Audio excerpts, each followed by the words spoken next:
Chapter 1. Verification complete. I am indeed not dreaming. Lin Xiao. Cease your tricks, why do you still feign death? We have already parted ways. You are no longer worthy of me. The frigid words resonated, prompting Lin Xiao to gradually open his eyes. Before him stood a woman who, by his discerning standards, would undoubtedly earn at least an 8 out of 10. With a quintessential oval face, delicate willow-like eyebrows, and eyes and nose that, while not particularly striking, harmoniously combined to create an aesthetically pleasing visage. The only somewhat jarring feature was her thin lips, which appeared somewhat frigid. Her charming face was marred by frost, as she regarded him with evident disdain.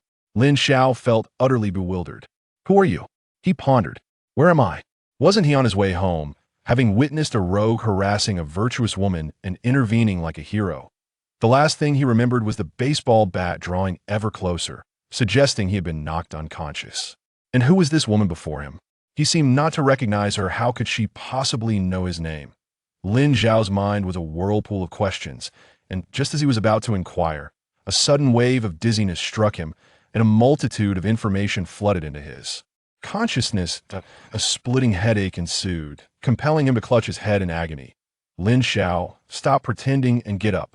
Regardless of the circumstances, we can never be together again. At that moment, Lin Xiao could not hear any external sounds. His mind was inundated with memories that did not belong to him. An overwhelming influx of recollections surged into his brain, inducing immense suffering. This sensation persisted for several minutes until Lin Xiao finally grasped his current predicament. He had traversed into a parallel world where spiritual energy had revived. Once Lin Xiao tidied the chaos in his mind, he came to understand his situation. The individual whose life he had assumed also bore the name Lin Xiao and, like him, was an orphan, a student at Sun City High School. Although Lin Xiao was an orphan, he was exceptionally diligent, completing 3 years of high school curriculum in just a year and a half, consistently ranking first in cultural examinations. Consequently, the teachers entrusted him, allowing him the freedom to forego daily attendance in favor of working to support himself. Lin Xiao was still grappling with disbelief over his transmigration. Could it be that he was not dreaming? Lin Xiao, I have made myself perfectly clear. Do not pursue me any longer. Lin Xiao finally regained his composure, gazing at the woman before him as her information materialized in his mind. Lu Ruyan, the principal architect of the original owner's untimely demise. Lu Ruyan had emerged from the same orphanage as Lin Xiao, and they had previously relied on each other. Yet, the reality was that Lin Xiao had contributed far more than he received. During his employment, he had allocated most of his earnings to Lu Ruyan, leaving himself with merely enough to survive. According to the memories, Lu Ruyan had not treated the original owner kindly. Although they were ostensibly in a romantic relationship, she acted more like a cash machine, bestowing affection only when in need of money, and would unleash a torrent of insults when he failed to provide enough. Regrettably, the original owner of this body was nothing short of a sycophant. Even though he was aware of the true nature of Lu Ruyan, every time she bestowed upon him even a modicum of kindness, he would willingly succumb to her whims. It is often said that a sycophant, in their relentless pursuit, ultimately ends up with nothing, and this assertion holds true. After being heartlessly discarded by Lu Ruyan, the original owner of this body remained obstinate, clinging to her with an unwavering tenacity. Ultimately, it was Lu Ruyan's callousness that proved unbearable, leading to his untimely demise. It was this very circumstance that allowed Lin Xiao to be reborn into this body. Although the original owner excelled academically, in this world where spiritual energy has revived, academic prowess alone does not guarantee success. The pivotal moment transpired 3 days ago during the awakening ceremony in this realm. Various supernatural abilities exist, ranging from the lowest F rank to the highest SSS rank. At the awakening ceremony, Lu Ruyan awakened an grade fire ability, instantly elevating her to the status of a prominent figure within the school. Lin Xiao, in his former life, rejoiced at Lu Ruyan's triumph, yet lamentably, his own awakening resulted in the most abysmal F grade, shattering the last remnants of her hope for him. Lin Xiao had believed that despite awakening the weakest ability, Lu Ruyan would not abandon him after all his efforts.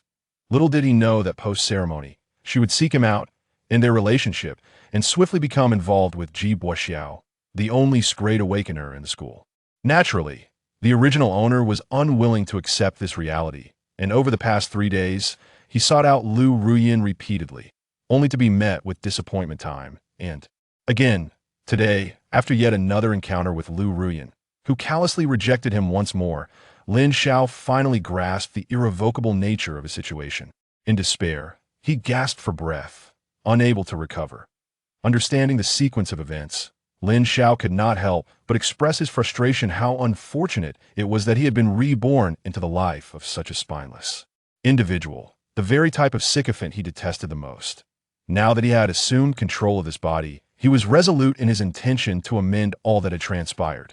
Having experienced rebirth, where was his essential golden finger? Where was the system? He eagerly awaited its arrival, prepared to confront that woman and proclaim the age-old adage. 30 years in the East, 30 years in the West, do not underestimate the youth. In poverty, alas, no matter how fervently Lin Xiao called out, he received no response. Instead, Lu Ruyin's voice echoed once more, Lin Xiao, stop pretending to be mute. My brother Bo Xiao and I are destined to be admitted to the country's top spiritual martial university. You and I are now two parallel lines that shall never intersect. I hope you can recognize your reality and cease your pursuits. Her words jolted Lin Xiao from his thoughts as he endeavored to discover his own golden finger. With a disdainful snort, he regarded Lu Ruyin. The ancient saying rings true. Without Lu Ruyin, the world would remain in eternal darkness. Brother, since I have been reborn into your life, allow me to assist you in reclaiming your dignity. However, before proceeding, there was one matter he needed to ascertain. Lin Xiao rose from the ground, dusted himself off, and silently approached Lu Ruyin's side, standing an impressive height of 183 centimeters. Lin Xiao towered over Lu Ruyin by an entire head. Upon witnessing Lin Xiao rise, Lu Ruyin instinctively took a step back, but quickly regained her composure and fixed her defiant gaze upon him. Lin Xiao absent-mindedly touched his nose before lowering his head to meet Lu Ruyin's eyes. You shameless woman, have you indulged too much in false pretenses? Spare me your incessant chatter, I have a matter to verify. Lu Ruyin was momentarily taken aback. To her, Lin Xiao had always been her devoted admirer. When had he ever spoken to her in such a tone? And what had he just called her? Shameless? How dare he? Just as she prepared to retort, she saw Lin Xiao raise his hand, delivering a resounding slap to her face. The sound was sharp and resonant. Lin Xiao had held nothing back. Regardless of Lu Ruyin's state, Lin Xiao felt a tingling sensation in his hand from the impact. Lu Ruyin, in stark contrast to him, found half of her cheek swollen, and blood trickled from the corner of her mouth. Fury ignited in Lu Ruyin's eyes. Lin Xiao, you actually hit me? How dare you? Lin Xiao merely scoffed, shaking his hand to alleviate the lingering numbness, and uttered a calm, verification complete, I am indeed not dreaming. Without any extraordinary powers, I can still strike you. You shameless woman. Chapter 2. What is dignity in the face of wealth? When Lin Xiao had fallen, a crowd of students from Sunqing No. 1 High School had gathered around. Most were familiar with Lin Xiao, as he had become something of a school legend. However, his notoriety stemmed not from academic prowess, but rather from his unwavering devotion to others. Lin Xiao was acutely aware of this indeed. It was often said for years he was the unrecognized top student. But one day, the devoted admirer became known to all. Who could have predicted that Lin Xiao, the loyal admirer of Lu Ruyin, would deliver such a resounding slap? This was monumental news. Is this a dream? The ultimate admirer just slapped Lu Ruyin? Can this be real? Bro, I can hardly believe it either, but it is undeniably true. I think that slap was well-deserved. Lu Ruyin's actions were indeed reprehensible. One cannot say that people naturally aspire to greater heights. It's only human to choose Bo Xiao over others. Feeling the weight of the crowd's scrutiny and whispers, Lu Ruyin became even more humiliated. A small fireball manifested in her hand. How dare you strike her? This matter could not be allowed to stand. Lin Xiao sensed the imminent danger, his gaze fixated on the fireball in Lu Ruyin's grasp. Was this the manifestation of extraordinary abilities in this world? Although the fireball appeared to possess minimal destructive power, Lin Xiao understood that should he be struck by it, the consequences would be dire. At that moment, a man slightly over 170 centimeters pushed through the crowd. His appearance was rather ordinary, even somewhat unattractive, yet his clothing was of high-end brands, suggesting a background of considerable wealth. Upon witnessing the unfolding situation, the young man swiftly approached Lu Rian's side. "Rian, what is going on? Is this scoundrel bothering you again?" Lin Xiao, observing the sudden appearance of the young man, instantly recognized his identity. He was Ji Buxiao, the sole individual at Sun City High School who had awakened N-level wind ability. Ji Buxiao's awakening of such a formidable power had established him as a prominent figure in Sun City, further amplified by the fact that his father was the wealthiest man in the city, making him notorious as a spoiled rich kid. Previously, Ji Buxiao had been pursuing Lu Rian, who, despite her initial reservations about his looks, was undeniably enchanted by his wealth. However, in order to maintain her carefully crafted persona, she had refrained from accepting Ji Buxiao's advances, keeping him in suspense. This only fueled Ji Buxiao's competitive spirit, intensifying his pursuit of Lu Rian. Following the awakening ceremony, Lu Rian felt the moment had come. Moreover, considering that Lin Xiao had only awakened the most inferior level ability, she unhesitatingly ended her relationship with him and directly sought solace in Ji Buxiao's embrace. Upon seeing Ji Buxiao's arrival, Lu Rian immediately dissipated the fireball she had been holding. "Brother Buxiao, you finally arrived. This guy not only harassed me, but also struck me. You must take a stand for me." Lu Rian's voice, previously icy, now dripped with sweetness, rendering those who heard her utterly captivated. Ji Buxiao was clearly enamored by her demeanor, intending to confront Lin Xiao on her behalf. But Lin Xiao interjected first. Hey. One can eat recklessly, but one must not speak carelessly. With someone of your caliber, how could I possibly harass you? I came here not for that, but rather to demand repayment." Ji Buxiao, initially prepared to deal with Lin Xiao, felt a chill deepen in his gaze upon hearing Lin Xiao's words. In a different world, Lin Xiao would have had no qualms about challenging Ji Buxiao. However, this was a world brimming with spiritual energy, and having awakened only the most meager level ability, he knew that engaging in combat would likely lead to his downfall. Even though he found these two individuals exceedingly distasteful, he could not recklessly seek out trouble. Glancing around at the gathered crowd, Lin Xiao quickly devised a plan. He discreetly moved into the throng of onlookers, confident that this would discourage Ji Buxiao from acting out, as he would not want to inadvertently harm anyone else. Meanwhile, Lin Xiao commenced his performance. "Classmates, I believe you are all aware of the entanglement between myself and these two. I do not wish to dwell on it. The current circumstances are plain for all to see. While Lu Rian and I share a childhood bond, such camaraderie pales in comparison to the riches possessed by the other. I accept that reality. You all know my situation, Lu Rian. Pursue your true love, and I will not object. However, should I not be repaid for the money I previously spent on you? After all, it is not easy for me to juggle 5 jobs daily. Wouldn't you agree, classmates?" The onlookers relished the spectacle, fully aware of the dynamics at play. While they could not confront Ji Buxiao, the sheer number of witnesses rendered it implausible for him to single them out.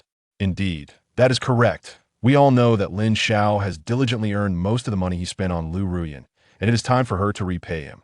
Repaying debts is a fundamental principle. On this matter, I stand with Lin Xiao." The classmates chimed in, the majority expressing support for Lin Xiao. Lu Rian's expression darkened further upon witnessing her peers rallying behind Lin Xiao. She could no longer contain herself. "Lin Xiao, what do you mean? Was I the one who forced you to give me that money? Wasn't it all given willingly on your part?" Lin Xiao couldn't help but laugh in exasperation. The former owner of this body must be aware of the true nature of Lu Rian. It is beyond comprehension why one would choose to be a sycophant for such a woman. How absurd. Have I ever stated that you need not repay the money I lent you over the years? Did I ever specify during the transfers that it was a voluntary gift? Are you, perchance, attempting to default? Lu Rian was about to retort further when Ji Buxiao stepped forward once more, a somewhat sinister smile gracing his face. "Is it merely money? How much has Rian taken from you over the years? I shall repay you double." Instantly, a radiant smile illuminated Lin Xiao's face, glimmering in the sunlight, causing several female classmates watching the spectacle to swoon. In that moment, They could not fathom why Lu Ruyan would forsake such a strikingly handsome man for Jibo Xiao. Was it merely due to a wealthier family background? Was it solely because he had awakened and class ability? Then I must meticulously calculate. I have given her far too much over the years, and loans accrue interest as well even among brothers. Accounts are clearly settled. What's more, we are hardly acquainted, and there are also my losses in youth to consider, and so on.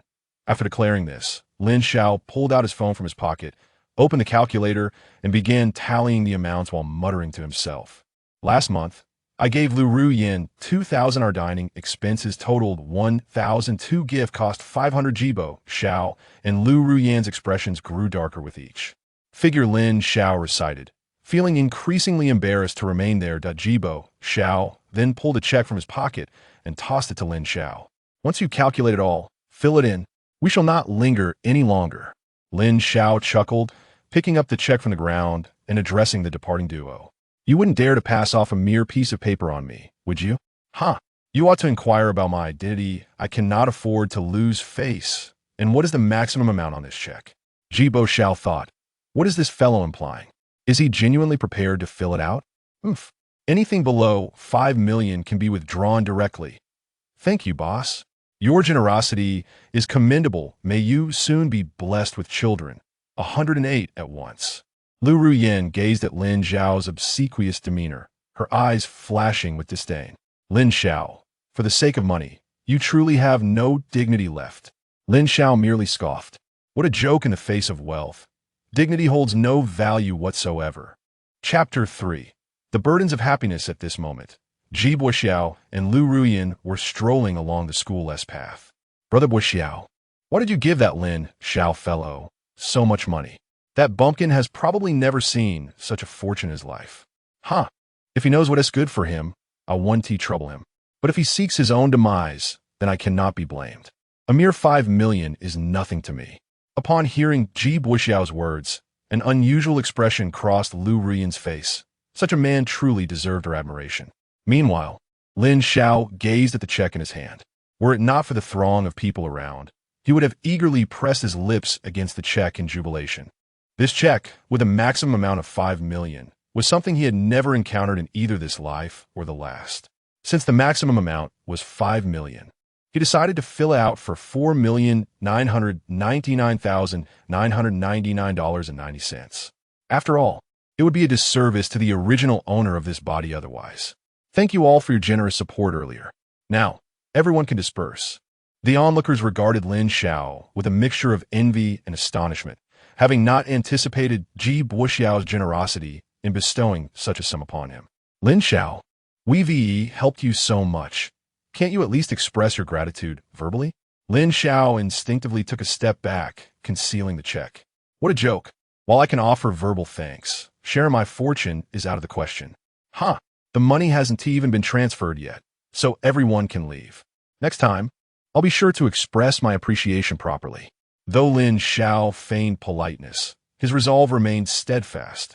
There was no way he would part with his newfound wealth. Upon hearing his words, the crowd realized that gaining any benefit from Lin Xiao was futile, and one by one, they departed in disappointment. As the crowd dispersed, Lin Xiao prepared to leave as well.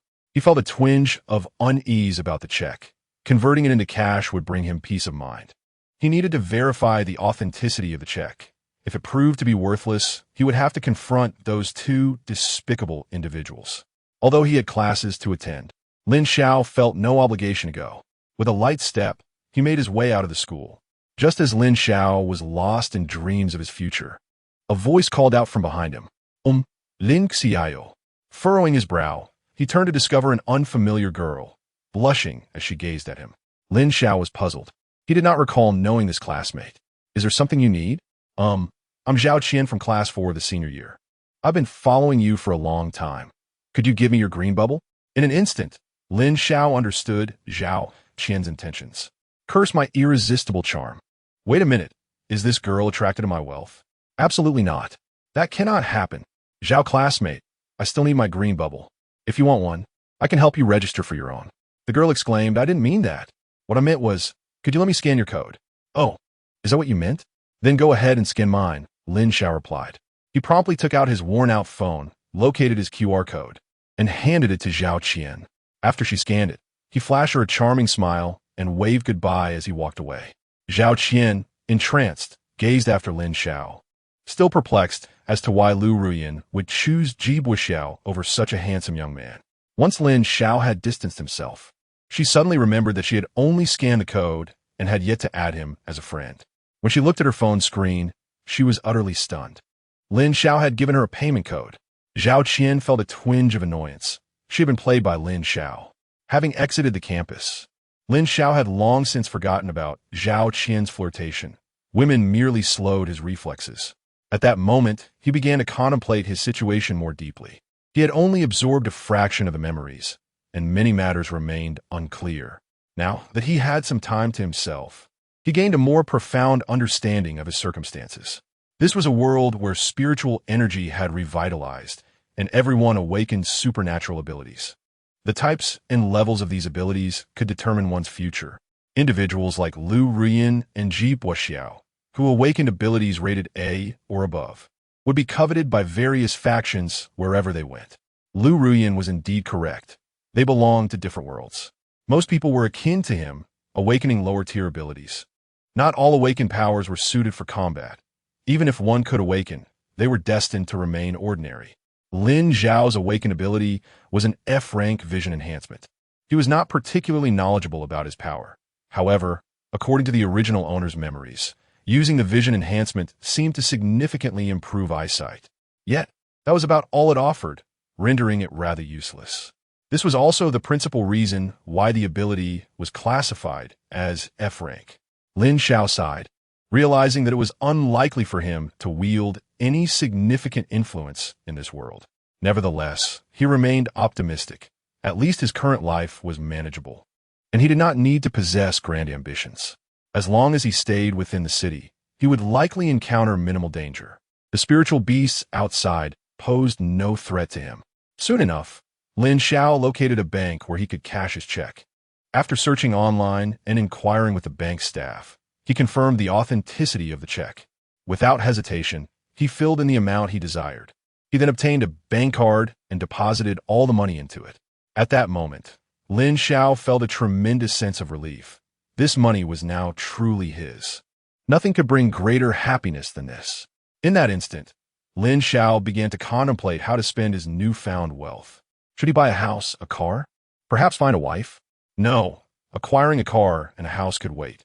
Wouldn't finding a wife mean sharing expenses? It is indeed not worth it.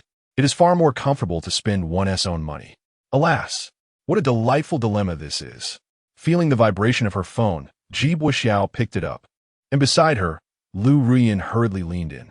Upon seeing the deduction notification, Ji Buxiao's expression darkened considerably.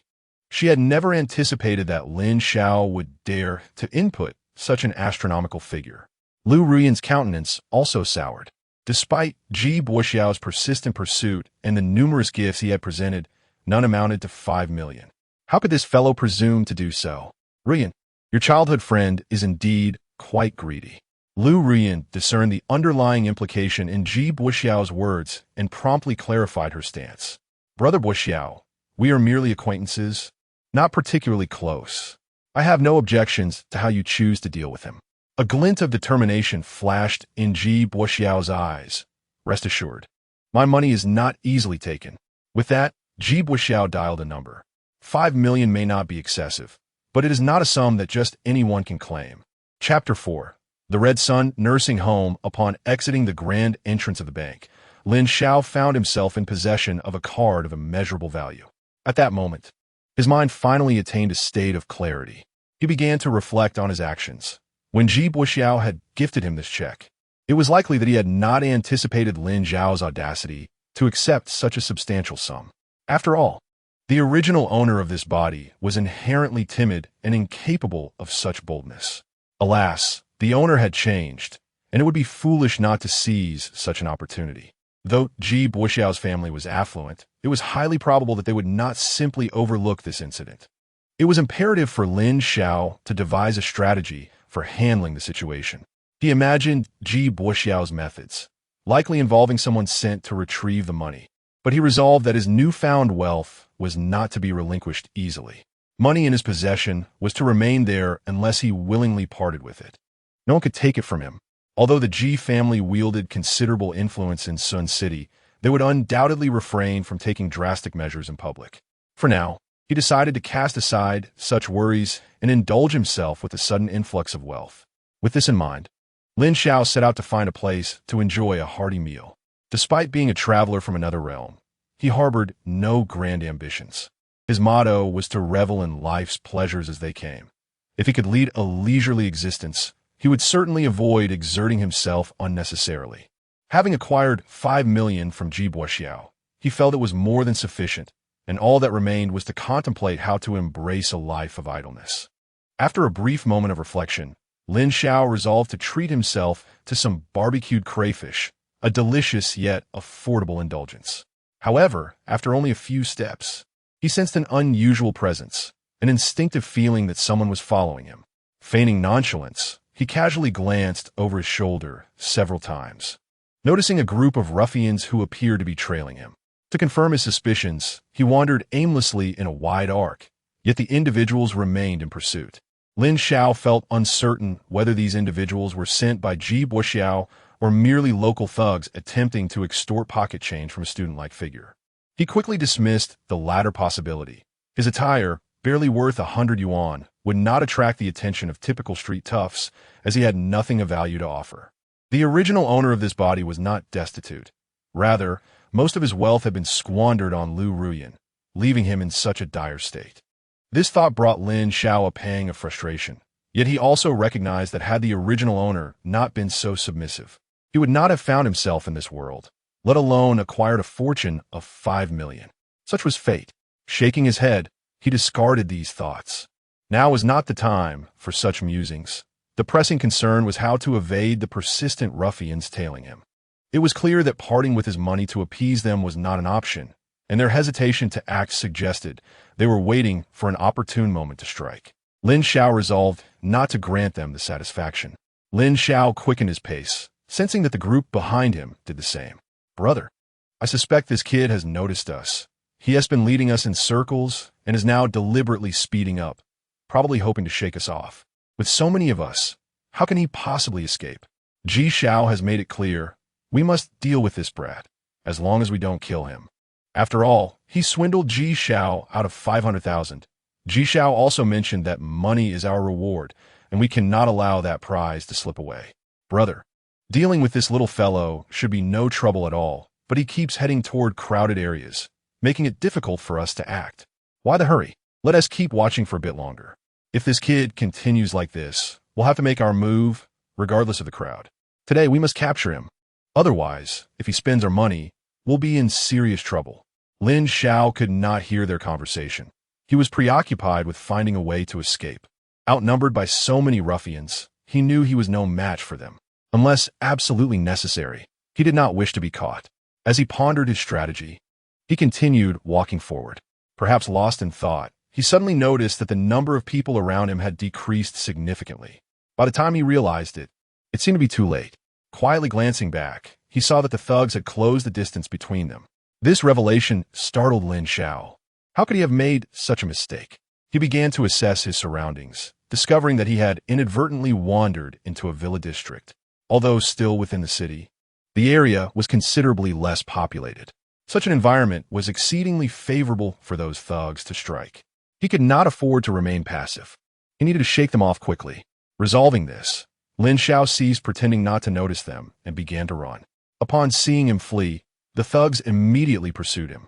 "Lin Xiao, I advise you to stop right now. If we catch you, the torment you'll endure will be multiplied many times over. Hand over the money, and we'll give you a beating, then we'll let you go. Otherwise, you'll face the consequences." The ruffian's words reached Lin Xiao's ears, and he now confirmed that these men were indeed sent by Ji Xiao. Remarkably, they had found him so quickly. However, there was no way they would take his money from him. Lin Xiao was not slow. The original owner of this body had decent physical capabilities. After all, as a devoted follower of Lu Ruoyan, he worked multiple jobs, including some physically demanding labor, which kept him fit. Yet that was all there was to it. Shaking off these thugs was not a simple matter. One thug even appeared to possess wind-based abilities and was now employing his powers, closing the gap between them.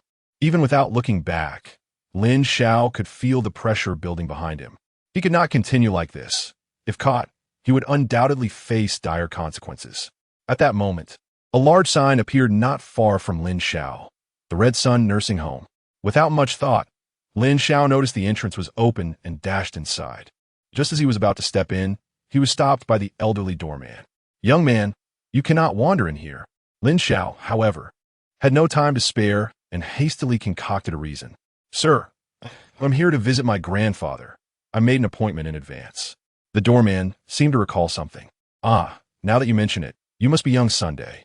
Today is indeed your grandfather's birthday, and you did make an appointment. You may proceed." "Thank you very much." "Sir," Lin Xiao exclaimed with joy, pleasantly surprised that his ruse worked. With that, he hoped to evade those troublesome individuals. One thought lingered in his mind. Would those ruffians follow him inside? Would they inadvertently harm the doorman? Chapter 5. This nursing home is quite extraordinary. Upon contemplating this, Lin Xiao, who had initially intended to find a place to hide, halted his steps. This was his own affair. He could not bear the thought of the gatekeeper suffering for his misdeeds. Glancing back, he indeed saw a group of ruffians congregated at the entrance of the nursing home, where the gatekeeper had barred their entry. "Old man, let us in. We have some private matters to settle," they demanded. The gatekeeper, without lifting his gaze, replied nonchalantly, "I'm afraid this is private property. Entry is not as simple as you wish." "Old man, are we not giving you face? Let us in, or do not blame us for lacking respect for the elderly," one of the ruffians retorted, while another commanded, "Stop wasting time and charge in." Just as the group prepared to force their way inside, Lin Xiao, compelled by his conscience, returned. "Grandpa." Before he could utter more, the gatekeeper interrupted. "Young son, there is no need for you to intervene. As a guardian of the Red Sun Nursing Home, do you think I am merely here to oversee the elderly? It has been ages since I've had a proper workout, and look, these fools have conveniently come to my doorstep. Grandpa, those people, just observe."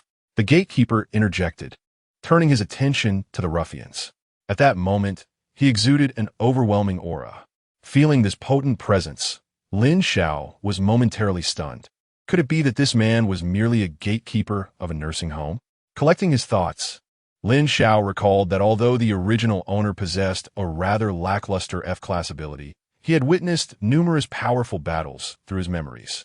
Yet, none had radiated such formidable energy as this gatekeeper. The ruffians sensed the shift in atmosphere, halting in their tracks. "Boss, something feels off. This old man seems rather formidable." The leader of the ruffians found himself at an impasse. Retreating would cost him his reputation and undermine his authority over his subordinates. "Do not fear. He is merely an old gatekeeper. Charge at him," rallied the leader, as his followers steeled themselves, some emanating waves of spiritual energy as they prepared their abilities. Although these individuals were ruffians with E-class and F-class abilities, it did not imply their powers lacked lethality. As Lin Xiao observed the fireballs and wind blades materializing in their hands, his heart raced once again. The gatekeeper, however, appeared unfazed. A fireball materialized in his hand, smaller than those wielded by the ruffians. Yet Lin Xiao felt an intense heat emanating from it. Before the ruffians could launch their assault, the gatekeeper hurled the fireball. It detonated just short of the group, the force of the explosion sending several ruffians sprawling to the ground. The spiritual technique he had been cultivating was abruptly scattered. Lin Xiao was astonished to discover that, aside from toppling a few ruffians, this technique had inflicted no harm upon the surrounding environment whatsoever. Such a level of control was not easily attained.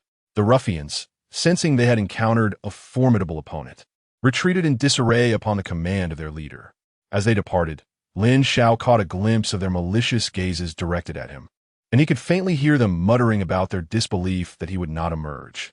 Initially, having sent the ruffians fleeing, Lin Xiao had intended to leave as well. However, he soon abandoned that thought. This place seemed rather secure, so he decided to linger for a while. "Old man, how formidable you are," he mused. "All right, you rascal. Your grandfather is waiting for you. Hurry inside."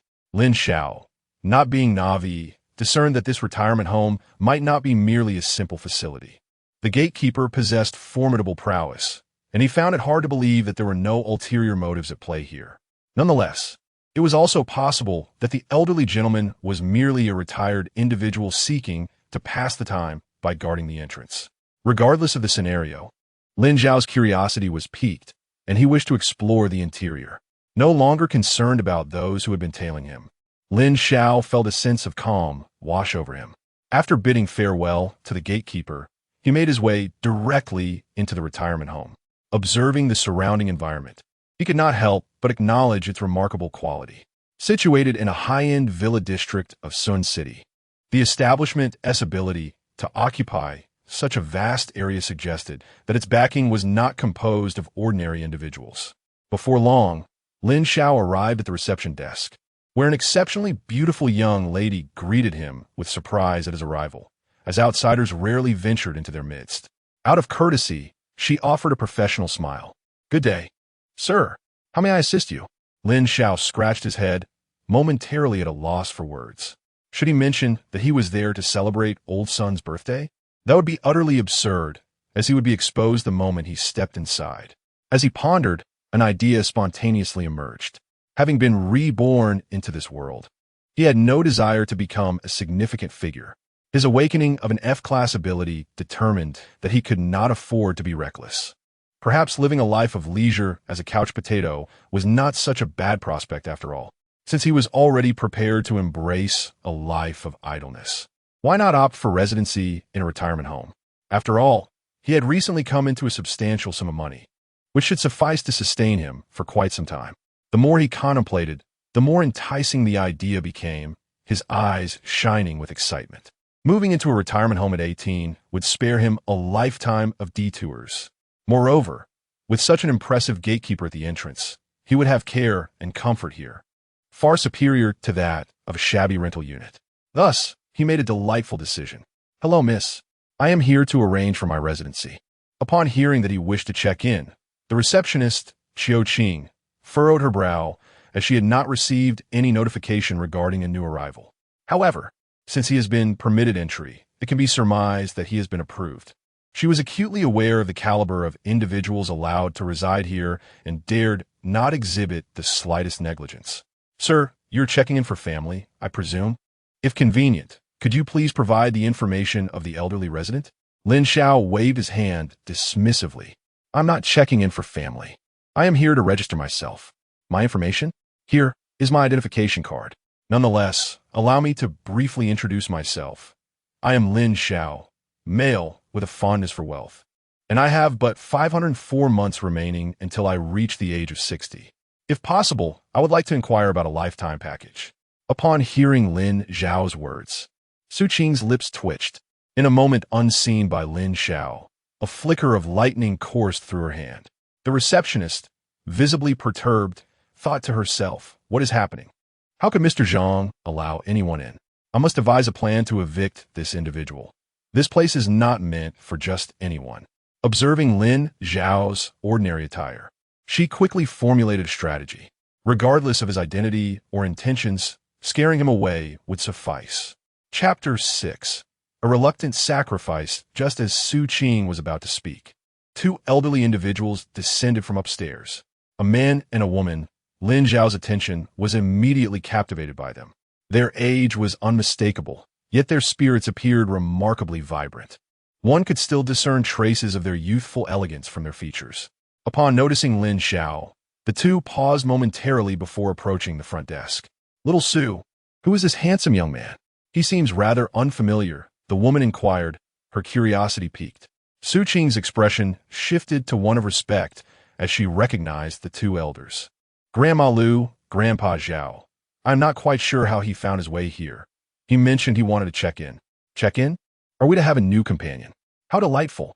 It has been quite some time since anyone visited us," they responded with enthusiasm. Observing their eager demeanor, Su Qing felt a tinge of helplessness. How could she explain the situation? "It's not quite as you think. I have a feeling this little fellow is here to stir up trouble. He wishes to check in by himself." Upon hearing Su Qing's words, Lu Jiao and Zhao Hua became even more intrigued by Lin Xiao. Young man, how old are you? Why would you want to check into a nursing home? For reasons unknown, Lin Xiao felt an immediate sense of familiarity upon seeing Lu Jiao and Zhao Hua. Sister, may I ask why you reside here? The little guy's charm is undeniable. I am over 80. I could easily be your grandmother, yet you still call me sister. Lu Jiao replied, though a smile crept onto her face despite her words. After a brief pause, she addressed Lin Xiao's question. I live here because I am retired, my children are busy, and I have some old friends to keep me company, preventing boredom. Exactly. Sister, you can call me Lin Xiao. I wonder when you moved in. But since the inevitable destination is a nursing home, why not settle in now? Checking in at 18 would save 1 decade of detours, Lin Xiao remarked. Lu Jiao, though it felt somewhat odd, she could not deny the logic in a young man's statement. Zhao Hua also regarded Lin Xiao with keen interest. Only those residing here truly understood the nature of this nursing home, and the fact that this young man wished to check in directly was quite amusing. You are quite the character. We were planning to attend old son's birthday celebration, but that can wait. Let us first see how you check in, Zhao Hua said. Su Qing could not help but roll her eyes.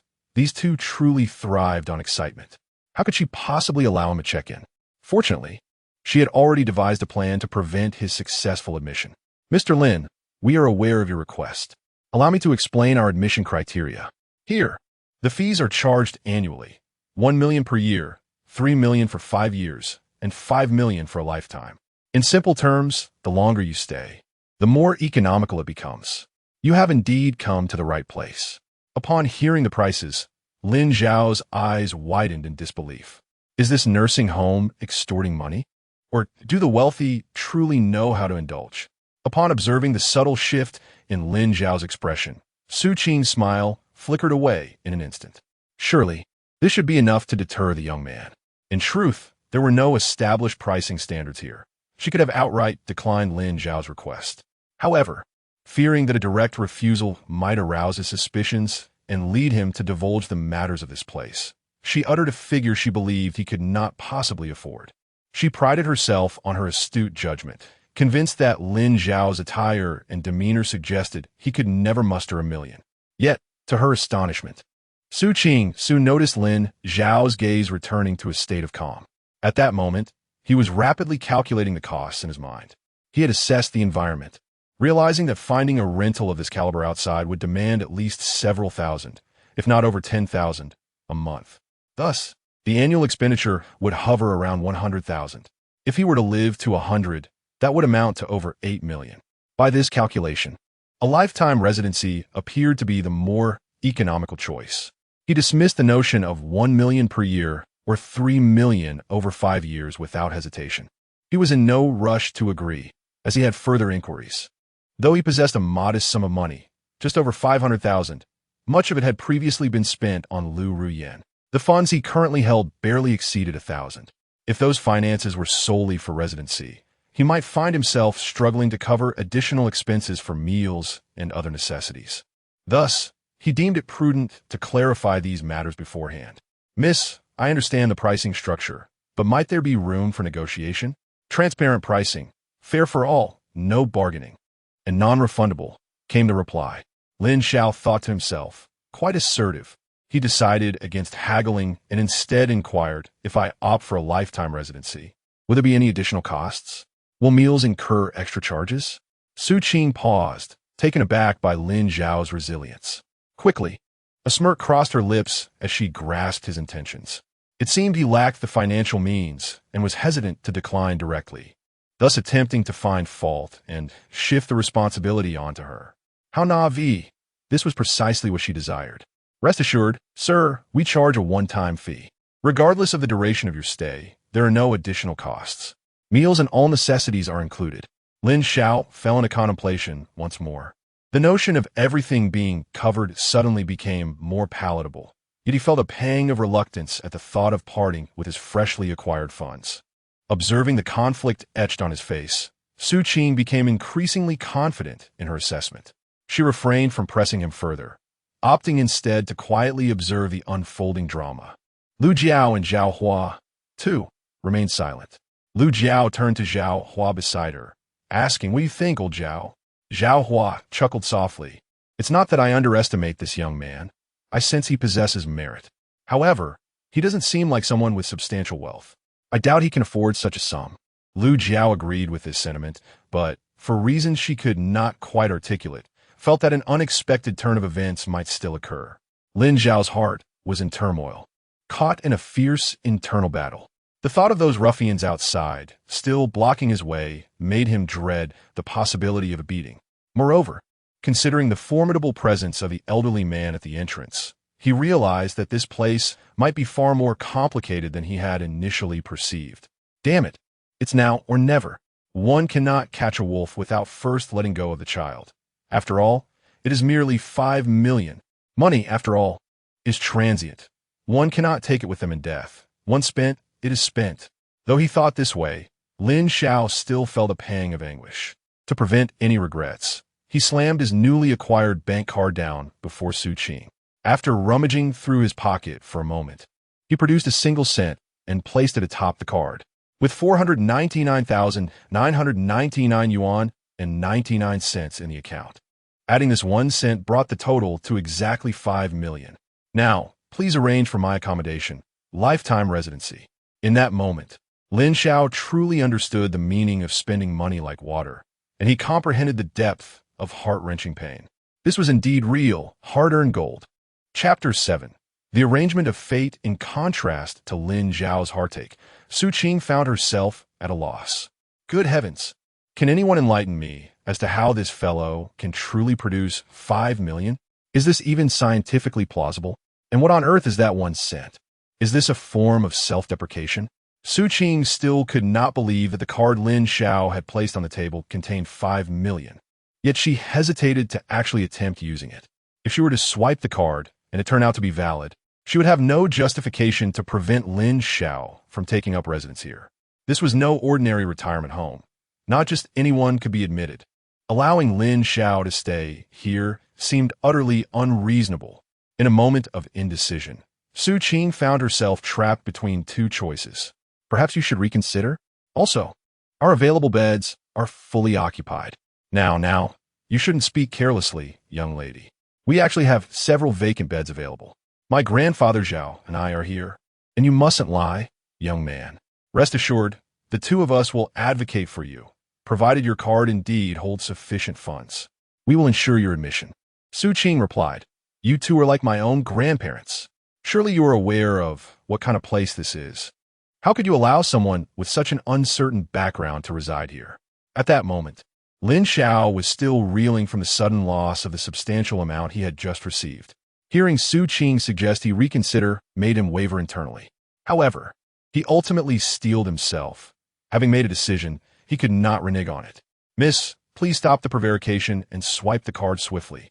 Observing Lin Xiao's resolute expression, coupled with the encouragement from Lu Jiao and Zhao Hua, Su Qing took a deep breath. "Very well, I shall proceed with your admission." She genuinely doubted that Lin Xiao possessed such a fortune. There was indeed a card reader available. She began to swipe the card and entered 5 million. After prompting Lin Xiao to input his password, when she saw the message indicating insufficient funds, a smile finally graced her face, tinged with a hint of mockery. Lack of funds is not alarming. Pretending otherwise is absurd. "I'm sorry, but the balance is insufficient," she announced. Lin Xiao exclaimed, "How could this be? I just deposited that amount. Impossible. Miss, what sum did you input?" 5 million. Lin Xiao immediately exhaled a sigh of relief. "Miss, you must be mistaken." He pointed to the front desk where 1 cent was displayed. "Didn't I mention? The funds in the card are just 1 cent shy of 5 million. By entering 5 million, it is only natural that the balance is insufficient." Su Qing realized, it seems that indeed, Lin Xiao had mentioned this before, which I subconsciously overlooked. She re-entered the amount, and upon seeing the confirmation of successful deduction, she was utterly taken aback. Lin Xiao truly possessed such wealth, and in that moment, Su Qing was left at a loss for what to do next. She cast a desperate glance towards Lu Jiao and Zhao Lin. Lu Jiao chuckled and walked over to pat Su Qing reassuringly. "Ah, dear Su, a person without trust cannot stand firm. Since you have promised this young man, you must keep your word and assist him with the check-in. Should any issues arise, I will shoulder them for you.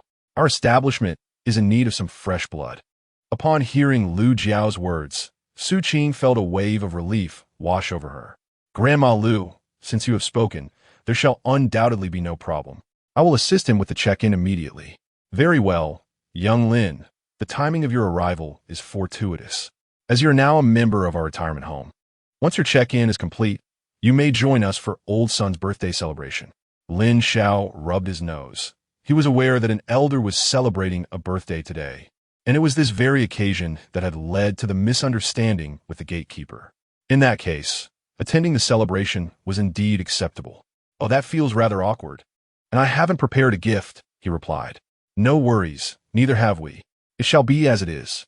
Su, please accompany him over once he is settled. We shall head there first. Absolutely, take care, elders. Su Qing glanced at Lin Xiao and sighed again, pondering the peculiar turn of events. Well, let us proceed step by step. She handed Lin Xiao a form. Please fill in your information. Lin Xiao accepted it without hesitation and began to fill it out earnestly. Su Qing snapped a photo of Lin Xiao's identification card and sent it to a friend in her contact list, quickly typing a message. Please look up this individual's information. I need to know everything about him within half an hour. The recipient did not reply, and Su Qing did not press. She was confident the message had been seen. Zhao Lin observed Lu Jiao with a hint of perplexity. Jiao, how could you agree to let this young fellow in here? This is not characteristic of you. Zhao Lin, how many times must I tell you not to call me Jiao? As for that lad, rest assured there will be no issues. His presence here is a matter of fate. I cannot believe he is sent by someone else, as that would be foolish. Moreover, do you not find it intriguing to have a young person residing here? Many of our residents have been seeking an heir, and I believe this young man is quite promising. Zhao Lin nodded in agreement. That is a valid point, but we should still ascertain his background before proceeding further. Now, let us not dwell on this, and instead celebrate old son's birthday. Absolutely, but if you call me Jiao again, I will ensure you face some consequences. Lin Xiao handed the completed form to Su Qing. After reviewing it and finding no discrepancies, she spoke gently. Welcome to the Red Sun retirement home. I shall escort you to your room, and once you are settled, I will take you to old son's birthday celebration. With that, Su Qing led the way, and Lin Xiao hurried to keep pace. Along the journey, Su Qing informed Lin Xiao about the establishment. The retirement home features double rooms, not due to a lack of space, but to alleviate feelings of loneliness among the residents. This implies that Lin Xiao would indeed have a roommate. From Su Qing, Lin Xiao learned that there were a total of 107 elderly residents here, making it precisely 108 with himself included. This revelation left Lin Xiao in a state of bemusement, evoking an unexpected sense of embarking on a journey akin to that of the legendary Liangshan heroes. At that moment, Su Qing recalled something significant. Among the 107 seniors, only one occupied a private room. It seemed that this little fellow intended to share his abode with that particular resident, who was notoriously difficult to please. How intriguing! It remained to be seen how long he could endure such a challenge. This was no longer a matter for her concern. It all hinged on the fortune of the young lad. Just then, Su Qing's phone chimed softly. Glancing at her screen, she discovered a message from Lin Xiao. She promptly began to peruse its contents. If Lin Xiao were to catch sight of the information above, he would undoubtedly be taken aback. The details were remarkably thorough, encompassing his previous residence in a welfare institution, some mischievous deed from his childhood, the nature of his awakened abilities, the various jobs he undertook to impress Lu Ruyan, the acquisition of 5 million, and the serendipitous circumstances that led him to this nursing home. It had taken barely 10 minutes for Su Qing to gather all this information about Lin Xiao. This clearly indicated that this nursing home was far from ordinary. Upon reading Lin Xiao's message, Su Qing felt a wave of relief wash over her. At least it was evident that Lin Xiao's presence here was not orchestrated by anyone else. Truly, the world is filled with wonders. Had she known earlier, she would have shared more. Who would have guessed that this young man happened to possess 5 million? Perhaps this was simply the hand of fate at play. Chapter 8. Encountering the right person, Su Qing believed that even if she quoted a slightly higher price, Lin Xiao might not be able to afford it. However, there was no point in dwelling on it now. Lin Xiao's stay had become a foregone conclusion.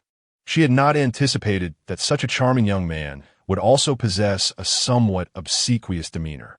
With this thought in mind, Su Qing's gaze toward Lin Xiao took on a more intriguing quality. Lin Xiao sensed Su Qing's scrutinizing stare and couldn't help but shiver. "Please don't look at me like that. It frightens me." Su Qing rolled her eyes in response, and her hand involuntarily crackled with electricity. This time, Lin Xiao observed it clearly, his astonishment deepening. It was well known that powers related to lightning were exceptionally rare and not everyone could awaken them. Yet, here was this young lady, a wielder of lightning abilities, seemingly content to serve as the receptionist of an ordinary nursing home. Moreover, recalling the impressive skills of the elderly gentleman at the entrance, Lin Xiao began to feel that this nursing home was far from ordinary. What kind of place had he stumbled into? At that moment, a wave of regret washed over him. Had he inadvertently entered a domain he should not have? Was it too late to leave now? But then he remembered that he had invested 500,000, and it wouldn't do to waste it. He decided to accept the situation and observe further. Su Qing swiftly led Lin Xiao to his room on the first floor, which proved to be quite convenient. "Lin Yi, this is your room. I hope it meets your satisfaction." Su Qing seemed to emphasize the term Yi, possibly to tease Lin Xiao. Lin Xiao, with a playful grin, replied, "Have I been promoted so quickly? Little Su, this is what it means to address someone as the Yi. You truly understand. I'm very pleased with this place." Su Qing was at a loss for words. This fellow seemed utterly unashamed, transitioning from addressing her as Miss to Little Su in an instant. However, she decided to let it go. If he was happy, that was what mattered. Upon entering the room, Lin Xiao was genuinely impressed by the lavish decor, which rivaled that of a five-star hotel. Although he had never stayed in such a hotel, he had seen enough in photos to recognize quality. To his surprise, the room bore no trace of the typical elderly scent. The bedding was impeccably arranged, and everything was in perfect order, which put Lin Xiao at ease. At least for now, he found nothing to displease him. "Lindy, do you have any questions?" "Little Su, I do have one. As you can see, I arrived in haste and did not bring any belongings. What about my change of clothes?"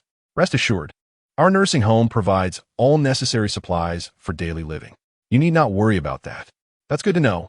Now I feel reassured." At that moment, Lin Xiao suddenly felt that the 500,000 was well spent. He was merely curious about the other amenities and the quality of the food, but he decided not to rush. He would soon find out. "Mr. Lin, as you can see, let me take you to Grandpa's son's birthday banquet. I will introduce you to the facilities of the other nursing homes later." Lin Xiao had no objections. He was already famished, and joining for a meal was undoubtedly a splendid idea. Moreover, it was the birthday of this unfamiliar grandpa's son, and without this occasion, he might not have been able to enter at all. Perhaps he would have been cornered and dealt with by those ruffians. Thus, he was eager to experience the celebration. "All right, Xiao Su, lead the way." Noticing Lin Xiao casually calling him Xiao Su, Su Qing chose not to dwell on it, hoping that this little fellow would still be smiling later on. Ignoring Lin Xiao further, Su Qing proceeded to guide him towards the dining hall of the nursing home. The birthday banquet was being held there, and she wanted to express her blessings to Grandpa Sunday. Before long, they arrived at the dining hall, and upon witnessing its grandeur, Lin Xiao was once again taken aback. This was no mere dining hall. It could easily be mistaken for a five-star restaurant. How much had this nursing home invested? Suddenly, the 5 million he spent on his accommodation felt rather insignificant. Upon entering the so-called dining hall, Lin Xiao was once more astonished by its opulence. The only surprising aspect was the apparent scarcity of staff. Since their arrival, he had yet to see any personnel to welcome them. "Xiao Su, what's going on? Where are the service staff?" Su Qing cast a helpless glance at Lin Xiao. "Ha! Do you think anyone can just waltz into our nursing home? Do you have any idea how many people are eager to work here as servers? But they simply do not qualify." Su Qing refrained from elaborating further. There was only so much she could convey. Lin Xiao fell into contemplation, not believing Su Qing was jesting. He chose not to inquire further, allowing himself to slowly unveil the mysteries of this place. Just as Su Qing was about to take Lin Xiao to the birthday banquet, 3 men and a woman entered from outside, with the leader appearing rather mature and carrying a gift box. Su Qing frowned slightly, sensing an unusual number of newcomers in the nursing home today. The trio did not show any signs of disrespect towards Su Qing, despite her youth. "Hello. My wife and I are here to celebrate my father's birthday. These 2 are my sons and grandson. We had made a reservation." Su Qing then realized that her presence at the front desk today was to await this family, and Lin Xiao's interruption had caused her to forget the matter at hand. Aware of their identity, she merely smiled faintly. "What a coincidence. We were just about to head over. You can join us." "Thank you," they replied. Lin Xiao remained silent, feeling somewhat awkward since the gatekeeper had allowed him in due to this family's arrival. Now meeting the main party, he felt a tinge of embarrassment. He noticed that this family regarded him with curiosity, as it was indeed striking for a youth dressed so simply to appear in such a setting. As Lin Xiao scrutinized the family, they too were appraising him. Judging by their attire, it was evident that they were not of ordinary status. A fleeting thought crossed his mind. Considering the exorbitant rates in this establishment, could anyone of humble means truly afford to reside here? The elder gentleman at the forefront appeared to be at least in his 60s or 70s, an age befitting a resident of such a place. The woman beside him, likely his wife, was remarkably well preserved, appearing no older than her 40s. The other 2 were presumably their son and grandson. To Lin Xiao's surprise, all 3 men present were robustly built, leading him to ponder whether this was a family of fitness enthusiasts. The middle-aged man was relatively composed, merely nodding slightly at Lin Xiao before diverting his gaze. However, the peer of his own age regarded him with an unmistakable air of provocation. This left Lin Xiao somewhat perplexed. After all, was this the first time he had encountered this individual? Had he inadvertently provoked him? Chapter 9. 3 parts shock. 3 parts admiration. For parts guilt, Su Qing led a few individuals into the room, and Lin Xiao and the others promptly followed suit. Lin Xiao noticed that the individual, who seemed to be of similar standing, had somehow appeared at his side. "Greetings. May I inquire your name?" Lin Xiao furrowed his brow, sensing an ulterior motive in this person's demeanor. "I am Lin Xiao, but shouldn't you introduce yourself before questioning others?" "My apologies. I am Sun Bin, 18 years of age. A level 2 awakened, SS grade beast transformation type, specifically a white tiger."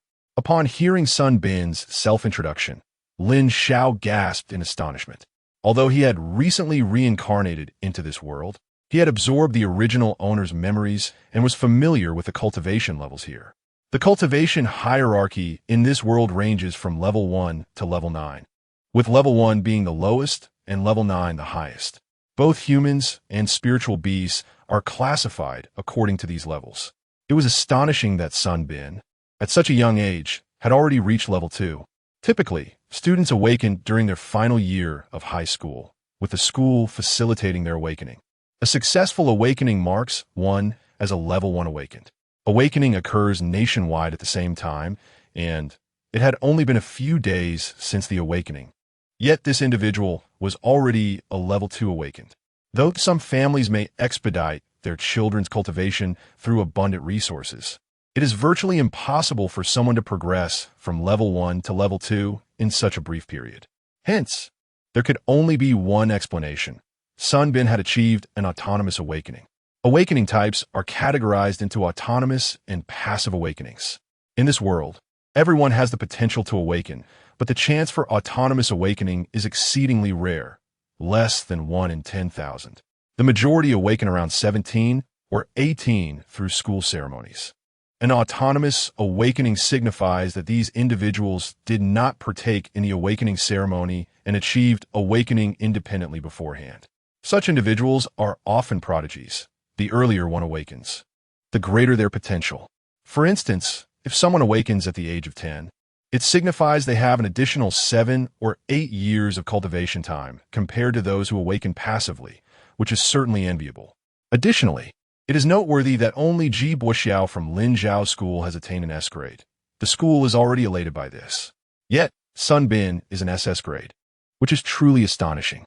Indeed, this world is never short of geniuses. Although Lin Xiao had already chosen a path of complacency, he still felt deeply stimulated. After all, he was a transmigrator who had arrived in this world without any extraordinary abilities, and yet his awakening had resulted in a mere F-grade ability. How infuriating it is to be outdone by others. However, Lin Xiao quickly regained his composure. If there was one trait he possessed, it was his ability to take things lightly. Otherwise, given his circumstances, he would have succumbed to despair long ago. Observing the myriad expressions on Lin Xiao's face, Sun Bin found himself somewhat perplexed. "Hello, I've introduced myself. Shouldn't you provide a detailed introduction as well?" The conversation between Sun Bin and Lin Xiao was devoid of any attempt to modulate their voices, thus capturing the curiosity of the others present regarding Lin Xiao's situation. In truth, there was little to say. "I am no genius like you, merely an ordinary individual, awakening only the most inferior F-level ability." Sun Bin wore an expression of disbelief. "Are you jesting? If your ability is indeed F-level, how could you possibly be here? I'm not even qualified. Why are you allowed to work here?" Lin Xiao could only manage a wry smile, pondering what sort of place he had inadvertently stumbled into. Were SS-level abilities not worthy of employment here? However, "I am not employed here," he thought, smirking to himself. "Everyone step aside. I am about to put on a show. I do not work here. I reside here. If you don't believe me, you may inquire with Xiao Su." Su Qing gazed at the heavens in exasperation, thinking this fellow had truly lost all sense of modesty. Yet, she found herself unable to refute his claims, for every word he spoke was indeed the truth. Noticing the verifying glances from Sun Bin and the others, she felt no inclination to explain further. "Indeed, he is not lying," Su Qing affirmed, and at her words, the demeanor of those present towards Lin Xiao shifted dramatically. Sun Bin's gaze became exceedingly complex, filled with equal parts astonishment, admiration, and guilt. With a respectful gesture towards Lin Xiao, Sun Bin said, "My apologies for my earlier rudeness. I was presumptuous in questioning you. Should you have any requests in the future, please do not hesitate to command." Sun Bin was well aware of the challenges associated with residing here. Even if Lin Xiao's ability was merely F-level, he reasoned that perhaps Lin Xiao had made significant contributions in other domains for the nation. Su Qing recognized the misunderstanding that had arisen, but felt no desire to clarify. After all, once Old Sun's birthday celebrations concluded, they would be returning home, rendering an explanation unnecessary. However, Lin Xiao discerned a different implication from Sun Bin's words. It seemed that not just anyone could reside here, and all inhabitants were indeed extraordinary individuals. "Ah, let me slowly familiarize myself with this place," he mused. He had no intention of revealing to Sun Bin that he had simply purchased his way in, though there was a misunderstanding. Allowing it to persist did not seem to be a detriment. "All right, as long as you acknowledge your mistake.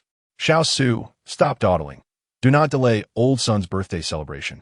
Su Qing thought, "This fellow truly knows how to climb the ladder. Has he forgotten how he came to reside here?" She resolved to let him carry on. If this matter were to spread, it would reflect poorly on her as well. At that moment, Su Qing led the group to a private hall. Upon opening the grand doors, they were greeted by the banquet held in honor of Old Sun's birthday. As they entered one by one, Lin Xiao's gaze swiftly scanned the room. The attendees appeared to be elderly residents of the nursing home, and he soon spotted Lu Jiao and Zhao Hua. The elderly individuals present, despite showing signs of age, radiated an undeniable vitality. Among them, he noticed several individuals with disabilities. However, their faces bore no trace of despondency. Instead, each countenance was adorned with a smile, epitomizing resilience and indomitable spirit. At the center of the hall sat a remarkably vigorous elder, his physique brimming with muscular definition. Lin Xiao was certain he could not withstand a mere punch from this formidable figure. Were it not for his shock of silver hair, Lin Xiao would have wagered he was not yet 60. Observing the three muscular men beside him, it was evident that they hailed from a lineage of bodybuilders. It was truly remarkable. This distinguished elder must be the esteemed Mr. Sun, the protagonist of the occasion. Indeed, he exemplified the adage that age does not diminish vigor. As the group entered, they naturally captured the attention of everyone in the hall. Mr. Sun regarded the newcomers with a smile. appreciating that these individuals had not forgotten the significance of this day, his birthday. Yet, he pondered the presence of an unfamiliar young lad among them. He couldn't recall such a grandson. Could he be an illegitimate child of his son or grandson? The slender arms and legs of the boy did not resemble those of his own lineage. Chapter 10. Wishing you a long and prosperous life once everyone was gathered here. Su Qing felt her task was complete. She held no pretense of participating in the birthday celebration, fully aware of her position. With a nod to the elderly surrounding her, she departed, leaving Lin Xiao in a state of disarray. Uncertain of his next move, Lin Xiao contemplated whether to follow Su Qing or remain. However, upon glimpsing the lavish spread of food on the table, clarity dawned upon him.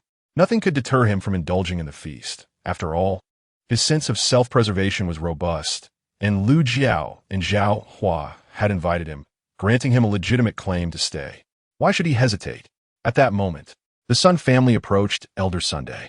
His son, Sun Qing, accompanied by his daughter-in-law, Zhou Yun, and grandson, Sun Hong, along with great-grandson, Sun Bin, extended their wishes to their father for longevity as vast as the East Sea and blessings as enduring as the South Mountain.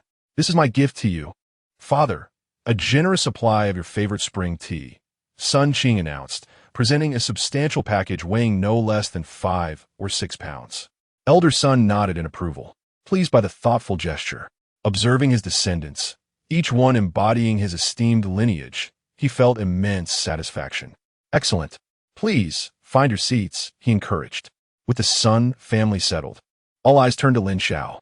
Under their collective gaze, Lin Xiao felt an overwhelming sense of scrutiny, though no explicit pressure was exerted. He sensed a formidable weight bearing down upon him. What manner of people are these?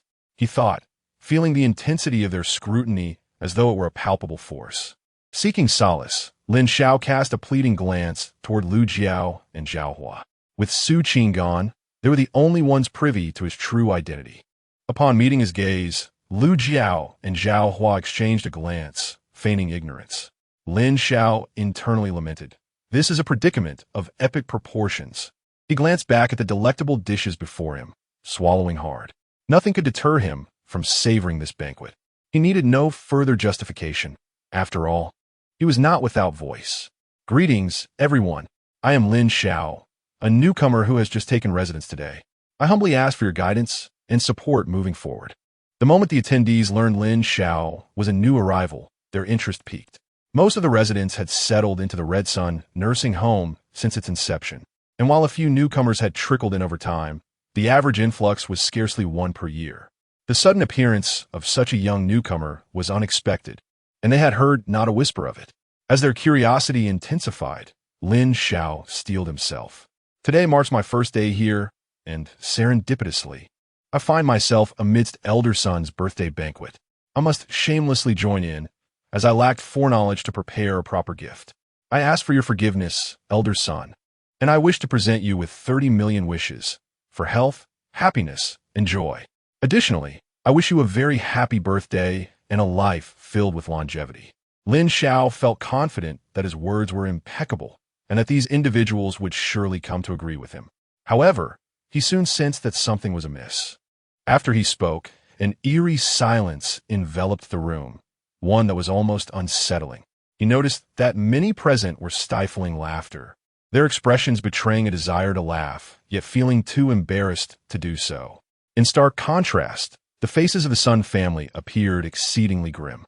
The displeasure etched on the faces of Sun Qing and others was anticipated by Lin Xiao, as he had intentionally elevated his status by bestowing an honorary title upon himself.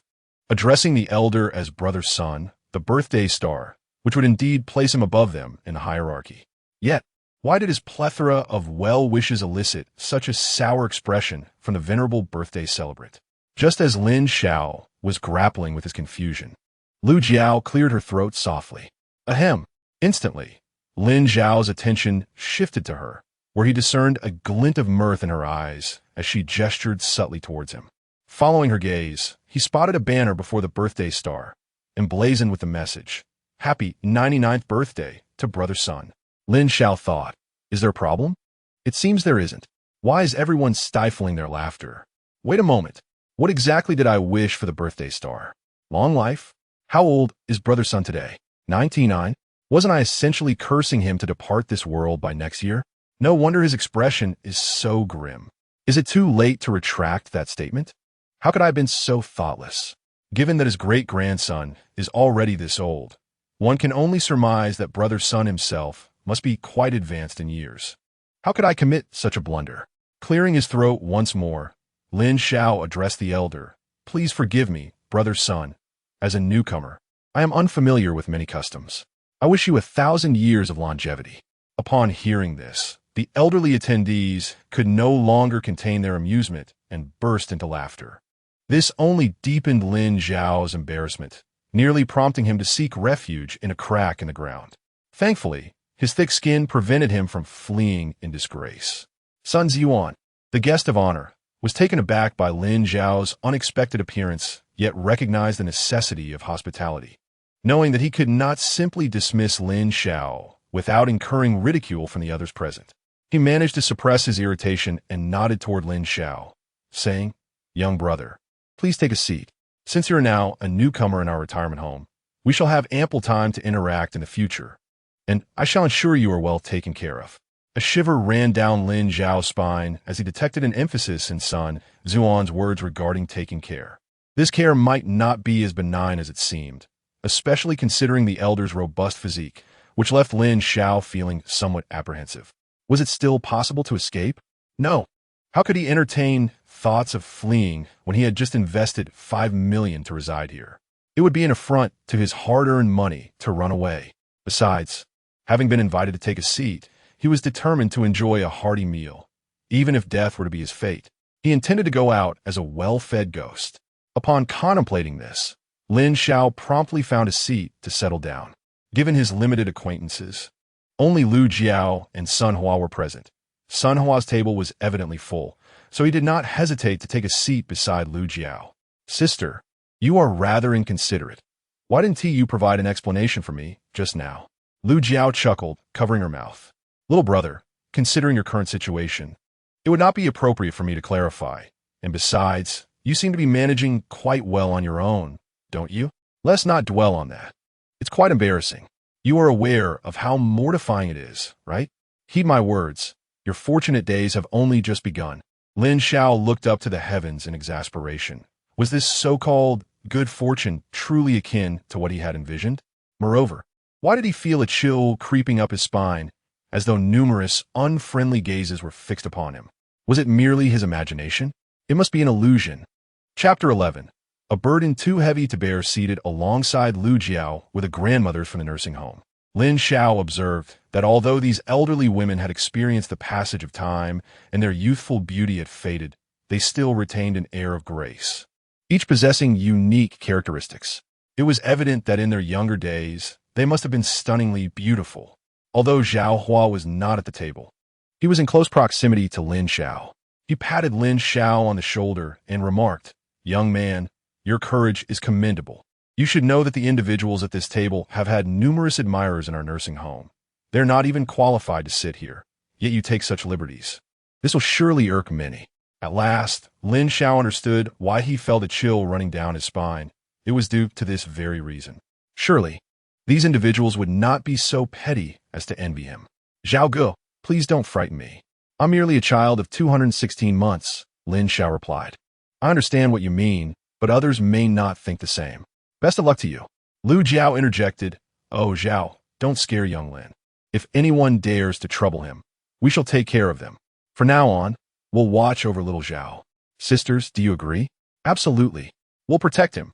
The group chorused, "Little brother, if anyone dares to bully you, your sisters will have your back." The entire table expressed their willingness to support Lin Xiao, a situation that seemed unavoidable. After spending some time in the nursing home, Lin Xiao noticed that the staff, apart from Su Qing, were all young girls. They had almost forgotten how long it had been since they had encountered a spirited young man like Lin Xiao, especially one as handsome as he was. Although they held no ulterior motives towards him, having such a charming young man around was a pleasant sight. With the backing of so many grandmothers, Lin Xiao felt a newfound confidence. The commotion caught the attention of Sun Ziyuan, who sensed that this young lad had overshadowed him today. He decided not to confront Lin Xiao, given the number of onlookers, and hoped the young man would not fall into his hands later. Ladies and gentlemen, it is getting late. Please, let us begin dining and enjoy the feast, Sun Ziyuan announced. As soon as his words fell, Lin Xiao's stomach audibly grumbled in response. Little Lin, you must be hungry. Please, eat up.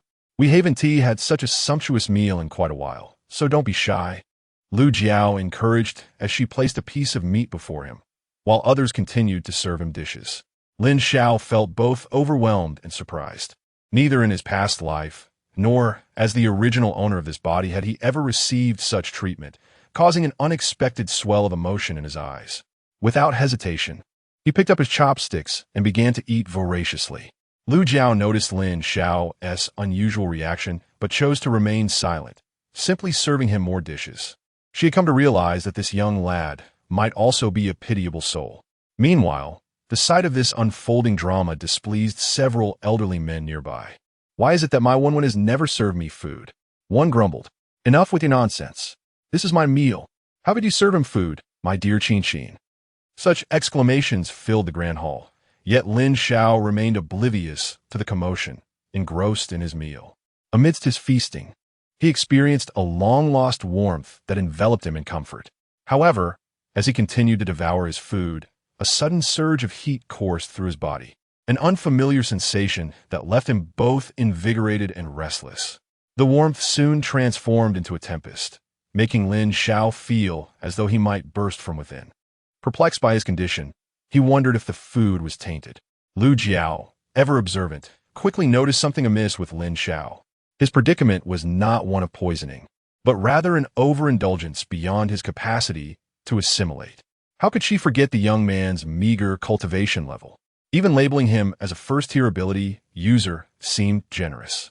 Consuming such rich delicacies all at once was bound to overwhelm his system.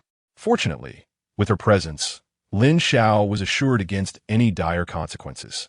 Lu Jiao raised her hand gently, a soft green luminescence emanating from it as it merged with Lin Xiao's being. He felt a soothing energy permeate him, calming the tumultuous forces within and bringing him much relief. He cast a surprised glance at Lu Jiao, realizing she was a rare healer, a valuable asset to any team. Moreover, he sensed her capabilities were formidable. Without probing further, as he was aware that the circumstances here were complex and required careful exploration, he expressed his gratitude. Thank you, sister. What exactly is happening to me? Nothing serious. You've simply overindulged, she replied with a gentle smile. Overindulged? How could that be? I've barely eaten a few bites, and nothing particularly extravagant, he exclaimed incredulously. Lu Jiao chuckled softly. It's simply a matter of your insufficient cultivation. This pork is from 7th-tier spirit beast, the thorny wild boar. The chicken is from a 6th-tier rainbow rooster, and the fish is a 7th-tier ice-spiked base. In fact, none of the dishes on this table come from beasts below the 5th tier. Although they have been dead for some time, they still contain considerable spiritual energy, which your body is struggling to handle. Can someone please explain what is going on? Lin Xiao asked, bewildered.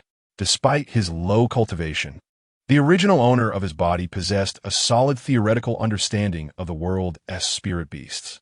He was aware that any beast above the 5th tier could devastate a town, and now, every dish before him was from a beast exceeding that level.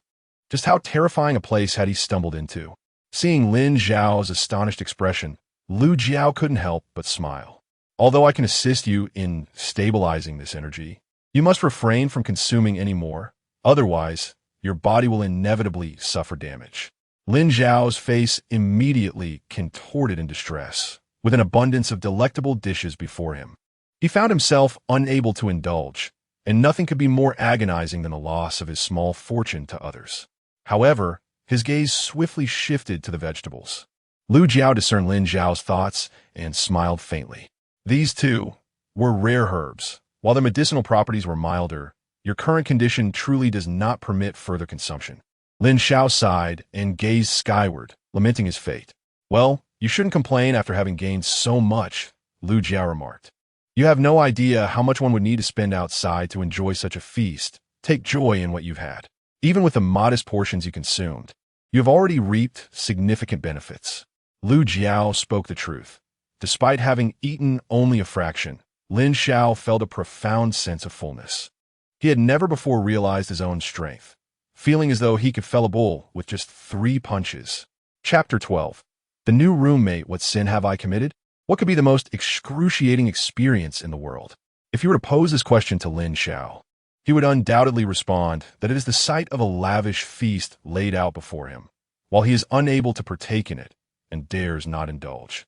The birthday celebration continued its course, and as Lin Xiao could not join in the revelry, he began to survey his surroundings. He observed that the elderly here had no qualms about enjoying their meals, devoid of the burdens that plagued him, a significant dilemma in itself. At his table, the elder women incessantly inquired about Lin Xiao's circumstances. Aside from Lin Xiao, who was privy to how Lin Xiao had arrived, the others remained oblivious. Lin Xiao was soon made aware of the insatiable curiosity of women. They say 3 women create a spectacle, but a table full of women is an entire theater. He did not shy away from their questions, and before long, the grandmothers had gleaned every detail about him. A few even expressed a desire to introduce their granddaughters to him, which left Lin Xiao quite alarmed. He had no intentions of pursuing a romantic relationship in the near future. His polite refusals elicited sighs of disappointment from the elderly ladies. Yet they understood that matters of the heart cannot be forced. Lin Xiao sighed as well, lamenting that this young man did not realize the magnitude of the opportunity he was missing. The women who sought to introduce potential brides to him were all remarkable figures. If Lin Xiao were to become the grandson-in-law of any one of them, he would soar to great heights. The birthday celebration stretched on for over 2 hours. Initially, Lin Xiao had come merely to enjoy the food and drink, but soon he found himself merely an observer, which became somewhat torturous. As a newcomer, he felt uncomfortable leaving the gathering while others remained, opting instead to engage in light conversation with Lin Xiao and the others to alleviate the awkwardness. His manner was charming, addressing the elderly ladies as sisters, which delighted them greatly. Lin Xiao had once contemplated extracting some information from these seniors, but he soon abandoned the idea. Aside from learning a few names, he had not gleaned any useful insights. Each time he inquired about the nursing home, he was met with evasive responses from his seasoned ladies. In simple terms, they had gathered ample information about him, while he had received none regarding the place. This was not Lin Xiao's fault. They were not yet ready to share details with him. They would wait until they had thoroughly assessed Lin Xiao's background before considering whether to disclose the situation to him. Lin Xiao's decision to keep Lin Xiao around had been spontaneous, and the next steps would depend on gaining a deeper understanding of him. During this time, Sun Zuan made the rounds, toasting at each table, and naturally did not neglect Lin Xiao's table. He engaged in jovial conversation with everyone, save for Lin Xiao, who dared not speak up and could only muster a smile. After all, he had previously cursed Sun Zuan if the roles were reversed. He would hardly grant a warm reception to someone who had wished him ill. The birthday banquet has finally concluded, and all the guests have departed. Naturally, Lin Xiao is no exception. His room has been prepared, and he is about to meet his new roommate. Uncertain of who his roommate might be and whether they would be easy to get along with, he initially considered seeking out Su Qing for assistance in finding his way. Yet after searching high and low, he could not locate her. Thus, with a reluctant resolve, he set off toward the room assigned to him.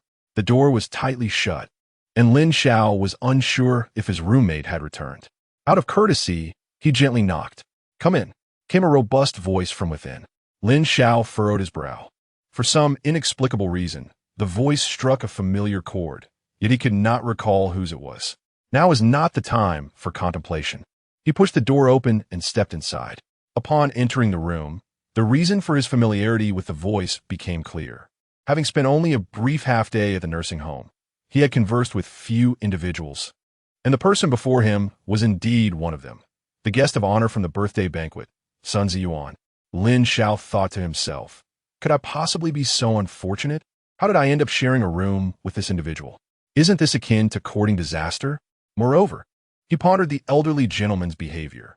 His children had traveled great distances to visit him. Why had he returned so swiftly? Shouldn't he spend more time with his family? Sun Ziyuan, noticing Lin Xiao, was somewhat taken aback, but he quickly grasped the reason for Lin Xiao's presence. The young man had mentioned being a new arrival, and it seemed he was the only occupant of a solitary room. It appeared that little Su had arranged for this fellow to share space with him. To his surprise, Sun Ziyuan found himself amused by the prospect of having Lin Xiao as a roommate so quickly. He cracked his neck, producing a series of audible pops, and adorned his face with what he believed to be a kindly smile. "Ah, you must be Shaolin. From now on, we shall be roommates, and I shall take good care of you." Unbeknownst to him, Lin Xiao found this supposedly amiable expression to be rather terrifying. "What have I done to deserve this?" he lamented internally. Despite his reluctance, he understood that he had no choice but to endure the situation. "Brother Sun," he began, "I truly did not expect you to be my roommate. The earlier incident was entirely a misunderstanding. I hope you can overlook my transgressions." Sun Ziyuan regarded Lin Xiao with a hint of surprise, suddenly finding the young man rather intriguing. Even in this awkward moment, Lin Xiao dared to draw closer with such familiarity, calling him brother in a tone so endearing. It struck Sun Ziyuan that his great-grandson was older than Lin Xiao. Yet here was this young lad addressing him so affectionately. Perhaps having such a companion would not be so bad after all.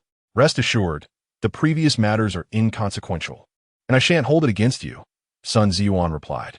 "However, I am curious. How did you come to reside here?" After deliberating, Lin Xiao decided to recount the entire series of events.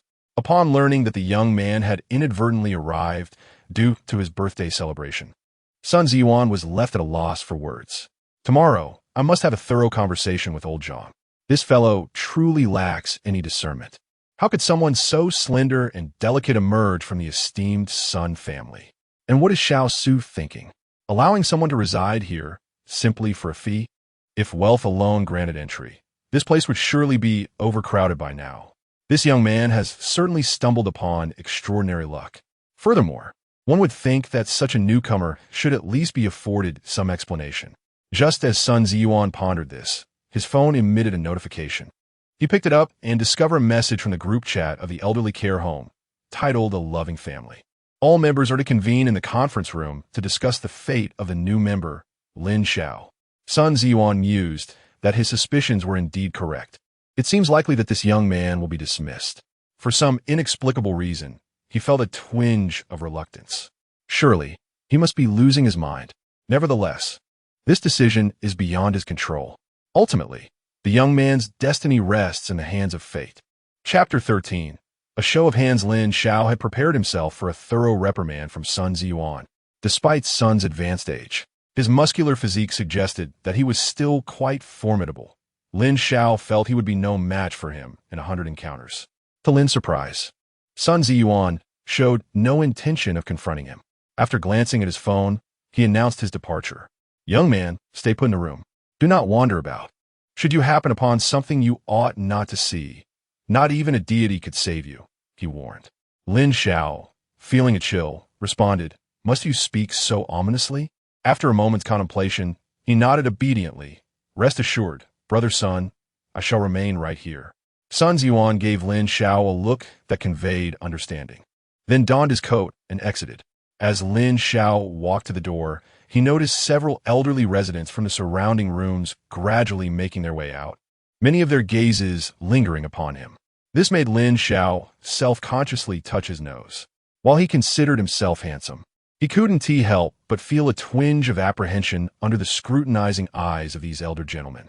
He observed that the direction they were heading was the same, prompting him to wonder if they were convening for a meeting. Should he follow them to see what was afoot? Just as this dangerous thought crossed his mind, he extinguished it. For some reason, he sensed that Sun Ziyuan's earlier warning had been no jest. It would be wiser to remain here and rest. The food he had consumed earlier was imbued with potent energy, although it had been somewhat neutralized by Lin Xiao's healing energy. Lin Xiao still felt a persistent warmth coursing through him. He decided to take a cold shower to cool himself down. Meanwhile, all the elderly residents had gathered in the conference room. Many of them had been intoxicated at Sun Ziyuan's birthday celebration, yet now they appeared remarkably sober, showing no signs of having indulged in alcohol. Once everyone was seated, Su Qing approached the podium. Esteemed elders, I apologize for the inconvenience. Due to an oversight on my part, our nursing home has welcomed a young man who was not meant to be here. I mistakenly facilitated his admission, and I take full responsibility for this error. I have reported this matter to the higher authorities, and their stance remains ambiguous. In essence, it is up to you all to decide whether he should stay or leave. Su Qing's words left the assembly momentarily stunned. The fact that this issue had caught the attention of higher-ups was significant. After all, those in authority were usually preoccupied. The nature of the situation had thus shifted. Many present were quite intrigued by the sudden appearance of this young man. Little Su, I trust you have gathered information about this fellow. Before we make our decision regarding his fate, please share his basic details with us, someone urged. Su Qing nodded and began to relay the particulars she had obtained about Lin Xiao to the gathered audience. Su Qing diligently introduced the situation, and the elderly audience listened with rapt attention. Ah, a person of unblemished background, quite commendable, with exemplary academic achievements, once recognized as an outstanding student in the city. He also engaged in part-time work during his spare time, a truly admirable child. Crucially, it is evident that his arrival was entirely fortuitous, not the result of any deliberate design. This is a believable assessment. The elders murmured among themselves, and Sun Ziyuan noticed that many held a relatively favorable view of Lin Xiao, particularly the grandmothers in the nursing home. Could good looks indeed grant one the liberty to act as one pleases? Yet dissenting voices emerged. An individual with merely F-level abilities should hardly remain here, should they? Personally, I harbor no fondness for this young lad. Although he poses no threat, his mere presence incites considerable discomfort. This boy must not be allowed to stay. What do they think this place is? Opinions on Lin Xiao varied widely among those present, each individual possessing their own perspective.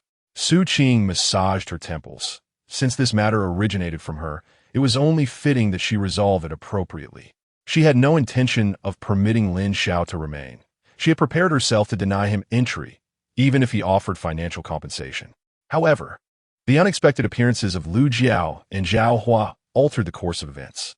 Thus, at this juncture, she sought to understand why Lu Jiao and Zhao Hua chose to allow this young man to stay. Everyone, please listen. Initially, I intended to expel this young man, but it was grandmother Lu Jiao and grandfather Zhao Hua who insisted on keeping him. I wish to know their reasoning behind this decision. Upon hearing Su Qing's words, Lu Jiao stood up immediately. Zhao Hua, on the other hand, remained silent. This decision was solely hers, and naturally, she had her own rationale. Dear brothers, sisters, younger siblings, lend me your ears. We have resided here for quite some time. Do you not feel that something is lacking? Although our needs are met, the atmosphere is rather oppressive, devoid of vitality.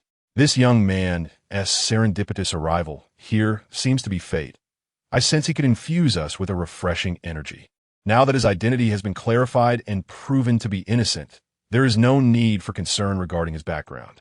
This is my primary reason for wishing to retain him. Furthermore, I find him quite agreeable. I believe it prudent to keep him for observation. Should he prove unsuitable, we can part ways without delay. Lu Jiao's words resonated with many of the elderly, who agreed that life here had become somewhat monotonous. Although the staff, including Su Qing, were relatively young, they treated the residents with excessive reverence, unlike Lin Xiao, who appeared more relaxed. His presence might indeed rejuvenate this place. Recognizing that many were swayed, Lu Jiao resolved to seize the moment. This is merely my personal opinion. I encourage everyone to express their own thoughts. If you oppose, kindly provide your reasons. No sooner had Lu Jiao finished speaking than an elderly man clad in a white coat rose to his feet. I feel that this lad is not suited to remain here, as our secrets are far too numerous, and knowing too much may not be in his best interest. Lu Jiao glanced at the elder and offered a subtle smile. Li Tai, my dear brother, I understand your perspective. Keeping this young fellow here could indeed be beneficial for you. After all, do you not require a little white mouse for your research? Our aging bodies cannot endure your experiments, and the staff here are preoccupied with their own affairs. Lin Xiao, however, is your optimal subject for experimentation. Li Tai poseth, realizing the validity of her assertion. Indeed, having Lin Xiao remain could prove advantageous to his studies. At that moment, he found no grounds for dissent. He had recently delved into new research and was in dire need of test subject.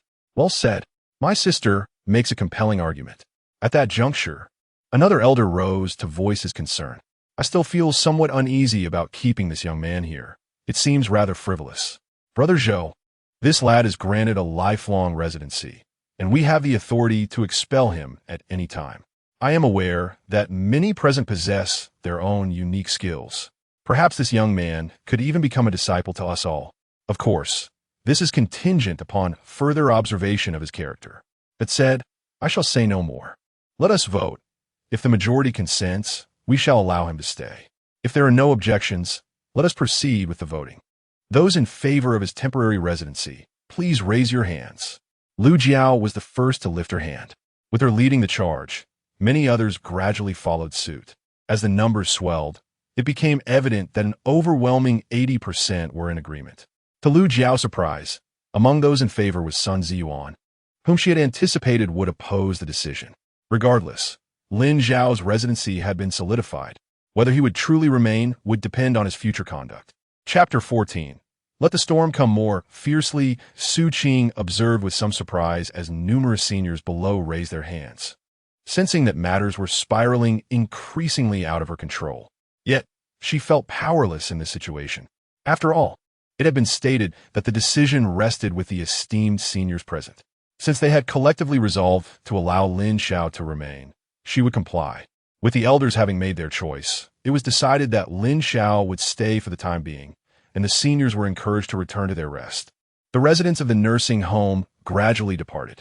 Sun Ziyuan, naturally, was no exception.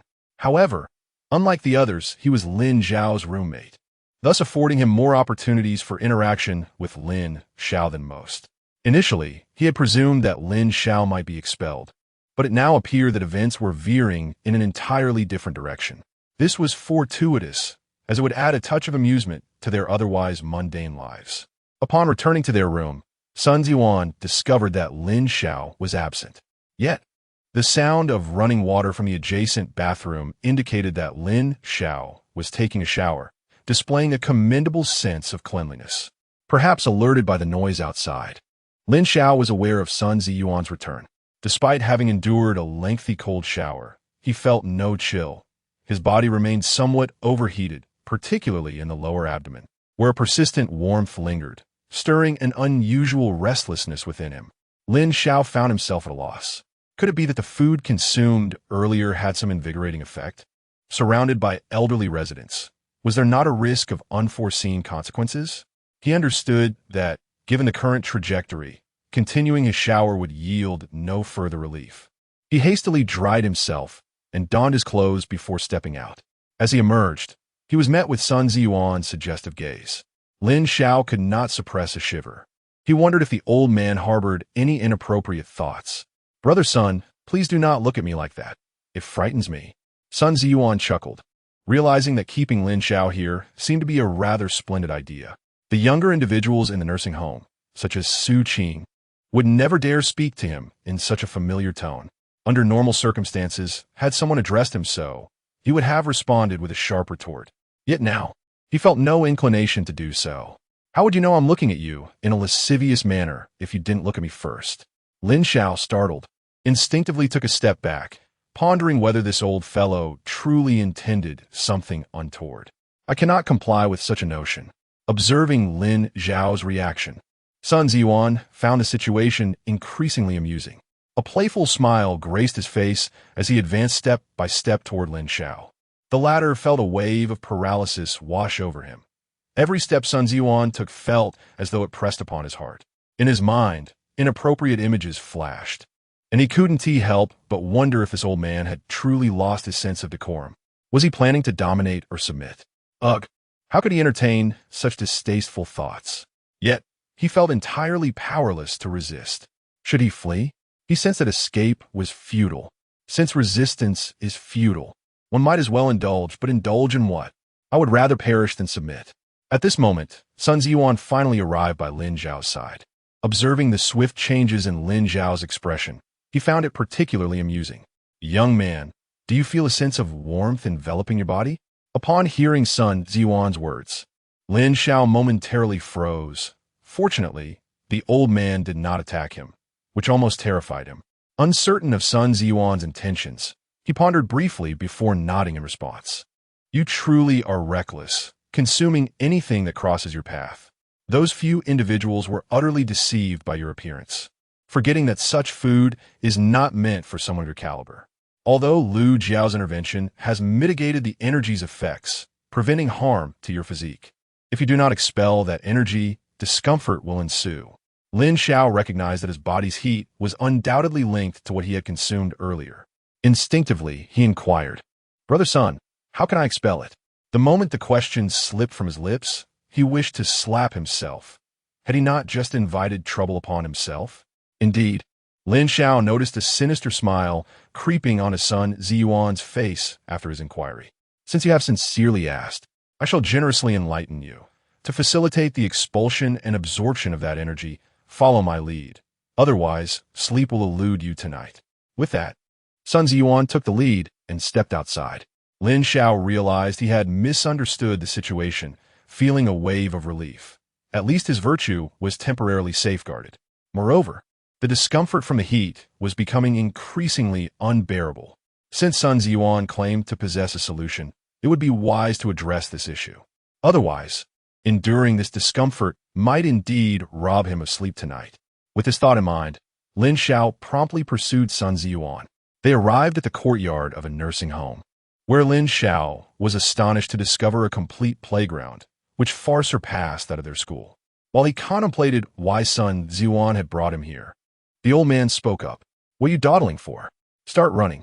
Lin Xiao quickly grasped that his current ailment stemmed from an excess of energy. Running would allow him to expel the surplus. How could such a simple solution have eluded him? He must have been so intimidated by the old man that his brain momentarily ceased to function. All right then, let us run. Lin Xiao began to jog around the playground, and to his surprise, Sun Ziyuan accompanied him. Lin Xiao did not mind. If the old fellow wished to run, he could join him. Although Lin Xiao appeared slender, his part-time job had endowed him with commendable physical fitness. Before long, he had completed 4 laps, and he was taken aback by the transformation in his body.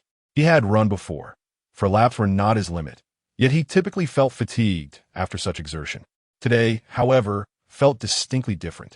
After completing 4 laps, he had sweated profusely, yet his body did not exhibit any signs of fatigue. In fact, it felt remarkably invigorated. It seemed as though the energy within him was gradually being absorbed. He perceived that his physique had grown significantly stronger than before. Though the June sun had begun to cast its warmth, Lin Xiao paid it no heed, continuing to pour his youthful exuberance and sweat onto the track. 5 laps. 6 laps. In no time, Lin Xiao had completed 10 laps, maintaining a commendable pace. In the past, he would have been utterly exhausted by now, but at present, he merely felt a hint of weariness and still had the capacity to persevere. The only source of his irritation was that Sun Ziyuan, with an unhurried demeanor, was trailing behind him. He too had run 10 laps without breaking a sweat, his forehead devoid of any moisture. Is it me who's struggling? Or you? Lin Xiao thought, exasperated. You run like a tortoise. Are you even capable? Lin Xiao's competitive spirit was ignited. He couldn't believe he was being outpaced by a man of 99 years. With that thought, he immediately began to accelerate. Let the storm intensify. Chapter 15. Breaking through the first physical limit, Lin Xiao began to accelerate, and Sun Ziyuan, naturally, would not concede. Today, his objective was remarkably simple: to exhaust this stubborn fellow. How dare he curse him to live only until the age of 100. He would not rest until this grievance was avenged. Lin Xiao's competitive spirit had been ignited, making the ensuing events considerably simpler. Sun Ziyuan surged ahead with remarkable ease, casting a mocking glance back at Lin Xiao before quickening his pace once more. Lin Xiao cursed silently. This old fellow had clearly underestimated him. The silent derision only deepened his humiliation, compelling him to fight back. He too increased his stride, resolute in his determination not to be left behind. For it was not merely about the contest, but about preserving his dignity. Thus, the two raced around the track, each lap presenting a challenge. Whenever Lin Xiao contemplated surrendering. Sun Ziyuan would deliberately ease his pace, waiting for him in silence, simply observing. Lin Xiao's resolve intensified. He could not allow this old man to look down on him. The scene unfolding on the track was visible from many rooms within the nursing home. In a room on the third floor, Lu Jiao and her roommate, Shangwan Shi, were keenly observing the two on the field. Jiao. They must have completed over 20 laps by now. This lad seems rather impressive. Lu Jiao nodded with a smile. Indeed, he's doing well, but that is also due to him having consumed spirit beast meat today. Under normal circumstances, he wouldn't manage so many laps. Yet his perseverance up to now is commendable. I feel it's enough. If we let Brother Sun continue this way, I fear the lad's body may not withstand it. What is there to worry about? Brother Sun knows his limits, and with both of us here, can anything unexpected occur? True enough, I am quite curious to see where this lad's limits lie. In another room on the second floor, a one-armed elder gazed quietly at the youthful display of vitality outside, a smile gracing his features. Old Sha, are you intrigued? The one-armed elder did not turn around. A bit. Although this lad has awakened an F-level vision enhancement, he seems quite suitable to inherit my legacy. However, further observation is necessary. Well, you'd best hurry, for I sense that you are not the only one interested in this boy. Are you intrigued as well? Not quite, but since I have little to do, if this lad possesses talent, I would not mind imparting some knowledge. Lin Xiao gasped heavily, each step feeling unbearably burdensome. In this moment, he realized that the excess energy within him had been nearly depleted. His continued perseverance was solely driven by a refusal to concede to Sun Ziyuan. Even though he understood that defeat was inevitable, he chose to persist. Sun Ziyuan, in turn, began to regard Lin Xiao with newfound respect. The lad's tenacity surpassed his expectations. Lin Xiao's speed had dwindled to a crawl, slower than the pace of an ordinary person walking. Yet he refused to abandon his endeavor, stubbornly pushing through. Sun Ziyuan showed no intention of halting, eager to discover just how long Lin Xiao could endure. Lin Xiao's gaze had grown somewhat unfocused, the track ahead becoming increasingly indistinct. Whether it was due to his physical limits or the sweat obscuring his vision remained unclear. With a stumble, Lin Xiao collapsed onto the track. For someone utterly fatigued, rising once more is undoubtedly a formidable challenge. Sun Ziyuan understood this sensation. Lin Xiao had surely reached his limit. Just as he was preparing to encourage Lin Xiao to concede, he was astonished to see Lin Xiao struggle to his feet unaided. Wiping the sweat from his brow, Lin Xiao looked at Sun Ziyuan and declared, "Old brother Sun, you can't possibly think I would surrender like this. The outcome isn't decided yet. Damn it, I refuse to believe I can outrun you." Sun Ziyuan chuckled heartily, suddenly finding himself rather fond of the lad. "I've realized that the only thing hard about you is your mouth. To think you could outrun me, you're still too green." Lin Xiao, too weary to engage in further banter, opted to conserve his strength and resumed running. Perhaps it was merely a trick of his mind, but he felt his steps had become notably lighter. His speed increased significantly compared to before. This surprised Sun Ziyuan, who, being a seasoned runner, recognized the significance of this moment. Lin Xiao had shattered the first barrier of physical limits, and this single bout of running had released him from a layer of constraints. This lad possesses some potential. He recalled his own youth, when it had taken considerable time to break through his own initial limits. How intriguing it was to observe how far this young man could endure. As twilight began to descend, a refreshing breeze occasionally swept through, providing Lin Xiao with some comfort, albeit fleeting, as a persistent burning sensation plagued his throat. If memory served him correctly, he had completed another 15 laps, surprising himself with his endurance. However, he too had reached his limits, utterly drained of energy. Sun Ziyuan, on the other hand, appeared remarkably resilient, having completed countless laps without a hint of fatigue. Lin Xiao fell once more, this time genuinely unable to rise, not out of unwillingness, but due to sheer exhaustion. Sun Ziyuan settled beside him, gazing at the distant sunset, and spoke softly, "Young man, this time you've triumphed. I'm afraid age has caught up with me, and I can no longer run." Lin Xiao replied with a hint of defiance, "No need for pity, brother Sunday. Losing is simply losing. I can handle it without your leniency. Still a bit of spirit left in you, which I admire. Sun Ziyuan then produced a bottle of water from seemingly nowhere and offered it to Lin Xiao. Lin Xiao, not wishing to be impolite, struggled to sit up and reach for the bottle, only to find he lacked the strength to unscrew the cap. With a wry smile, he hesitated to ask for Sun Ziyuan's assistance. Observing the scene, Sun Ziyuan smirked and, with a flick of his fingers, effortlessly opened the cap with a surge of spiritual energy. Lin Xiao muttered in astonishment, "What remarkable skill! Who asked for your help? I can manage." "Indeed, yes. You can manage. My intervention was unnecessary."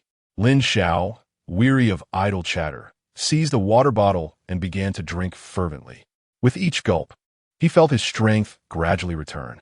However, upon attempting to rise, he discovered that his legs felt as if they were laden with lead, utterly devoid of energy. Sun Ziyuan sighed, disregarding Lin Xiao's protests, and effortlessly hoisted him onto his shoulder.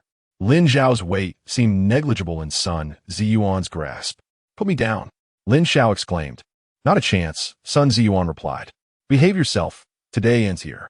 "Surely, you wouldn't wish to crawl back on your own, would you?" Lin Xiao recognized Sun Ziyuan's good intentions. "I just need a moment to rest, and this position is utterly humiliating." "What? Would you prefer a princess, Carrie?" "I have no objections." Lin Xiao sighed in resignation. "Fine. Let it be so. I'm exhausted. Let the world come to an end." Chapter 16. The Secret Realm. As Sun Ziyuan returned with Lin Xiao, he unexpectedly discovered that two individuals awaited them at the entrance, Lu Jiao and Shangwan Shi. At that moment, Lin Xiao felt an overwhelming desire to vanish. Being brought back by Sun Ziyuan in such a humiliating manner, in the presence of others, was utterly mortifying. Unbeknownst to him, their circumstances had long been observed by many. Upon seeing Lu Jiao and Shangwan Shi, Sun Ziyuan displayed no surprise. He simply set Lin Xiao down, declaring, "I leave him in your capable hands." With that, he retreated to his room. Lin Xiao, having regained some strength, was perplexed by Sun Ziyuan's words. Remaining in this awkward situation felt unbearable, and he struggled to return to his room, only to be firmly restrained by Shangwan Shi. "Please, just let me go," Lin Xiao pleaded. Shangwan Shi smiled, but remained silent. To Lin Xiao's astonishment, no matter how he fought against her grip, he could not break free. Realizing the futility of his struggles, he surrendered entirely. He understood that he might indeed be the weakest link here, and all attempts would ultimately be in vain. To Lin Xiao's surprise, Shangwan Shi appeared to have no intention of tormenting him. Her hand rested gently on his pulse. "There is nothing serious, just excessive fatigue. A little rest will suffice. However, with Jiao Jiao here, it's really quite unnecessary to complicate matters," she reassured him. Lu Jiao chuckled and unleashed her abilities once more. Lin Xiao felt as though his depleted body was rapidly rejuvenating, the weariness dissipating almost entirely. He was taken aback. Wasn't the healing ability meant solely for recovery? Could it also restore stamina? "All right, little brother, this is all we can do for you. I hope you won't disappoint us moving forward with your presence. Our nursing home truly has a newfound vitality." After their remarks, the two turned to leave. Lin Xiao, momentarily stunned, called after them, "Thank you, sisters." They did not turn back, merely waving their hands in response. Such a simple gesture brought a wave of emotion to Lin Xiao's heart. The feeling of being cared for was truly delightful. The fatigue that had weighed upon him vanished completely, leaving Lin Xiao in a state of wonder. He realized that he needed to gradually acclimate to this world of revitalized spiritual energy, where many aspects could not be understood through previous notions. Upon entering his room, he found Sun Ziyuan observing him with a teasing glint in his eyes. "I must say, young man, your popularity is quite impressive. However, I must caution you. Your actions might inadvertently offend certain individuals." Lin Xiao couldn't help but roll his eyes, fully aware of what Sun Ziyuan implied. "Listen, brother, I'm not as unscrupulous as you presume. Such conduct is beyond my capability. Who can say for certain? After all, you're still unfamiliar with them. Should you ever come to a realization and decide to cease your efforts, who knows what kind of mischief you might engage in?" Lin Xiao sighed, feeling an unexpected flutter of excitement at Sun Ziyuan's words, even though he had initially held no particular thoughts on the matter.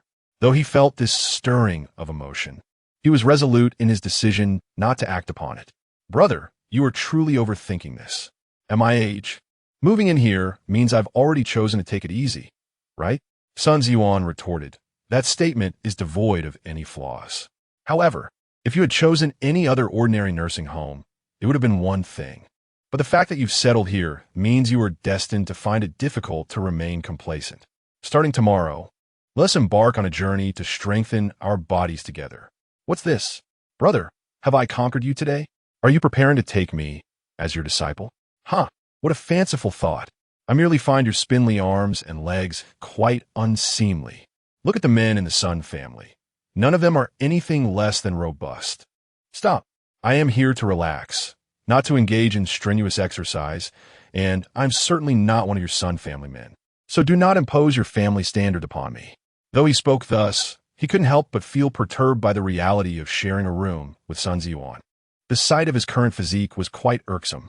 You have two choices. Either you obediently practice, or I will subdue you, and then you will practice willingly. Lin Xiao stared at the ceiling at a 45-degree angle, realizing that he had no choice but to comply. He suspected that Sun Ziyuan was perhaps seeking revenge on him. Is it too late to change rooms? Too late. Lin Xiao felt utterly speechless. In that moment, he sensed that the days ahead would be exceedingly bleak. Observing Lin Xiao's predicament, Sun Ziyuan felt an inexplicable joy. Stop dawdling, hurry, and take a shower. I suggest you rest early tonight. For tomorrow I shall introduce you to the concept of devilish training. Lin Xiao wished to rebel, yet the sight of Sun Ziyuan's muscular build, coupled with his ease while running earlier, made him realize that resistance would only lead to greater suffering. Thus, he opted to follow Sun Ziyuan's lead, as it would spare him some anguish. After taking a shower, Lin Xiao lay down on his bed. He had to admit, this was the most comfortable he had ever felt while lying down. Despite having regained his energy, he quickly drifted into slumber. Just before falling asleep, he pondered whether he had truly aged. Previously, at this hour, he would either be studying or working part-time. Going to bed this early was indeed out of character for him. Sun Ziyuan, observing Lin Xiao fall asleep almost instantaneously, felt a nostalgic appreciation for youth. He chose not to rest, instead pulling out his phone to send a message in the group chat. Everyone, I believe this kid has potential. Keeping him here seems quite favorable. It's still too early to make such judgments. One can know a person's appearance, but not their heart. We should continue to observe. In a week, all the promising talents of Sun City will be exploring a premier secret realm. Let this young man witness the world as well. We shall set some tests for him there. If he can pass, we can consider allowing him to stay. Agreed. 1. As the discussion within the group grew increasingly fervent, Sun Ziyuan pondered for a moment before typing another line. Starting tomorrow, I shall train him. While his abilities may be insufficient, we can certainly fortify his physical prowess for self-preservation. A week is rather brief, so I will need your cooperation, Lin Xiao. Should he pass the trial, we can then deliberate on whether to further instruct this young lad. If he fails, the guidance provided during this period will still prove beneficial. Okay, I have no objections. Then it is settled. Everyone may contemplate what sort of trial to establish by that time. Meanwhile, Lin Xiao slept soundly, blissfully unaware that the elderly residents of the nursing home were already plotting against him. Chapter 17. Are there normal people here besides myself? The following morning, Lin Xiao, still in a state of drowsiness, was roused by Sun Ziyuan. A hint of irritation lingered as he confirmed his rebirth in this world upon seeing Sun Ziyuan. Glancing outside at the still dim sky, he couldn't help but express his exasperation. Brother, what time is it? You're waking me up already? If this continues, I might just lose my temper. Sun Ziyuan, unfazed by Lin Xiao's thoughts, felt that perhaps he had been too lenient with him. He swiftly pulled Lin Xiao from his cocoon of blankets. At that moment, Lin Xiao was fully awake, intimidated by Sun Ziyuan's muscular arms, which were thicker than his own thighs. Brother, I was wrong. I'll get up now, all right? Good, at least you have some sense. Do you remember what I told you last night? I'll practice. Isn't that enough? But isn't a bit too early? Too early? It's already 5:30. The early bird catches the worm. We cannot afford to waste time. Resigned to his fate, Lin Xiao accepted that struggling was futile and decided to embrace the exercise as a means to strengthen his body. What are we waiting for? Let us get going. Hold on. Although it's a bit late now, we must have breakfast first. With that, Sun Ziyuan clapped his hands. To Lin Xiao's surprise, the nursing home service was quite attentive. Su Qing immediately wheeled in the dining cart upon hearing the sound. Lin Xiao quickly dove back under the covers, suddenly recalling that in his haste yesterday, he had forgotten to bring a change of clothes. After sweating profusely, he was now in dire need of cleanliness. However, Su Qing seemed oblivious to this. She simply retrieved a set of fresh clothes from beneath the dining cart and tossed them to Lin Xiao. Lin Grandpa, here are your clothes, and breakfast is right here. Enjoy at your leisure. Just leave your dishes when you're finished. Someone will come to collect them. After delivering her message, Su Qing promptly exited, thoughtfully closing the door behind her. Lin Xiao was taken aback. How had Su Qing suddenly become so considerate? And did she just call him Lin Grandpa? Strangely enough, he found himself rather fond of the title. Yet, he couldn't shake the feeling that her gaze held a tinge of sympathy. Never mind, pondering such trivialities was futile. With Su Qing gone, Lin Xiao wasted no time in changing into the new clothes. To his surprise, the attire appeared to be of excellent quality, far superior to what he had worn before. It reinforced his belief that wealth truly brings comfort. Such service was something he had never dared to dream of. Once Lin Xiao was dressed, he noticed that Sun Ziyuan had already begun serving breakfast. He rushed over, fearing that if he delayed even a moment longer, this old fellow would consume everything, leaving him at a significant loss. Upon seeing the sumptuous spread on the dining card, Lin Xiao couldn't help but nod in approval. Breakfast was exceedingly simple: a large bun, fried dough sticks, a tea egg, and a bowl of soy milk. Sun Ziyuan was savoring a meat-filled bun, the glistening grease of the filling making Lin Xiao's mouth water. Without hesitation, he grabbed a bun from the table and began to eat. He couldn't help but mumble, "Brother, take it easy. Don't consume so much. Be cautious of high blood pressure." This time, Sun Ziyuan remained silent, merely casting a knowing glance at Lin Xiao. Lin Xiao paid little heed, shoving the bun into his mouth and swiftly peeling the tea egg, devouring it with gusto. He then picked up a fried dough stick, dipping it into the soy milk and relishing the delightful flavors. Delicious, Sun Ziyuan observed quietly, even offering his portion to Lin Xiao. Lin Xiao was taken aback, yet he felt no obligation to refuse. "Brother, your generosity is appreciated. I shall gladly accept." Sun Ziyuan chuckled, amused by Lin Xiao's voracious appetite, as he devoured everything with remarkable speed. Once he finished, Lin Xiao wiped his mouth with satisfaction. It had been ages since he enjoyed breakfast so thoroughly. "I say, young man, do you not sense anything amiss?" Lin Xiao paused, bewildered. "Are you implying you drugged my food? That's impossible." But as soon as the words left his lips, he felt something was indeed off. A wave of warmth surged within him, a sensation all too familiar, reminiscent of the previous day when it had hindered his ability to eat properly at the feast. The only perplexing aspect was that this wave of warmth seemed to be arriving at a slower pace than before. "Not again." Sun Ziyuan finally broke into laughter. "Young man, these are all fine delicacies. While not as exquisite as yesterday's, they are still commendable. The meat bun contains second-tier spiritual beast meat. The tea egg is from a third-tier spiritual beast, and the fried dough sticks and soy milk are ordinary food. But even these are more than enough for you to handle." Lin Xiao exclaimed, "Why didn't you tell me sooner?" The heat within him was intensifying, and he could no longer ignore it. "Brother, save me.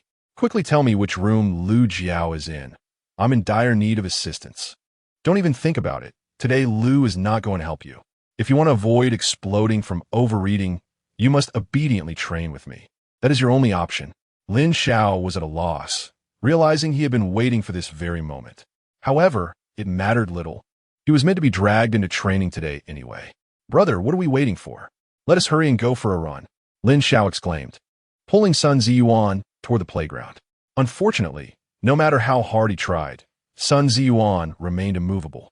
"Who said we're running today? We have other training to attend to. Follow me."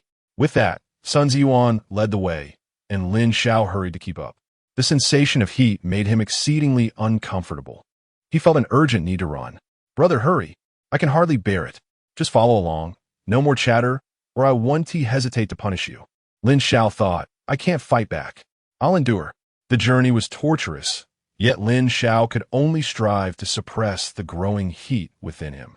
Before long, the two individuals arrived at a place that resembled a gym. Here we are. Today we shall exercise here. At this moment, Lin Xiao was too preoccupied to concern himself with anything else. A gym is a gym, after all. As long as he could suppress the tumultuous energy within him, it mattered not where he trained.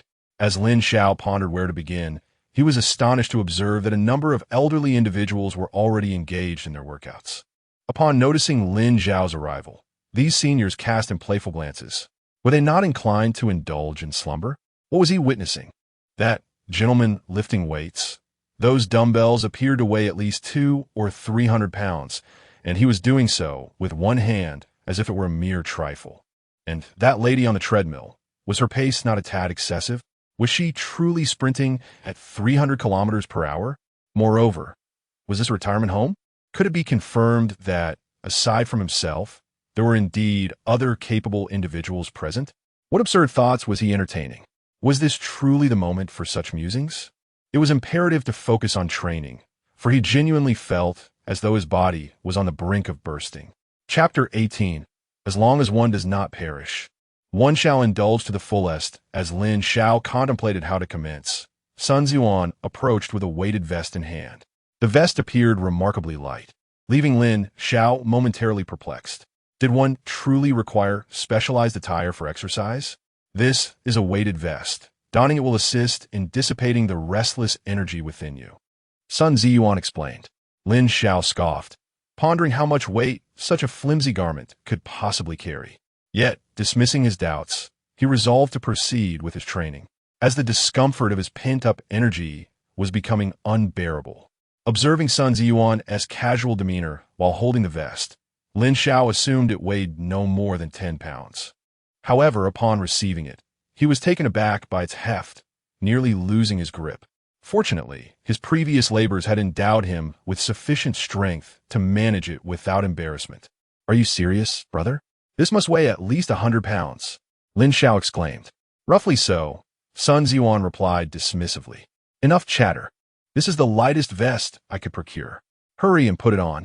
Left with no choice, Lin Xiao complied with Sun Ziyuan's insistence, feeling as though a mountain had settled upon him. Strangely, the moment he donned the vest, he sensed a modulation in the tempestuous energy within him. Brother, I must admit, this is indeed effective, but I have concern. Starting with such intensity might overwhelm my body. I fear any permanent damage would be detrimental. Enough with the excuses. Sun Ziyuan chuckled. This vest is crafted from special materials, worth a fortune. Besides enhancing your load capacity, it also curbs the turbulence within you. Wear it consistently for the time being. Only remove it during bathing, and even while sleeping, keep it on. As for your physical concerns, fret not. I assure you, your body will withstand it. Now, stop dawdling and start running. 20 laps on the indoor track. Lin Xiao contemplated resisting once more, but the restless energy surged again within him. Though the vest provided some restraint, the discomfort persisted. With a wry smile, he ceased his struggles and resigned himself to the arduous task of running. The indoor track, not particularly expansive, merely the size of a basketball court, would typically pose no issue for Lin Xiao to complete 20 laps. Yet, now burdened with over 100 pounds, the challenge was formidable. Initially, buoyed by his stamina, he managed a light jog despite the added weight, which helped to ease the tumult within him, providing motivation to persist. However, by the 10th lap, fatigue began to set in, his speed dwindling as sweat drenched his garments. His shoulders felt unbearably heavy, accompanied by an ache that suggested the vest had already begun to chafe his skin. Nonetheless, Lin Xiao pressed on. With so many eyes upon him, he was unwilling to surrender easily. Having been an orphan in 2 lifetimes, Lin Xiao recognized a shared tenacity between himself and the original owner of this body. Both of them harbor a profound fear of solitude. Lin Xiao holds a favorable impression of the elderly residents in the nursing home, though he does not yet regard them as family. Deep down, he wishes for their respect. Despite the increasing slowness of his pace, he perseveres with determination. prompting the elderly onlookers to nod in approval. As time passes, Lin Xiao notices the once turbulent energy within him has settled, not only stabilizing but also nourishing his body. This sensation nearly elicits a sound of comfort from him. Consequently, Lin Xiao feels his steps lighten considerably, and his speed picks up once more. He understands that this revitalizing energy is benefiting his physique, a gift that promises lifelong rewards. Lin Xiao is not naive. He has come to realize that Sun Ziyuan's insistence on training him stems from a discontent with his frail appearance, but ultimately, it is for his own good. He is aware of his previous physical limitations, carrying extra weight. He could barely manage 10 laps. In just one day, however, his physical strength has improved markedly. If he continues on this path, even if his awaken ability is merely F grade, he may still ascend to a position of strength. A wave of excitement stirs within him. Having been reborn into this world, to claim he has no desire to grow stronger would be a falsehood. The harsh reality of awakening an F-grade ability struck him hard. Yet now, hope seems to re-emerge. He is unwilling to forfeit this opportunity. He must at least make an effort. With such thoughts, Lin Xiao feels a renewed lightness in his stride. Before long, he completes 20 laps, dragging his weary body before Sun Ziyuan and casting him a challenging glance. Though he now acknowledges that Sun's intentions may be benevolent, expressing gratitude is out of the question. Surely, Sun believes he cannot finish 20 laps. He is determined to prove him wrong. What is with that look? Today's training has only just begun. That was merely a warm-up. Upon hearing Sun Ziyuan's words, Lin Xiao stumbles, nearly collapsing to the ground. That was just a warm-up? Brother, please tell me truthfully. Do you intend to kill me? Sun Ziyuan displays a smile that Lin Xiao finds utterly terrifying. Why would I give up on a toy I have finally acquired? Fear not. I won't kill you. However, my standard is simple. As long as you can endure, we shall push you to your limits. Lin Xiao, I take back even the slightest gratitude I felt earlier. This old fellow is certainly trying to drive me to my end. Lin Xiao disregards his exhaustion and plops down onto the ground. The physical fatigue is secondary. That weighted vest is exceedingly uncomfortable. He can feel blood seeping from his shoulders. At some point, Lu Jiao appears beside him and immediately casts a healing spell. Lin Xiao feels a sudden itch in his shoulder, and upon inspection, he finds his wounds have completely healed. Lu Jiao once again cast a vitality restoration spell on Lin Xiao, who felt rejuvenated and full of vigor. Truly, my sister treats me the best, he thought, but she quickly retorted, hold your flattery. I'm treating you merely to prevent your demise here. I stand with Brother Sunday. You might as well continue to endure your reprimands.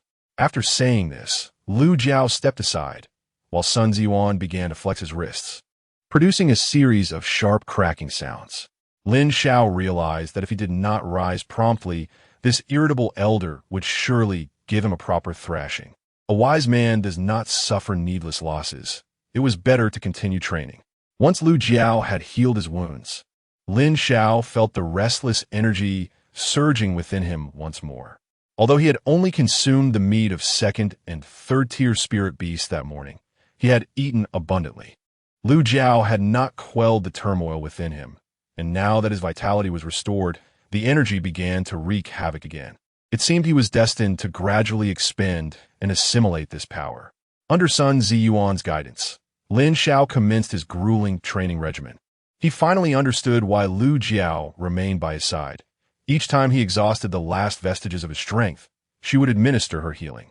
After each treatment, he would continue training under Sun Ziyuan's relentless encouragement. By the end of the morning, Lin Xiao had completely depleted the energy from his breakfast. Just as he was preparing to take a break, it was time for lunch. Su Qing delivered their meal directly to the gym. Upon seeing the lavish spread of fish and meat, Lin Xiao realized that it was likely spirit beast meat. He swallowed hard, resisting the urge to dive into the feast. Is there no normal food here? He inquired. Sun Ziyuan cast a disinterested glance at him. This is all there is. Eat if you wish, or go hungry. Regardless, training will continue this afternoon, whether you partake or not. Upon hearing Sun Ziyuan's words, Lin Xiao could no longer contain himself and rushed over to indulge in the feast. He understood that his ability to endure through the morning was entirely due to the energy provided by the spirit beast meat. Without sustenance, he would not last through the afternoon. He needed to eat, and he needed to eat plenty. Watching Lin Xiao devour his meal with fervor, Sun Ziyuan couldn't help but smile. Frankly, he was somewhat astonished by Lin Xiao. The lad had complained incessantly, yet he had persevered. If this young man could pass the trial, he truly possessed the potential for further cultivation. Chapter 19. The last training after lunch. Without waiting for Sun Ziyuan to instruct Lin Xiao to commence his training, Lin Xiao himself could no longer endure the restlessness. It is often said that one should have a hearty breakfast, a substantial lunch, and a light dinner. Lin Xiao, indeed, had eaten to his fill, feeling quite stuffed. The consequence of this was that the energy he had painstakingly expended and absorbed in the morning surged back with fervor, even more violently than before. If he did not move soon, Lin Xiao felt as if he might burst from the pressure. Noticing Lin Xiao's eagerness, Sun Ziyuan wore a satisfied smile. Now was not the time for Lin Xiao to engage in aimless practice. He had devised a systematic training regimen for him. You need not rush, he advised. This afternoon's training will be underwater. Simply swimming will suffice. Lin Xiao couldn't help but roll his eyes. While he was indeed capable of swimming, the weighted vest he wore would surely drag him down the moment he hit the water. Brother, if you wish for my demise, you need only say so. With this kind of weight, if I manage to swim, it will be a miracle. Huh, you can either jump in yourself, or I shall throw you in. Lin Xiao wanted to protest further, yet the energy within him ignited a growing restlessness. At this moment, seeking solace in the water seemed a reasonable choice. Resigned to his fate, he trusted that Sun Ziyuan would not abandon him in peril. Soon, they arrived at the edge of the pool, and Lin Xiao leaped in without hesitation. The water temperature was just right. Although buoyancy surrounded him, he felt no relief. The weighted vest bore down on him, making him feel as if he were destined to sink. Fortunately, the surging energy within him provided sufficient strength, preventing him from being pulled to the depths. Start by acclimating yourself in the shallow end. Once you adjust to the weight, begin swimming, Sun Ziyuan instructed. Lin Xiao, too weary to complain, resolved to focus on his training instead. After a period of floundering in the shallow waters, he finally adjusted to the weight of the vest. Taking a deep breath, he attempted to swim. The interference of the vest made it somewhat challenging. Nevertheless, he managed to paddle forward. Lin Xiao's swimming skills were self-taught, not particularly proficient, but he was not in danger of drowning. His strokes resembled the most rudimentary dog paddle. Sun Ziyuan and Lin Xiao closely observed Lin Xiao's performance, and upon witnessing his awkward style, they exchanged bemused glances. This kid's swimming technique is truly clumsy, they thought. It seems that when time permits, we should teach him other swimming styles. Lin Xiao chuckled lightly. That's of little consequence. As long as he can swim, it suffices. As fate would have it, just as Lin Xiao surmised, Lin Xiao managed to swim 3 laps before he began to sink during the 4th. Bubbles surfaced in the water as he struggled. Observing the commotion in the pool, Sun Ziyuan promptly dove in and swiftly retrieved Lin Xiao from the depths. Lin Xiao expelled a few mouthfuls of water, wearing an expression of utter despair. He realized that swimming consumed far more energy than exerting himself on land. Lin Xiao timely replenished Lin Xiao's stamina. Before Lin Xiao could express his gratitude, Sun Ziyuan kicked him down once more, barking, "If you're still alive, keep swimming." Lin Xiao inwardly cursed the lack of humanity, but resumed his practice nonetheless. Within the pool, he toiled for 3 full hours before Sun Ziyuan finally called him out.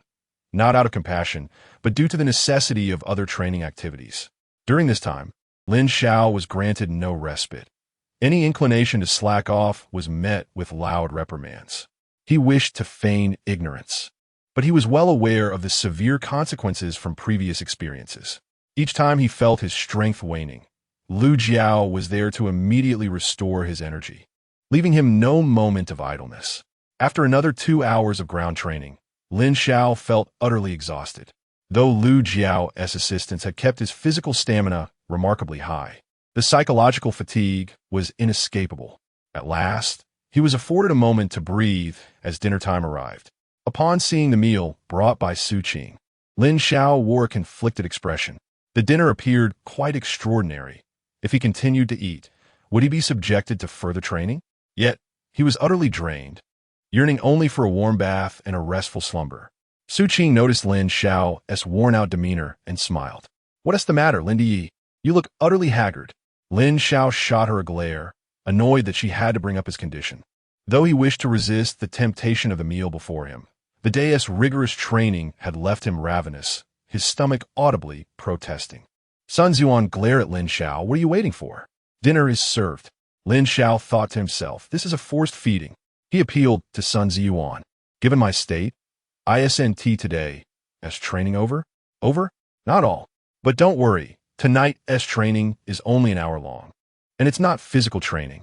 Relieved to hear it wasn't physical training, Lin Xiao still had a lingering question. If he ate, how would he expend the energy gained if there was no physical training? Eat without concern. Your body will manage just fine. Lin Xiao sensed that matters were likely more complex than he imagined. But what could he do? One must eat, no matter the circumstances. With his mind set on nourishment, Lin Xiao cast aside all hesitation and began to eat heartily. In a fit of rebellion against Sun Ziyuan, he resolved to consume Sun Ziyuan's portion as well. Soon, however, he sensed something amiss. The energy he gained from dinner seemed far greater than that from breakfast or lunch. Was this meant to overwhelm him? What is going on? Why do I feel so invigorated? I can hardly bear it. That's the point. We're moving on to the final training session. As Sun Ziyuan concluded his words, he did not wait for Lin Xiao to respond, but swiftly hoisted him onto his shoulder. Lin Xiao only felt the sound of bursting air near his ear and instinctively closed his eyes. When he reopened them, he discovered that he and Sun Ziyuan had arrived at a martial arts arena. Wait, an arena? What on earth is this about? Sun Ziyuan's expression was even more teasing as he unceremoniously tossed Lin Xiao onto the stage. "This is the final training session, a practical exercise. Your opponent is me. If you manage to land a hit, I shall concede defeat.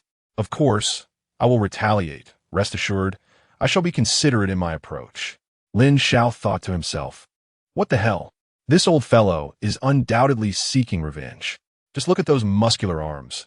I doubt I can withstand even a single blow. Brother, I was wrong. Please don't toy with me like this." Sun Ziyuan chuckled. "Oh, I forgot to mention, for dinner tonight, you consume the flesh of a 7th-level spirit beast, which is imbued with overwhelming energy. I fear you may not be able to handle it. If you train on your own, it could take you all night. Don't count on Lu Lao Mei. She will not help you manage the energy within. Thus, you are faced with two options. Either engage me in battle to swiftly dissipate this energy or train alone through the night. By the way, no matter how late you train, tomorrow's session will proceed as usual." Lin Xiao felt utterly defeated. This guy had plotted against him. He had come to the retirement home to enjoy a life of comfort, not to endure such trials. Damn it, he decided to confront this old man head-on. Chapter 20. The versatility of extraordinary abilities. Do not presume that I fear you.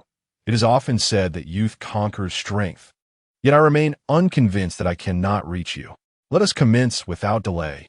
It was not that Lin Xiao was eager to endure punishment, but rather that the energy within him had begun to surge uncontrollably.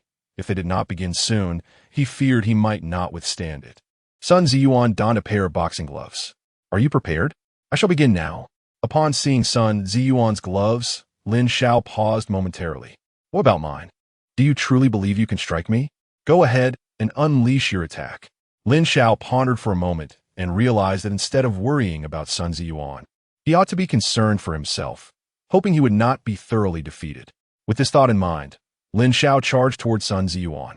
Although Lin Xiao had not received formal training, he had engaged in brawls in the past. His attacks lacked formality, but were rather wild and instinctive. In his previous life, he had suffered at the hands of many simply due to their numbers. Had it been one or two opponents, he might not have lost. As Lin Xiao launched his attack, Sun Ziyuan remained unfazed. Just as Lin Xiao's fist was about to connect, Sun Ziyuan deftly sidestepped, narrowly evading the blow.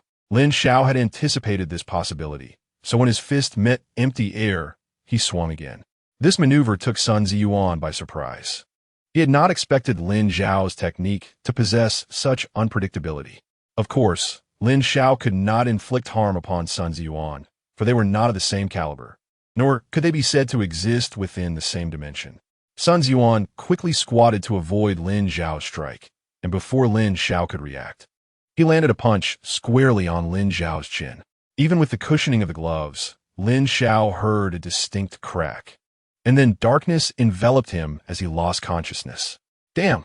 Knocked out by a single blow. This old man lacks martial ethics. Lu Jiao had arrived unbeknownst to him, and, witnessing the scene, immediately cast a healing spell upon Lin Xiao from below the stage. Lin Xiao gradually regained consciousness, his mind still foggy. He found himself questioning, "Who am I? Where am I? What has happened to me?" Lu Jiao's voice pulled him back to reality. "I must say, my friend, you ought to be more cautious with your strikes. Your current approach makes my job quite difficult." Sun Ziyuan felt a twinge of embarrassment. In a moment of lost control, he had found Lin Xiao's demeanor far too aggravating to resist. Lin Xiao, still harboring a flicker of defiance, sprang to his feet with renewed vigor. "I refuse to accept defeat. Come again. Today, let us see how I shall deal with you." Lin Xiao charged at Sun Ziyuan once more. This time, Sun Ziyuan opted to evade as before, refraining from immediate retaliation. No matter how Lin Xiao attacked, Sun Ziyuan evaded with remarkable ease. In fact, during the bout, Sun Ziyuan even stifled a yawn out of sheer boredom, embodying an arrogance that was utterly insufferable. Lin Xiao seethed with frustration, yet he found himself at a loss for how to proceed. His hands seemed poised to spark with energy, yet he failed to land a single blow on his opponent. "Young man, your mind is in disarray. Focus on your breathing rhythm. Do not throw punches blindly, for that will only squander your stamina. Observe my movements carefully and note how I evade." Sun Ziyuan's words helped Lin Xiao regain his composure, prompting him to scrutinize Sun Ziyuan's actions. During this observation, Lin Xiao unconsciously activated his extraordinary ability, enhanced vision. Currently at the first level, his innate skill was the augmentation of sight. Each ascension of his ability granted him a new skill, while higher-level spirit beasts could yield spirit pearls for which additional skills might be acquired. Until now, Lin Xiao had paid little heed to his extraordinary power, as it merely allowed him to see farther and clearer, seemingly unnecessary for practical use. However, as he instinctively employed it, he discovered another facet of this ability. Sun Ziyuan moved with remarkable speed. Previously, Lin Xiao's eyes struggled to keep pace. But upon utilizing enhanced vision, Sun Ziyuan's movements appeared significantly slowed. It was akin to witnessing a slow-motion replay. Yet, even in this slowed perception, fully matching Sun Ziyuan's speed remained an arduous task for Lin Xiao. To his surprise, his extraordinary ability bore such an effect. Initially, Lin Xiao believed that with the assistance of his power, he would find the encounter somewhat easier. However, reality proved his assumptions misguided. The moment Lin Xiao activated his ability, Sun Ziyuan took notice.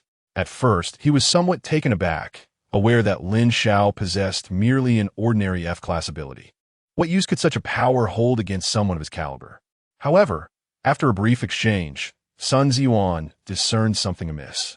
He observed that Lin Xiao's gaze consistently tracked the trajectory of his movements. It was known that a typical first-level extraordinary user could not possibly match his speed. Intriguing. It seemed this young man had presented him with an unexpected surprise. Evading was not Sun Ziyuan's style. He swiftly transitioned to counterattack. This time, he deliberately restrained his strength to the pinnacle of the first level, ensuring his strikes would cause discomfort to Lin Xiao without inflicting severe harm. His attacks fell upon Lin Xiao like a torrential downpour. From a moment Sun Ziyuan initiated his onslaught, Lin Xiao's focus remained fixated on his fists. To Lin Xiao, the speed of those fists seemed manageable. He believed he could evade them. Yet, as the fists descended, he realized how foolish his assumptions had been. The reality was that while he anticipated Sun Ziyuan's attack patterns, and his eyes and mind reacted accordingly, the challenge lay in his body keeping pace with those reactions. By the time his body responded, it was already too late, and the punches had landed. This revelation left Lin Xiao both amused and exasperated. Nevertheless, he bore no resentment.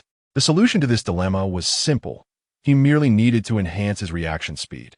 Sun Ziyuan also discerned this fact. Although each of his strikes found their mark, he noticed that Lin Xiao would instinctively evade just a heartbeat too late after his fist descended. Unfortunately, the disparity in their strength and experience was overwhelmingly vast. Lin Xiao was relegated to the role of a mere punching bag. For the next hour, he endured a relentless barrage, feeling as though he had gained more than just a few inches around his waist. His visage was bruised by Sun Ziyuan's relentless assault, and given the injuries were not severe, Lu Jiao was indifferent to providing treatment, allowing him to continue absorbing the blows. Lin Xiao refrained from complaints, persistently attempting to dodge Sun Ziyuan's attacks. At times, he even tried to anticipate them in advance, but even with successful predictions, the strikes still landed upon him. Nevertheless, this experience brought him an unexpected joy. Moreover, Lin Xiao discovered that enduring punishment could swiftly deplete the turbulent energy within him. At least now, he felt considerably more at ease. Damn it, how could he harbor such thoughts? He was certainly no masochist. Chapter 21. Rapid progress. An hour later, Lin Xiao appeared unrecognizable. His face was so swollen that his eyes were obscured from view. Following the conclusion of the training session, Lu Jiao finally deemed it appropriate to administer treatment. As he witnessed his swift return to a semblance of normalcy, Lin Xiao could not help but marvel at the potency of the healing arts. However, unlike before, the figures he once regarded as celestial beings now seemed less endearing. He had discerned that Sun Ziyuan and Lu Jiao were in collusion. One was responsible for administering a rigorous beating, while the other, when he could no longer endure, rejuvenated him only to continue the cycle of punishment. Although he understood this was ultimately for his own benefit, he could not shake off the lingering frustration. After an hour of relentless training, the energy within Lin Xiao stabilized once more. Sun Ziyuan, observing Lin Xiao's restored state, could not suppress a smirk. "Well, kid, it's about time. How about some late-night snacks?" Lin Xiao took 2 steps back, exclaiming, "Come on, brother, spare me. I truly cannot withstand any more." "Haha, I'm just joking. Go home and get some proper rest." Upon hearing he could leave, Lin Xiao felt as if a great weight had been lifted and swiftly departed. As he watched Lin Xiao's retreating figure, Sun Ziyuan and Lu Jiao exchanged knowing smiles. "Brother Sun, what do you think of the boy's performance today?" "Not bad. Quite impressive, actually.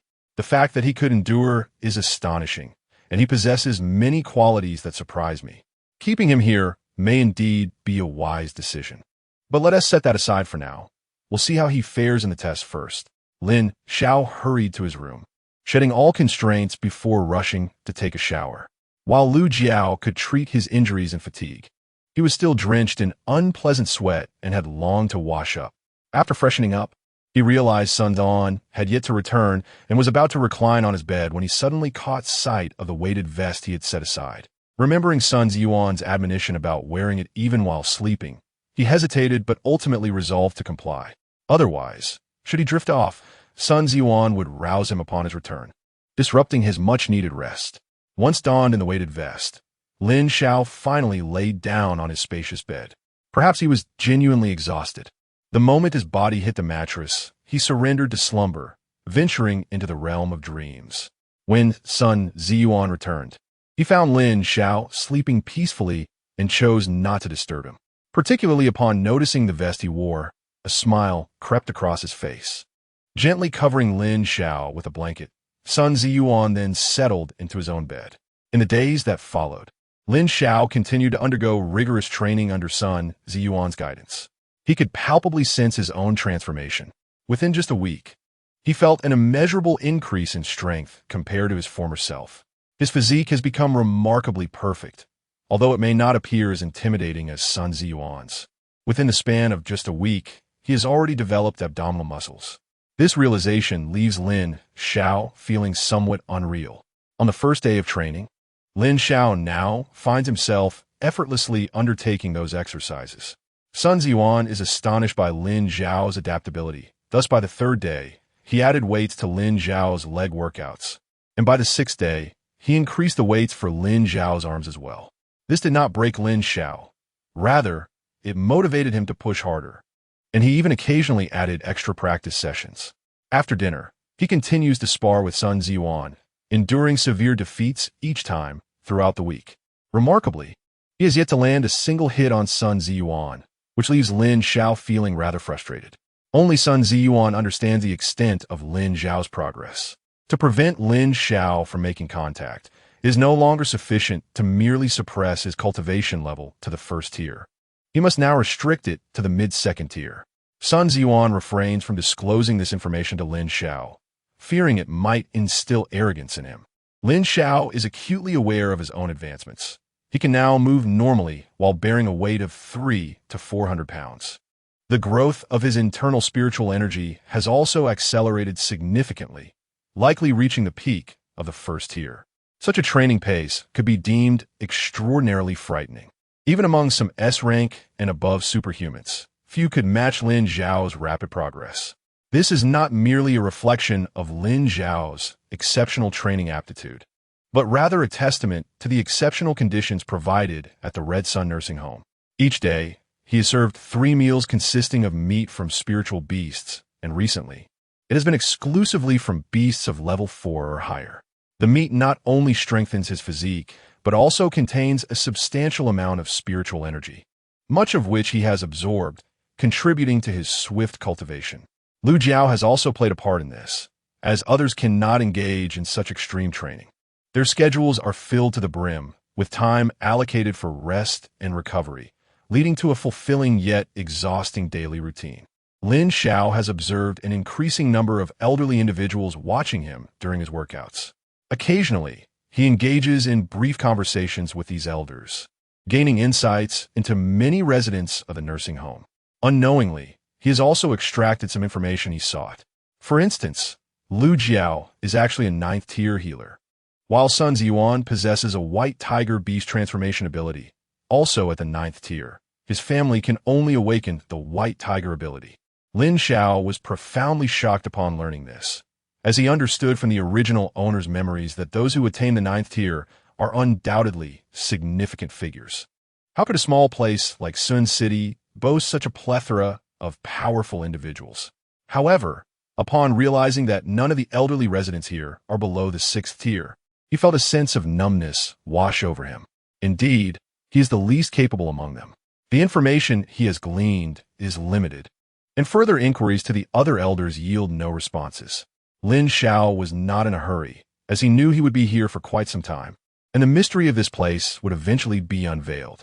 On this particular day, after enduring a beating, he was preparing to find a secluded spot for additional training when Sun Ziyuan called out to him. "Little Lin, let us forego the extra practice today.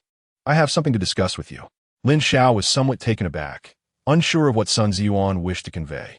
He refrained from asking further questions and simply nodded in silence. Sun Ziyuan was quite pleased with Lin Xiao's response.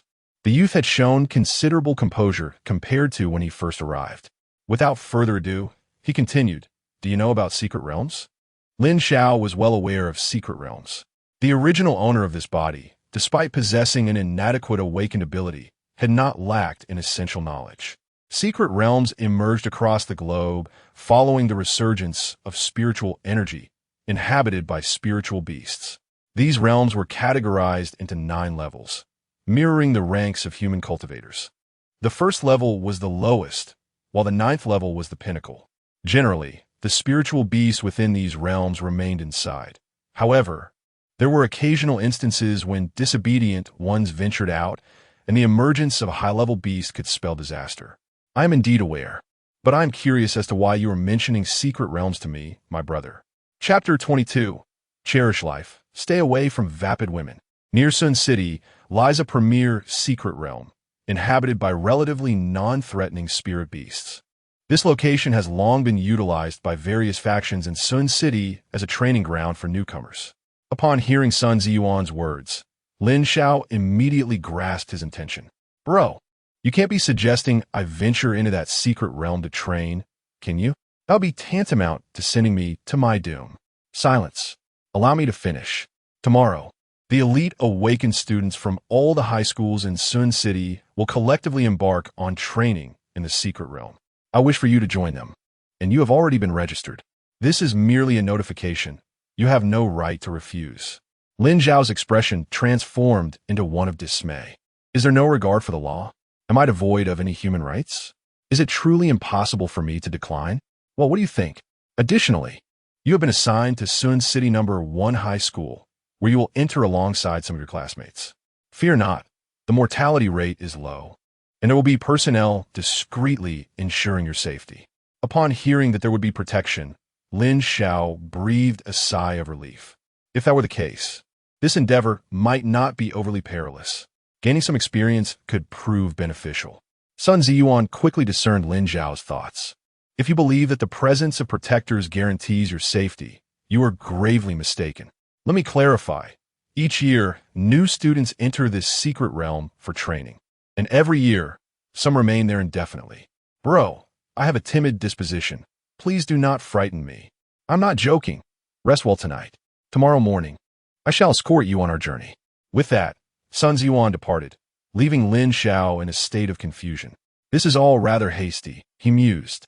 He understood that opposing Sun Ziyuan would yield no change, and he was also curious to ascertain the current level of his abilities.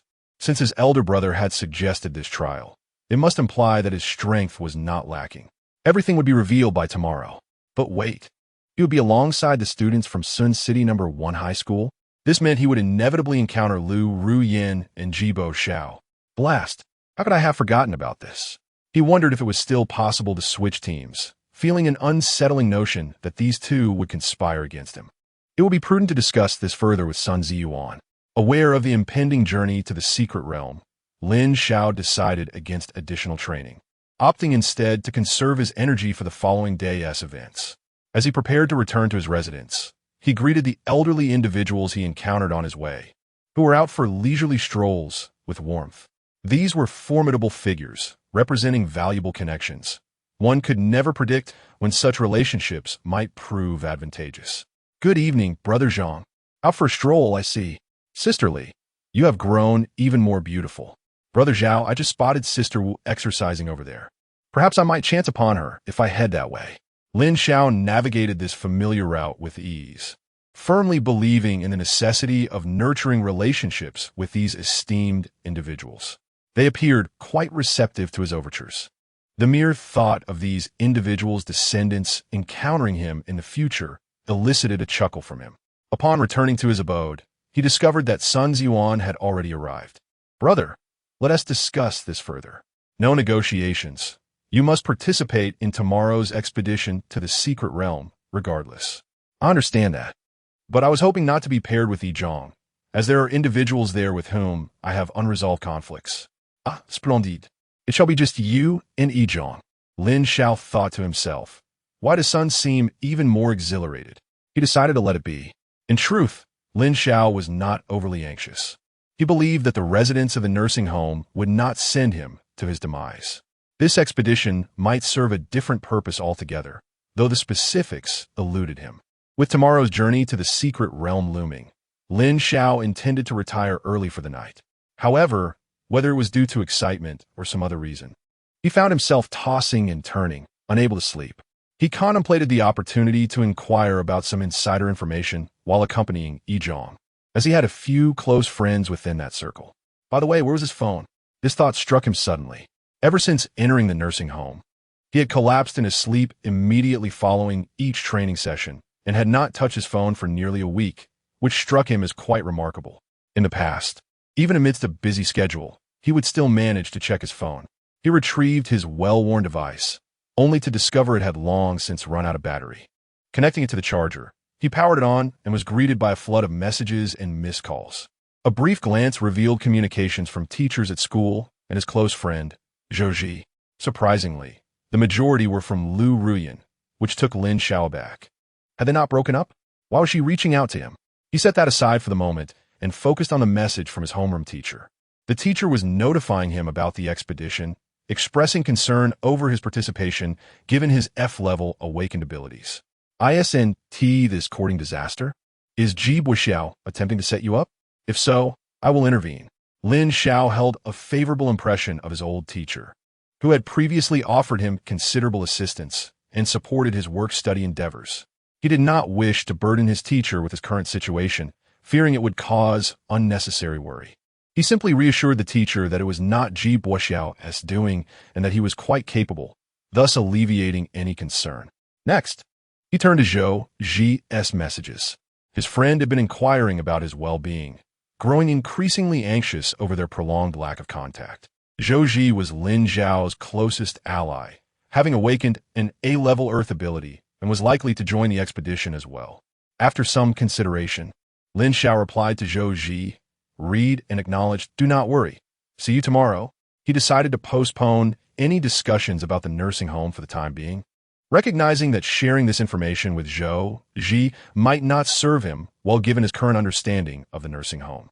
Zhou Ji might have been occupied, as he had not responded, but Lin Xiao was not overly concerned. The remaining messages were all from Lu Ruyan. "Lin Xiao, how dare you strike me? Come out and apologize at once. Perhaps I might still forgive you. How could you possibly ignore me? In the past, you would respond to my messages in a heartbeat, regardless of how busy you were. I am extending to you one final opportunity. Come and meet me. I shall be waiting for you at school." With a mere cursory glance, Lin Xiao dismissed the messages. He was not the same sycophantic individual he once was, unwilling to play the fool any longer. Anything that could be taken away was worthless, and besides, Lu Ruyan did not align with his aesthetic sensibilities. He also discerned that while some of Lu Ruyan's messages bore an air of accountability, the majority were merely attempts to lure him out. It was likely that Ji Boxiao had orchestrated this, seeking an opportunity to settle scores with him. He was not foolish enough to fall for such a ruse. Additionally, Lu Ruyan's tone was commanding, reeking of entitlement. The very thought of such a predatory woman was repugnant. Having blacklisted Lu Ruyan's messages, phone number, and all associated contacts, Lin Xiao felt a significant weight lifted from his shoulders. Cherish life and steer clear of toxic individuals. Chapter 23. The haircut and the enchantment of the unknown. After fiddling with his phone for a while, fatigue unexpectedly enveloped Lin Xiao, and he soon drifted into slumber. The following morning, he was roused by Sun Ziyuan. Lin Xiao quickly got out of bed, eagerly anticipating the day's venture into the mystical realm. The original owner of this body had only glimpsed the spirit beasts through videos on his phone, never having experienced them firsthand. Lin Xiao harbored a profound curiosity about the spirit beasts of this world. Resolving his physiological needs swiftly and completing his morning routine, Lin Xiao quietly observed Sun Ziyuan. "No need to rush. We gather at noon. Let us have a peaceful breakfast first. You don't need to meet at school. I will take you there when the time comes." Lin Xiao couldn't help but roll his eyes. A noon assembly? Couldn't he enjoy a leisurely morning? Why awaken him so early? Of course, he refrained from voicing these thoughts, well aware that such words would invite retribution. This time, Su Qing did not bring him breakfast. They made their way to the cafeteria themselves. In truth, this was the standard routine in the retirement home, where everyone dined in the communal area. The meals were not prepared by a chef, but were the responsibility of an elderly resident. Lin Xiao was unsure of the elder's culinary skills, but he was certain he had never tasted such delightful fare at his age. This was his first genuine dining experience in the cafeteria, and upon arriving, Lin Xiao realized he had been led astray by Sun Ziyuan all along. The meals here were not limited to high-grade spirit beast meat. There was also first and second-tier spirit beast meat, and even a variety of ordinary foods. However, he couldn't be bothered to criticize any further. Dwelling on these matters had become pointless. After consuming a modest portion of ordinary food and lower-tier spirit beast meat, Lin Xiao felt no discomfort. Having dined on 7th-tier spirit beast meat before, the lower-grade offerings no longer elicited any strong reactions. After breakfast, with time still on his side, Lin Xiao contemplated whether to engage in some exercise. Sun Ziyuan clearly perceived Lin Xiao's intentions. "Today, let us forego the workout. I'm giving you a little half-day break to spruce yourself up, perhaps get a haircut. After all, once we enter the secret realm, there's no telling if we will return." Lin Xiao found himself at a loss for words. Nevertheless, the sentiment, albeit blunt, held truth. There could indeed be dangers within the secret realm. Moreover, he hadn't had a haircut in quite some time, so a trim was indeed overdue. "Brother, can't you wish for my well-being? What do you mean I might not return? Nonsense. And you actually grant me a break? Just be back before 11. Lin Xiao was delighted. He could finally step outside and relax. All right then, I'll be off, and I promise to return before 11. With that, Lin Xiao departed, intending not only to freshen up, but also to procure some supplies. Who knew what awaited him in this journey to the secret realm? It would be wise to prepare adequately. After Lin Xiao left, several elderly residents approached Sun Ziyuan. Old son, how are preparations coming along? Everything is ready. Now it all hinges on this young man's performance. Whether he can truly secure his place depends entirely on him. He is indeed a promising talent. Surely, there won't be any unforeseen circumstances, right? I'm joking. What unexpected events could arise in a primary level secret realm? I will accompany him inside, and you can simply watch the live broadcast from here. Unbeknownst to Lin Xiao, he has already fallen into a trap. He had arrived at the gate of the nursing home, where Uncle Zhang was on duty, greeting him warmly. Ah, little Lin, are you heading out? Lin Xiao nodded, holding a favorable impression of Uncle Zhang. Had it not been for his earlier assistance in gaining entry, he would still be oblivious to the current situation. Brother Zhang, just a minor errand, stepping out for a bit. Go ahead, but be cautious. Those little rascals who were following you the other day have been loitering around here recently. Lin Xiao was taken aback. He understood that Uncle Zhang was referring to the gangsters that Ji Xiao had brought him before. To his surprise, these ruffians were still intent on dealing with him. However, Lin Xiao was no longer afraid of such thugs. Their descent into delinquency indicated that their abilities were quite ordinary. Though he had only been training for a week, he was aware that he had changed significantly since then. Dealing with a few thugs would pose no challenge for him. In fact, he somewhat looked forward to encountering them, as it would allow him to test his current strength and gauge his combat prowess. Understood, Brother Zhang. I can handle a few small-time thugs. All right, if you can't take them on, just run back, and I'll help you deal with them. Lin Xiao chuckled, feeling no need to be formal with Uncle Zhang. Of course, the world is treacherous. If it gets tough, I'll retreat. I'm not so stubborn. After exchanging pleasantries with Uncle Zhang, Lin Xiao departed from the nursing home. Not far from the facility, a man with heavy eye circles spotted Lin Xiao's exit, his face lighting up with excitement. Heavens, this kid has finally emerged. If he hadn't come out soon, I would have reached my limit. He immediately shouted to those behind him, "Boss, wake up. That kid is out." The gang leader and a few others, who had been napping, sprang to their feet upon hearing the news. Ha ha, this kid is finally out. Our wait was not in vain. Damn it, that S500,000. This time, we absolutely cannot let him escape. Lin Xiao had indeed noticed the gangsters, yet he felt no urgency, as long as they remained passive. He could afford to wait them out, confident that their patience would wear thin. In that moment, Lin Xiao recalled an important matter. He had stepped out for a haircut and to procure supplies. However, it seemed he was running low on funds, having handed over the money he received from Ji Xiao to the nursing home. Had he known, he would have borrowed some from old Sunday. Returning now seemed a bit late. He decided to make do with the little money he had, which should suffice for his needs. But first, he needed to tidy himself up. In this unfamiliar area, Lin Xiao pondered for a moment before directly using his mobile phone to navigate to the nearest hair salon. He discovered that the closest salon was still several kilometers away, making a taxi ride out of the question due to its expense. He decided to jog there instead, considering it a form of exercise. With this thought in mind, Lin Xiao commenced a light run. Observing Lin Xiao accelerate, a group of ruffians behind him quickly picked up their pace as well. "Boss, this kid is trying to run." One exclaimed. "I'm not blind. Chase after him. We can't let this opportunity slip away." Lin Xiao was aware of their pursuit, but felt no urgency to confront them just yet. He intended to lead them on for the time being. Despite being burdened, Lin Xiao had grown accustomed to the weight he carried, a result of rigorous training with Sun Ziyuan.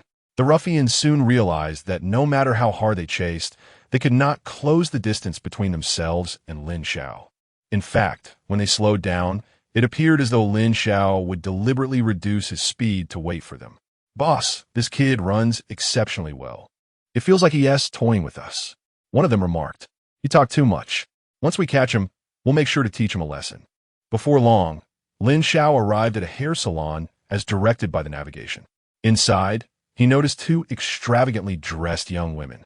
Without hesitation, he stepped inside. Upon seeing Lin Xiao, the women's eyes brightened, Such a handsome young man was a rarity in their establishment. Handsome, a wash and cut, is 28 and a wash cut, and blow dry is 298. What service do you require? Chapter 24. Be serious. I'm robbing you. Lin Xiao felt somewhat bewildered. What kind of establishment is this? 28 for a haircut? Back at school, the most expensive cut was merely 20. It was a full 8 yuan more. Yet, it appeared that there were no other barber shops in the vicinity. A bit pricey, perhaps, but he was too lazy to seek out another option. And what was with the 298? Just for a blow dry? Did they truly think him a fool? He prided himself on his intelligence. There was no way he would be duped. A wash and cut would suffice. He could forego the blow dry. The two young ladies exchanged glances, their expressions a mixture of confusion and intrigue. Was Lin Xiao truly oblivious, or was he merely feigning ignorance? Could he be a novice? If so, they would certainly strike it rich today. The two women locked eyes, sparks of mischief evident. Even without the blow dry, a wash and cut presented an opportunity for them to capitalize. I'll take care of it, Lin Xiao exclaimed, somewhat exasperated. It's just a haircut. Why are you two competing? He pointed at the woman who appeared slightly more amiable. Stop bickering. I'm in a hurry. You go ahead. All right, sir. Let's begin with a wash. This way, please. Outside the barber shop, a group of ruffians were panting heavily. Huff, huff. Boss, this kid can really run. Exhausted. Hey, this place seems familiar. I remember coming here last time. Their wash and cut were quite impressive. Who would have thought this kid had such taste? Boss, should we go in now? Not yet. Let us rest a moment and wait for him to come out. Give me a chance to catch my breath. Once his hair was washed, Lin Xiao settled into the chair. Good-looking guy, what style are you aiming for? You decide. All right. The woman began to cut Lin Xiao's hair, and he was taken aback. Although she seemed a bit unreliable, her skills were commendable. The scissors danced, swiftly transforming his appearance. Lin Xiao was already handsome, but now he looked even more striking. The only thing that irked Lin Xiao was the way the woman, intentionally or not, brushed against him with her body. Was she truly captivated by his looks? Seeing Lin Xiao's handsome visage, the woman momentarily became entranced. Hey, gorgeous, what are you thinking about? Hurry up. I'm pressed for time. My apologies, sir. Have you really considered a wash and cut?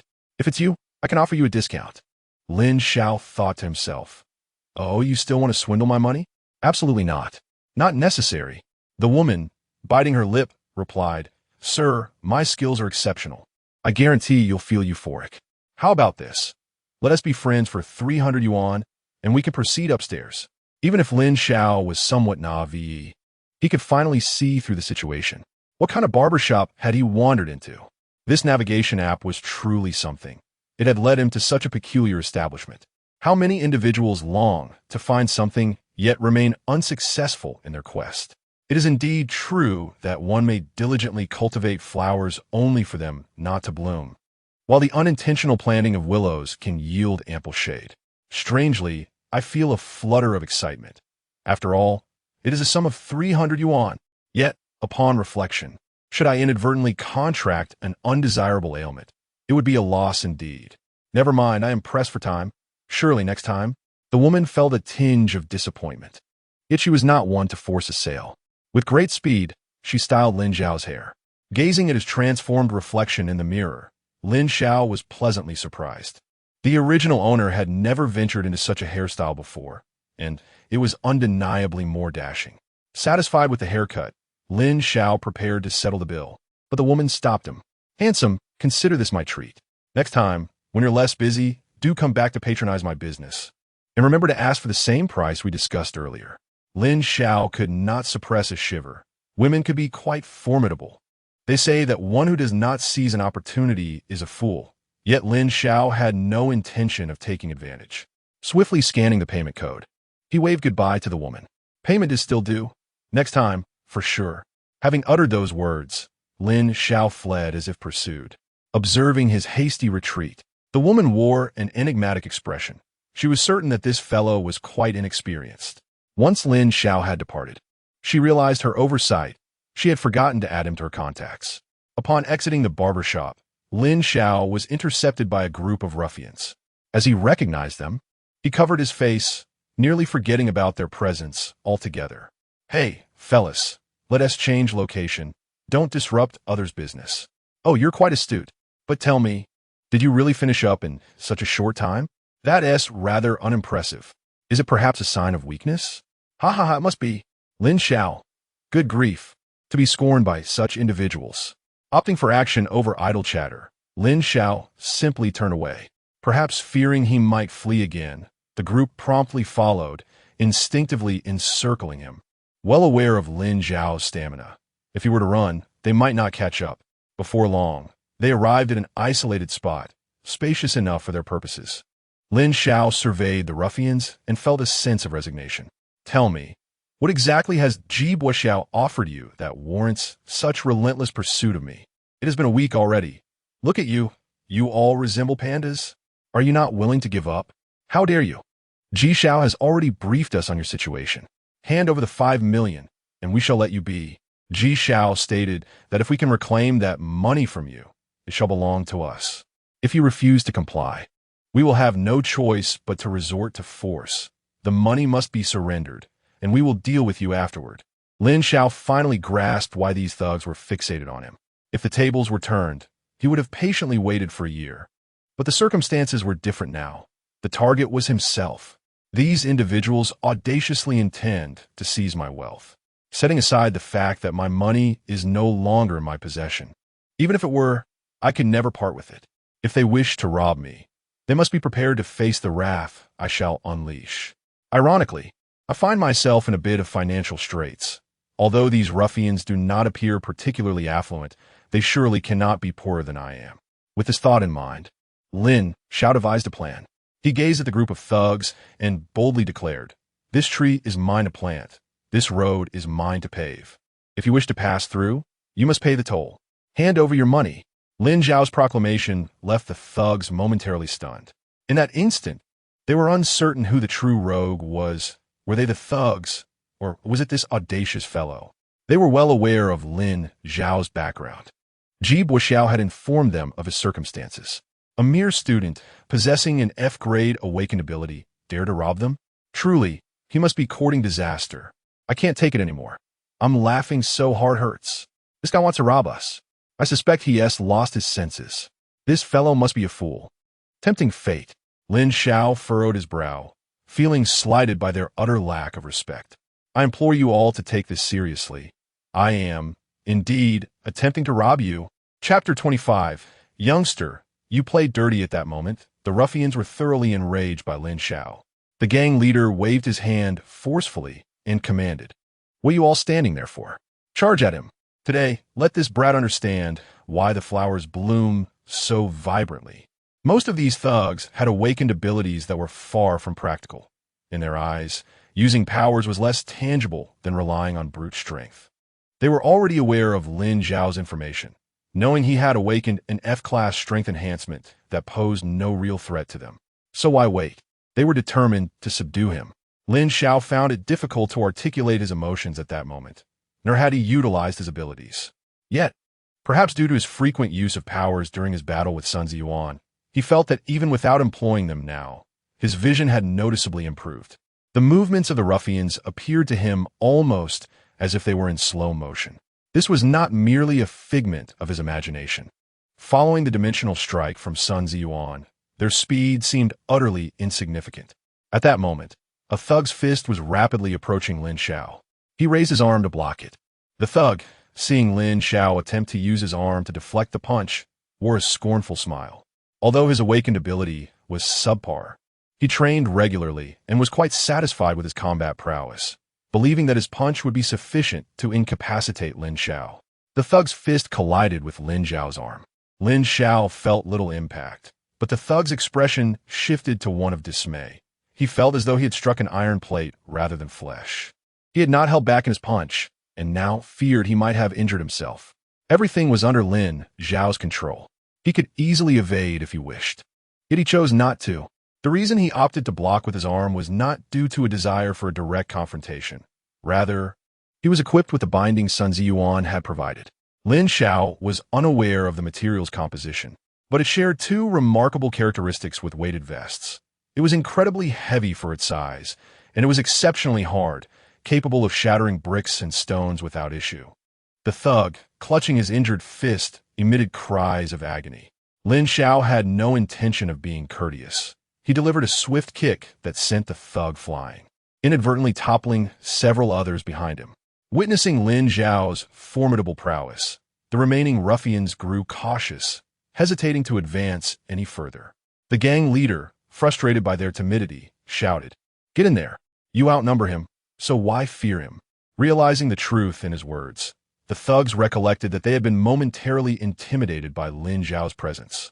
They rallied together and charged at him once more. Lin Xiao took a deep breath to steady his emotions, now possessing a clearer understanding of his combat capabilities, which had significantly increased compared to before. Amidst the assault of ruffians, he evaded their blows with the grace of a butterfly flitting through blossoms, effortlessly dodging their attacks. When evasion proved impossible, he would use his bound hands and feet to shield himself. In that moment, Lin Xiao experienced a thrill akin to the pleasure felt by Sun Ziyuan when tormenting him. The exhilaration of facing a tempest of attacks without sustaining a scratch was truly intoxicating. Yet, mere avoidance was not his style. After all, Sun Ziyuan had not resorted to underhanded tactics while evading his strikes. This lesson had been well learned. Whenever an opportunity arose, he would retaliate. Take this. Monkey steals the peach. Divine grapes plucking. Deadly scissors kick. Ultimate technique, millennium kill. Lin Xiao was in a frenzy, and each of his strikes incapacitated the ruffians, rendering them unable to rise for a considerable time. He exercised restraint, not wishing to take a life. Soon, apart from the leader of the thugs, all others lay defeated, groaning on the ground, clutching their chests or groins in agony. The ruffian leader was taken aback by Lin Xiao's strength. "Kid, you got some skills. I suggest you hand over your money. You may handle them, but you're still too green to deal with me." Lin Xiao furrowed his brow, perplexed by the source of this man's confidence. At that moment, he observed a surge of spiritual energy emanating from the ruffian leader's hand. As a blade of wind began to take form, "I can see that your combat skills are commendable, but how will you respond if I reveal my abilities? Although I have merely awakened an E-level wind ability, it should suffice against you. I refrained from using my powers earlier to avoid escalating the situation, but you have forced my hand." With that declaration, the ruffian leader hurled the wind blade toward Lin Xiao. Lin Xiao's gaze fixated on the wind blade. As a first-level wind ability, its potency was considerable, and, as the opponent claimed, even an F-level wind blade could not be withstood by mere flesh. Coupled with the fact that this was Lin Xiao's first encounter with an ability, a tinge of nervousness crept in. Unconsciously, he activated his own powers, and the once swift wind blade began to decelerate. Lin Xiao felt confident in his ability to evade the attack. However, it seemed he had been overly cautious. With a nimble sidestep, he perfectly maneuvered to avoid the strike. Just as he anticipated, the wind blade missed him, and he redirected his attention to the ruffian leader. To his astonishment, the leader had vanished from his previous position and, at some point, charged at him with a folding knife, swinging it swiftly in his direction. Lin Xiao silently acknowledged the incredible speed. Moments ago, the leader had been quite distant, and now he found himself cornered. It appeared the wind blade was merely a distraction, intended to divert his attention. He had indeed been careless, allowing this to transpire. The awakening of the gang leader is attributed to an E-level wind ability. Although he has not achieved remarkable feats, his age has allowed him to become a level 2 ability user over the years. Besides the level 1 wind blade, his level 2 ability, Wind Track, significantly enhances his speed. This is precisely why he can approach Lin Xiao with such swiftness. At this moment, Lin Xiao realizes that evasion is becoming increasingly difficult. Fortunately, the gang leader does not harbor intentions of murder, as a strike is aimed at Lin Xiao's arm. In response, Lin Xiao instinctively raises his arm to block the attack. Clang! A sharp sound of metal colliding resonates through the air as the gang leader feels a tremendous force, nearly causing him to lose grip on his folding knife. This young man possesses quite a bit of strength. Moreover, he discovers that there are steel plates within Lin Xiao's arm, which explains why his subordinates have all fallen after a few encounters with this individual. "You play dirty," the gang leader exclaims. Lin Xiao, taken aback, wonders how he is the one being accused of underhanded tactics when he is simply carrying a burden that is not directed at them. However, Lin Xiao's irritation begins to surface. Had it not been for the restraints on his hands, he might have sustained injuries. It seems he must exercise greater caution in the future. Even if his adversary is not as formidable, he must give his all. Otherwise, he risks encountering unforeseen pitfalls. As for this gang leader, he is now prepared to face the wrath of Lin Xiao. Chapter 26. A bountiful harvest this time. Lin Xiao no longer underestimated the situation. He began to approach it with utmost seriousness. He took the initiative to charge towards the leader of the thugs. The thug leader, acutely aware of the potential danger, recognized from their earlier clash that Lin Xiao possessed immense strength and might not be his match. How could this fellow, reputed to be a weakling in the intelligence reports, exhibit such power? It defied logic. Little did he know that during this period, Lin Xiao had been consuming the flesh of spirit beasts rated above level 4 daily, alongside a dedicated trainer and a level 9 healer providing continuous support. Had he been privy to this information, his astonishment would have certainly diminished. Understanding that a direct confrontation with Lin Xiao was futile, the thug leader resolved to employ guerrilla tactics. Although his E-grade ability, Wind Path, granted him limited speed enhancement, it was sufficient to evade Lin Xiao's grasp. As anticipated, Lin Xiao struggled to match his speed, his attacks repeatedly missing, which left him feeling extremely frustrated. There were moments when Lin Xiao contemplated shedding his burdens to enhance his speed, ensuring he would not remain as passive as he was now. Ultimately, however, he abandoned this notion, as revealing his full strength was inadvisable. These individuals were dispatched by Ji Xiao, and eliminating them would only lead to complications. They would undoubtedly report back to Ji Xiao after his departure. Exposing his true capabilities could provoke unwanted attention, and any hindrance within the secret realm would be counterproductive. Unable to catch up with his opponent, Lin Xiao felt a wave of despair.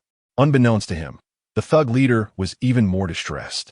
His tried-and-true tactics, effective in countless encounters on the streets, had failed against Lin Xiao.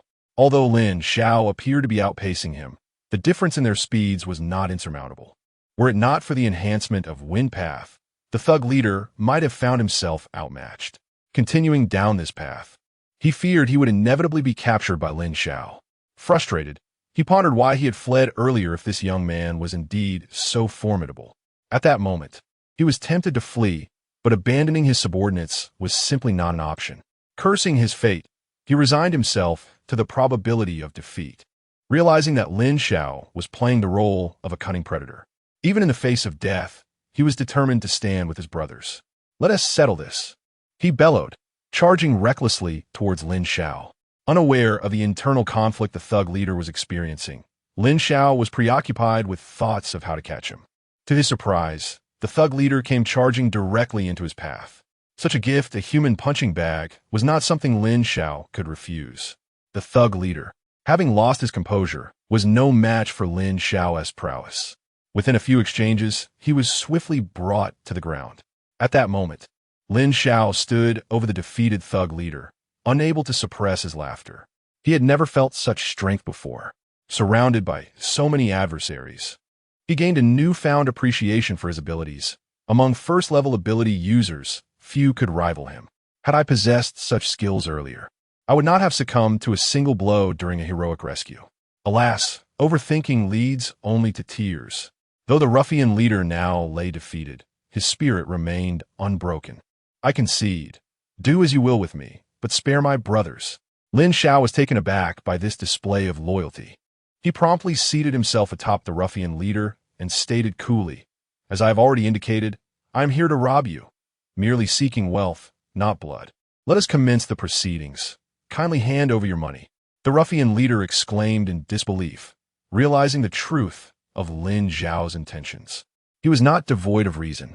He immediately bellowed at his groaning subordinates on the ground. "What are you dawdling for? Quickly, produce all the cash you possess." The henchmen, no longer feigning unconsciousness, scrambled to their feet and began rummaging through their belongings. Those with cash handed it over, while others opted for electronic transfers, forming a line to scan their payments. "Do not conceal anything," Should I discover any hidden funds, you will regret it. The ruffians wore expressions of despair. What kind of predicament was this? They had intended to rob, yet found themselves robbed instead. Despite their reluctance, they complied with Lin Xiao's demands. Observing the chaotic scene, Lin Xiao shook his head in exasperation. These ruffians were indeed disorganized, lacking even the most basic system for handling transactions. No need to rush. Line up properly, one at a time. Thus, Lin Xiao remained seated on the ruffian leader, collecting the money. Surprisingly, although each individual contributed little, the total amassed to over 10,000, rendering the effort worthwhile. Once all payments were collected, Lin Xiao rose from the ruffian leader, who then struggled to his feet. He had contemplated resisting, but Lin Xiao's weight was insurmountable. Sitting atop him felt akin to being pressed by a hefty individual, leaving him gasping for breath. Could it be that this man was a legendary martial artist, employing the mythical technique of the thousand-gene weight? Such a feat was indeed inexplicable. With the ordeal concluded, the ruffian leader prepared to depart with his gang.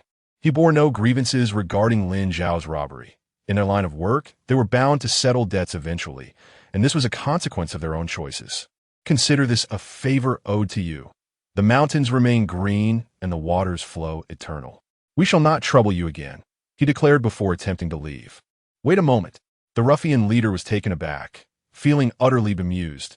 Having already conceded, what more could this fellow desire? I advise you not to push your luck. Lin Xiao rolled his eyes. What do you mean? You intend to leave just like that? Your subordinates have paid. What about you? You didn't think I would forget about you, did you?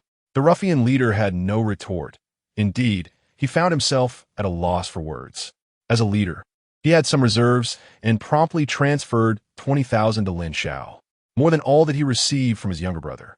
Lin Xiao, observing the gang leader's remarkable discernment, decided not to press him further. I am aware that you have retained a portion, albeit somewhat, so I shall not pursue the matter.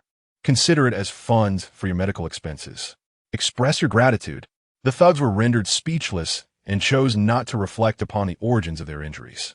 Under the eaves, one must bow their head. Thus, they could only compliantly thank Lin Xiao before slinking away, heads hung low. Once they were out of sight, the thugs turned to their leader with faces etched in despair. Boss, we attempted to steal a chicken, but ended up losing rice instead. What shall we do next? Should we report to young Master Ji? Report? That would merely expose our incompetence. What I mean is, can we possibly recover some losses from young Master Ji? Have you lost your mind? That fellow possesses a certain restraint. If young Master Ji discovers our incompetence, he might very well have us killed. Remember, we have never encountered this young man today. Wise words, boss. Lin Xiao felt exceedingly pleased. He had confirmed his own prowess. Having previously battled with Sun Ziyuan, which had nearly driven him to despair, he finally felt liberated today. Additionally, he had garnered a substantial reward, over 30,000 yuan, sufficient to procure some supplies. The question remained, how should he best utilize such a sum? Chapter 27. The spatial ring. Due to the pressing time and arduous tasks ahead, Lin Xiao ultimately resolved to hail a cab. Upon arriving at a shopping mall, he embarked on a frenzied spree of shopping. This time, Lin Xiao was not frugal. He purchased everything he deemed potentially useful, lacking any confidence regarding the upcoming expedition into the secret realm. He was utterly oblivious to what constituted success or the duration of his stay in the mysterious domain. The unknown invariably breeds fear, and adhering to the principle of being prepared for the worst, he indulged in extravagant spending. By the end, he had filled 5 snakeskin bags with his acquisitions. Were it not for the sheer burden, he likely would have continued his shopping spree. Joyful moments are fleeting. By the time Lin Xiao returned to the nursing home, it was nearly 11 o'clock. Upon seeing Lin Xiao with the 5 bags, Elder Zhang wore an expression of incredulity. I say, young Lin, have you moved house? Lin Xiao chuckled, aware that his imminent journey to the secret realm was not a secret within the nursing home. Just gathering some essentials that I might need, Brother Zhang. I have matters to attend to, so I shall take my leave now. Time is of the essence. With that, he hurriedly departed, briskly striding away with the 5 bags, prompting Elder Zhang to reflect on the vitality of youth. Upon entering his room, Lin Xiao discovered Sun Ziyuan awaiting him. However, to his surprise, another elderly gentleman was present. This elder's features were sharply defined, reminiscent of a sculptor's handiwork, and he exuded an undeniable charm that must have captivated many in his youth. Lin Xiao recognized him as Mu Rongyu, a member of the nursing home. Their encounters had been few, yet it was evident that the other residents held him in high regard. Indeed, respect was the word. "Son brother, I'm back. And you too, Elder Morong," Lin Xiao greeted. Sun Ziyuan regarded Lin Xiao with bemusement. "Pray tell, what on earth were you up to? Why do you return with such an abundance of items?" Morong Yu remained silent, merely nodding with a smile at Lin Xiao. "I am preparing for the secret realm, but I am uncertain about what to bring. Everything seems necessary. Hence I could not help but purchase more than intended." Sun Ziyuan rolled his eyes at Lin Xiao's words. "Do you truly believe this is a vacation? With so much baggage, should you encounter a spiritual beast in the secret realm, do you think you can escape? All of this is a burden. Fear not, my dear elder. There are no regulations against bringing items into the secret realm, are there? Since I have already made these purchases, to leave them behind would be wasteful. If I cannot carry them, my brothers will assist me," Lin Xiao retorted, leaving Sun Ziyuan at a loss for words. Lin Xiao was not mistaken. There were indeed no regulations prohibiting the bringing of items as long as they were not contraband. Sun Ziyuan sighed, conceding that if this young man wished to carry such things, he would allow it. His gaze quickly shifted to Murong Yu amidst the pile of items. "Brother Murong, I apologize for the inconvenience. This lad is quite the handful." Murong Yu smiled gently. "Not at all. I find the little fellow rather intriguing, demonstrating foresight." "Is that what you meant?" "Brother Murong, this boy is one we recommended. Though not many are aware of him, some do recognize his potential. If he were to leave with such a cumbersome load, it would be a direct affront to our reputation. Perhaps we should consider giving him a—" Murong Yu regarded Sun Ziyuan with mild surprise, fully aware of what Sun was implying. Sun held this young man in high regard, and he was knowledgeable about Lin Xiao's circumstances, as well as the sentiments of their comrades in the academy. The majority wished for Lin Xiao to remain, and this expedition into the secret realm would determine his future. Lin Xiao remained silent, discerning that Sun Ziyuan was advocating for his interests. At this juncture, it was prudent for him to observe quietly. "Very well, since you have spoken, I shall grant this favor." "Thank you, Brother Morong," he replied. Murong Yu did not respond further, but instead raised his hand and clenched his fist, producing a sharp, explosive sound. Lin Xiao felt a tremor in the surrounding space, almost as if it had vibrated momentarily. When he looked again, Murong Yu held what appeared to be a ring.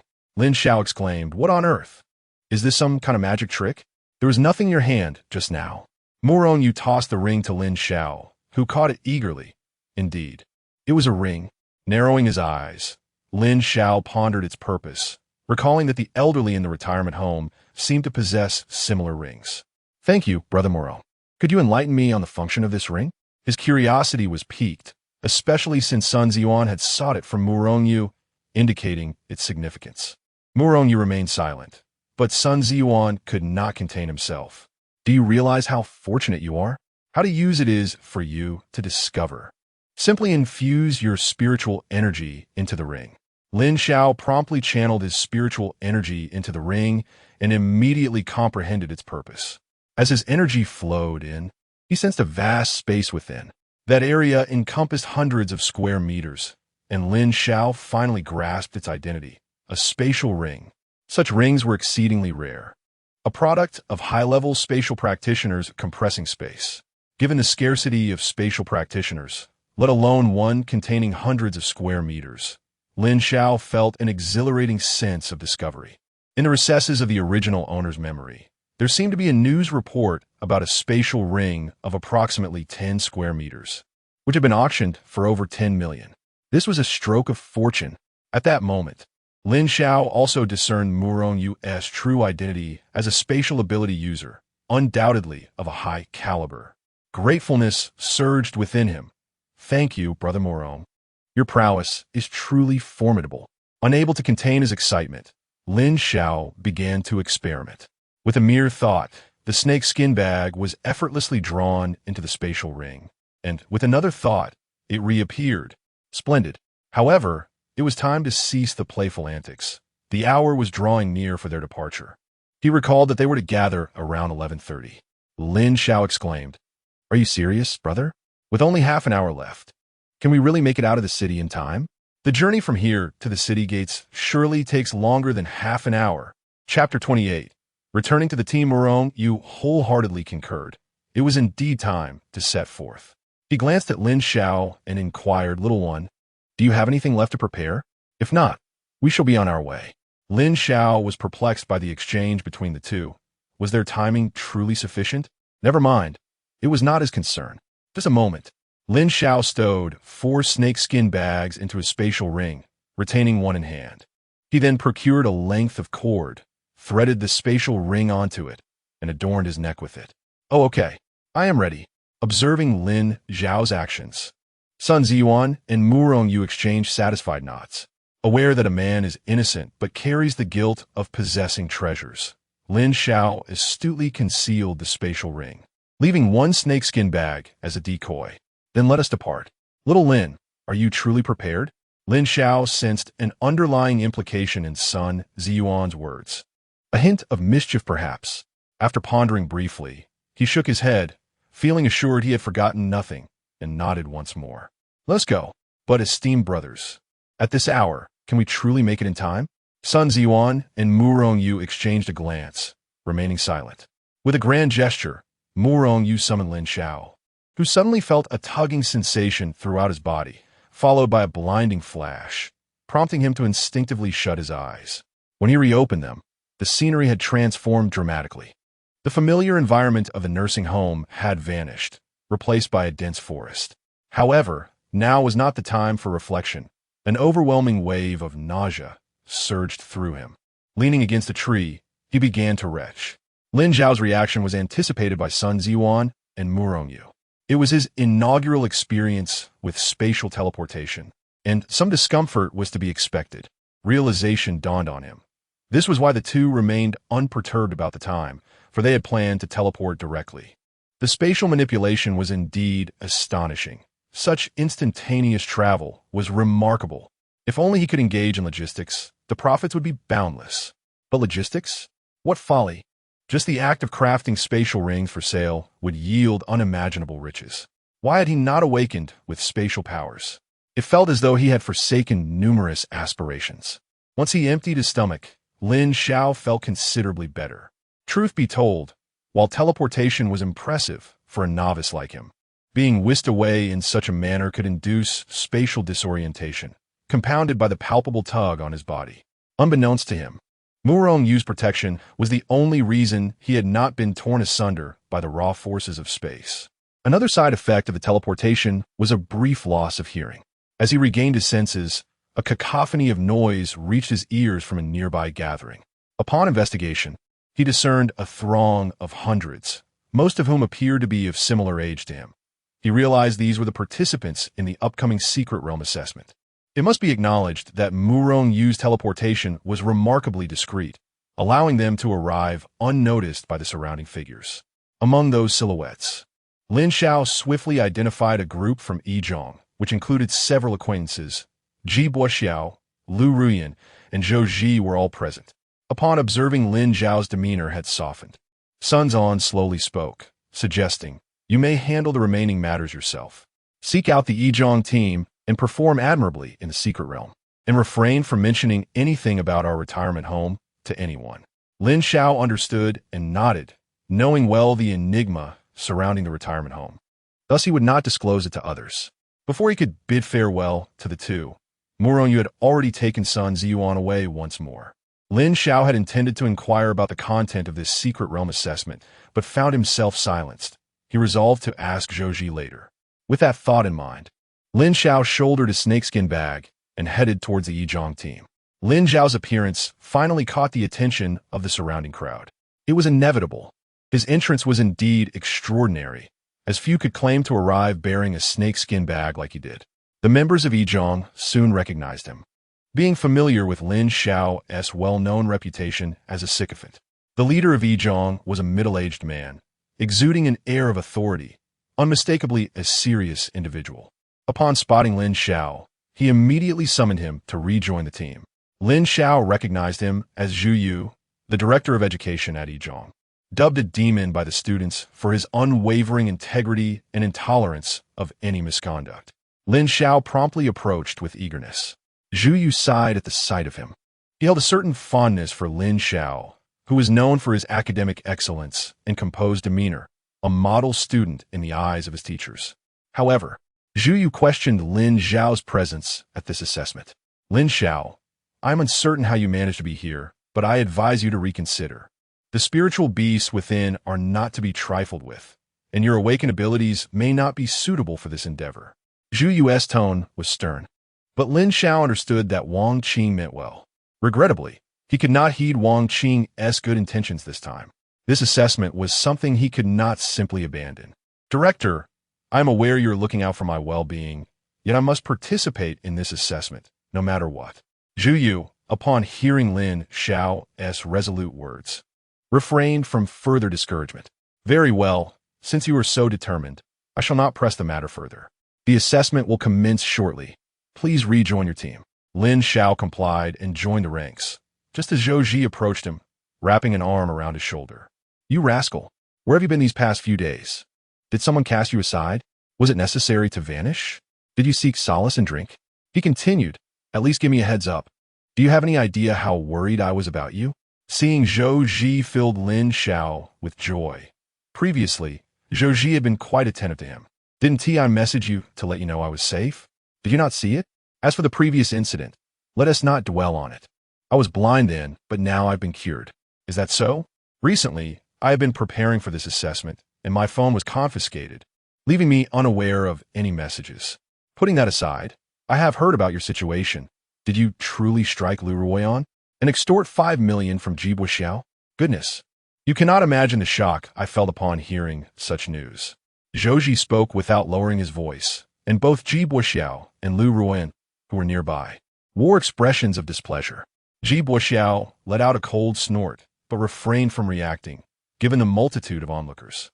Nevertheless, he had already resolved to thoroughly deal with Lin Xiao this time. Lu Ruoyan approached Lin Xiao directly. Lin Xiao, what do you mean by this? Why have you ignored my messages for so many days and dare not answer my calls? Have you gained some confidence? Apologize now, and I might still forgive you. Lin Xiao merely scoffed, wondering where this woman derived her confidence from. Did she truly believe she was still the same adoring figure from before? He chose to disregard Lu Ruoyan entirely. Old Zhou, have you heard a barking sound? It wouldn't be some canine spirit beast, would it? Zhou Ji gazed at Lin Xiao in astonishment. This fellow had truly transformed. Oh heavens! Who could fathom how many times he had urged this guy that Lu Ruoyan was nothing but a scheming vixen? Yet he had been deaf to such counsel, and now, at long last, he seemed to have awakened.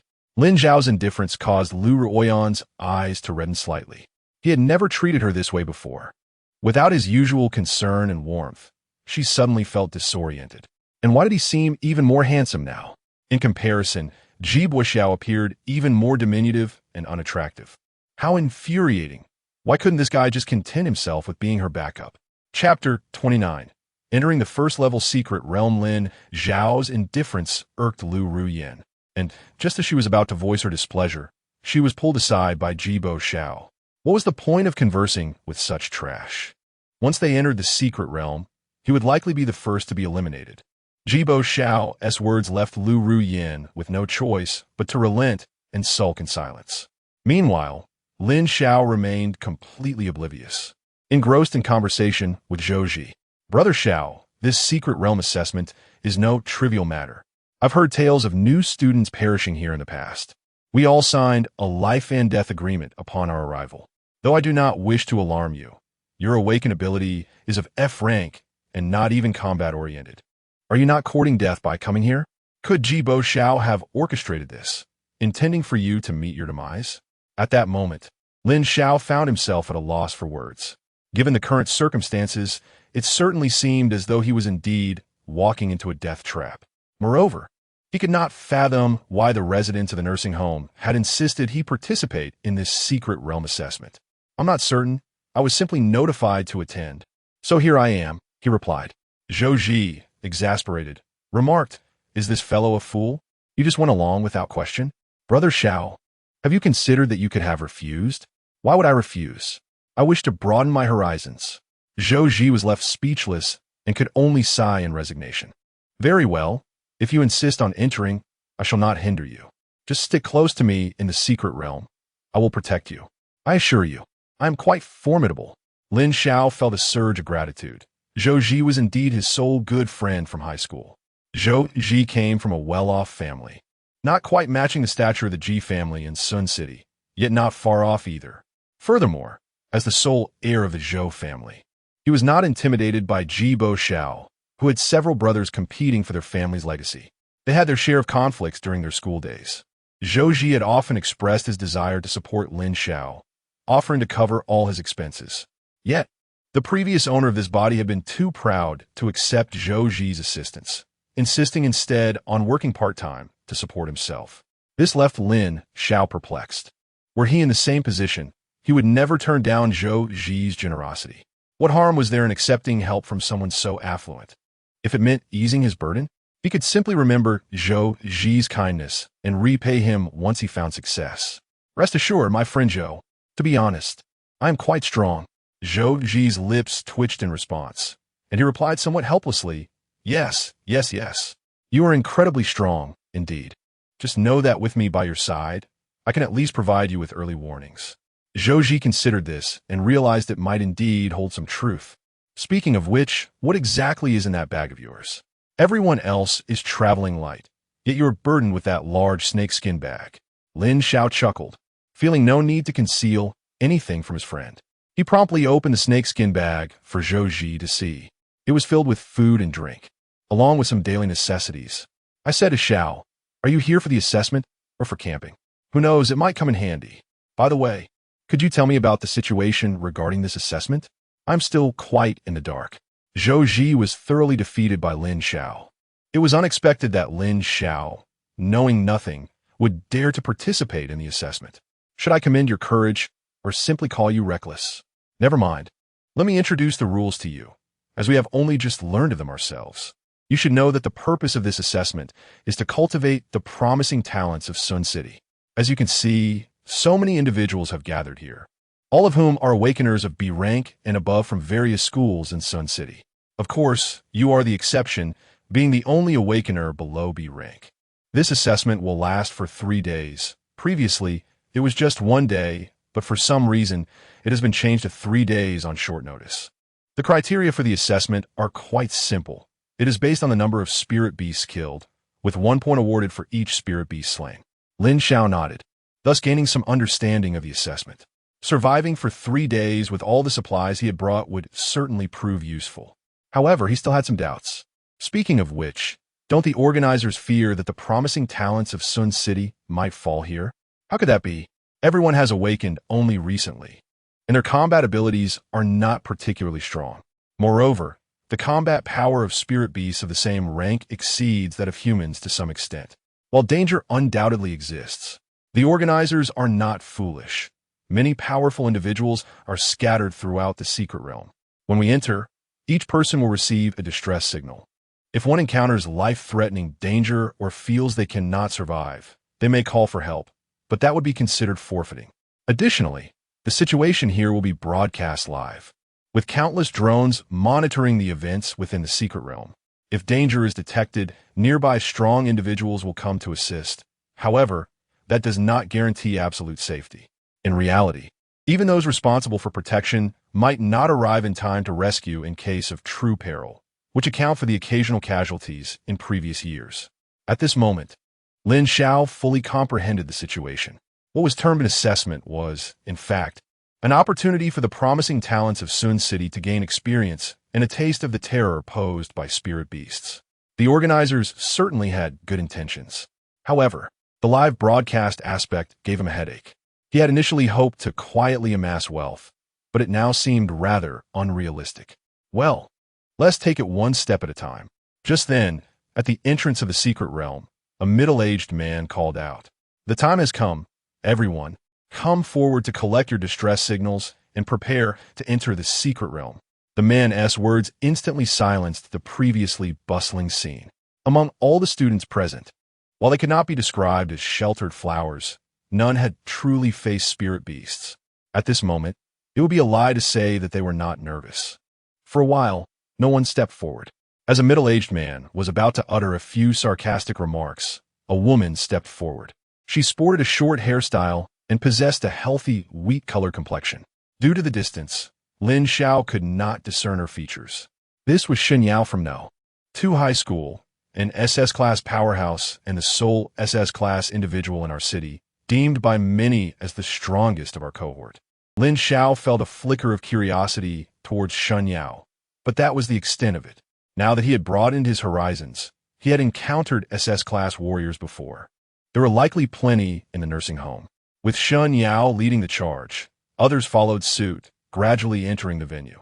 Lin Xiao remained unhurried, choosing to wait alongside Zhou Ji until the end. Ji Buxiao entered with Lu Ruyan, and as they departed, Ji Buxiao shot Lin Xiao a few icy glances, to which Lin Xiao responded defiantly. Once the area was deserted, Lin Xiao and Zhou Ji prepared to enter. The middle-aged man furrowed his brow upon seeing Lin Xiao. After inspecting Lin Xiao's snakeskin bag and finding no contraband, he handed it back to him. As Lin Xiao and Zhou Ji entered, a meaningful smile crept onto the man's face. This young man was intriguing, having brought an abundance of supplies, which could be seen as foresight. What was it that compelled the elders to allow him to participate in this assessment? Aside from his supplies, there seemed to be nothing particularly remarkable about him. Nevertheless, the elder's intentions were beyond his comprehension. He decided to continue observing, curious to discover what qualities this young man possessed that garnered the elder's esteem. Chapter 30. Why is the gap between people so vast? This examination was streamed live across the internet. For the formidable warriors, the first-level secret realm held little allure. However, for the ordinary populace, it was an entirely different narrative, as they might never encounter such a realm in their lifetimes. Thus, when the broadcast commenced, a multitude flocked to the live stream, eager to broaden their horizons. Finally, it's about to begin. I've been anticipating this for ages. It has been so long since I last witnessed a live stream regarding the secret realm. I must truly savor this experience. Regrettably, this is merely a first-level secret realm. Yet I am content. A fifth-level realm feels like a distant dream for us. Newcomer reporting. Where have those who entered the secret realm gone? Hasn't it begun yet? Nevertheless, it's gratifying for ordinary folks like me to glimpse the wonders of the secret realm. Viewers engaged in casual banter. The live stream divided into multiple feeds, allowing them to explore various angles at will. The footage revealed the happenings within the first-level secret realm, thanks to the drones capturing every angle.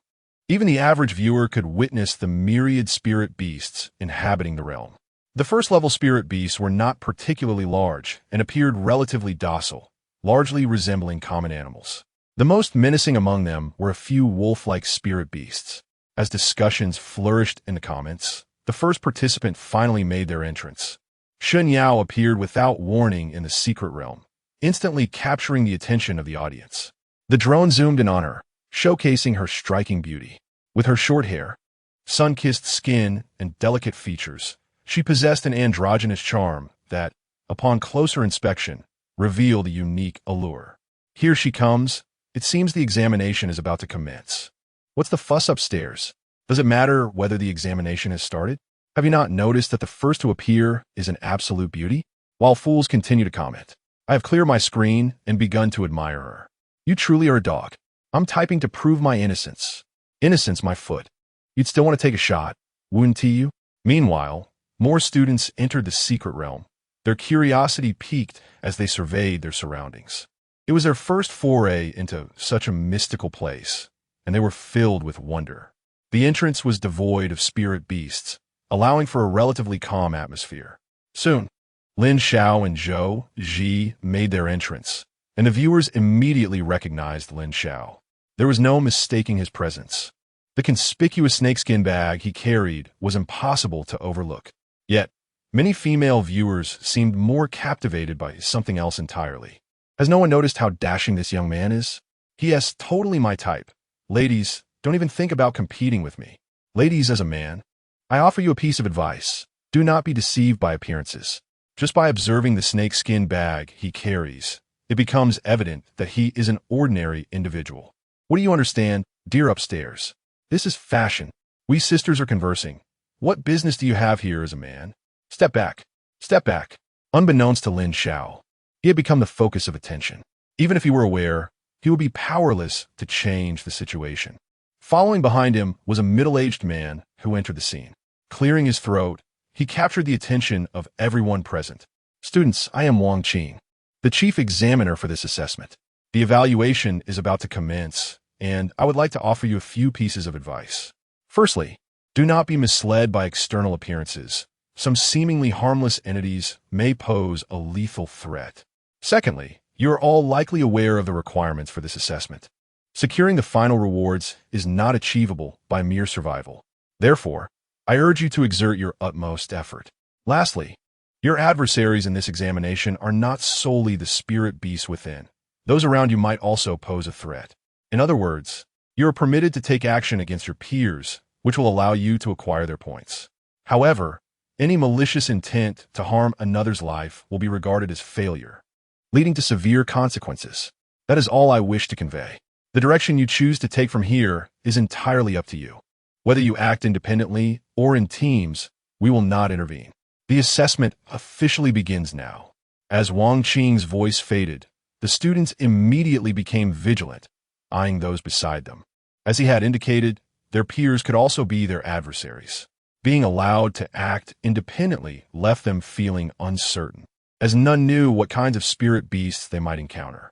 In a moment, familiar students began to form teams spontaneously. Naturally, Lin Xiao partnered with Zhou Ji, as he had complete confidence in him. Old Zhou, is there a reward for this assessment? I didn't hear you mention it earlier. There is indeed a reward, though it is not particularly grand, so I didn't bother to bring it up. Since you asked, I shall inform you. The reward for first place is 2 million plus a spirit pearl of the corresponding profession. The rewards for places 2 through 10 are 500,000 plus a spirit pearl of the same profession. After that, only a modest sum of cash remains. Lin Xiao's eyes gleamed with excitement. Initially, he had intended to simply coast through this assessment, but now he found himself reconsidering. He understood that spirit pearls were the essence found within spirit beasts, with a chance of obtaining one upon defeating a spirit beast.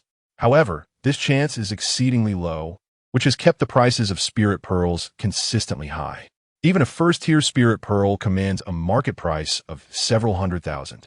The purpose of a spirit pearl is to allow an awakener to absorb a spirit pearl of the same attribute, thereby gaining a spirit technique. Each level permits the absorption of one spirit pearl, meaning that theoretically, a 9th-level powerhouse could acquire up to 18 spirit techniques. Of course, the specific value also depends on the type of spirit pearl and the nature of the spirit technique it contains. It cannot be generalized. Lin Xiao held no interest in the spirit pearl, for his extraordinary abilities were rather lackluster. What truly captivated him was the prospect of 2 million. Moving into a retirement home had depleted his finances, leaving him in a state of dire poverty. Although he had managed to rob some thugs, the meager sum acquired offered him no sense of security. That 2 million was, without a doubt, a timely blessing. For the sake of 2 million, he was determined to pursue it fervently. Lin Xiao understood that acquiring such a sum was no simple feat, not to mention Shen Yao. Even someone like Ji Buxiao might surpass him in capability, thus careful planning was imperative. Why didn't you mention it sooner? That is 2 million. What 2 million? It pales in comparison to the spirit pearl, which my family has long since prepared for me. Lin Xiao thought, damn, I forgot this guy is also a super wealthy heir. The disparity between individuals is indeed staggering.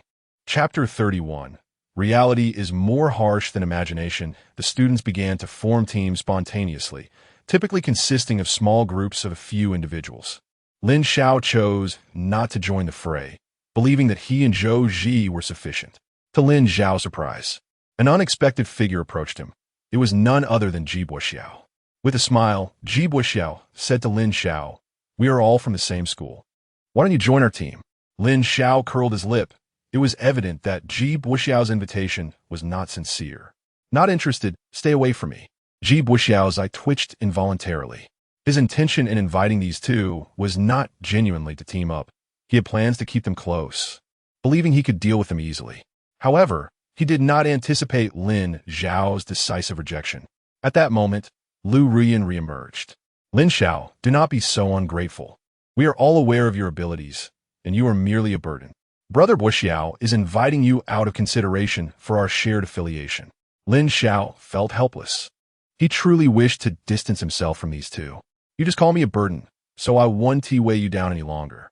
Please, do me a favor and disappear from my sight. Unappreciative. After some teams had successfully formed, individuals began to set off one by one. Xiao did not linger with Lin Xiao, leading his team away. They were at the entrance of the secret realm, a place where spiritual beasts were scarce, making it an ideal location for the teams to hone their skills. None had truly battled a spiritual beast before, and they needed to adapt quickly. If they delayed too long, the nearby spiritual beasts might be snatched away.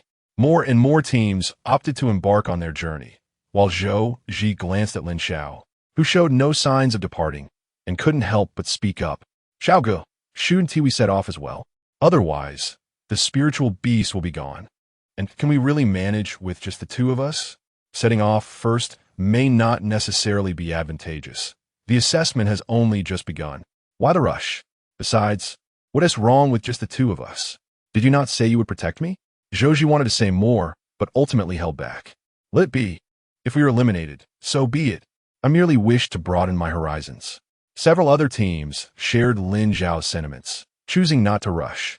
After waiting a while, Lin Xiao estimated that the previously departed teams had moved far enough away, and he finally decided to set off with Zhouji. The first team to depart was a 5-member squad, consisting of 3 males and 2 females. All 5 were A-grade awakened abilities, while none possessed S-grade powers.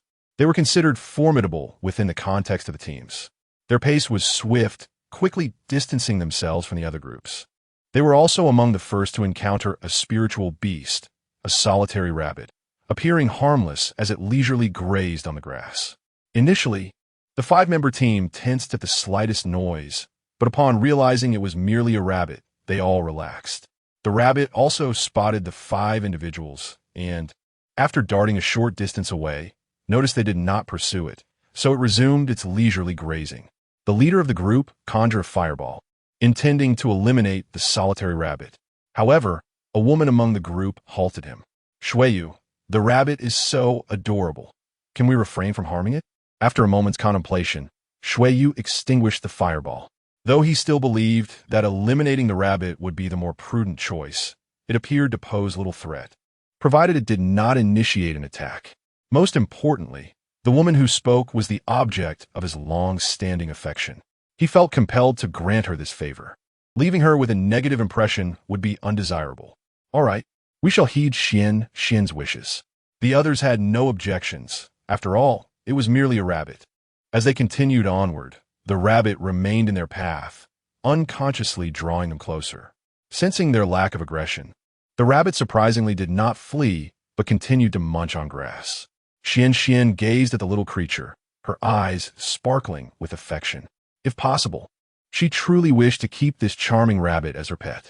Initially, Shuiyu felt uneasy, but seeing the rabbit's calm demeanor, he reassured himself that he was overthinking.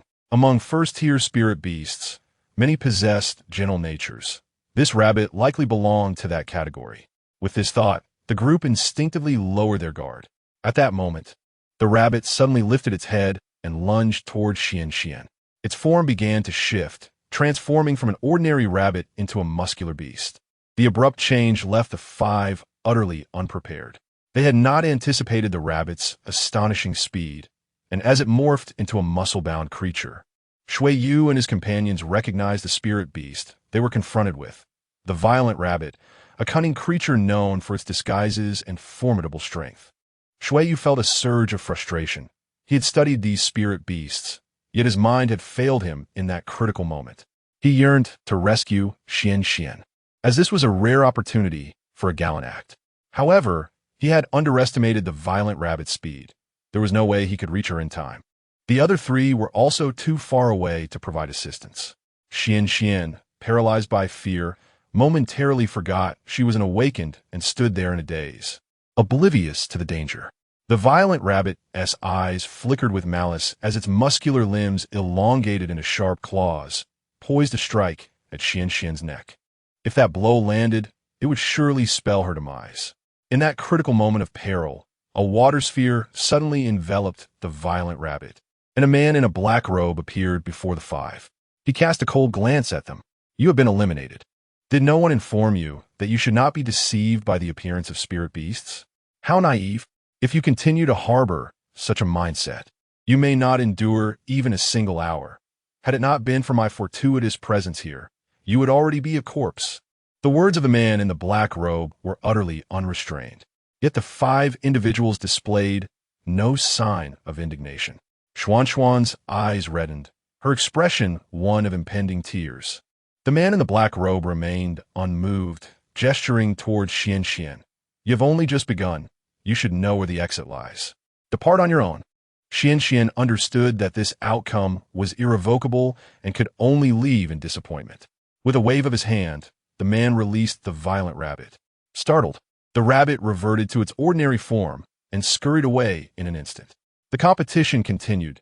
Take care, as your next opportunity may not be so fortuitous. If you perish here, you have no one to blame but yourselves. With that, the man departed, leaving Su Yu and the others with lingering apprehension. They indeed had been too naive. Reality proved to be far more ruthless than they had imagined. Such scenes unfolded among other teams as well. Numerous groups encountered spirit beasts, and due to their lack of experience, many failed to showcase their true abilities and were consequently eliminated. Fortunately, as the assessment had only just commenced, the formidable protectors remained alert, thus preventing any casualties for the time being. Chapter 32. Is this your idea of protecting me? All of this is being broadcast live by drones hovering above, and the online comments have erupted in a frenzy. Wow, are spirit beasts really this formidable? In just this short time, so many have been eliminated. It's truly an eye-opener. I thought that rabbit was quite adorable and wanted one as a pet, but it's suddenly transformed into a muscular beast. Terrifying. Am I the only one who finds that muscular rabbit even more endearing? However, this is also due to the inexperience of these students. Otherwise, so many Wuden T have been eliminated. Indeed, there's still quite a few teams performing admirably. As the comments suggest, several teams are indeed exhibiting remarkable performance. For instance, the team led by Shan Yao encountered a violent rabbit shortly after their departure. Unlike Shan Yao was not deceived by the rabbit's fearsome appearance. She immediately launched an attack. Her combat style was refreshingly straightforward, delivering a single punch that sent the violent rabbit away, truly worthy of her SS-level strength. Likewise, Ji Buxiao's team was equally impressive. Upon spotting a spirit beast, he promptly commanded an assault. Under their concentrated fire, the spirit beast was swiftly dispatched. Once the battle commenced, virtually all teams began searching for traces of spirit beasts. After all, with many wolves and little prey, one must act quickly to accumulate points. However, one team stood apart, Lin Xiao and Zhou Ji. At this moment, Lin Xiao was leisurely wandering through the secret realm, having not encountered a single spirit beast since the beginning.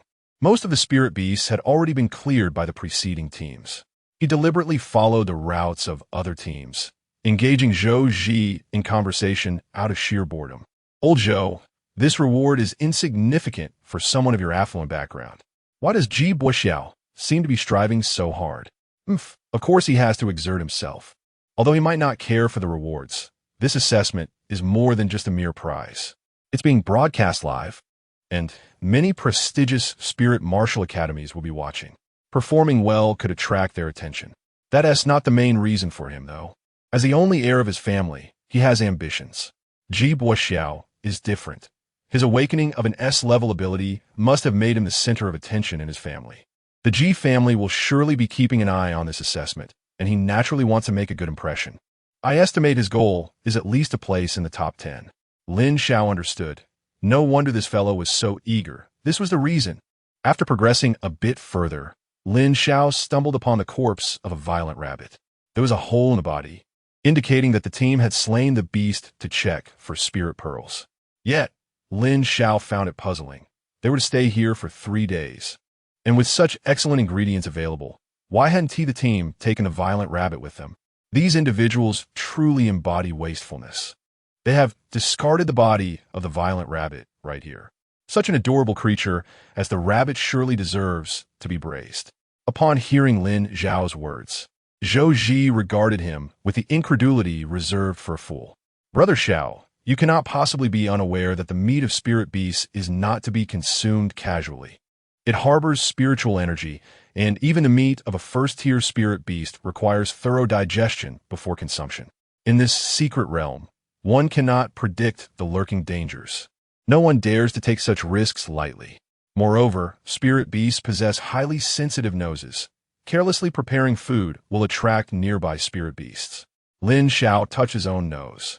Well aware of this fact, among the students, apart from those like Shen Yao who belong to the physical enhancement category, most have awakened elemental abilities akin to mages, and their physiques generally tend to be frail. Directly consuming spirit beast meat indeed necessitates a considerable period for digestion. However, he himself need not worry about such matters, as he had been consuming high-grade spirit beast meat in the nursing home. The energy contained within first-tier spirit beast meat was, for him, merely a trifling affair. Since it is well known that spirit beast meat cannot be consumed casually, why did I not see any of you carrying provisions? Zhou Ji sighed and looked skyward. Words fail me. Previous trials concluded within a single day, but upon arriving here, we learned that this assessment would extend over 3 days. It is now impossible to prepare food in advance. However, Brother Xiao, tell me honestly, do you possess some insider information? How else could you have brought so much food? Lin Xiao was taken aback. It seemed he had stumbled upon a fortunate coincidence, as the supplies he had prepared were indeed proving useful. Since they had brought no food and were discarding the bodies of these spirit beasts, were they planning to endure these 3 days by sheer will? Not as dire as you might think. There are indeed some food sources within the secret realm, such as wild fruits. I suspect those teams are unwilling to risk consuming spirit beast meat. Lin Xiao understood the situation now. However, this development was advantageous for him. When the time for rest arrived, he would be able to savor roasted rabbit meat. Although engaged in conversation with Zhou Ji, Lin Xiao remained vigilant, having activated his unique abilities to monitor his surroundings closely. His powers lent themselves well to reconnaissance. Any disturbance in the vicinity would not escape his notice. He could even observe the movements of distant teams, while they remained oblivious to his presence. Such is the advantage of enhanced vision. Lin Xiao had long since resolved that he did not aspire to attend any prestigious spirit martial university. That was unrealistic, as he preferred the comfort of the nursing home. Nevertheless, he was determined to give his all in this assessment, ideally aiming for first place, primarily motivated by the allure of the rewards that awaited the victor. Now was not the time to exert himself. The assessment had only just begun, and he intended to observe before making any decisive moves. Just then, Lin Xiao suddenly noticed movement in the nearby thicket, and he immediately heightened his alertness. He could not help but express his frustration internally at the teams ahead. How could there still be stragglers? Old Zhou, there's movement. Prepare for battle. Zhou Ji also grew tense at once. Before the two individuals stood a rabbit. Yet Lin Xiao was not deceived by its appearance. After all, he was still holding the lifeless body of a violent rabbit. This creature, perhaps realizing that only Lin Xiao and Zhou Ji were present, had abandoned all pretense and charged at them in its muscular form. Observing Zhou Ji's evident nervousness, Lin Xiao delivered a swift kick to rouse him. What are you dawdling for? Attack it. Zhou Ji, startled by the kick, turned to Lin Xiao with a confident smile. Fear not. With me here, there will be no mishaps. Upon hearing Zhou Ji's assurance, Lin Xiao braced himself for a passive role. His principle was to avoid unnecessary risks whenever possible. However, Zhou Ji's subsequent actions were entirely unexpected. Behold my first-level spirit technique, Earth Wall 4. One could not deny that Zhou Ji's speed in conjuring his spirit technique was impressive, as they were soon enclosed by 4 sturdy earthen walls. Hee, Brother Xiao, am I not formidable? I guarantee that the violent rabbit cannot breach my defenses. Lin Xiao's eyelids twitched uncontrollably. So, this is what you meant by having me stand behind you? This is your version of protection? What else could I do? I am an Earth-type ability user, currently at level 1. With only this defensive power, I have yet to decide which first-level Spirit Pearl to absorb. Hence, I am left with no choice. Lin Xiao gazed skyward in exasperation, realizing that Zhou Ji's offensive capability was non-existent. I truly thank you. Chapter 33. These two little rascals. Quite something. The live stream was divided into numerous feeds. Initially, due to the small number of participants on Lin Xiao's team, they naturally attracted a considerable audience. However, as time wore on, the viewership dwindled. It was inevitable. These two individuals exhibited such caution that viewers could hardly witness any combat. Yet, no one anticipated that despite their stealthy demeanor, they would encounter an unforeseen threat. As the battle commenced, Zhou Ji promptly erected 4 earthen walls, securely enclosing the two within. This action left the onlookers once again disheartened. Goodness, a turtle shell mage. I thought we would finally witness their fight, one viewer lamented. This is tedious. I'm out. There's no reason to stick around, another viewer grumbled. Wait, something's gone awry, exclaimed a third. Oh no, are they ensnaring themselves? Indeed, an unexpected turn of events unfolded for Lin Xiao and Zhou Ji. Initially, it seemed that the violent rabbit would return empty-handed beneath Zhou Ji's formidable defenses. But Zhou Ji overlooked a critical detail. While his walls encircled them, he failed to cap them off. Upon spotting the earthen walls, the violent rabbit instinctively knew how to strike. It propelled itself upward with a powerful kick from its hind legs, soaring above the two to breach Zhou Ji's defenses. Furthermore, the very walls intended for protection became an impediment to Lin Xiao and Zhou Ji's escape, trapping them in a precarious situation. Lin Xiao felt a sense of despair wash over him. He was aware of Zhou Ji's affiliation with the earth element and recognized that his primary ability was to create earthen walls. However, he never anticipated that someone of Zhou Ji's background had yet to absorb a level 1 spirit orb ability. Zhou Ji's earlier bravado had led Lin Xiao to believe he was confident in his powers.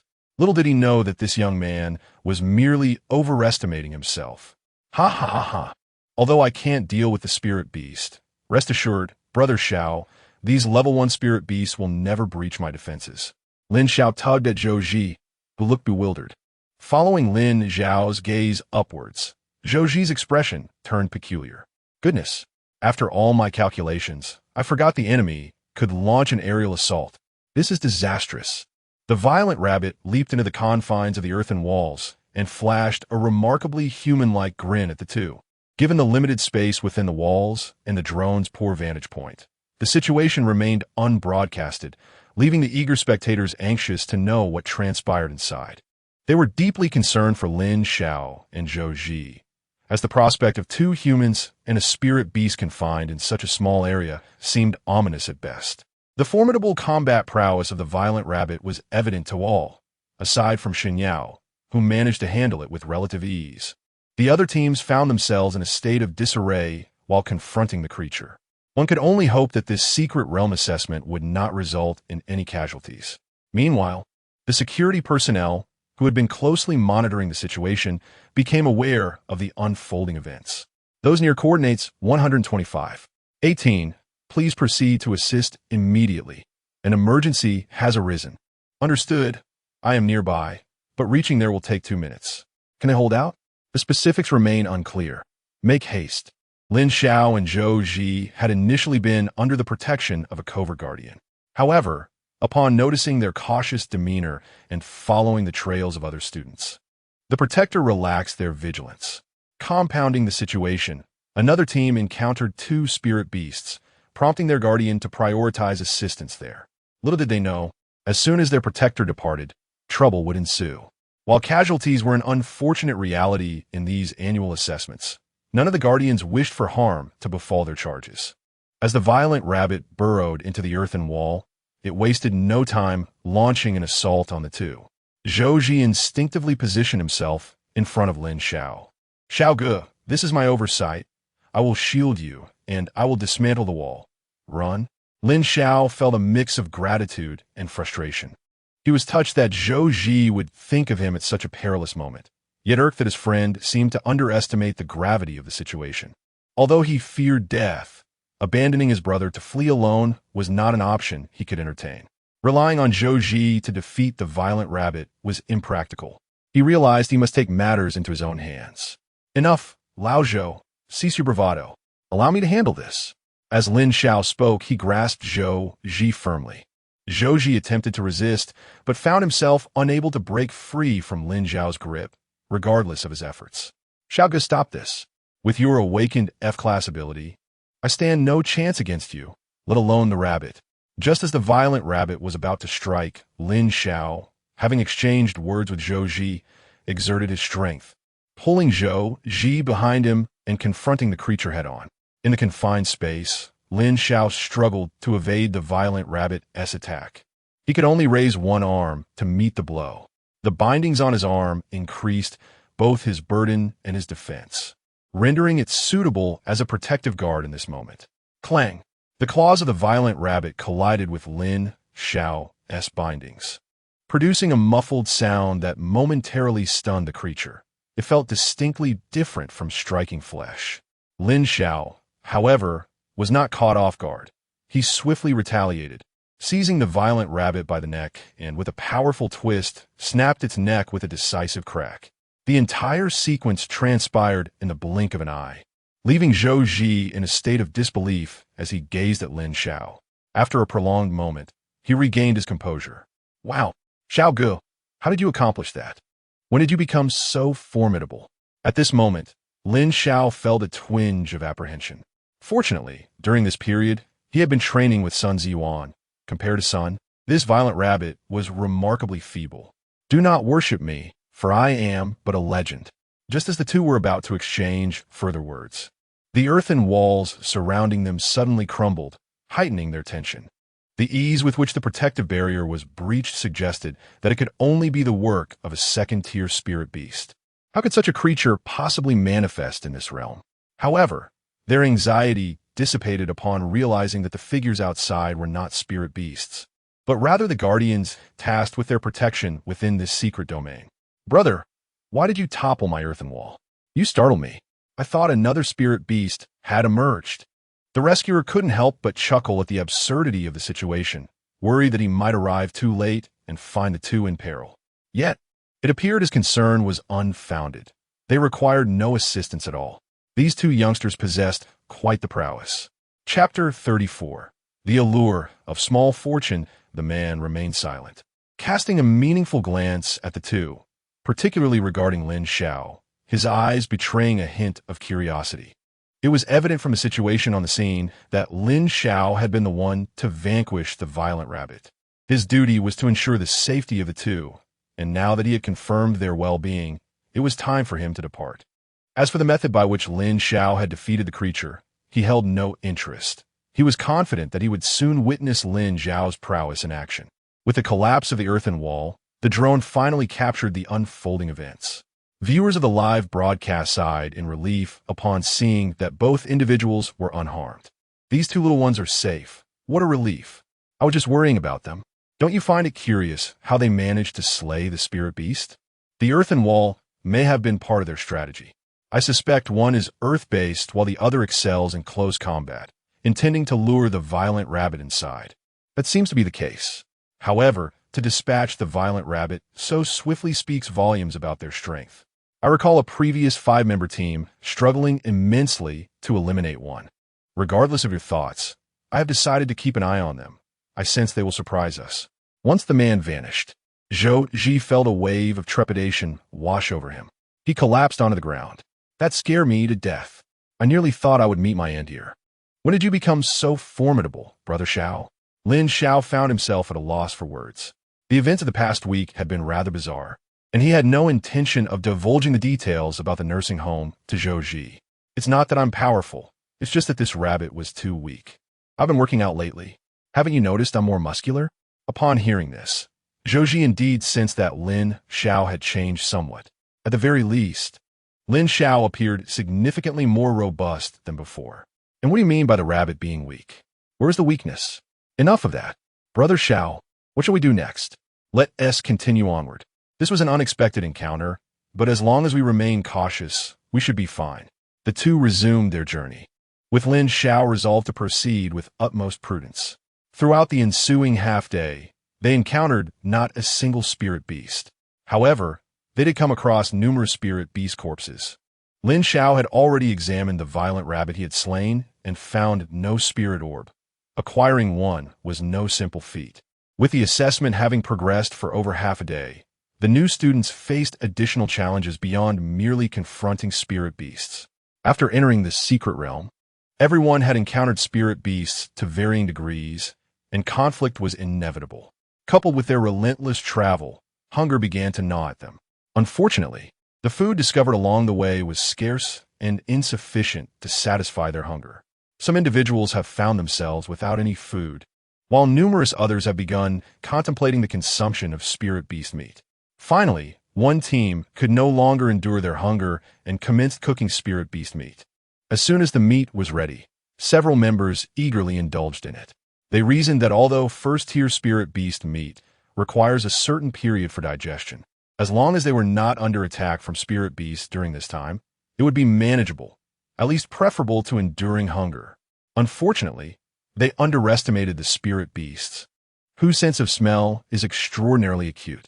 The aroma of the spirit beast meat attracted nearby spirit beasts, which, upon discovering the team, immediately opted to attack. This team, comprised of 7 members, was relatively strong. However, they were besieged by an overwhelming number of spirit beasts, 9 in total. Under normal circumstances, they might have been able to fend off the initial onslaught, but having consumed the spirit beast meat, their bodies were still absorbing its energy, which somewhat diminished their combat effectiveness. The individual responsible for their protection stepped forward to drive away the spirit beasts, but simultaneously, this action revoked the participation qualifications of the entire team. Although the team members protested, they were powerless to change their fate. At that moment, Lin Xiao and Zhou Ji were not far from this team, witnessing their elimination. It became evident that cooking within the secret realm was a perilous endeavor. These individuals were rather incompetent, as they could not withstand the effects of mere first-tier spirit beast meat. What Lin Xiao was unaware of was that his ability to consume such high-grade spirit beast meat without any adverse effects was not due to his own physical robustness, but rather because of Lu Jiao, a 9th-tier healer who was present. When Lin Xiao first consumed high-grade beast meat, Lu Jiao neutralized the ferocious energy contained within it.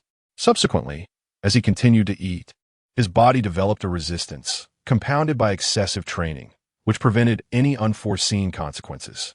Zhou Ji, being a scion of a prominent family, possessed more knowledge in this regard than Lin Xiao. In fact, if one were in an absolutely safe environment, consuming spirit beast meat of a similar grade could be advantageous. For instance, as first-tier ability users, consuming second-tier spirit beast meat would pose no issue, provided they could absorb the energy contained within. Spirit beast meat can indeed enhance our physical capabilities. However, the crux of the matter lies in the fact that we are currently situated within a secret realm, leaving us with no time to absorb energy. Additionally, given the heightened sensitivity of spirit beast olfactory senses, consuming spirit beast meat is exceedingly perilous unless absolutely necessary. Lin Xiao comprehended this, and he surmised that others in different teams must also be aware of it. Otherwise, they would not have left behind so much spirit beast meat for him to collect. Having just witnessed a team being eliminated, Lin Xiao, despite his desire for spirit beast meat, refrained from cooking at that moment. He was not concerned about going hungry, as a snakeskin bag contained a substantial amount of food. "Old Zhou, let's take a break and replenish our energy," Lin Xiao suggested, retrieving some provisions from his snakeskin bag to offer Zhou Ji. Zhou Ji gave Lin Xiao a thumbs up in appreciation. "Indeed, you possess foresight, Xiao Ge, bringing along such ample supplies. Even over 3 days, we would not be able to finish all of this." Upon hearing Zhou Ji's words, Lin Xiao fell into deep contemplation. Just as Zhou Ji had remarked, the provisions he possessed were more than sufficient to sustain 2 individuals for an extended period. The dilemma, however, lay in the fact that this was merely one of the snakeskin bags in his possession. Within his spatial ring, there were 4 additional bags. Although not all of them were filled with food, 3 of these bags contained provisions and water. To carry them out as they were would indeed be a waste. How splendid it would be if he could sell them to others. With this thought, Lin Xiao suddenly conceived an idea. He resolved to retain enough food for two and sell the remainder at a premium to others. This way, his venture into the secret realm would not be in vain. Of course, there was no rush. Most individuals should still be able to endure for the time being, and high prices may not be attainable at the moment. He aimed to maximize the profit from these provisions. Waiting a little longer, he could almost envision a multitude of coins beckoning to him. Chapter 35. The official opening of the Lin family convenience store in the blink of an eye. The day had passed, and the students who entered the secret realm faced their first night within its confines. Gazing at the crescent moon in the sky, Lin Xiao fell into deep contemplation. He pondered whether the moon in this secret realm was the same as that in the real world. Although connected, the secret realm and reality felt like two entirely different worlds. Shaking off these fanciful thoughts, he recognized they were not for him to dwell upon. Zhou Ji approached Lin Xiao, yawning widely. "Xiaogu, it's dark now. What shall we do next?" "What shall we do?" "Sleep, of course. You don't intend to venture out at night, do you?" Zhou Ji quickly shook his head, acknowledging that nighttime excursions would be unwise. Many spirit beasts possessed night vision, and the dangers of moving about at night were far greater than during the day. While nighttime activities were out of the question, finding a way to rest peacefully seemed equally unrealistic. If they fell asleep and a spirit beast attacked, they might not even realize what had happened until it was too late. Lin Xiao was well aware of this predicament and had already devised a plan. "Aren't you an earth element awakener? Have you forgotten your earth walls from before? This time, you can simply create a room. Just remember to seal the top and leave a few air holes." Zhou Ji's eyes lit up. This was indeed a brilliant idea. He found it quite easy to manipulate earth walls, and their sturdiness posed no issue whatsoever. If a spirit beast were to ambush them, it would take time to breach the earth wall, allowing them to awaken at the slightest noise. With this in mind, it seemed they could indeed enjoy a restful sleep. Seizing the moment, Zhou Ji promptly began to utilize his spiritual abilities, and soon enough, a rudimentary earthen room took shape. The room was constructed with only a few small air holes left open, enveloped in darkness. Zhou Ji felt as if he could see nothing at all. Lin Xiao, however, was at an advantage. His enhanced vision not only improved his sight, but also granted him superior night vision. They would have to make do for the night. Make do, he thought. How could they simply endure? One must savor the moments of comfort when they arise. Lin Xiao rummaged through his snakeskin belt and quickly retrieved a flashlight, illuminating the darkness with a long-lost glow. Though he possessed night vision, Zhou Ji could not see in the dark. "You actually brought a flashlight? I have plenty of supplies. Here, take it." Zhou Ji was taken aback as Lin Xiao tossed him a sleeping bag. "No way. You brought this too, Xiaogu?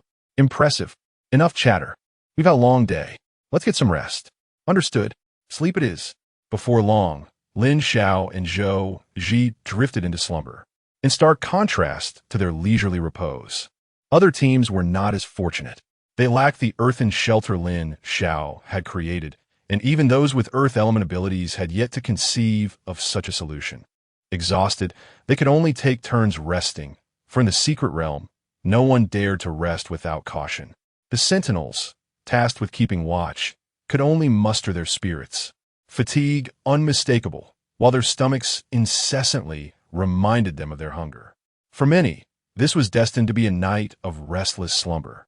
In stark contrast to the students, those charged with their protection were fully alert, their focus unwavering. The guardians were, at the very least, third-tier warriors, possessing a level of understanding of the secret realm that far surpassed that of the students.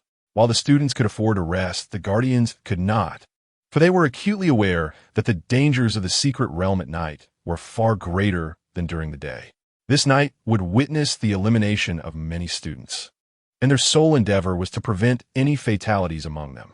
As darkness enveloped the realm, nocturnal spirit beasts began to stir. Many of these creatures detected the presence of unfamiliar scents in their territory. With a strong sense of territorial instinct, they would not easily allow intruders to escape unscathed. Soon, some spirit beasts launched attacks on the weary students, whose already impaired vision due to the night combined with their exhaustion rendered them unable to detect the threats in time. By the moment the spirit beasts revealed themselves, it was often too late for the students to mount a counterattack. Fortunately, the Guardians were on high alert, which averted any casualties. However, it was undeniable that those who were rescued were deemed eliminated. The commotion roused those who had been sleeping, prompting them to mount an effective counteroffensive. After dispatching the spirit beasts, uncertainty loomed over whether more would attempt to ambush them. Thus, they remained vigilant. Encounters with solitary spirit beasts were manageable, but one squad unexpectedly found themselves besieged by a horde of bloodthirsty mice. Though each was only a first-tier spirit beast, their sheer numbers were overwhelming. Within the territory of the bloodthirsty mice, 2 teams of over 10 members each were entirely eliminated. The once numerous group of hundreds had lost more than half its members in just one night, and by dawn, only around 200 remained. Remarkably, none of this concerned Lin Xiao and Zhou Ji, who enjoyed a night of unparalleled tranquility. Whether it was sheer luck or the fact that the spirit beasts simply overlooked them, they were undisturbed throughout the night. At that moment, the two were brushing their teeth with bottled water, and had they been discovered by other teams, their leisurely demeanor would surely have incited jealousy. After enjoying a modest breakfast, they set off once more. Lin Xiao swiftly located the main assembly. Indeed, it was the main group. The nocturnal assaults from spirit beasts had driven more individuals to congregate. Before Lin Xiao stood a gathering of over 100 people. After a moment's reflection, he and Zhou Ji decided to investigate the situation. Among the throng, Lin Xiao soon spotted some familiar faces, including Ji Buoxiao, Lu Ruyan, and several from the first high school. The SS-tier warrior Shun Yao was also present, while Lin Xiao recognized the leaders of previous teams among the crowd. However, he could not help but notice the palpable exhaustion etched on their faces, accompanied by the constant sound of grumbling stomachs. The sounds emanating from this group of individuals were the result of their uncontrollable hunger. Lin Xiao found amusement in the situation. Was this not an opportune moment? Oh, how lively it was with so many people gathered. Naturally, Lin Xiao and Zhou Ji had long been noticed by the crowd, who regarded the two spirited individuals with a sense of helplessness. Why was that? Everyone had endured a night of arduous struggle, yet these two seemed so at ease. The mere thought of this incited considerable indignation among the onlookers, and thus, none were inclined to acknowledge Lin Xiao. Though Lin Xiao felt a twinge of disappointment, his thick skin shielded him from concern. He placed his snakeskin bag upon the ground and proclaimed, "Good news, good news. The Lin family convenience store is now officially open. Supplies are limited, so first come, first served." As he spoke, Lin Xiao skillfully retrieved some provisions from his bag. The students, upon seeing the food, could not help but swallow hard. At that moment, their hunger seemed to intensify. Chapter 36. Form an orderly line. One at a time, are you still troubled by hunger in the secret realm, unable to unleash your full potential? Are you hesitant to drink from uncertain water sources, fearing contamination? The Lin family convenience store is here to alleviate your concerns. For a modest sum, your troubles can be resolved. Don't miss out as you pass by. Act swiftly, for opportunities are fleeting. Even those observing the live broadcast were astounded by Lin Xiao's remarkable display. Is such a maneuver truly possible? For some reason, I too yearn to set up a stall in the secret realm. It seems like a pathway to rapid wealth. Is this fellow not worried about others seizing his goods? Given his ostentatious approach, I care not for theft. I merely wish to know what prices he will offer. I am merely a spectator. Lin Xiao's audacity to set up a stall indicated he was prepared for potential theft, as in this realm, it was permissible to target those undertaking assessments. He had already devised a countermeasure, pulling out the distress flares he had acquired upon entry. Do not entertain thoughts of snatching these items. Trust that I possess the capability to destroy this food at a moment's notice. I will relinquish it without hesitation, for I have no aspirations for a commendable ranking. I am here solely to earn money. Let not your selfish schemes leave us all in hunger. His words momentarily deterred many who had entertained ill intentions. As Lin Xiao had articulated, should they attempt to seize his goods, even if he failed to destroy them, the victors would become targets of disdain, an endeavor fraught with peril. The most prudent course of action remained to purchase directly from Lin Xiao. Having endured a day of hunger, most could not resist salivating at the sight of the food. Just as many hesitated, Shun Yao was the first to approach. Upon her arrival, Lin Xiao grew vigilant. He had heard of Shun Yao's prowess, a formidable presence among this cohort of students. It was also the first time he beheld her appearance, strikingly beautiful. Her short hair accentuated her features, her gaze sharp as an eagle's, exuding a unique charm. When she was approximately 10 meters away, Lin Xiao raised his hand. "Stop. Let's conduct our transaction here." Shun Yao uttered no further words, surveying the items on Lin Xiao's stall before speaking slowly. "I would like 3 loaves of bread, a box of chocolate, and 3 bottles of water. How much will that be?" Her voice was melodious, captivating those who heard it. Yet, Lin Xiao was unfazed. This initial transaction promised significant profit. "The original price for bread is 3 yuan, but I am selling it for 300. A box of chocolate is 50, so I will charge you 5,000. Water is 2 yuan, priced at 200 per bottle. The total comes to 6,500. However, as you are the first buyer, I shall grant you a discount. Your total is 6,000. Shun Yao frowned, realizing Lin Xiao's exorbitant pricing was far from ordinary. "Why don't you simply steal instead?" "Miss Shun, your statement is quite misguided. Robbery is indeed a crime, and I would never engage in such acts. Moreover, the idea that theft yields quick riches is utterly flawed. Should you choose not to purchase, I shall not press you. However, one must recognize that entering the top 10 offers substantial rewards. Investing a modest sum for a chance at a significant return is a calculation that should be apparent to all." Though Shun Yao was reluctant to be a fool, she could not deny the validity of Lin Xiao's argument. Gaining a position among the top 10 would render that sum negligible. Confident in her abilities, she believed that reaching the top 10 would pose no issue, provided she could endure for 3 days. Without sustenance and water, however, her endurance remained uncertain. "Very well, I shall make a purchase. How shall I pay?" Lin Xiao nudged the dazed Zhou Ji beside him. "Cash or QR code will suffice." "Old Zhou, what are you dawdling for? Take my phone and proceed to the checkout." Zhou Ji finally snapped out of his reverie. "Brother Xiao, you are remarkable. 100-fold return is something only you could achieve." He obediently took Lin Xiao's phone to collect payment. Once Shun Yao's funds were confirmed, Lin Xiao instructed Zhou Ji to hand her the necessary provisions. Zhou Ji gazed at Shun Yao with a hint of infatuation. Such a captivating woman held an undeniable allure for him. Unfortunately, after receiving her food, Shun Yao did not acknowledge him, turning away to depart. She tore open a package of bread and began to eat.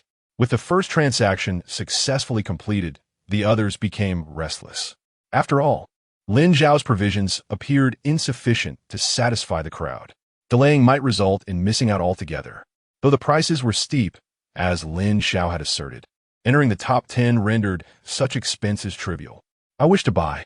Please give me 5 loaves of bread and 5 bottles of water. Also 2 bags of biscuits, 3 packets of chips, and 5 bottles of water." The audience watching the live broadcast was left dumbfounded. Is this even possible? The prices have skyrocketed 100-fold. Yet people are still clamoring for them? I envy this. My monthly salary is only 3,000, and this single transaction earns me 2 months' worth of wages. Is there still time for me to restock? This is merely the beginning. I see plenty of food in that bag, and I estimate it could sell for hundreds of thousands. Oh, I can feel envy dripping from the corners of my eyes. Observing the frenzy, Lin Xiao retrieved a loudspeaker from the bag. "Everyone quiet down. Form an orderly queue, one at a time. Anyone who fails to line up properly, regardless of your wealth, will not be served." Upon hearing Lin Xiao's command, the crowd settled down. Some wondered why he carried such a large loudspeaker. Wouldn't it be better to have more food instead? Those at the front of the line wore expressions of joy, for at least they would have provisions for the coming days. However, those at the back began to grow anxious, fearing that by the time their turn arrived, the food and water would be depleted. Lin Xiao was indifferent to these matters, and those who lingered behind dared not cause a commotion, for they might very well be besieged by the crowd. In the midst of the throng, Lin Xiao spotted Ji Boxiao and Lu Ruyan. A sly smile crept across his face, Ji Xiao was a wealthy individual, and he intended to exploit him thoroughly.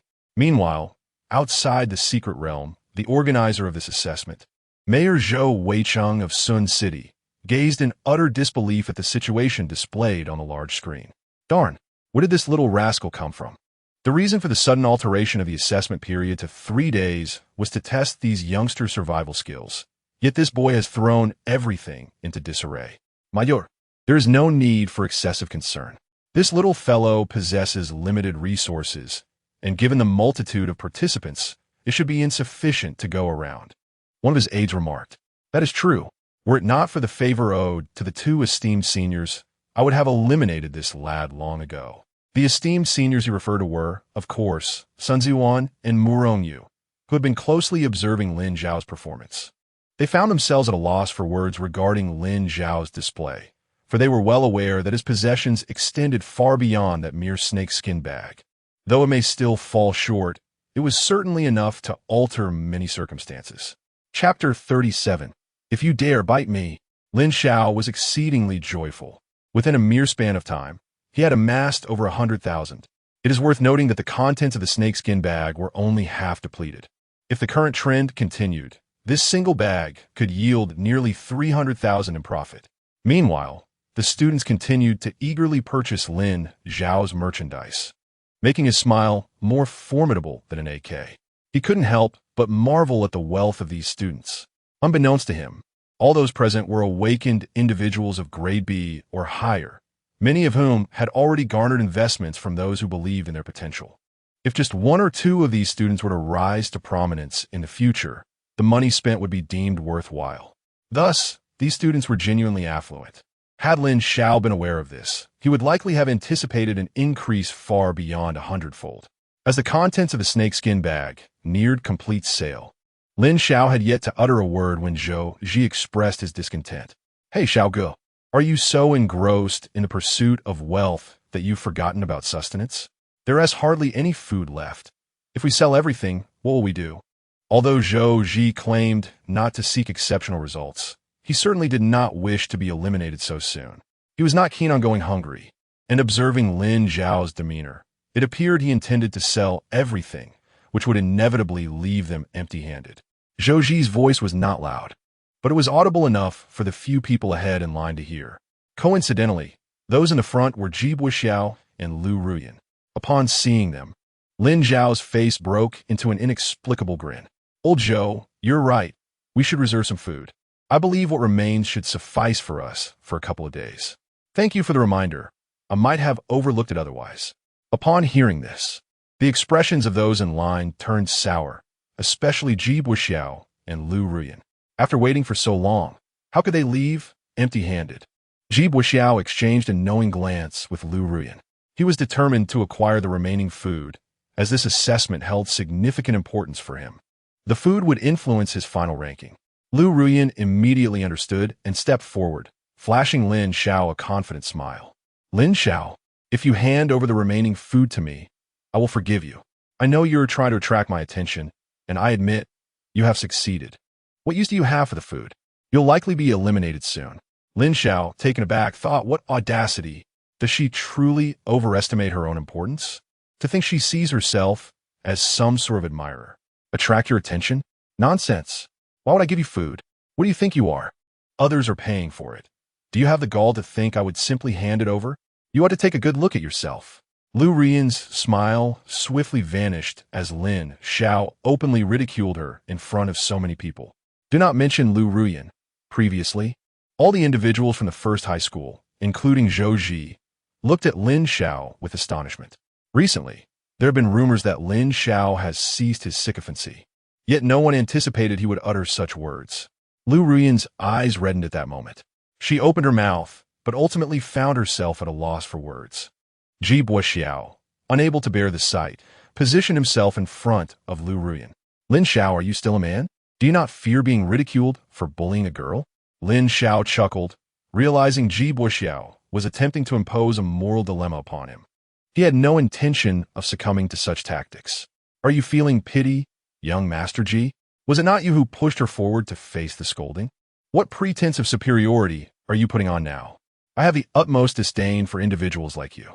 Ji Xiao was momentarily speechless. It was evident to any discerning observer that the situation was precisely as Lin Xiao described. The crowd began to murmur among themselves. Ji Xiao's expression darkened, and he abandoned the facade. He glared at Lin Xiao fiercely and demanded, "Stop with the useless chatter. I simply ask, are you selling the remaining items?" It would have been simpler to say so from the beginning. Stop employing your tricks, for even if such a vixen were offered to me for free, I would decline. If you desire the items, that can be arranged, but as you can see, I possess little left. I intended to keep them for myself. If you truly wish for them, it will come at a different price, as rarity enhances value. Lin Xiao's use of the term vixen nearly sent Lu Ruyan into a fury. Just as she was about to unleash her anger, Ji Xiao restrained her. "Ruyan, calm down. This is not the time for such matters." After soothing Lu Ruyan, Ji Xiao turned his attention back to Lin Xiao. "Name your price. How many items do you have? I will take them all." Lin Xiao glanced at the burlap sack, extracting 4 tubs of instant noodles, 2 bottles of water, and some snacks. "Young Master Ji, this is all there is. I can't be bothered to calculate further. Since this is all that remains, I will accept 1 million. Yubuxio's eyelids twitched violently. To him, such an amount was not substantial, yet he did not wish to be taken advantage of. "Lin Xiao, you're going too far. Why don't you just rob me? Am I not doing just that? You can buy if you wish. If not, please do not hinder my business." Ji Xiao surveyed the items and finally gritted his teeth. "Fine, I will buy them. It's just 1 million, right? Lao Zhou, why are you still standing there? Collect the payment." Zhou Ji was reluctant to part with the items to Ji Xiao. Had it not been for Lin Xiao as persistent signaling, he would have intervened long ago. Once the money was received, Lin Xiao handed over the food to Ji Xiao. Indeed, Ji Xiao was a fool with money. Items worth merely a few dozen were sold to him for 1 million. How delightful. He truly considered himself a small but clever entrepreneur. After receiving the food, Ji Xiao patted the still fuming Lu Ruyan. "Ruyan, do not be anxious. I will deal with him properly. Now is not the right moment. I shall ensure he does not have it easy. I knew you were the best, Xiao. You must not let him off easily." The two individuals cast a resentful glare at Lin Xiao before turning away. The remaining patrons in line were visibly displeased, realizing that all the final items had been purchased by Ji Xiao. Were they to endure hunger? Though they felt a sense of injustice, they had no choice but to accept it. Observing the expressions of these individuals, Lin Xiao discerned their thoughts. With a flourish, he reached into the now empty snakeskin bag and magically produced an abundance of food. "Do not fret, everyone. I still have some stock left, and there is enough for all. As per our previous arrangement, please line up and come one by one. Moreover, the prices remain unchanged." This food was conjured by Lin Xiao using his spiritual energy, drawn from his spatial ring. Although it might raise suspicions among some, he was beyond caring. Profit was paramount.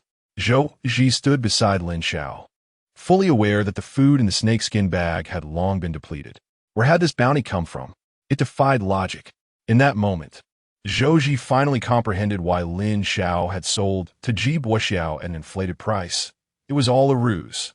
Those who had not secured any food could not contain their jubilant cheers, their gazes toward Ji Xiao laced with mockery, clearly perceiving him as the fool in this scenario.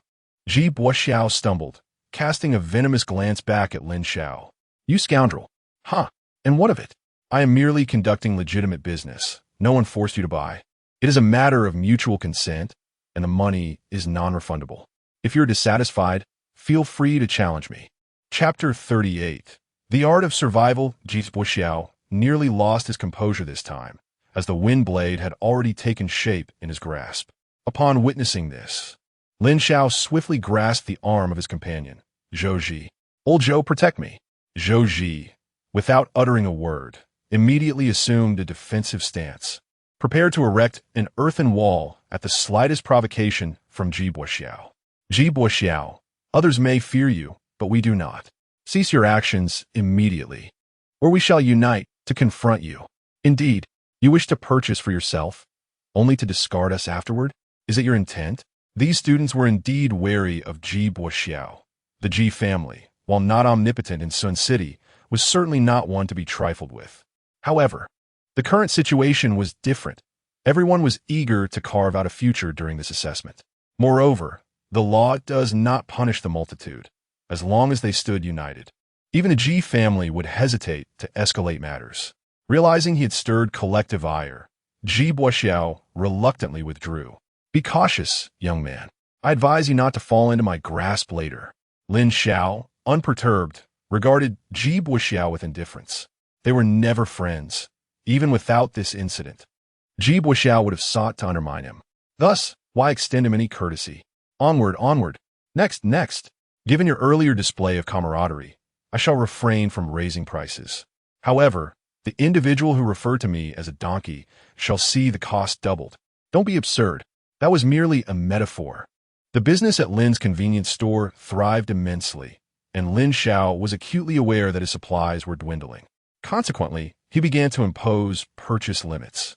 You may only acquire these items. This is all that remains. This is indeed the last bottle of water. My apologies for not noticing. There is still one more bottle, and a single packet of instant noodles as well. I assure you, this is the final offering. The crowd couldn't help but roll their eyes. This was not the first time Lin Xiao had claimed he was out of stock. Yet, as the next customer approached, he miraculously produced new food and water from his burlap sack. Ultimately, by the end, everyone present had managed to procure some sustenance. While most were oblivious to the peculiarities, several gazes directed at Lin Xiao bore a hint of suspicion. The burlap sack seemed modest, yet Lin Xiao appeared to draw an endless supply of food from within. This was indeed thought-provoking. Lin Xiao acknowledged the growing skepticism, but reasoned that there was no point in dwelling on it at that moment. Profit was paramount. By now, aside from reserving enough for himself and Zhou Ji to endure the next 2 days, he had sold all he could. Upon checking his phone balance, he was astonished to find it had soared to 2 million, a sum significantly bolstered by Ji Boxiao's contribution. What a delightful thought. Thank you all for your patronage. My store is now sold out. I hope you will continue to support my business in the future. The crowd responded with a collective sigh. Had we not genuinely needed your provisions, we would have long since taken issue with you. Aware that he was not particularly well received, Lin Xiao took Zhou Ji by the arm and promptly departed. From the perspective of the crowd present, it was evident that many had been eliminated last night. This was certainly not a favorable development. It indicated that the trials were intensifying to a boiling point. If all proceeded as expected, these individuals would soon part ways, and gradually, some would take action against those around them. Meanwhile, those with higher scores became the targets of collective aggression, rendering the situation increasingly intriguing. However, none of this bore any significance for him. The moment for him to exert his strength had yet to arrive. At that moment, the barrage of comments in the live stream erupted once more. I am enamored. It seems so easy for him to make money. While he sells, I'm calculating on my calculator. This time, he has earned a total of 2,283,000. Oh my, I wish to open a small shop in the secret realm. I support the one above. Do let me know when you go to the secret realm. I'll come to collect the corpses. When the one above goes to collect corpses, please inform me. I shall assist you. Are you all exploiting a bug? No infinite nesting allowed. Let us form a group to deliver food to the spirit beasts. The comments gradually veered off topic, yet without exception, everyone remembered Lin Xiao. Zhou Wei, observing Lin Xiao through the lens, felt his fists clench. Nevertheless, he had no means to confront Lin Xiao and turned to the side to address Murong Yu. Senior Murong, if I am not mistaken, you have given this young man a spatial ring. Haven Tiyu? Is there an issue with that? He is now a member of our retirement home. After all, it's standard procedure. Zhou Wei, tears of envy streaming from the corners of his eyes, lamented. As a city lord, he lacked a spatial ring. Although Murong Yu resided in Sun City, he felt unqualified to request one. Senior, you jest. I happen upon you. Might I request a spatial ring? Even if I must purchase it, you may set any price you wish. Murong Yu cast a fleeting glance at Zhou Wei.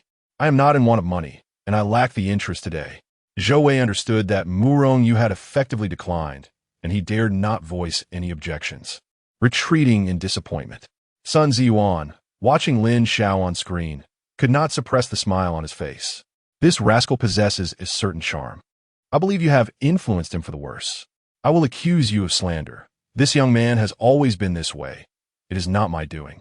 If Lin Xiao were present, he would certainly reflect that the elders at the retirement home were not always so tranquil towards everyone.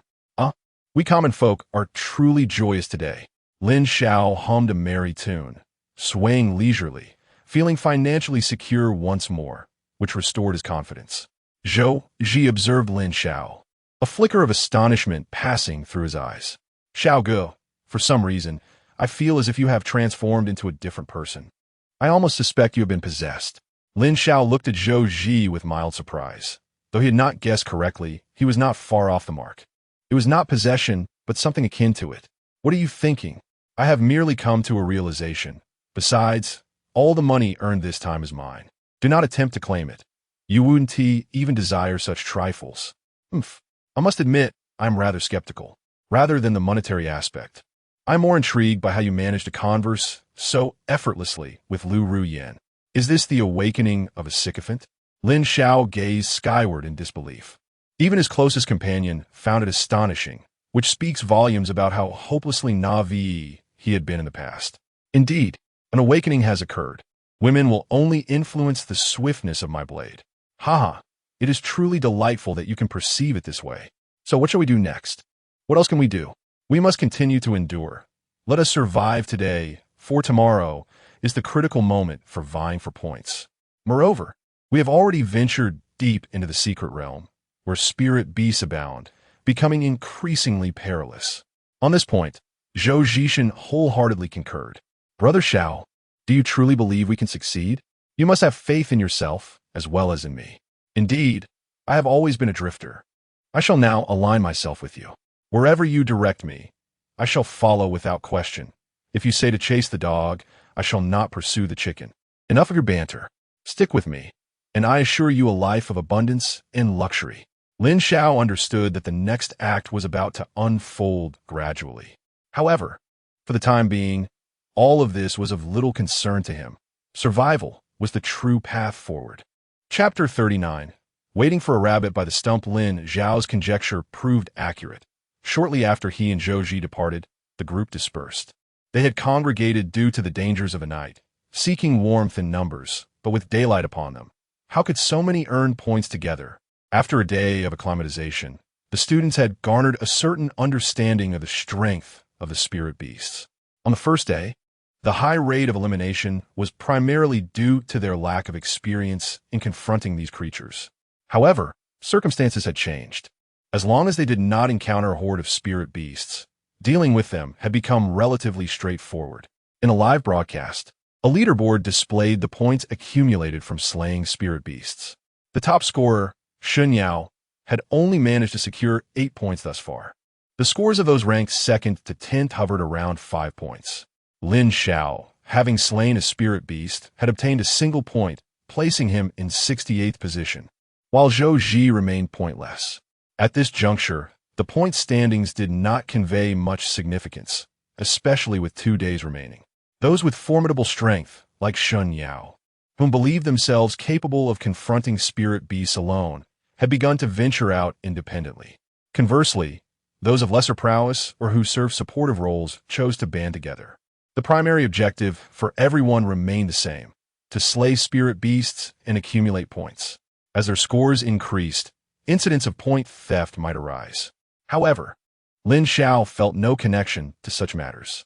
After securing a modest gain, instead of pressing onward like the others, he chose to retreat a considerable distance with Zhou Ji. Though somewhat puzzled, Zhou Ji voiced no objections, having resolved to cling to Lin Xiao as coattails, trusting in his companion's judgment. Lin Xiao's rationale was straightforward. Since he opted for a more cautious approach, he need not fret over points.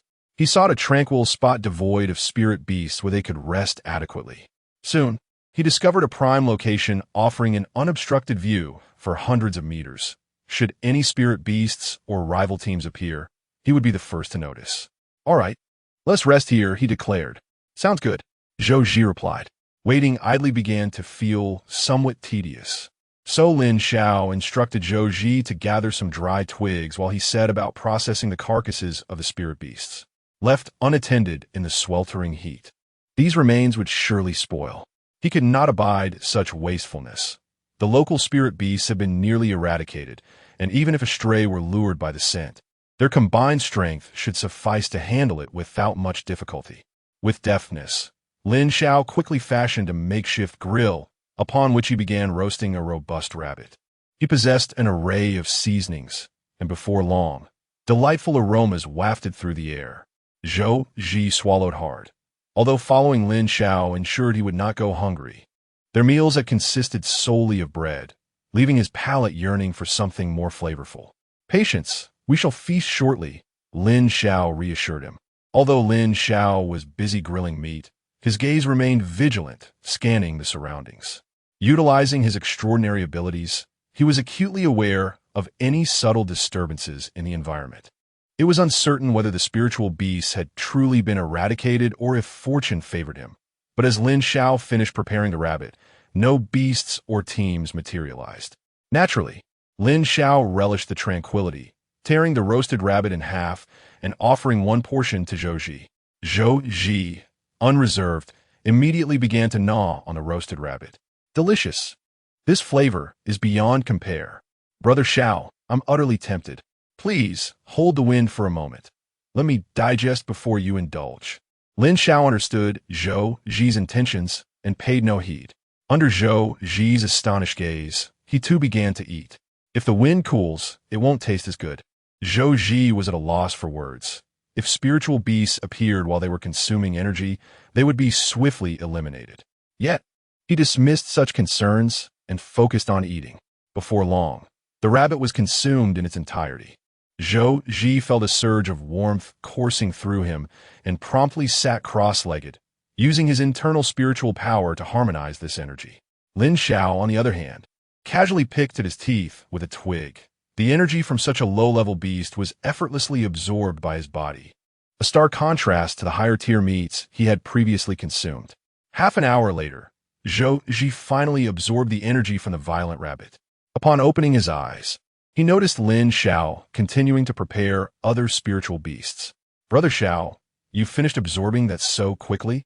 Lin Xiao offered no explanation. It was hardly appropriate to admit he had dined on beasts of level 6 and 7. "Yes, I'm done. Why are we still roasting more? We're full. Out of boredom, perhaps?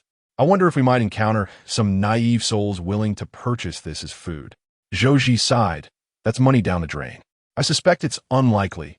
Although the cooking issue is resolved, the energy content remains a concern. In uncertain circumstances, those people wouldn't dare consume it." Lin Xiao pondered this too, but it mattered little. He had already accrued sufficient gains. In truth, his decision to continue preparing food had another motive. Waiting idly was exceedingly tedious. He sought to attract some spiritual beasts to test his skills. Having previously dispatched a violent rabbit, he hadn't yet fully exercised his abilities and was somewhat uncertain of his true strength. He wished to ascertain his actual level. During his encounters with the ruffians, he felt he was not particularly weak. Despite their lackluster abilities, there were still second-tier individuals among them. Dealing with these first-tier spiritual beasts should pose no significant challenge. Regrettably, despite grilling so much, no beasts had appeared. Just as Lin Xiao contemplated giving up, his gaze suddenly shifted forward. Several hundred meters away, he noticed unusual movement. Thanks to his extraordinary ability to enhance strength, he was able to detect the presence of others from such a distance. "Old Zhou, prepare for battle. A spirit beast is about to appear." Zhou Ji was taken aback and immediately scanned his surroundings, yet he found nothing amiss. "Xiao Ge, I have a timid disposition. Please do not frighten me." Just as Zhou Ji thought Lin Xiao was jesting, a spirit beast suddenly manifested before them, a gale wolf. Although both the gale wolf and the violent rabbit were classified as first-tier spirit beasts, their combat prowess was undeniably in different leagues. Zhou Ji's expression instantly soured. "Goodness, a gale wolf. How could one possibly appear here? My luck cannot be this unfortunate." Lin Xiao, too, was surprised that his baiting had attracted a gale wolf. At this moment, fleeing was certainly not an option. The gale wolf, true to its name, possessed speed that surpassed both of them. "Well then, This provides an excellent opportunity to hone my skills and ascertain my true capabilities. Chapter 40. Slaying the Gale Wolf. The appearance of the Gale Wolf drew considerable attention. Lin Xiao currently occupied a position on the periphery of the secret realm, far removed from the typical habitat of the Gale Wolf. Oh my, I recognize this magical beast. It is indeed the Gale Wolf. Among first-tier magical beasts, it is quite a formidable presence. These two individuals are in grave danger. Serves him right for being so cocky. Firing his weapon in the secret realm has left me starving while watching the live stream. Exactly. I've eaten 2 extra bowls of rice today. If something doesn't happen soon, I might as well think I'm watching a cooking show. Their days of good fortune seem to be numbered. Zhou Wei, too, had noticed the unfolding situation and was taken aback. He was well acquainted with the dynamics of the secret realm and knew that a Gale Wolf should not be present at this location. Moreover, Gale Wolves are social creatures. Why was there a solitary one here? This thought made him uneasy. Surely, there wouldn't be a pack of Gale Wolves lurking nearby. He promptly ordered the surrounding drones to commence a search, but after a thorough sweep, they found only this singular Gale Wolf.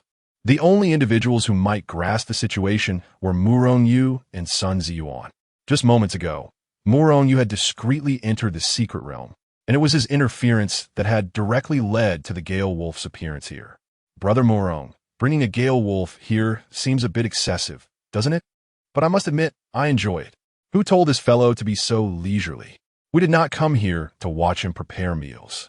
He cannot continue to flaunt his nonchalance. This presents a perfect opportunity to assess his combat prowess, which is an essential part of this trial. Sun Ziyuan shared no objections, as this occasion was primarily intended to evaluate Lin Xiao's performance, and thus far, they were relatively satisfied. Although this lad had not engaged in any significant endeavors since entering the secret realm, frequently indulging in opportunistic antics. It was precisely this behavior that caused both men to regard Lin Xiao with increased esteem. After all, in this world, only individuals of such cunning could hope to survive for long. The Gale Wolf, too, was bewildered. Just a moment ago, it had been foraging with its pack, and suddenly, it felt a wave of dizziness, only to find itself in this unfamiliar locale. Before it could comprehend its situation, a tantalizing aroma wafted through the air, enticing it beyond reason. Hunger overtook its thoughts of how it had arrived here, perhaps a blessing from the wolf god, granting it the chance to feast. It soon spotted Lin Xiao and his companion. With the first-tier Gale Wolf's intelligence being rather limited, it wasted no time contemplating its predicament and let out a fierce howl. Oh, following its howl, the Gale Wolf charged towards the two. Its eyes blazed like green flames, brimming with primal ferocity and murderous intent, while its sharp fangs glimmered ominously. As Zhou Ji regained his composure, he swiftly erected an earthen wall before the charging Gale Wolf. The wolf's most feared attribute was its speed, which was now perfectly demonstrated. It managed to breach the barrier before the earthen wall was fully formed, rendering Zhou Ji's efforts entirely futile. The objective of the Gale Wolf is Zhou Ji. As it approaches Zhou Ji, it leaps forth like a bolt of lightning, lunging directly at him. Zhou Ji, taken aback by the wolf's astonishing speed, finds himself momentarily stunned. Just as the wolf's razor-sharp claws are about to descend upon him, Lin Xiao intervenes. At that moment, a sturdy wooden staff, as thick as an arm, materializes in Lin Xiao's hands. He swings the staff with the swiftness of the wind, creating a gust as it strikes towards the wolf's abdomen. It is said that wolves possess a head of bronze and bones of iron, but a waist of tofu. Targeting their vulnerabilities is essential to compel them to relinquish their assault on Zhou Ji. Lin Xiao's actions are undoubtedly justified, as the Gale Wolf instinctively evades the blow. Pivoting to launch another attack, its claws bared in ferocity unmatched, this time redirecting its aggression towards Lin Xiao. Zhou Ji, drenched in cold sweat, hastily retreats several steps, nearly convinced that he would meet his demise here. Old Zhou, ensure your safety. I shall confront it alone. Zhou Ji casts a worried glance at Lin Xiao, uncertain of the latter's confidence in facing the Gale Wolf single-handedly. His ability is merely an enhancement of vision, is it not? Though questions swirl in his mind. Now is not the time for such deliberations. He yearns to assist, yet finds himself utterly powerless. Engaged in close combat with the Gale Wolf, Lin Xiao's earth technique is a wall of soil. Indiscriminate use could inadvertently harm him. The only solace Zhou Ji finds is the presence of protectors nearby, who would surely intervene should Lin Xiao falter. Lin Xiao, now embroiled in battle with the Gale Wolf, wields his staff with an impenetrable defense, although lacking in technique. He effectively keeps the wolf at bay for the time being. Striking the Gale Wolf proves to be no simple task, as its speed exceeds Lin Xiao's expectations. Burdened by weight, he struggles to match its swiftness, and at this juncture, shedding that weight is not an option the wolf will afford him. Thus, the man and the wolf find themselves in a stalemate, neither able to gain the upper hand in the short term. Lin Xiao employs his extraordinary ability once more, and after doing so, he perceives a marked reduction in pressure. The wolf's speed appears to slow to him. A surge of fighting spirit wells within him, and he becomes resolute in his belief that he will not be bested. Just as Lin Xiao prepares to seize an opportunity to strike the Gale Wolf, he suddenly senses something amiss. He detects a fluctuation of spiritual energy emanating from the wolf's mouth. In the next instant, a blade of wind is expelled, hurtling towards Lin Xiao. Cursing internally, he nearly forgets that this creature is a spiritual beast.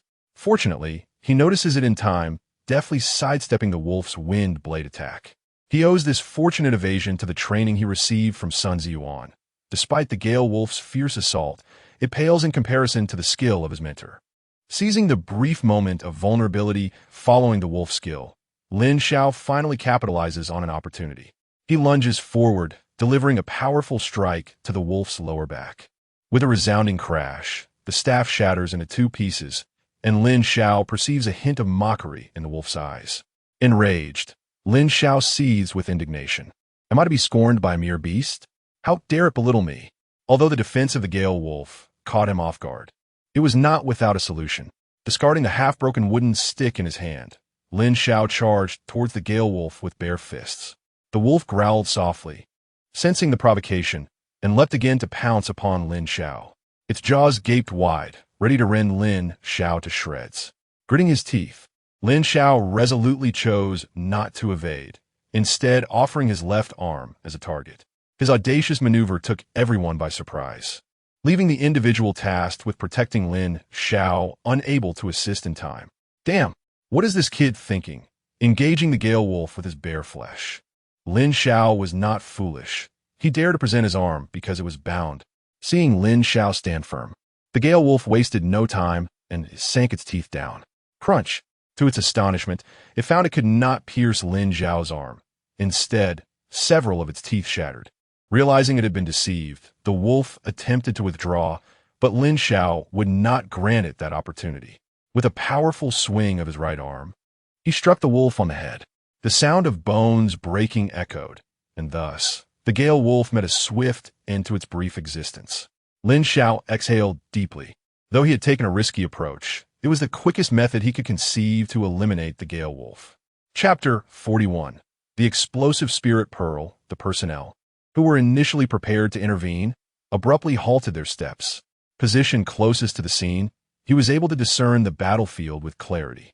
Lin Xiao's bitten arm bore no wounds, merely a tattered sleeve. It finally dawned on him why Lin Xiao had the audacity to confront the Gale Wolf with his arm. The viewership of Lin Xiao's live broadcast had surged to an astonishing number. Among the multitude of streaming rooms, the audience counts varied significantly. The most popular stream belonged to Shun Yao, who possessed both beauty and prowess. The streams of formidable individuals like Ji Buoxiao also attracted considerable viewership. These spectators were fervently searching for traces of spirit beasts and successfully slaying them, igniting a fervor within the audience, who yearned to join the fray within the secret realm.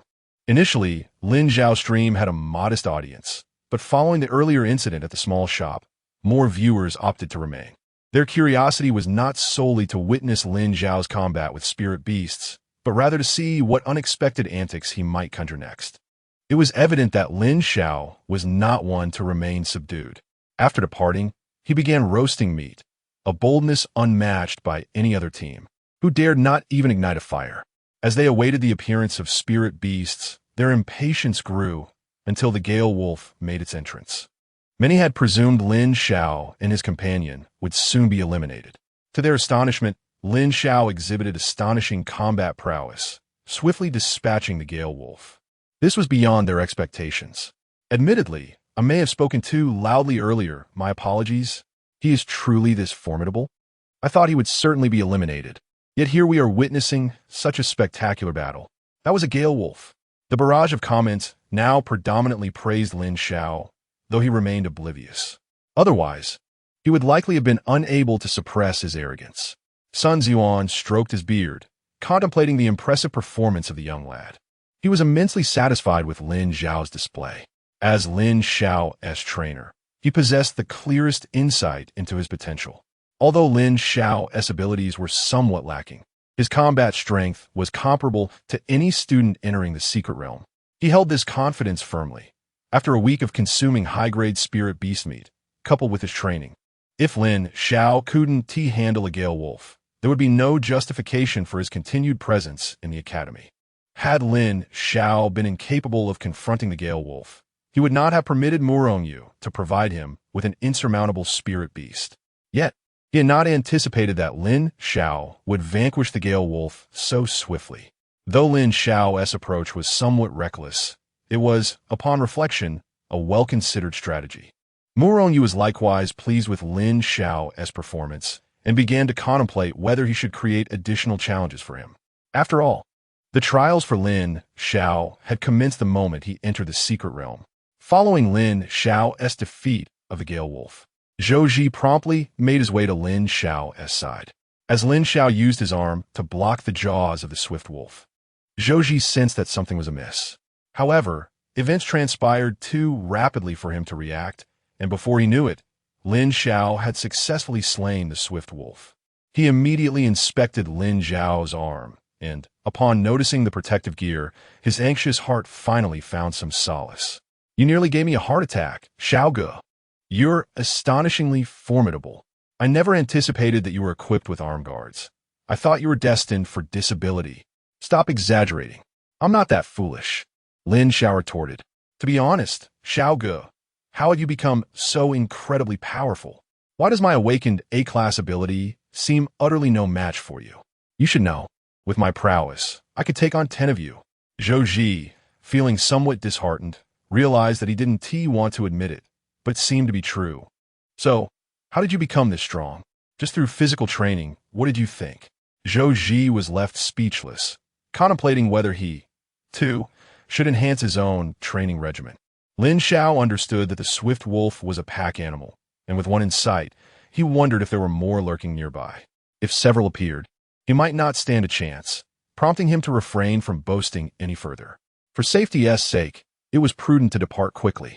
Before leaving, Lin Xiao naturally did not forget to dispose of the swift wolf's carcass. The wolf's meat was unpalatable, so he had no intention of keeping it. However, the wolf's pelt could fetch a decent price, although it was unfortunate that the fangs had been shattered by his bindings. Otherwise, they too could have been sold for a good sum. Of course, Lin Xiao would not neglect to check for any spirit pearls within the swift wolf's body. Initially, he held little hope, considering the minuscule odds of finding a spirit pearl, especially from such a low-tier spirit beast. When he discovered a pearl the size of a marble within the swift wolf, he was momentarily stunned. Wow, a spirit pearl. This was Lin Xiao's first encounter with a spirit pearl. The moment he picked it up, he immediately sensed the substantial spiritual energy contained within. It was a wind-type spirit pearl. If he were to use it, it would merely replenish his expended spiritual energy. He certainly would not waste it, as selling it would yield a considerable fortune. After a careful examination, he quickly discerned the spiritual technique embodied within the pearl. Enhanced Windblade. It could increase the attack range and power of the wind-type ability, Windblade, by 1 level. Zhou Ji was momentarily taken aback upon seeing the spirit pearl, and when he learned about the spiritual technique it contained, he was utterly astonished. No way, what luck is this? This is among the finest of first-tier wind-type techniques. Although it is only a first-tier technique, the value of this spirit pearl is at least several times that of an ordinary first-tier technique. Selling it for over $1 million is certainly feasible. Lin Xiao was overjoyed, It truly was an unexpected windfall. Then I'll keep it, since you're not short on money. Zhou rolled his eyes. Lin Xiao was indeed not one to be modest, but he didn't take it to heart, as he genuinely regarded this modest sum as inconsequential. I have not exerted much effort, so it is only natural that everything belongs to you. However, I will inquire with my family to see if anyone requires assistance. If so, I shall purchase it from you at the market price. Yet, let us forego the market rate. As we are brothers, I shall offer you a generous discount of 9.99. Zhou, I am truly grateful. After tidying everything up, Lin Xiao and Zhou departed, with Lin Xiao steadfastly adhering to his strategy, believing that now is not the time to exert oneself. What Lin Xiao was unaware of was that the spiritual orb he acquired was the very first to emerge within the secret realm. A day and a half had elapsed since their entry into this mysterious domain. The number of spirit beasts slain had reached at least several hundred, and from this multitude, only a solitary spiritual orb had manifested, which speaks volumes about the orb's exceedingly low drop rate. As time ticked away, Murongyu ultimately refrained from causing Lin Xiao any trouble.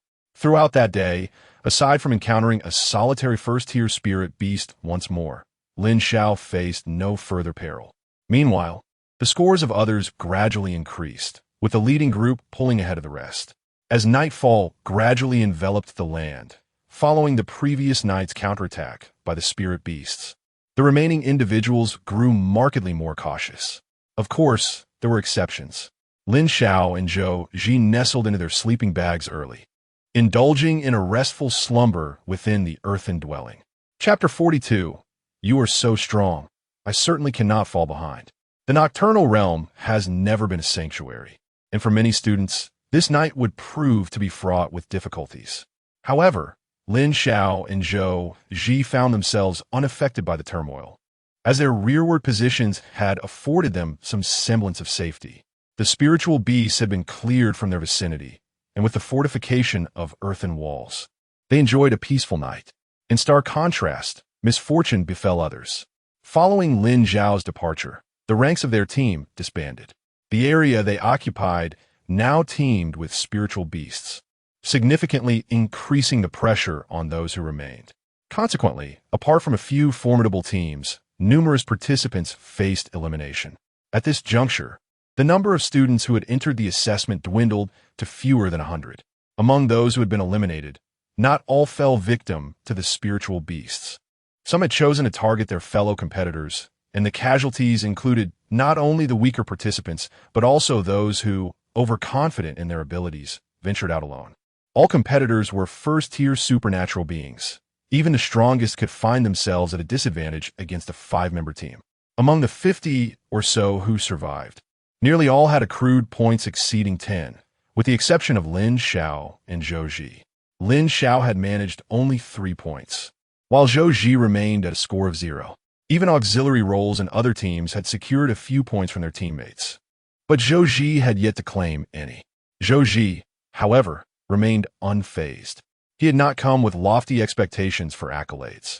His primary aim was to enjoy the experience. As the final day of the assessment dawned, the competition reached an intense climax. Lin Xiao understood that he could no longer afford to linger. His objective was crystal clear: to secure first place, lured by the substantial rewards that awaited the victor. Old Zhou, now that we've replenished ourselves, it's time to get to work. We can't continue like this, Lin Xiao declared. Zhou had no objections. He harbored little ambition. Yet if fortune favored him with a commendable ranking, he would not protest.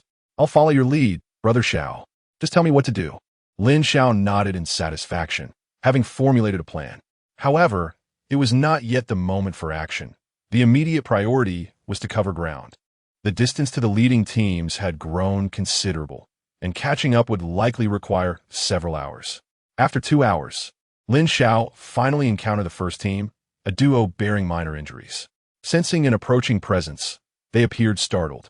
Upon recognizing Lin Xiao and Zhou, they exhaled in relief.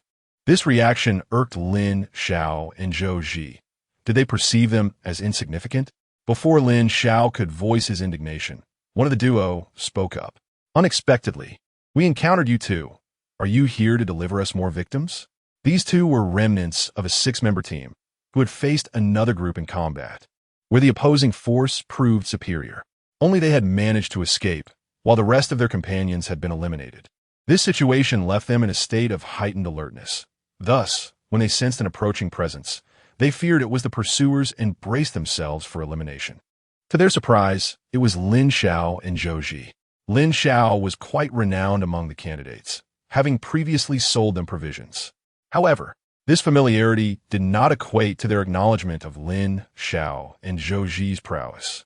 They believed that the only reason the duo had yet to be eliminated was their excessive caution, avoiding confrontation with spirit beasts altogether. Lin Xiao found himself at a loss. He had come to reap rewards, not to be seen as an easy target. Before he could utter a word, Zhou Ji could no longer contain himself. "Brother Xiao, I'm feeling a bit restless. Let me take care of these two." Lin Xiao cast a surprised glance at Zhou Ji, not expecting such a request. The Earth-based ability was not devoid of combat potential, but it required a higher level to be effective. At present, Zhou Ji possessed only the ability to create earthen walls. It remained to be seen how he intended to engage in battle. Lin Xiao did not oppose him. If Zhou Ji was eager, he could take the lead. "All right, you go first. If you cannot handle it, I shall intervene." The playful grin on Zhou Ji's face faded. The previous skirmishes had left him feeling quite stifled. In Lin Xiao's presence, he felt like a burden, only marginally helpful during the construction of earthen shelters, and otherwise seemingly incapable. While clinging to Lin Xiao's coattails had its advantages, he yearned to demonstrate his own capabilities. Upon overhearing Lin Xiao and Zhou Ji's exchange, the two adversaries could not suppress their derisive laughter. "Even if we sustain minor injuries, you two are hardly our match. I am well aware of your circumstances. One is an A-grade Earth user, though somewhat troublesome. Lacking offensive skills renders you ineffective. The other, as Ji Buxiao mentioned, appears to possess an F-grade ability. I truly wonder how you managed to enter this assessment. Regardless, it matters not. You shall soon face elimination. Frankly, I have little desire to eliminate you, for your scores must be pitifully low. Yet, I suppose it is best to eliminate you, especially that lad, who has cost me quite a bit with some trivial items. I have long wished to settle the score with you. Enough of your prattle." Zhou Ji retorted with a scoff, promptly activating his ability, causing a wall of earth to rise beneath their feet. The two adversaries quickly dodged, knowing that being struck by the wall would not bode well for them. Evading the earth wall was not particularly challenging, and once they had done so, they launched their own attacks. One released an ability of beast transformation, taking the form of a leopard, while the other employed wind-based powers.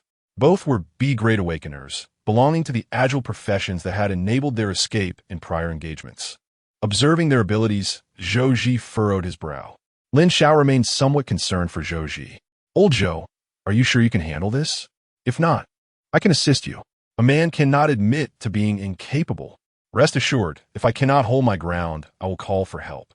The wind-based adversary had already unleashed a blade of wind towards Zhou Ji, while the beast-transformed foe charged rapidly in his direction. Zhou Ji remained remarkably composed as a sturdy earthen wall swiftly materialized before him, effectively shielding him from the onslaught of the wind blades and obstructing the path of the beastly man. Zhou Ji was not merely in a defensive stance. He concurrently exerted control over the earthen wall to launch counterattacks against the two adversaries. This spectacle elicited amusement from them, as they truly believed they would fall victim to such an ability. As time progressed, the number of earthen walls proliferated around them. Just as the two were preparing to mock Zhou Ji for his seemingly futile efforts, yet another earthen wall emerged beneath their feet. As they instinctively attempted to evade, they suddenly realized that every direction they chose to flee was blocked by Zhou Ji's constructed walls. Caught off guard, they were abruptly propelled skyward by the force of the walls. The earthen wall, a defensive spirit technique, was capable of withstanding the majority of attacks of comparable rank, thereby underscoring its formidable resilience. The impact was tremendous, leaving both men reeling. At that moment, a man appeared abruptly and caught them. He cast a dispassionate glance at the two. "You have both been eliminated." The two protested. "We were merely knocked away. How can we be eliminated? We are still able to fight." The man regarded them with a cold smirk. Cease your struggles. The instant you were propelled into the air, your defeat was sealed. Your landing point is predetermined, and your opponent's spirit technique has been poised for your arrival. Realization dawned upon the two as they noticed the presence of energy fluctuations in the vicinity of their impending descent. In that moment, they acknowledged the truth in the man's words. They had indeed lost. Moreover, they had lost thoroughly, astonished at how a defensive spirit technique could be employed in such a manner. They felt no regret in their defeat. Lin Xiao cast a surprised glance at Zhou Ji. Impressive, old Zhou. I didn't expect you to possess such prowess. Zhou Ji smiled shyly in response. Brother Xiao, seeing how formidable you are, I certainly cannot lag behind. Chapter 43. A Proactive Approach. A serendipitous encounter with Shen Yao, Zhou Ji's sudden outburst resulted in a remarkable surge in his points. The two individuals he eliminated each possessed a score of over 10, elevating Zhou Ji's total to 27. At this juncture, apart from Lin Xiao, all other competitors who had yet to be eliminated boasted scores exceeding 10. Lin Xiao, however, remained unperturbed. Time was still on their side, and the moment for the hunt was approaching. As the two eliminated participants were escorted away, Lin Xiao approached Zhou Ji, embracing him warmly. Old Zhou, today marks the final day. If we wish to accumulate points, we can no longer afford to be passive. We must take the initiative. Having just eliminated two opponents, Zhou Ji's confidence soared. Excellent. My 40-meter blade has been yearning for action. What shall we do next, Brother Xiao? I have devised a strategy. Do you trust me? Lin Xiao inquired, sensing an inexplicable wave of unease wash over Zhou Ji at his question. There was a nagging feeling that Lin Xiao's smile harbored ulterior motives. Brother Xiao, if I can't trust you, who can I trust? Zhou Ji replied, his words a testament to his loyalty. Ah, that is precisely what I was waiting to hear. Let me share my plan with you. We will continue to act in unison, but our approach will shift to a strategy of light and shadow. Light and shadow? What do you mean? Zhou Ji asked, intrigued. You will take the lead, drawing the attention of other teams. When they see you alone, they will undoubtedly seize the opportunity for points. Meanwhile, I will remain in the shadows, executing surprise attacks. The points we acquire will be shared equally. Zhou Ji's expression reflected his skepticism. He was no fool. Regardless of how grandiloquently Lin Xiao presented his plan, the underlying intention was to make him the bait. Being bait was undeniably perilous. Brother Xiao, why complicate matters? Just tell me to be the bait outright, Zhou Ji said candidly. Lin Xiao felt a twinge of embarrassment, yet he recognized that swift accumulation of points necessitated this approach. Together, they would attract some team's aggression, but Lin Xiao's concealment would yield even better results. After all, those who remained uneliminated were the cream of the crop among students. Engaging them head-on would not yield favorable odds. That is essentially the idea. However, if you disagree, I certainly won't pressure you, Lin Xiao reassured him. Zhou Ji chuckled. What you say is true. I can now be considered a defensive player. If anyone is to be the bait, it should be me. Besides, even if I am eliminated, it would matter little, as I've already recouped my investment. Lin Xiao felt a surge of gratitude. The truth was his tactic was somewhat audacious. However, in pursuit of the prize, taking risks was a necessity. Once they allocated their tasks, the duo commenced their operation. They did not separate, but rather move together, allowing Lin Xiao's extraordinary abilities to shine through. His vision surpassed that of ordinary individuals, enabling him to detect enemies much earlier. Upon spotting potential adversaries, Lin Xiao concealed himself while prompting Zhou Ji to feign ignorance of their presence. When they encountered the opposing team, Zhou Ji pretended to falter, leading them toward Lin Xiao's hidden position. Those individuals naturally could not relinquish the opportunity to seize the solitary points from Zhou Ji, thus they pursued relentlessly. By the time they discovered Lin Xiao, it was already too late. Lin Xiao possessed a wealth of combat experience. Each of his ambushes effortlessly dispatched 2 to 3 adversaries. At this moment, he gained a clearer understanding of Sun Ziyuan's formidable prowess. During their training sessions, he had been thoroughly overwhelmed, aware only of Sun Ziyuan's strength, but lacking a contrasting benchmark. In battle against these students, however, he achieved a complete domination, with some of them demonstrating combat skills inferior to those of the ruffians he had previously encountered. Thus, over the course of an hour, they ambushed 4 teams, 3 trios and 1 quartet, eliminating them all. Among them was an S-class fire user, although he was unaware of their exact points. It was reasonable to surmise that their ranking must now be quite high. After several skirmishes, Lin Xiao and Zhou Ji decided to take a respite. Lin Xiao was relatively unscathed, having merely expended some stamina and spiritual energy, while Zhou Ji was in a different state altogether. His face was grimy, and his clothing was tattered. When they encountered an opposing team, he had initially retreated, but he still became a target for concentrated fire. Despite his earth element abilities and the spiritual techniques he wielded, the residual effects of combat had still left their mark on him. Though he sustained no serious injuries, he appeared rather disheveled. Noticing Zhou Ji's condition, Lin Xiao sheepishly rubbed his nose. If it becomes too much, should I act as bait next time? Zhou Ji thought to himself, at least you possess a hint of conscience. Yet I fear you might be overwhelmed and eliminated in an instant. Even if you draw them in, I wouldn't be able to eliminate them. Alas, such is my unfortunate fate, destined to be the bait. Zhou Ji was self-aware. In Lin Xiao's strategy, bait was the role he could most effectively fulfill.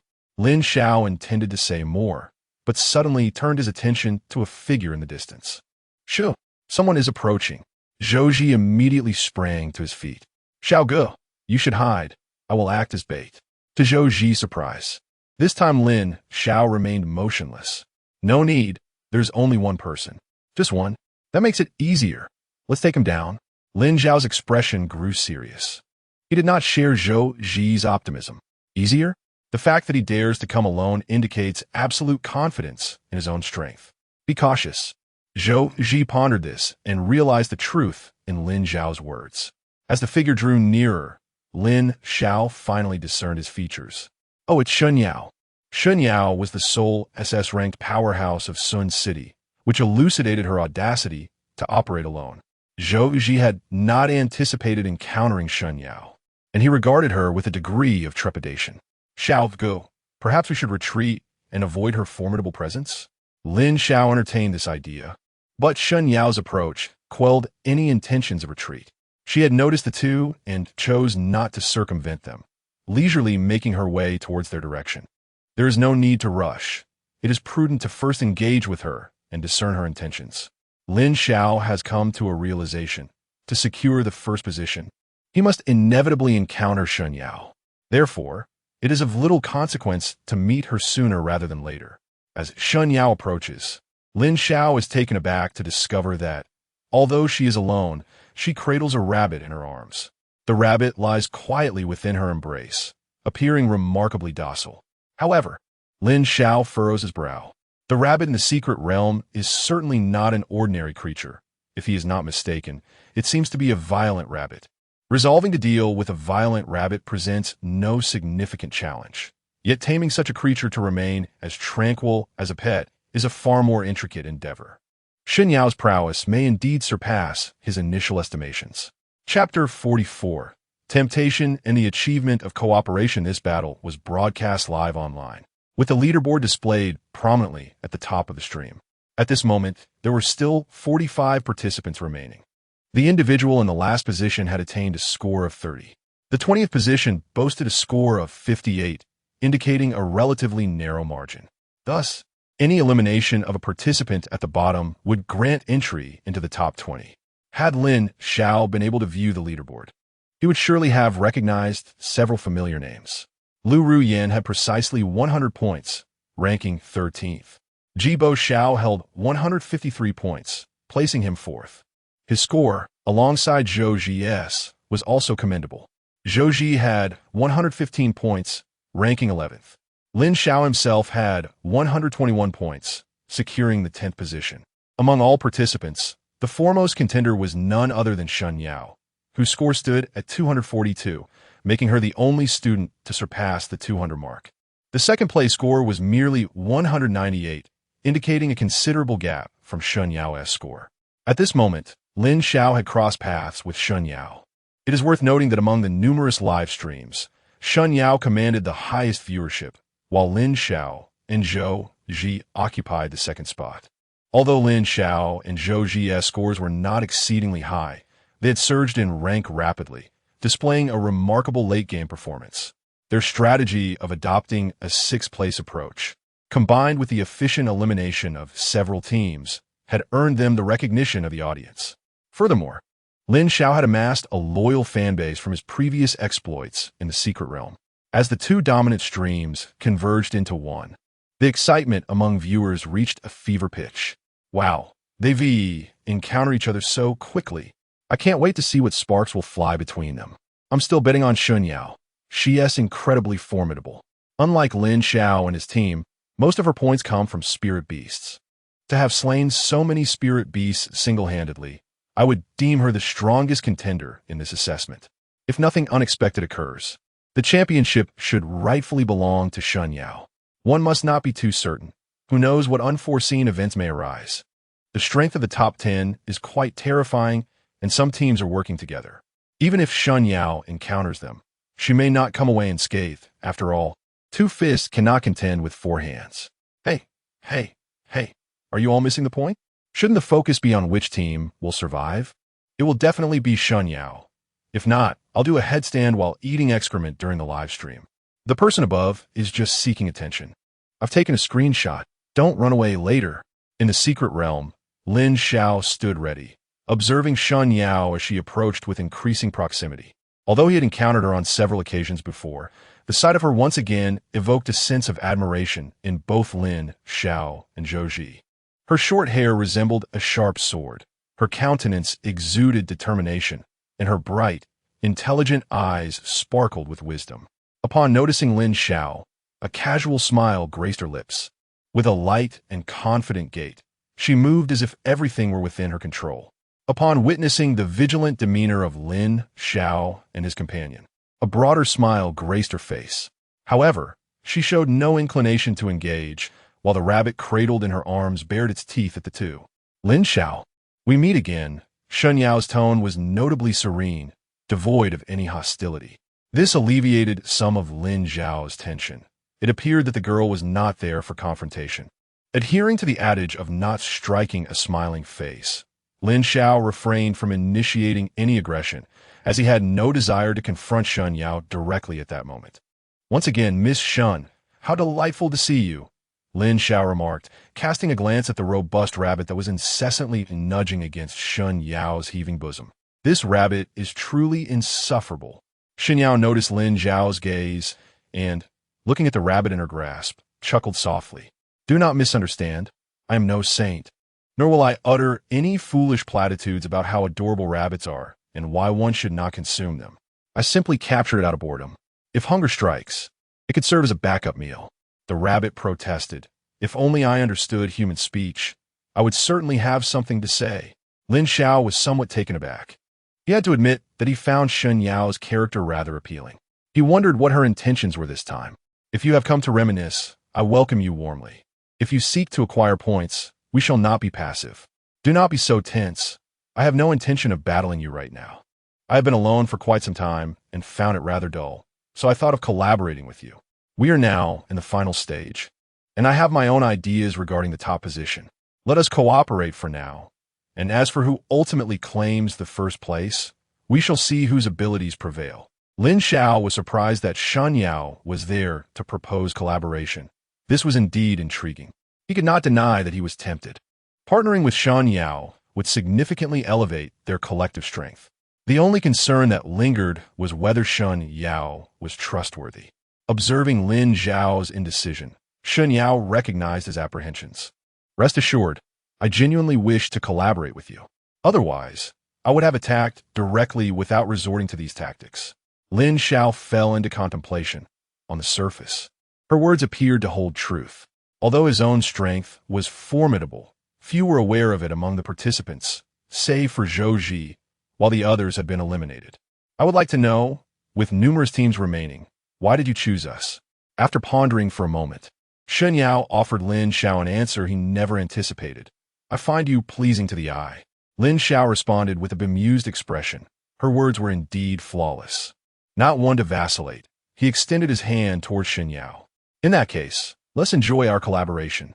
Lin Xiao hesitated for a moment at the sight of Lin Xiao's outstretched hand, but ultimately reciprocated. As their hands clasped, Lin Xiao felt the delicate softness of Lin Xiao's hand, an allure that was almost intoxicating. However, he quickly regained his composure, preparing to withdraw his hand. The matter of women was something he was not yet prepared to engage with. He attempted to withdraw his hand, but Lin Xiao was unwilling to concede. Her grip unexpectedly tightened. Lin Xiao felt a surge of force coursing through him and instantly comprehended Lin Xiao's intent. Was she attempting to assert her dominance? Maintaining a stoic expression, he too began to exert pressure. This took Lin Xiao aback. She realized that Lin Xiao's strength was not significantly inferior to hers, and for the moment, neither could prevail over the other. It is worth noting that she was an awakened individual of the strength affinity, having experienced a considerable enhancement in her power post-awakening. Of course, this was due to her refraining from utilizing her spiritual techniques. Otherwise, Lin Xiao would have been no match for her in terms of strength. Nevertheless, she regarded Lin Xiao with newfound respect, recognizing that he was far more complex than he initially appeared. Having discerned Lin Xiao's capabilities, there was no further need for testing. Lin Xiao gradually eased her grip, and upon noticing this, Lin Xiao also relinquished his hold. At last, their hands were free. Lin Xiao smiled brightly, exclaiming, "A pleasure to collaborate." Chapter 45. It's not that I fear the old six is a master, but I dread that a master could be the old six. Upon catching sight of Lin Xiao, Zhou Ji found himself momentarily entranced. The instant he laid eyes on her, he was profoundly captivated. Initially, Zhou Ji presumed Lin Xiao had come to engage them in combat, even contemplating whether he should offer himself as a mere sacrifice should the situation become dire. Ultimately, he abandoned the notion, especially with Lin Xiao's presence by his side. He was not one to forsake loyalty for fleeting attraction. Well, perhaps, now enlightened to the fact that Lin Xiao sought collaboration, a smile finally graced his features.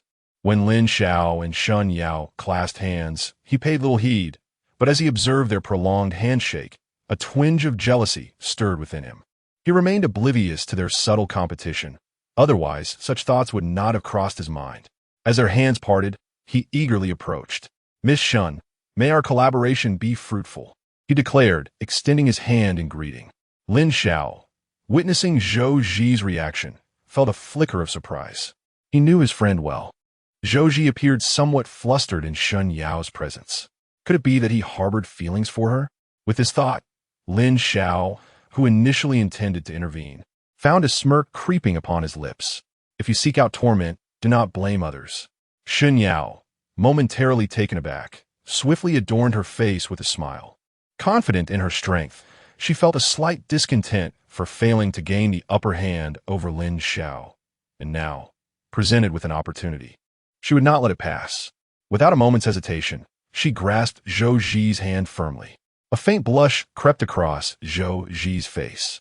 Before he could fully comprehend the situation, he sensed an overwhelming force emanating from Lin Xiao's grip. His lips twitched as he contemplated retracting his hand, fearing such an action might provoke her disdain, and thus he bore it. He was not oblivious. He instinctively enveloped his hands with spiritual energy. As an earth element awakener, even without employing elemental techniques, he could manipulate basic earth elements, which alleviated some of the pressure he felt. Nevertheless, it still felt as though Lin Xiao's grip was akin to a vice. A glimmer of surprise flashed in Lin Xiao's eyes before she chuckled softly and released her grasp. Zhou Ji, in turn, quickly withdrew his hand and discreetly shook it behind his back to relieve the tension. Lin Xiao approached him with a playful expression, chuckling at Zhou Ji's awkwardness. "Old Zhou, why the long face? Are you incapable of smiling?" At that moment, Zhou Ji finally understood why Lin Xiao and Lin Xiao had once held hands for such an extended duration. Their rivalry had evidently been brewing long before. He realized he had unwittingly inserted himself into a pre-existing dynamic. "Xiao Gu, please do not mock me. And why didn't you give me a heads up? Why should I? You practically offered yourself," Lin Xiao replied, his voice deliberately lowered. Zhou Ji, slightly embarrassed by the revelation, nodded sheepishly. "Well, perhaps a little. Do your best." I have faith in you, Zhou Ji said, exhaling a sigh of relief. Lin Xiao's words suggested he held no romantic interest in Xin Yao, which allowed Zhou Ji to pursue her with confidence. Xin Yao observed the two whispering to each other, dismissing it as inconsequential. Now, let us discuss how we shall collaborate, she proposed. Lin Xiao cast a glance at Zhou Ji, who immediately understood. This was an opportunity being presented to him. Zhou Ji hurriedly approached Xin Yao to convey their tactical plan. Xin Yao had no objections to this strategy, and they quickly reached an agreement. The approach remained unchanged. Zhou Ji would act as bait, while Xin Yao and Lin Xiao would execute the attack. However, Xin Yao held reservations about this tactic. After all, those who managed to survive were not fools. They would not be easily deceived. Yet, when the first five-member team fell into their trap, she finally grasped the reason for the tactic's success. The key lay with Lin Xiao, who consistently detected the enemy sooner. By the time the opposing team noticed Zhou Ji, they were already well prepared. During this brief interval, Zhou Ji became a mere point accumulator, and the five members could not resist seizing this opportunity. The odds of 5 against 1 lulled them into a false sense of security. Having experienced several battles, Zhou Ji had learned to feign ignorance of the enemy's presence, promptly retreating at the first sign of danger. The opposing team, fixated on Zhou Ji, pursued him zealously. By the time they realized Lin Xiao and Xin Yao were launching a surprise attack, it was too late. Lin Xiao and Xin Yao efficiently eliminated 2 members, leaving the last one for Zhou Ji to finish off. They effortlessly dispatched the 5-member team, a result that satisfied all 3. Xin Yao felt that accumulating points this way was significantly swifter than hunting spirit beasts, proving invaluable for her final push. With Xin Yao as a formidable ally, Lin Xiao felt considerably more at ease. Had he encountered such a team previously, he would have found victory possible but arduous, far from this effortless outcome. From the current perspective, it was a win-win situation. The eliminated team gazed at the trio in disbelief, feeling a sense of indignation at their defeat. What could they do? They had been deemed out of the game. They were well aware of Xin Yao's prowess. Had they engaged her directly, they would likely have faced elimination as well. Yet, there was still a glimmer of hope for victory. Being eliminated in a straightforward manner felt more palatable than being ambushed without inflicting any losses on their opponents. Oh, how disheartening it was. It was not the skilled players that were worrisome, but rather the prospect of facing a skilled player who had been underestimated. The battles arrived swiftly and concluded even more rapidly. Xin Yao felt a surge of excitement, yet curiosity tinged her exhilaration. Lin Xiao, how did you detect the enemy so early? She inquired. I possess keen eyesight. My ability is an F-grade enhancement of vision. Is there a problem with that? Lin Xiao replied. Xin Yao, taken aback, had previously assumed Lin Xiao was also strength-oriented. Even if he wasn't, he should have been a close combat type. The revelation that his ability was merely an F-grade vision enhancement surprised her greatly. Indeed, that makes perfect sense. Furthermore, how has this individual honed their strength? Their power is hardly inferior to one's own. It is no wonder that her grandfather, who has not reached out to her in quite some time, has enlisted her assistance to probe into this person. There seems to be something amiss. No doubt. I believe I now comprehend why you all have resorted to such underhanded tactics. Shall we proceed? Absolutely. The assessment continues, and during the ensuing period, Lin Xiao and his companions encountered merely a duo team. It was not for lack of desire to seek out other groups, but rather due to the scarcity of those who remained uneliminated. On one hand, there are not many participants left, and on the other, they find themselves in the heart of the secret realm, where spiritual beasts have proliferated. Encounters with these beasts became inevitable. Lin Xiao finally bore witness to Xin Yao's formidable prowess, as she possessed 2 spiritual abilities, both of which enhanced her strength. Under the augmentation of her abilities, Xin Yao exhibited terrifying power. Although the strength of spiritual beasts surpasses that of humans, it pales in comparison to Xin Yao's might in the realm of physical power. Particularly when Lin Xiao and Zhou Ji observed Xin Yao effortlessly hurling a several hundred-pound first-tier spiritual beast, the ferocious wild boar, several dozen meters away. A singular thought resonated in their minds. This woman is truly formidable. Lin Xiao even winked at Zhou Ji, eager to discern whether Zhou Ji still held any affection for Shen Yao. To his surprise, Zhou Ji offered no response. Instead, his gaze towards Shen Yao grew more fervent. Zhou Ji, 5 oh my. Her girlfriend power is off the charts. What should I do if I love her even more? Chapter 46. The beast tide approaches. Though they encountered numerous spirit beasts, the majority were solitary. Thus their elimination posed little challenge. After a brief respite, the trio pressed onward with heightened caution. During this interval, many had been eliminated either by the spirit beasts or by other participants in the assessment, leaving only 25 still in contention. The examination had reached its final moments. These 25 individuals had divided into 3 teams. Lin Xiao and his companions formed one team, the smallest among the remaining groups. The other 2 teams consisted of a 10-member squad and a 12-member squad. The 10-member team was led by the ace of Second High, Chu Ran, an S-rank lightning elemental awakener, regarded as the second greatest genius in Sun City, following Shen Yao. His team included 2 other S-rank awakeners, with the remainder being A-rank.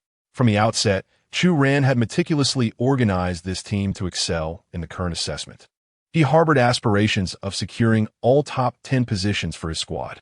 Meanwhile, the 12-member team was led by Ji Boxiao. Although they boasted the largest number, their strength paled in comparison to Chu Ran's. Only Ji Boxiao was an S-rank awakener. The majority were A-rank, with a few even at B-rank. Their numerical advantage allowed them to employ a strategy of overwhelming numbers when confronting spirit beasts, enabling them to persist until the end. At this moment, Lu Rian nestled comfortably in Ji Boxiao's embrace, oblivious to the gazes of those around them. Brother Boxiao, it's been so long since I bathed. I feel I must smell quite foul. Nonsense. To me, you are always fragrant, he replied playfully. How annoying. By the way, Brother Boxiao, this is already the 3rd day. With our team as size, securing a place in the top 10 should be a certainty, right? Ji Boxiao smiled confidently. Naturally. My father said that as long as I make it into the top 10 in this assessment, I will truly become the heir of the Ji family, and you will then be Mrs. Ji. A glimmer of hope flickered in Lu Rian's eyes. She had awaited this moment for quite some time. I adore you. The playful banter between the two had long since become commonplace for those nearby, though some still frowned. Were it not for Ji Boxiao's promise of generous rewards for their cooperation, they would have left immediately. Alas, my greatest concern lies with Chu Ran's team. While they may not have as many members, their strength likely surpasses ours slightly. What shall we do? Brother Boxiao, you must secure a place in the top 10 at all costs. Rest assured, it will be fine. Their team is not a monolith. I also have alternative strategies. If necessary, I can spend some money to have a few teammates eliminated. In that case, even if I am eliminated, my points would still suffice for a top 10 placement. Ah, I see. You're truly clever, brother. It is a pity we have not encountered Lin Xiao yet. I had hoped to settle scores with him during this assessment. Within Lu Ruyan's eyes, a fleeting shadow of gloom passed. Each encounter with Lin Xiao had left her feeling humiliated, as he consistently disregarded her dignity and publicly ridiculed her. She had long since resolved to confront him. This fellow has been lurking in the shadows. I dare say he should have been eliminated long ago, yet fate has favored him this time. Indeed, given his and Zhou Ji's capabilities, they would likely be ousted at the mere sight of a spirit beast. Rest assured, once we exit this realm, I shall make him pay. Outside the secret realm, Zhou Wei surveyed the various scenes unfolding before him. 3 teams remained, their distances too great for an immediate encounter. The solitary spirit beasts posed no threat to any team, and such a situation could not persist.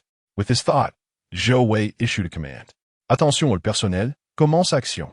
The remaining individuals are all elites, and those assigned to protect must remain vigilant.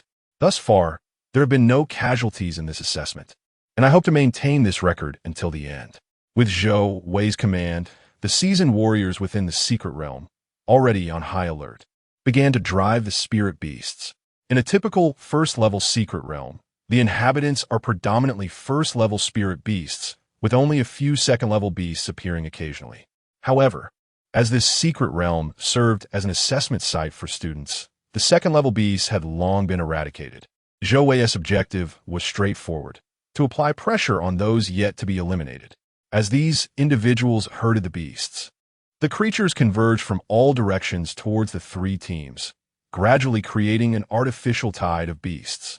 This wave would likely result in substantial eliminations. Observing the footage transmitted by drones, Zhou Wei's face broke into a smile.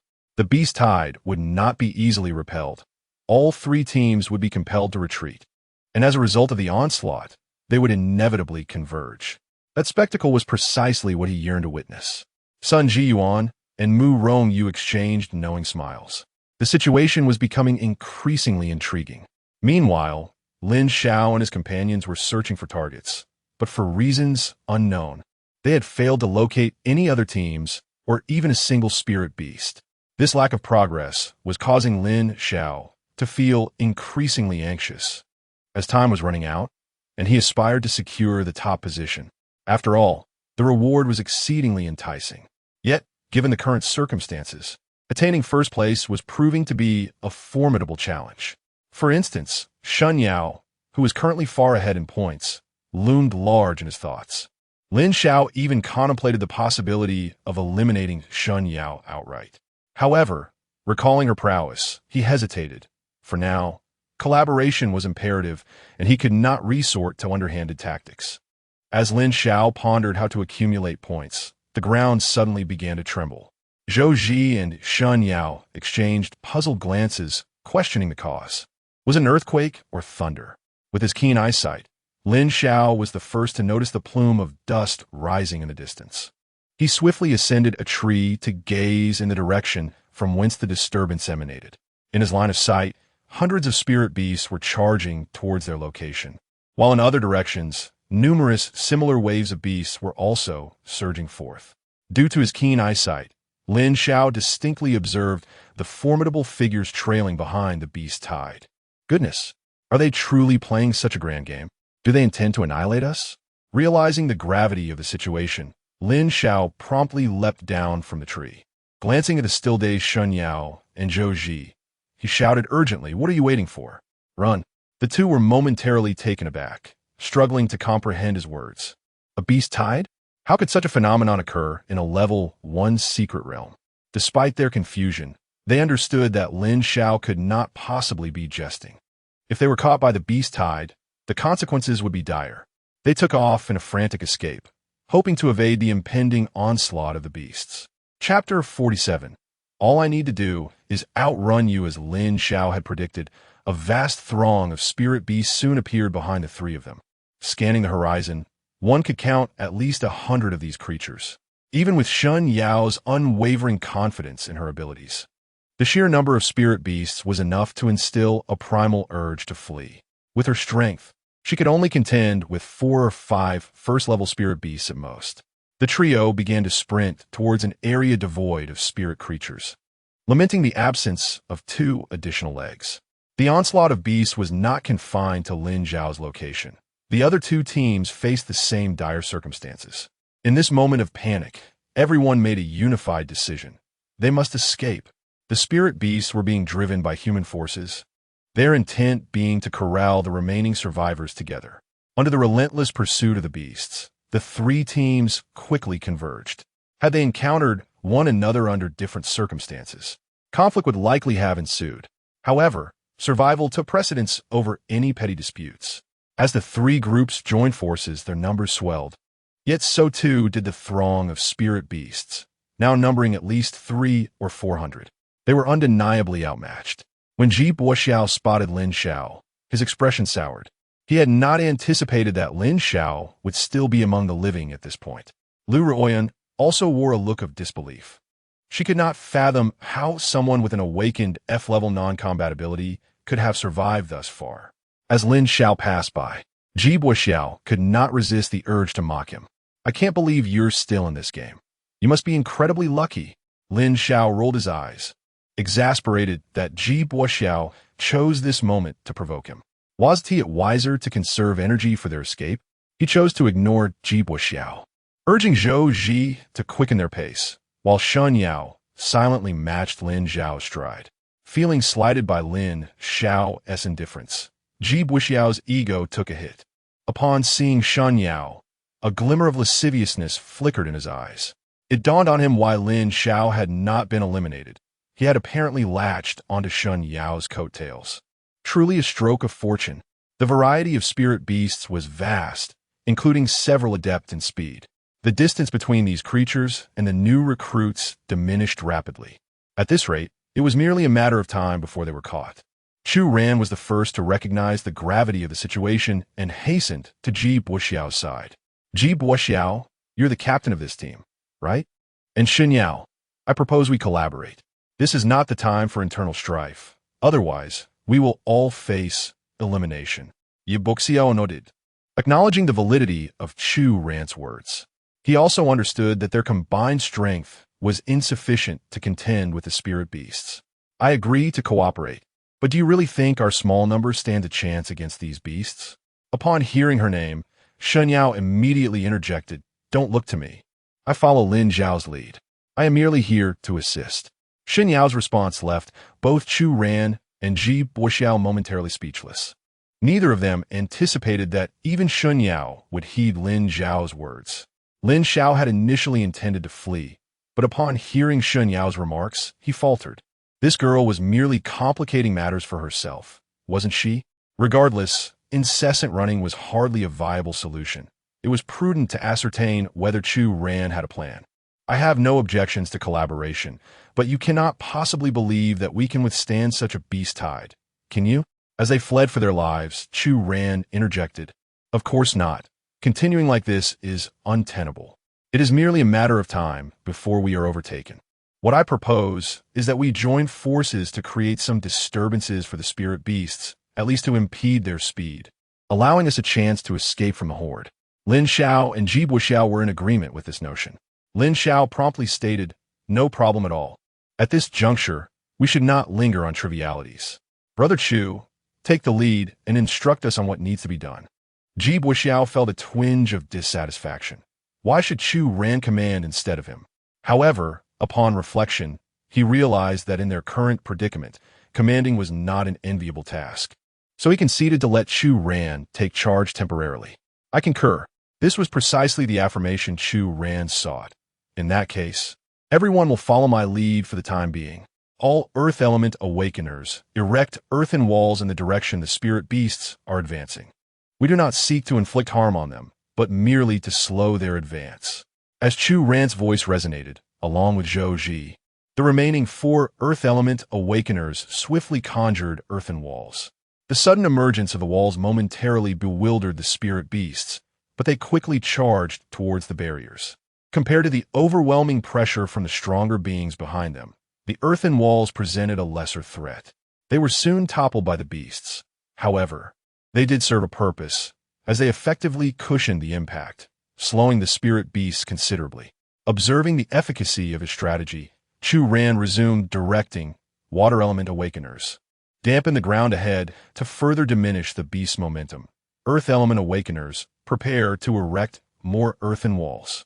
Chu Ran's tactics were proving quite effective, as the spirit beast's speed had indeed lessened significantly. Yet, Lin Xiao knew the situation was far from straightforward. After some contemplation, he seized Zhou Ji and began to flee. Shen Yao promptly followed suit. What is happening? I thought Chu Ran's method was yielding results? Lin Xiao replied, This is merely a temporary measure. There are too many spirit beasts. We can only slow them down for the moment. Once these individuals exhaust their spiritual energy, it will be futile. Shen Yao reflected on this and realized the truth in his words. It was best to flee without delay. The trio's actions attracted the attention of others. Chu Ran sighed, recognizing that Lin Xiao's approach was indeed the correct one, yet fleeing without a word felt rather dishonorable. With a quiet lament, Chu Ran urged the team to continue their escape. Fortunately, their earlier efforts had significantly slowed the spirit beasts, affording them some distance. Ji Buxiao was no fool. He too swiftly led his team away. Ji Buxiao, a member of the Wind faction, possessed a natural advantage in speed, swiftly catching up to Lin Xiao and his companions. Lin Xiao, isn't it rather ungracious of you to leave without so much as a word? Lin Xiao disdainfully curled his lip. With your numbers and our mere trio, Our presence adds little to the fray. Why should I exert myself unnecessarily? Ji Xiao replied. It seems you have a point there. However, do you truly believe you can outpace these spirit beasts? Lin Xiao chuckled. I never intended to outrun the spirit beasts. My only aim is to outdistance you. Chapter 48. No more playing. I am ready to take off. Ji Xiao appeared to have heard the most ludicrous joke. Are you implying that you can run faster than us? Have you overestimated your own significance? Lin Xiao found it pointless to explain, considering it a waste of breath. They had been pursued by the spirit beasts for quite some time, and many present were utterly exhausted. Numerous students had not specifically trained their bodies beforehand, and the prolonged running made them feel as though their lungs were about to burst. Had it not been for their unwillingness to face elimination, sustained solely by sheer determination, many would have likely succumbed long ago. Zhou Ji was among them. Were it not for Lin Xiao's steady grip, he would have long since collapsed on the ground. Phew! Xiaoge, why don't you just leave me behind? I truly cannot run any longer. Don't be ridiculous. I could never abandon you. It's not that. Those responsible for our protection would never allow the spirit beasts to harm us. It's not an actual threat. True, but I believe you can endure a little longer. Let us wait and see. Unless absolutely necessary, I cannot bear to see you eliminated like this. Shun Yao observed the two with exasperation, before criticizing others. Could you not evaluate your own state? Her words were not unfounded. Lin Xiao currently appeared no stronger than Zhou Ji. He was drenched in sweat, and since their encounter with the spirit beasts, they had covered considerable ground. Lin Xiao was also burdened with weight, and even during his training at the nursing home, he had never run such a distance. However, Lin Xiao was unconcerned. He was aware of his limits. Presently, he could still persevere, unwilling to forfeit this opportunity for training. When he felt he could no longer continue, he would relinquish the burden. Rest assured, I am still holding on. Seeing Lin Xiao's determination, Shun Yao ceased her urging. After all, she was still quite comfortable at this point. Prior to her awakening, she had regularly exercised, and this level of exertion was trivial in her eyes. Many others shared her fortitude. Some awakened melee fighters, particularly those of the beast transformation type, had experienced a notable enhancement in stamina. Although they felt fatigued, they could still persist. Conversely, most awakened elemental types were struggling. Wind and lightning types fared better, as their abilities provided a speed advantage. Thus, Ji Xiao and Chu Ran faced relatively few challenges. Lu Rian, however, was not as fortunate. Had Ji Xiao not been supporting her, she would likely have been eliminated long ago. At this moment, the spirit beasts drew closer to the group once more. This time at last, some could no longer keep up. 5 individuals at the rear had reached their limit, helplessly watching as the pack of spirit beasts approached ever nearer. Initially, these individuals had taken it lightly, assuming it was merely a standard elimination. They were aware that within the secret realm, skilled protectors ensured their safety. Under such circumstances, they were confident that someone would safeguard their exit. However, it was not long before they sensed that something was amiss. They watched in horror as the group of spiritual beasts drew ever closer, yet no formidable figures appeared to rescue them. What on earth is happening? Who will save me? This is not how I envisioned it. A student with a fire affinity struggled to rise, attempting to flee, but in his panic, he stumbled and fell to the ground, resigning himself to his fate as he closed his eyes. Just as the 5 believed they were about to meet their end, an unexpected absence of pain greeted them upon opening their eyes. To their astonishment, they found themselves in an unfamiliar place, devoid of any trace of the spiritual beasts. Am I in paradise? They were all somewhat disoriented, aware that they had been rescued, yet the experience had been exceedingly intense. One water affinity awakened individual was so terrified that he felt as though he might soil himself, wishing desperately to disappear into the ground. The others, however, did not mock him. They too were not faring much better. Murong Yu observed the group from a distance. Zhou Wei had requested his assistance, and he was more than willing to accept the task. Only a powerful figure like Murong Yu could so effortlessly save everyone in such a perilous moment. His intentions were thoughtful, allowing these young individuals to experience the sensation of mortality, which would ultimately aid in their growth. As for how to mend their wounded spirits, That was not his concern.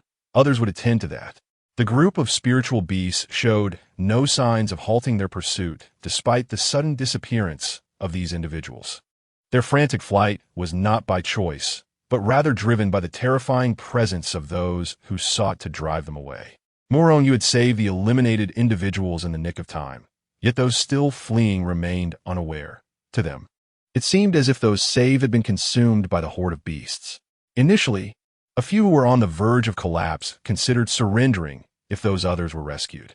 However, when they witnessed no such salvation, their dwindling strength surged anew, and they found themselves moving faster than before. At this moment, Shen Yao calmly observed the panting Lin Xiao and Zhou Ji. I ask you both, do you truly not require our assistance? Lin Xiao wiped the sweat from his brow and waved his hand dismissively. No need, I can manage. Shen Yao felt that Lin Xiao was merely putting on a brave front. They had been the first to flee, maintaining a lead. But due to Zhou Ji's situation and Lin Xiao's slowing pace, they had been caught up by Ji Xiao and others. Ye Xiao, noting Lin Xiao's waning stamina, could not suppress a smirk. Haha, I never imagined you would still be holding out. For a mere F-rank weakling like you to endure this long is commendable, but this is where it ends. I hope you survive. With that, Ji Xiao sped past Lin Xiao. Lin Xiao scoffed, recognizing that this fellow was likely wishing for his demise. Yet even now, he dared to mock him, as if he were an easy target. Observing the approaching horde of spiritual beasts, Lin Xiao realized he could no longer maintain his current state. He promptly began to disrobe, prompting Shen Yao to cover her eyes with her hands. Though whether she peeked through her fingers to catch a glimpse of Lin Xiao's physique remained a secret known only to her. How absurd! What purpose does undressing serve at such a moment? Lin Xiao found himself exasperated. His intention to shed his garments was solely to alleviate his burdens, not to engage in lewdness. He removed his weighted vest, hand and leg bindings, and discreetly stowed them in his spatial ring, ensuring no one was watching. Since entering the nursing home, he had only dispensed with his weights during baths. In that instant, Lin Xiao felt an unprecedented lightness. Glancing at the nearly incapacitated Zhou Ji, he effortlessly hoisted him onto his shoulder. Although Zhou Ji was not light, he was a mere feather compared to the weight Lin Xiao had been carrying. Paying no mind to donning his shirt again, Lin Xiao flashed a smile at Shen Yao. No more games. I'm ready to take flight. Shall we race to see who can run faster? Chapter 49. An overly quiet situation. Shen Yao found herself perplexed. Lin Xiao, who appeared utterly exhausted, seemed to possess an inexplicable strength to compete with her. Was it sheer determination? Furthermore, after removing his shirt, Lin Xiao effortlessly hoisted Zhou Ji onto his shoulders, displaying a remarkable ease that defied logic. Had Lin Xiao been concealing his true capabilities all along? He certainly did not seem to be feigning exhaustion.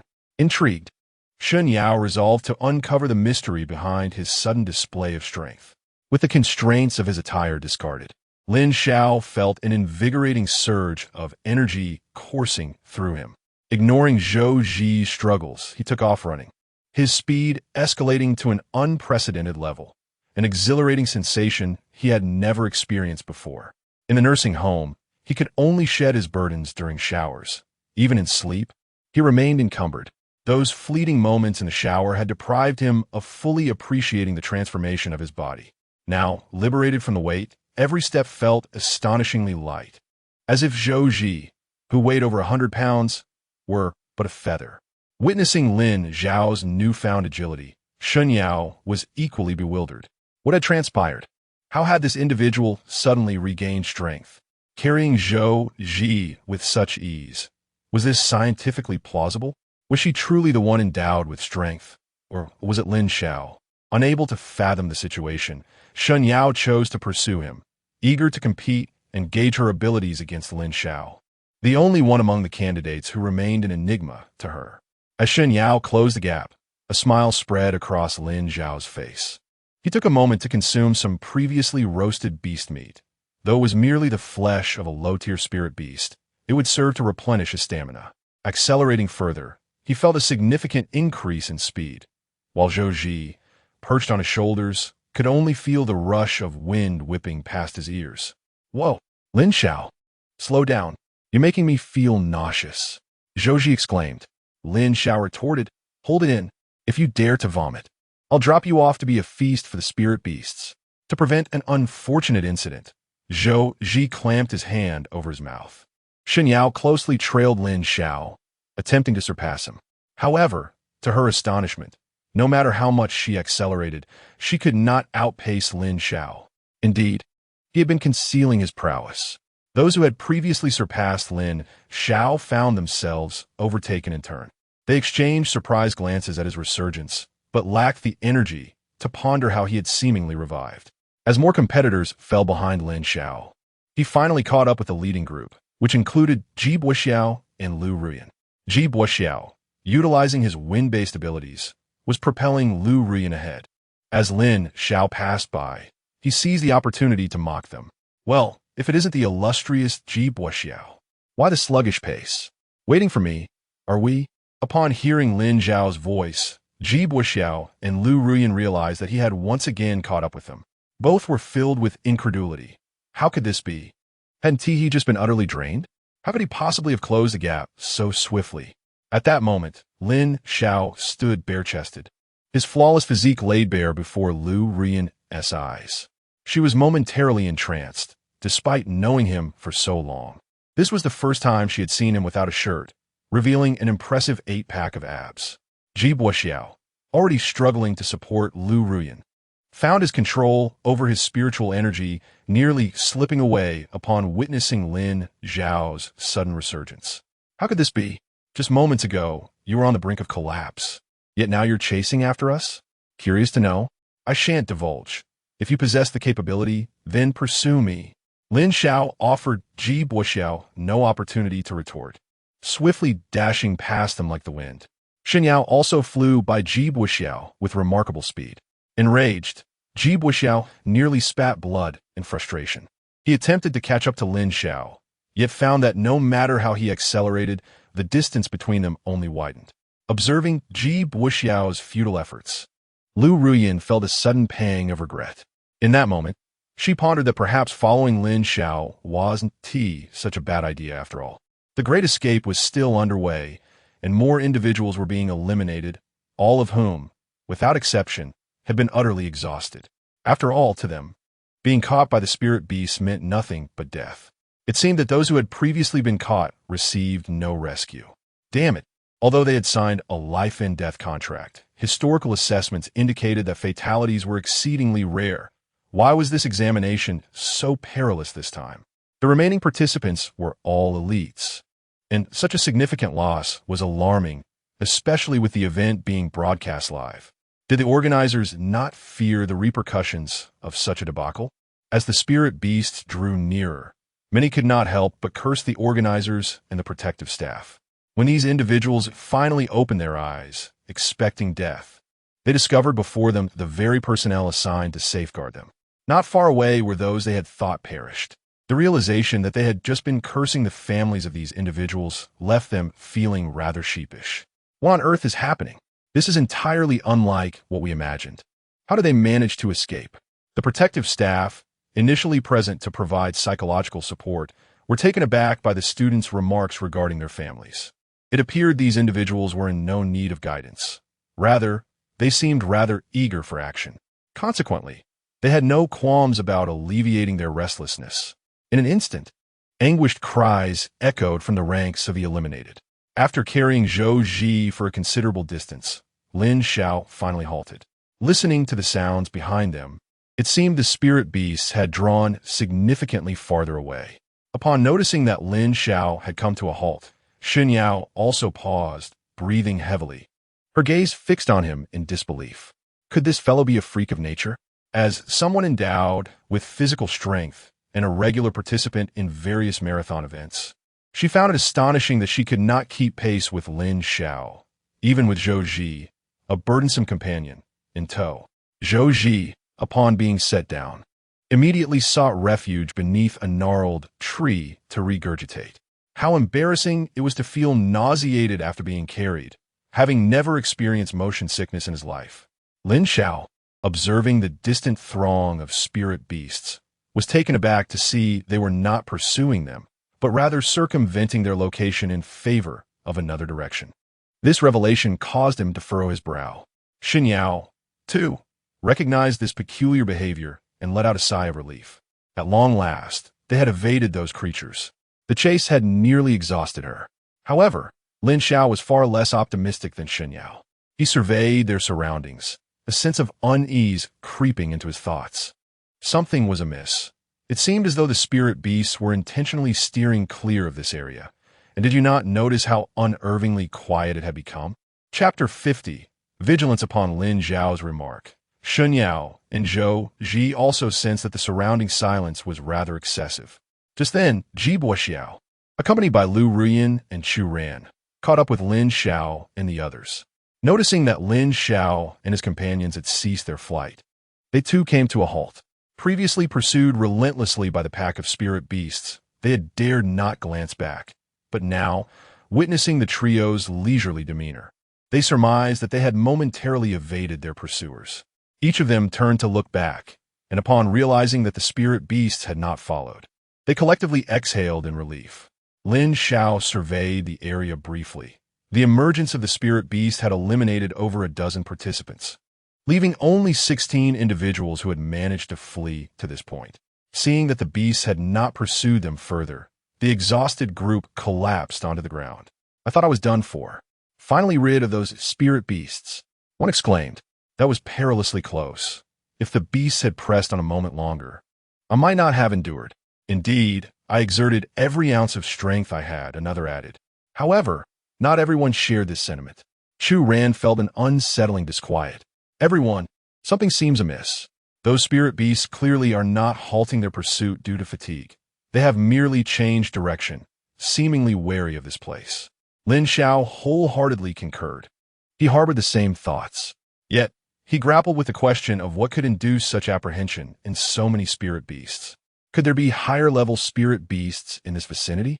That seemed implausible, for this was merely a first-tier secret realm, where one would not expect the presence of more formidable creatures.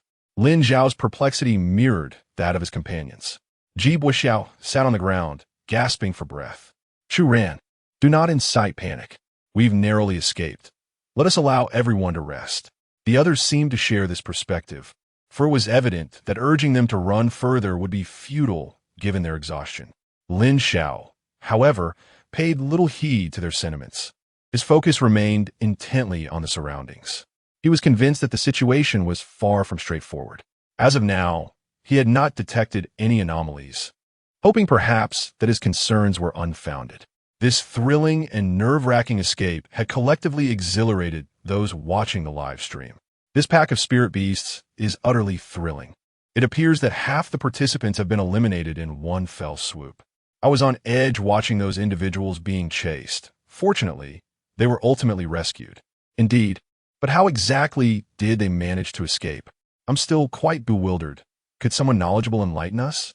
If I am not mistaken, it appears to involve spatial powers. Don't be absurd.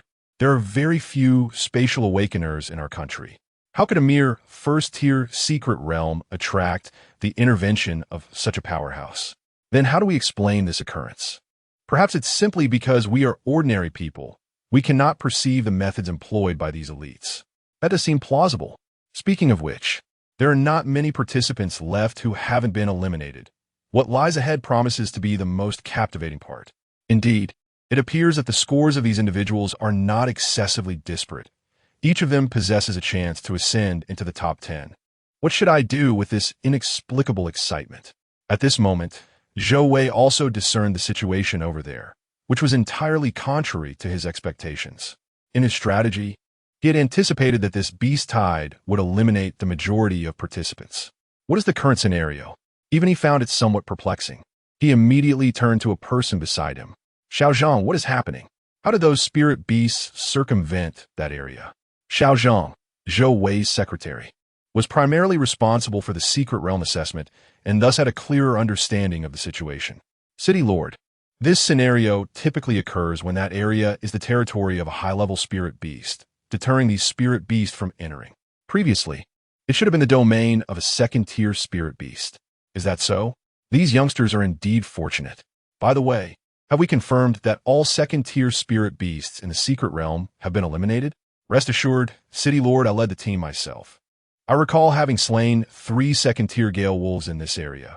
It is rather uncommon to encounter 3 second-tier Gale Wolves simultaneously in the secret realm. It is likely that the scent of the Gale Wolves still lingers there, which is why those spirit beast groups are steering clear. That is reassuring. Well then, we are approaching the critical moment for competing for the final rankings. Rather than being eliminated by the spirit beast groups, it is preferable to let them contend amongst themselves. I'm also eager to observe how these young ones will perform in the end. As time progressed, those who had not been eliminated regained some of their stamina. Perhaps recalling their current predicament, everyone began to eye one another with caution. Regardless of their previous team affiliations, such distinctions had become meaningless at this juncture. The reward for placing in the top 10 was paramount, and every individual present had a chance to vie for it. At this moment, no one wished to relinquish their opportunity to another.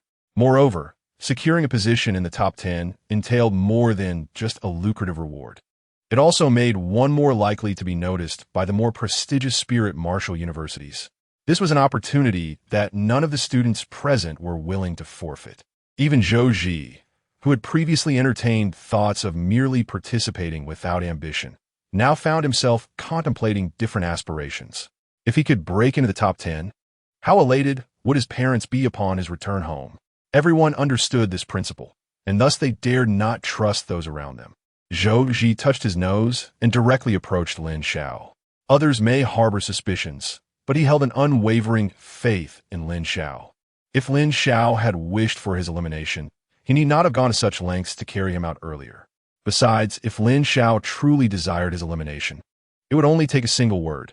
He would willingly concede and transfer all his points to Lin Xiao. Xiaoge, what is the situation now? The atmosphere here feels rather oppressive. Lin Xiao had already noticed this and smiled softly. It is quite simple. Everyone is eager to make a final push, all striving for a more favorable ranking. Each person present is a competitor, yet no one is willing to make the first move. For the one who does might become the target of collective scrutiny. Thus, they remain at an impasse. Upon hearing Lin Xiao's words, Zhou Ji comprehended the implication. You mean to say that no one wishes to be the early bird, correct? Indeed, however, I am not overly concerned about this. I cannot shake the feeling that something is amiss. It seems as though a pair of unseen eyes is watching us. Xie, please do not speak in such a frightening manner. Lin Xiao was not merely being alarmist. He genuinely felt this way. Yet, upon careful observation of his surroundings, he found no anomalies, leaving him uncertain about the source of his unease. At that moment, someone finally broke the silence. Ji Xiao. Ladies and gentlemen, continuing in this manner is not a viable solution. There are few of us remaining. I propose that we eliminate some irrelevant participants. What do you think? As Ji Xiao spoke, his gaze inadvertently lingered on Lin Xiao. This left Lin Xiao quite speechless. This fellow still had his sights set on him. I must find an opportunity to eliminate this individual. Chapter 51. Lu Rian takes action. Some individuals present could not suppress their intrigue regarding Ji Xiao's proposal. However, a dilemma persisted. Among the remaining 16, who should be eliminated first? No one wished to become a target for elimination, particularly those of lesser strength within a group, who were now casting wary glances at those around them. Eventually, someone voiced this very concern. While the question was posed, who among them was truly indifferent? None present were foolish. No one desired to be a pawn in this game. The speaker, rather bluntly, suggested that Ji Xiao's words seemed aimed at specific individuals, and the attendees were unwilling to act as Ji Xiao's henchmen. Observing their cold indifference, Ji Xiao realized they had misunderstood his intentions. He clarified, "That is not my meaning. Among us, there lurks an F-grade weakling whom I propose we eliminate first. Consider this. If an F-grade individual were to infiltrate the top 10, or even secure a higher rank, it would be a disgrace to us all, would it not?" With this statement, all eyes turned toward Lin Xiao. The situation of Lin Xiao was now somewhat familiar to everyone, as he was the sole participant below B grade in this assessment. Many had anticipated his swift elimination, yet he had remarkably persisted until this moment. They could not deny that Ji Boxiao's argument held some merit. If Lin Xiao were placed among the top 10, it would indeed be embarrassing for them, as others might claim they were outperformed by an F-grade awakened. Lin Xiao thought to himself, "This Ji Boxiao is truly despicable and rather cunning," effortlessly redirecting the collective animosity toward himself. Naturally, he would not remain passive. While unafraid, the prospect of being the focus of so many hostile thoughts was quite unsettling. Everyone, do not be misled by this fellow. Consider this. Hundreds have already been eliminated. And what awakened being has a lower ability level than mine? At this juncture, who cares about shame? Do not let this individual incite discord. Yi Boxiao, if you are a man, challenge me to a duel. Surely, you're not intimidated by an F-grade weakling such as myself? If that is the case, then you're even less than refuse. Lin Xiao's words jolted many back to their senses. They had nearly fallen prey to Ji Boxiao's manipulation. Lin Xiao's assertion was undeniably true. If disgrace were the measure, their dignity had long since vanished. It was inconceivable that Lin Xiao, if utterly incapable, could have survived until now. They had all witnessed his previous performance, evading numerous spirit beasts while maintaining a leading position. Such speed and explosive power, even with merely an F-grade ability, would not be easily dismissed. In that moment, those who had regained their composure cast glances toward Ji Boxiao that were laden with skepticism. Ji Boxiao had not anticipated his own ploy backfiring, as Lin Xiao had deftly diffused the tension with just a few words. It appeared that he had inadvertently become a target himself. Lin Xiao was right. Ji Boxiao, do you not look down upon Lin Xiao? Now, Lin Xiao intends to challenge you to a duel. You must not falter. Are you capable of facing him? Surely, you are not merely a coward. I have faith in you, Ji Xiao. Swiftly eliminate this individual. The onlookers, reveling in the spectacle, are eager for a confrontation. Should Lin Xiao and Ji Boxiao indeed come to blows, regardless of the outcome, one will be eliminated, benefiting all present without any detriment. Observing the crowd, Ji Boxiao fell into silence, uncertain of Lin Xiao's true strength. He possessed the confidence to overcome Lin Xiao. Yet the predatory gazes of those surrounding him made him reluctant to take the lead, although he held little interest in the rewards of this assessment. Securing a place in the top 10 was imperative, for it determined his potential ascension as the next heir of the Ji family. With this in mind, Ji Boxiao let out a cold huff. Lin Xiao, in light of our shared status as students of the same institution, I have chosen to spare you, for the time being. The crowd erupted in jeers. He had instigated the conflict, and now he was retreating, treating everyone as fools. Lin Xiao offered no regard for Ji Boxiao's pretentious posturing. Why speak so grandly? It was nothing more than a fade, a sham. If you are a man, step forward and face me in single combat. If you lack the courage, then cease your prattling. Ji Boxiao was infuriated. He genuinely wished to teach Lin Xiao a lesson. Yet at this moment, he could only endure. This assessment was far too significant for him to jeopardize. Ji Boxiao remained silent, but Lu Ruyan, unable to bear the tension, stepped forward. Lin Xiao, what is your intent? Brother Boxiao refrains from engaging with you for your own good. Do not be ungrateful. Lin Xiao felt a wave of disgust upon seeing Lu Ruyan, too weary to engage in conversation with her. Observing Lin Xiao's silence, Lu Ruyan's expression brightened. She presumed that Lin Xiao still held some interest in her, believing her previous behavior was merely an attempt to capture his attention, and now he could no longer maintain his facade. Lin Xiao, if you voluntarily withdraw now, considering our past relationship, Brother Boxiao and I may offer you support in your future endeavors. The money we previously provided can be considered a gift. Lin Xiao spat vehemently on the ground. This was utterly revolting, an affront to his very being. What audacity did this foolish woman possess? Even now, she remained self-centered, as if the money she had given was hers to bestow. It was originally his. Lu Ruyan's expression darkened once more. Ji Boxiao, observing Lu Ruyan, formulated a plan. Ruyan, eliminate this fellow for me. I am unable to act myself. You understand the significance of this assessment to me. Even if you do not secure a place in the top 10, I will ensure you are prepared with the Spirit Pearl. Lu Ruyan was momentarily taken aback. She had not anticipated Ji Xiao would enlist her assistance. Ji Xiao, feeling cornered, had no alternative. The few who had previously followed him were now scarce, and those remaining disregarded his subtle signals. He could not engage directly. Thus, he had no choice but to rely on Lu Ruyan. Lu Ruyan is an A-grade fire awakener, and dealing with Lin Xiao should pose no significant challenge. After a brief moment of hesitation, Lu Ruyan resolved to take action. Lin Xiao had long been a thorn in Ji Xiao's heart, and striking now would signify her stance. It would also serve as a definitive farewell to her past. Regardless of Lin Xiao's charm, he remains nothing more than an F-grade waste. She is destined to ascend to greatness. Thus, Lin Xiao, I must express my apologies. Chapter 52. The second-tier spirit beast, Shadow Wolf Lin Xiao. You brought this upon yourself. Do not blame me for what is about to unfold. Allow me the pleasure of personally eliminating you. Lin Xiao gazed in silence at the self-assured Lu Ruyan, pondering what audacity had emboldened her. Was it Liang Jingru? And as for Ji Xiao, he had utterly lost all semblance of dignity, allowing a girl to take the offensive while he remained passive. Such behavior was truly contemptible. At this moment, Lin Xiao felt nothing but disdain for Lu Ruyan. He was eager to teach her a lesson. Her words piqued the curiosity of those present, each revealing expressions akin to spectators at a drama unfolding before them. Notably, several students from the first high school were present, recounting the intricate love-hate dynamics among the three.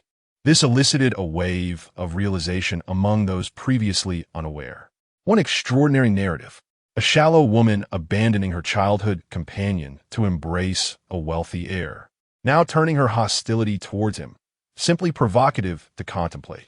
In an instant, the previously tense atmosphere inexplicably lightened. At that moment, Shun Yao approached Lin Xiao. Since she is a woman, perhaps you find it difficult to retaliate? If that is the case, you owe me a favor for my assistance in dealing with her. Lin Xiao regarded Shun Yao with mild surprise. He had not anticipated her willingness to support him at such a juncture. Nevertheless, he replied, "No need. I shall handle this myself. A character like her is easily dealt with." Lin Xiao had no intention of allowing Shun Yao to intervene. He refrained from striking women, as it was not within his principles. He was determined not to miss the opportunity to personally reprimand the shallow woman who had wronged him, and he was not about to incur a debt of gratitude for such a trivial matter. Zhou Ji was well aware of Lin Xiao's capabilities and harbored no concerns for his safety. In fact, he had already begun to rally support for Lin Xiao. Cie, at this moment, do not indulge in any notions of cherishing her. Strike her fiercely, even if I wish to be gentle. There must be worthiness in the matter. Does she even qualify? Lu Ruyan, unable to endure Lin Xiao's mockery any longer, summoned 2 fireballs into her hands without greeting him and hurled them directly in his direction. Lin Xiao had been fully focused on Lu Ruyan, and to him, the first-tier fireball technique appeared agonizingly slow. If such a technique were to land a hit on him, it would render his training over the past days utterly futile. Moreover, he was now unburdened, making it exceedingly simple to deal with Lu Ruyan. As the fireball drew nearer, Lin Xiao did not retreat, but charged forward to meet it head-on. His audacious move left the onlookers utterly perplexed. What was happening? Was this fellow courting death? Initially, one might assume that an F-rank individual capable of reaching this point must possess some skill, but it seemed they had overestimated him. Lu Ruyan wore a mocking smile, for it was clear that trash was indeed trash, willingly confronting her spirit technique.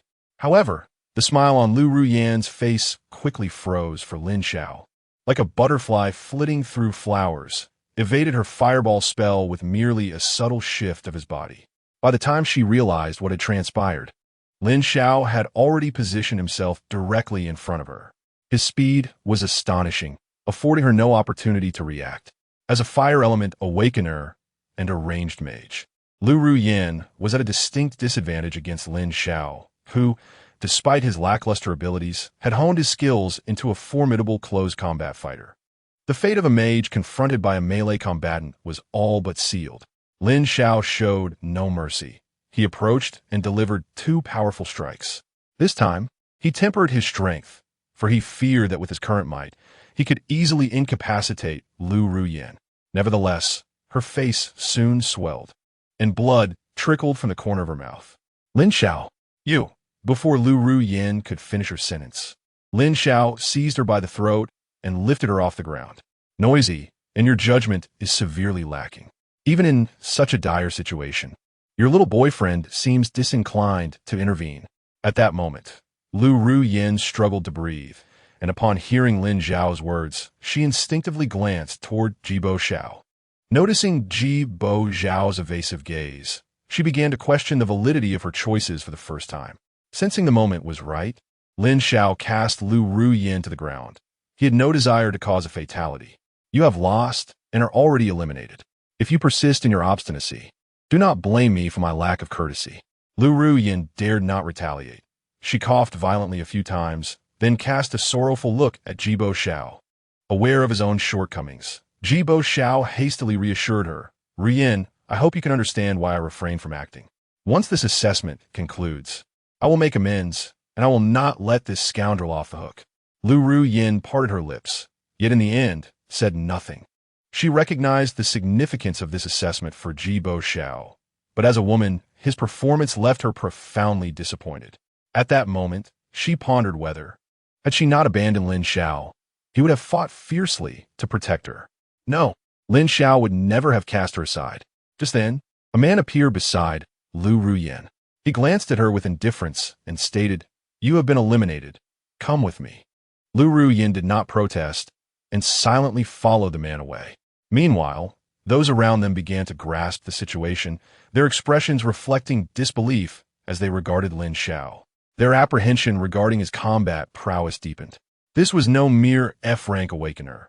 Even they, formidable in their own right, would likely falter against Lin Xiao. After disposing of Lu Ruyin, Lin Xiao showed no inclination to confront Jibo Xiao. He merely cast a disdainful glance at him and uttered, Nothing at all. Lin Xiao had initially contemplated seizing the opportunity to eliminate Jibo Xiao, as he had intended to thwart him from entering the top 10. Yet, for reasons unknown, an unsettling feeling gnawed at him, as if foreboding something ominous was about to unfold. Consequently, he chose not to engage Jibo Xiao. Upon Lin Xiao's return to Shenyao and Zhou Ji, he immediately cautioned the two. Exercise caution. I still sense something amiss here. Both nodded in agreement, as the atmosphere indeed felt rather peculiar. Following the conclusion of the battle between Lin Xiao and Lu Ruyin, the tension in the air escalated once more. Most individuals resumed their vigilant postures, aware that their scores were nearly identical and liable to fluctuate at any moment. None wished to face elimination at this juncture. Meanwhile, unbeknownst to the group, a pair of eyes lurked in the shadows, fixating on them. It swiftly selected a target, contemplating the audacity of these intruders who dared to encroach upon its domain. It was time to reveal its terrifying prowess. Li Ding was one of the remaining 15, his attention wholly absorbed by the competitors surrounding him, entirely oblivious to the bizarre figure manifesting within his shadow. Others merely sensed a sudden emergence of a wolf-like silhouette from Li Ding's shadow, which pounced upon him without warning. The assault was so abrupt that it afforded Li Ding no chance to react. Even those tasked with his protection were taken aback by the appearance of such a spirit beast. The wolf-shaped spirit creature swiftly clamped its jaws around Li Ding's neck, and after a brief struggle, he succumbed to his fate. At that moment, the onlookers finally discerned the true form of the spirit beast, a massive wolf, as dark as ink. Soon, some recognized it as a shadow-type spirit beast, the Shadow Wolf. Judging by the demonstrated spiritual energy, it was evident that it was a second-tier spirit beast. Chapter 53. The new assessment content, the emergence of the Shadow Wolf, took everyone by surprise, plunging the scene into chaos. The individuals present, all students from Sun City High School, were confronting spirit beasts for the first time. The gruesome spectacle was unlike anything they had ever witnessed, leading many to succumb to nausea. Lin Xiao, too, felt a wave of revulsion wash over him. For the first time, he truly comprehended the perilous nature of this world. A life, once vibrant, had vanished without warning from his side. At that moment, Zhou Wei was exceedingly vexed. He had previously sensed something amiss, The spirit beast had deliberately skirted this direction, igniting his sense of caution. He had alerted those responsible for protection to be vigilant. However, he never anticipated that a second-tier shadow-type spirit beast would appear in this first-level secret realm. Shadow-type abilities, whether manifested in beasts or humans, are extraordinarily rare and perilous. Secretary Zhang promptly approached Zhou Wei. Lord City Master, this is my fault. I was responsible for the elimination of second-tier spirit beasts within the secret realm. I did not foresee this one slipping through the cracks. I will immediately inform the team to eradicate this creature. This is not your fault, Zhou Wei replied, though it is merely a second-tier spirit beast. Its ability to conceal itself is beyond your capacity to detect. Initially, Zhou Wei had intended to dispatch elite fighters within the secret realm to slay the Shadow Wolf. But upon observing the unfolding situation, a new idea sparked within him. Zhang, connect me to Wang Qing. Zhang swiftly made the connection and soon reached Wang Qing. City Master, this was my oversight. I failed to detect the presence of a Shadow Wolf. By the time we sensed the fluctuation of spirit energy, it was too late. Please address the situation. Upon hearing Wang Qing's words, Zhou Wei interjected, I am not here to assign blame. The appearance of the Shadow Wolf was unforeseen. In past assessments, casualties have occasionally occurred. It is unavoidable. I am informing you to ensure the protection of these promising students from Sun City and to prevent any further fatalities. Furthermore, do not engage the Shadow Wolf. Allow these students to resolve the matter themselves. Zhou Wei's directive left Wang Qing, deep within the secret realm, momentarily stunned. He had not expected Zhou Wei to be so audacious as to permit the students to confront the Shadow Wolf on their own. However, he quickly grasped Zhou Wei's underlying intention. Understood, City Master. We will ensure the safety of these students. Meanwhile, Sun Ziyuan and Mu Rong, you were also within the secret realm, albeit arriving slightly later. Had they been present earlier, their prowess would have rendered them impervious to the Shadow Wolf's ambush. Due to their distance, they failed to detect the spirit energy fluctuations in time. Otherwise, such a minor shadow-type spirit beast would have evaded their keen perception. Sun Ziyuan sighed, what a pity. Casualties have indeed occurred. It is an unfortunate reality. The two exhibited little emotional upheaval, not due to coldness, but from having witnessed such scenes far too often. Though we have sacrificed a promising individual, it has allowed those who remain to truly witness the terrifying nature of spirit beasts. We must also proceed. We cannot allow such an incident to recur. The event unfolded so abruptly that it was broadcast live. Most viewers were ordinary individuals, unaccustomed to such scenes, causing the barrage of comments to momentarily halt. Is it truly this terrifying to encounter a spirit beast? This is merely a first-level secret realm. One can only imagine the horrors that lurk in higher-level realms. How fortunate we are to reside in such a powerful nation. I've heard that many places abroad are ravaged by spirit beasts. Let us hope there are no more casualties. These are the blossoms of our homeland. After the Shadow Wolf killed Li Ding, it did not immediately flee. Instead, it regarded the people before it with regal disdain, refraining from further attacks as it sensed the presence of danger. Upon the appearance of Wang Qing and others, it swiftly chose to meld into the shadows.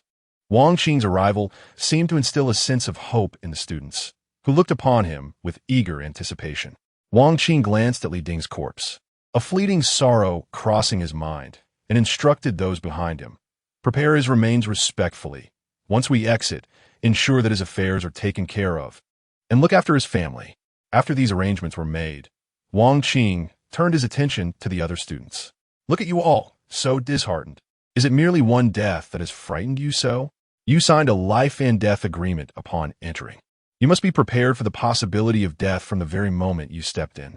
Now, I offer you the chance to withdraw. If you are fearful, you may choose to forfeit now. Should you opt to leave, do not expect to retain any extraordinary abilities. You may simply live as an ordinary person.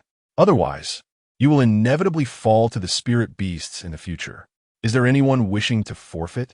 Wang Qing's words reached such a point that, naturally, no one chose to withdraw. Although a few remained quite terrified, they resolved to continue. Good. You're not entirely cowardly. Now, I shall announce the upcoming assessment. The appearance of the shadow wolf has introduced an unexpected element to the challenge, and your primary task ahead is to slay the shadow wolf. The individual who ultimately defeats it will earn 200 points. Upon hearing Wang Qing's announcement, Lin Xiao's eyes immediately sparkled. 200 points was a considerable sum. If he could successfully kill the shadow wolf, he would surely emerge as the victor. Wouldn't that be a delightful gain? Unlike Lin Xiao, many others were not preoccupied with points, but rather with the prospect of preserving their own lives. Chu Ran raised his hand, and upon receiving Wang Qing's nod, he spoke. Chief Examiner, I have a question. If I am not mistaken, that spirit beast was a second-level entity, correct? Do you truly believe we are its match? While I am not afraid, I cannot afford to perish without reason here. Furthermore, the opponent is of the shadow type. We may find it exceedingly difficult to locate it. Wang Qing cast a satisfied glance at Chu Ran, acknowledging that the young lad was not lacking in wit. The concerns you raised have certainly crossed our minds. While the shadow faction poses a considerable challenge, the adversary's level remains insufficiently high for us to be unable to contend with it. We shall confine it to this specific area. Furthermore, I can assure you that from this moment forth, each of you will be under protection, so there is no need to fret over your safety. Your forthcoming task is to locate and eliminate the shadow wolf. The moment you vanquish the shadow wolf, this assessment will conclude. Time is of the essence. Wang Qing's words instilled a sense of reassurance among the remaining students. As long as their lives were not in jeopardy, they felt emboldened. Their thoughts began to stir with possibility. After all, a bounty of 200 points awaited, which could alter many circumstances. The point differential between the leading Shan Yao and the last place was hardly 200. Whoever succeeded in slaying the shadow wolf would claim the top position. Chapter 54. The ugly countenance. It seemed as if the shadow wolf had sensed impending danger, for it was unwilling to linger any longer in this place. It yearned to depart, overwhelmed by the myriad of threatening auras surrounding it. Being a creature of the shadows, it maintained a belief in its ability to escape, despite the palpable sense of peril. Previously, it had skillfully evaded capture during the cleansing of the secret realm. Regrettably, the formidable beings who had entered this time were of a different caliber than those who had come before. Moreover, among them were the superlative powers of Sun Ziyuan and Murongyu. At this moment, Sun Ziyuan had positioned himself along the shadow wolf's path of escape. Beast, you think you can flee? Return at once. The two had discerned the intentions of Zhou Wei. To them, the shadow wolf represented a means of honing the skills of the remaining uneliminated students, and they welcomed this opportunity to rigorously train the young ones. With their presence nearby, the likelihood of unexpected occurrences was significantly diminished. The shadow wolf sensed an overwhelmingly dangerous aura emanating from Sun Ziyuan and, recognizing its own inadequacy as a match, veered in another direction to flee. Alas, no matter how it tried to evade, Sun Ziyuan obstructed its path at every turn. Gradually, the shadow wolf came to realize that as long as it remained within a certain range, Sun Ziyuan would not harm it. Although it could not comprehend the reason behind this, for the time being, it felt a semblance of safety. Meanwhile, all those who had yet to be eliminated gathered together. Their primary objective now was to locate and vanquish the shadow wolf. Other matters could be set aside for the moment. Everyone, I trust you are all aware of the current situation. Since the chief examiner has stated that the shadow wolf resides within this vicinity, it undoubtedly is here. Let us deliberate on how to find it and how to deal with it. The shadow wolf is a level 2 spirit beast. I fear we may not stand a chance if we act alone. I propose we form teams. I concur with the notion of teaming up, but if we all act as a single unit, locating the shadow wolf may prove quite challenging. With 15 individuals remaining, I suggest we divide into 3 groups of 5. While searching, we must ensure that our distances are not too great. Should one team discover the shadow wolf, the other 2 must immediately provide support. Upon hearing this, everyone nodded in agreement, clearly in favor of the proposal. Dividing into 3 teams of 5 would expedite the search. And given that their target was a level 2 shadow wolf, a smaller group might not withstand its attacks. 5 members per team seemed just right. The grouping was swiftly completed, with Chu Ran and Ji Boxiao promptly selecting 4 capable individuals from their original team to form a group. The remaining two naturally joined Lin Xiao's team. Lin Xiao held no objections to this arrangement, as he and Shun Yao, along with Zhou Ji, were certainly a team. The identities of the other two were of little consequence. Once the teams were established, the three groups commenced their search in the surrounding area. The Shadow Wolf excelled at concealment, yet was not entirely without trace. The shadows of the shadow-type abilities can conceal themselves within the darkness, becoming nearly imperceptible from a distance. However, when in close proximity, one can still sense the faint fluctuations of spiritual energy. The individuals previously tasked with protection were caught off guard by the unexpected appearance of shadow-type magical beasts. Otherwise, the Shadow Wolf's ambush would never have succeeded. Currently, the Shadow Wolf is exceedingly displeased, lurking silently within a shadow and quietly observing these individuals. Besides the 15 people present, there are numerous other ominous presences that instill a sense of apprehension in it. This unease, however, has also awakened its ferocity. It will not foolishly confront those it cannot handle. Instead, it has set its sights on a specific 5-member team, led by Ji Boxiao. At this moment, Ji Boxiao is exercising utmost caution, vigilant not only of the surrounding shadows, but also of their own shadows. Fearful that the Shadow Wolf might suddenly leap out to launch a surprise attack. Everyone is on high alert upon discovering the Shadow Wolf. They will immediately regroup and await support from the other two teams.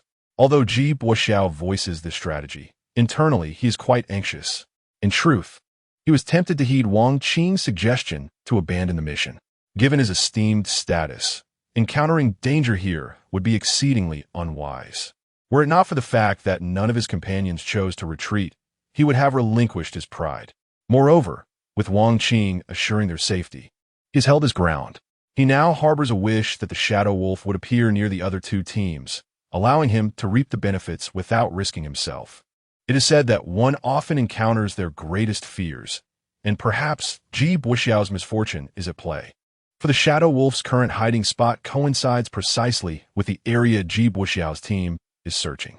Murong Yu and Sun Ziyuan are observing not far away, and Zhou Wei has already communicated with them, entrusting the protection of these students to the two.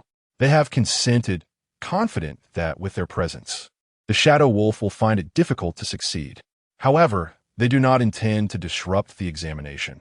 They will only intervene if the students are in imminent danger. Murong Yu will teleport individuals away at the earliest opportunity. Sun Ziyuan watches as Ji Boxiao's team approaches the Shadow Wolf, a smile gracing his face. An encounter is imminent, and he warns Murong Yu to ensure that no harm befalls the children. Murong Yu casts a casual glance towards a particular shadow. Under my watch, should it succeed, I might as well find a block of tofu to dash my head against. As Ji Boxiao's 5-member team draws ever closer to the Shadow Wolf, they soon sense something amiss. From the shadows ahead, they detect a faint surge of spiritual energy, indicating that the Shadow Wolf is near. However, this also signifies that the Shadow Wolf is now alarmingly close. The first among them to sense the spiritual energy fluctuations barely has time to alert the others before the Shadow Wolf materializes before him, its gaping maw aimed at his neck. Knowing the Shadow Wolf is present is one thing. Evading its attack is quite another. The one under attack sought to evade, yet the speed of the Shadow Wolf was astonishingly swift, leaving him no time to react. Fortunately, due to their heightened mental focus, the others had all gathered their spiritual techniques. Aside from Ji Boxiao, the remaining 3 immediately unleashed their powers in an effort to protect him. This raises the question, why did Ji Boxiao refrain from intervening? When the Shadow Wolf appeared, he was momentarily paralyzed by fear, and, as the others engaged, he fled without a backward glance. This scene was promptly captured by a drone, exposing Ji Boxiao's disgraceful demeanor to countless onlookers. Murong Yu chose not to act, for the Shadow Wolf, confronted with such a barrage of spiritual attacks, opted not to endure, but instead shifted its target. At that moment, the panicked Ji Boxiao became the perfect prey. Chapter 55, Summoning the Pack of Wolves. This individual is utterly disgraceful. When the Shadow Wolf suddenly appeared, he unhesitatingly abandoned his companions, a truly humiliating act. Perhaps this exemplifies human instinct, yet it also reveals one's true character. Although I am merely an ordinary person, I find such behavior despicable. Have you noticed how the Shadow Wolf seems to be charging towards Ji Buxiao? As the barrage of comments suggested, the Shadow Wolf has swiftly surged in Ji Buxiao's direction. At this moment, Lin Xiao and Chu Ran's team have also recognized the presence of the Shadow Wolf and are hastening towards this location. However, given the considerable distance, it will take them some time to arrive. The other 4 members of Ji Buxiao's team, having just finished unleashing their spiritual techniques, find themselves powerless to assist him. Moreover, Ji Buxiao's earlier actions have deeply wounded their spirits. Even if they were capable of intervening, they might not be inclined to do so. Ji Buxiao's flight was a purely instinctual reaction. He has always believed himself to be more precious than most present. Although he is aware that there are individuals protecting them, he remains apprehensive about any unforeseen mishaps befalling him. Even now, despite realizing the gravity of the situation, he feels no remorse. In fact, he harbors a faint hope that those 4 might be eliminated, for if that were to occur, he would secure a place among the top 10 with just 1 more elimination. Regrettably, his calculations were flawed. When he noticed that the Shadow Wolf was not only sparing the others, but was charging directly at him, despair enveloped him. Save me. The Shadow Wolf, however, was indifferent to Ji Buxiao's thoughts. It was solely intent on dispatching him. In a moment of desperation, Ji Buxiao activated the distress signal, a brilliant red light illuminating the sky, signifying his withdrawal from the assessment. The Shadow Wolf drew ever closer, and Ji Buxiao was tormented by the absence of any reinforcements. Were those supposed to protect him? I cannot perish here. I am destined to become the head of the Ji family. At that moment, terror overwhelmed him, resulting in an involuntary loss of control. Just as the Shadow Wolf was about to sink its teeth into his neck, his figure vanished. At a critical juncture, Morong Yu finally intervened. Although Morong Yu harbored disdain for Ji Buxiao, he could not stand idly by and witness his demise. When Ji Buxiao regained his senses, he found himself safe, surrounded by those who had already been eliminated, who instinctively kept their distance. Despite their own elimination, these students could still observe the ongoing performances of those yet to be ousted through the livestream. Ji Buxiao's actions filled them with a sense of shame. To make matters worse, the stench emanating from Ji Buxiao, a result of his fright, was overwhelming, driving others away. There have been instances of individuals losing control and fear before, but none were mocked for it, as they lacked the standing to do so. However, the atmosphere was different now. Most looked at Ji Buxiao with mocking expressions. The weight of their gazes pierced him deeply. You wretched commoners, by what right do you regard me with such disdain? The crowd paid no heed to Ji Buxiao. At this moment, he resembled a rabid dog, unworthy of engagement. Lu Ruoyan was also amidst the throng, and even she refrained from offering solace to Ji Buxiao. Once more, she found herself enveloped in confusion. It is human nature to fear death and cling to life, a fact that is hardly reproachable. Had this not been a live broadcast, no one would have bothered to confront Ji Buxiao. The crux of the matter lies in his unabashed exhibition of cowardice before so many witnesses, a spectacle that would undoubtedly haunt him for a lifetime. The Shadow Wolf was perplexed by its failure to seize its prey. It could not fathom why the morsel had slipped away.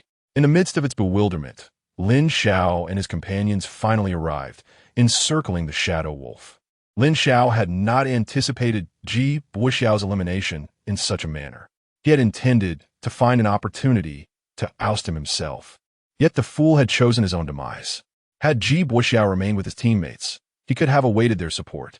However, his solitary flight had rendered him a target for the Shadow Wolf. Truly, one reaps what one sows. Nevertheless, this spared them considerable trouble. Now was not the time for lamentation. The priority remained the resolution of the present threat, the Shadow Wolf. Observing the situation, Chu Ran was the first to speak. Range attackers, initiate your assault. Melee fighters, safeguard the range to prevent the Shadow Wolf from launching a surprise attack. Upon concluding his instructions, Chu Ran unleashed a level 1 lightning-based ability.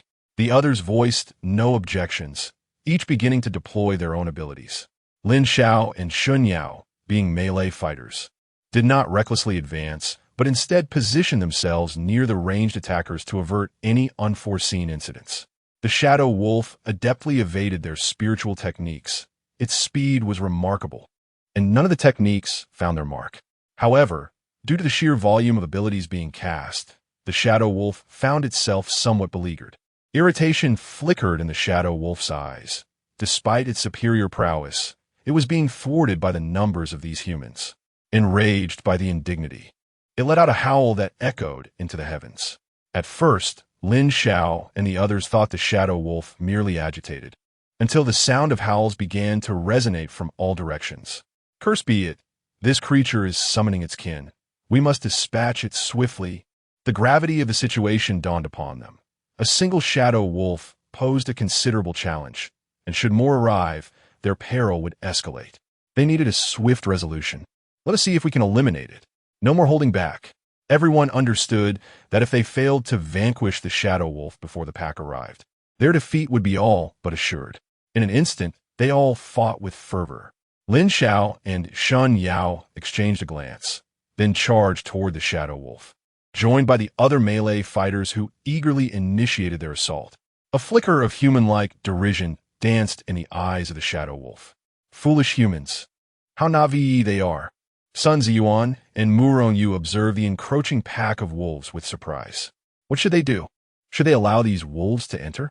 The question of whether to release or not is no longer of paramount importance. What truly matters is the training of these little ones. Do you not agree that this approach yields superior training results? Indeed, let us observe whether these youngsters can surprise us. Zhou Wei has also made the same decision as the two others, though he earnestly requested that they ensure no further casualties among the young ones. Naturally, they consented, assuring him that with their presence, no unforeseen mishaps would occur. The shadow wolf, after summoning its pack, refrained from engaging in combat with Lin Xiao and the others, opting instead to evade them entirely. It awaited the arrival of its subordinates to settle the score with this group. The exhilaration of being besieged is indeed delightful. Allow us to demonstrate what true encirclement entails. Lin Xiao felt somewhat exasperated. Although his speed was commendable, it still fell short when compared to the second-tier shadow wolf. As if this were not enough, the shadow wolf intermittently employed its shadow abilities to vanish into the darkness, rendering it impervious to their encirclement for the time being. At that moment, the pack finally arrived. It consisted of a horde of wind wolves. Although they were all first-tier spirit beasts, their numbers reached an astonishing 40 to 50. The expressions of everyone darkened considerably. A single second-tier shadow wolf had already thrown them into disarray. How could they possibly contend with an additional 40 to 50 wind wolves? Would it not be prudent to forfeit at this juncture? Chapter 56. A bitter struggle. The emergence of the Gale Wolves has left all remaining contestants in a state of turmoil. How can one possibly proceed when even a solitary shadow wolf poses such a challenge? Now, faced with a multitude of Gale Wolves, uncertainty reigns. However, the individuals present are not inclined to succumb to despair. They're determined to resist. The recent disappearance of Ji Buoxiao has made it evident that formidable protectors are lurking in the shadows. It is likely that those students presumed lost during the onslaught of the spirit beasts have also been rescued. With the threat to life seemingly averted, there is little left to fear. It is time to act decisively. While others may be perplexed by the situation, Lin Xiao possesses a clear understanding.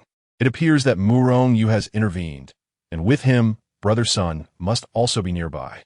With two 9th-level masters in the vicinity alongside other skilled fighters, allowing these spirit beasts to encroach upon them must be a test of their abilities. If they wish to observe, then let them watch. Chu Ran promptly gathered everyone together, recognizing that separation would be detrimental. Only by uniting could they hope to seize a glimmer of hope.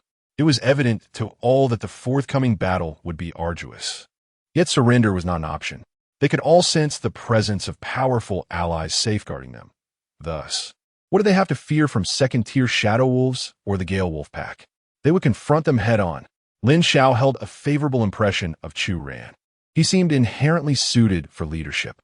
Their previous collaborations have been guided by Chu Ran, who had aptly identified the crux of the matter. Cooperation was essential in this critical moment. With this in mind, Lin Xiao spoke up, confident that no one would object.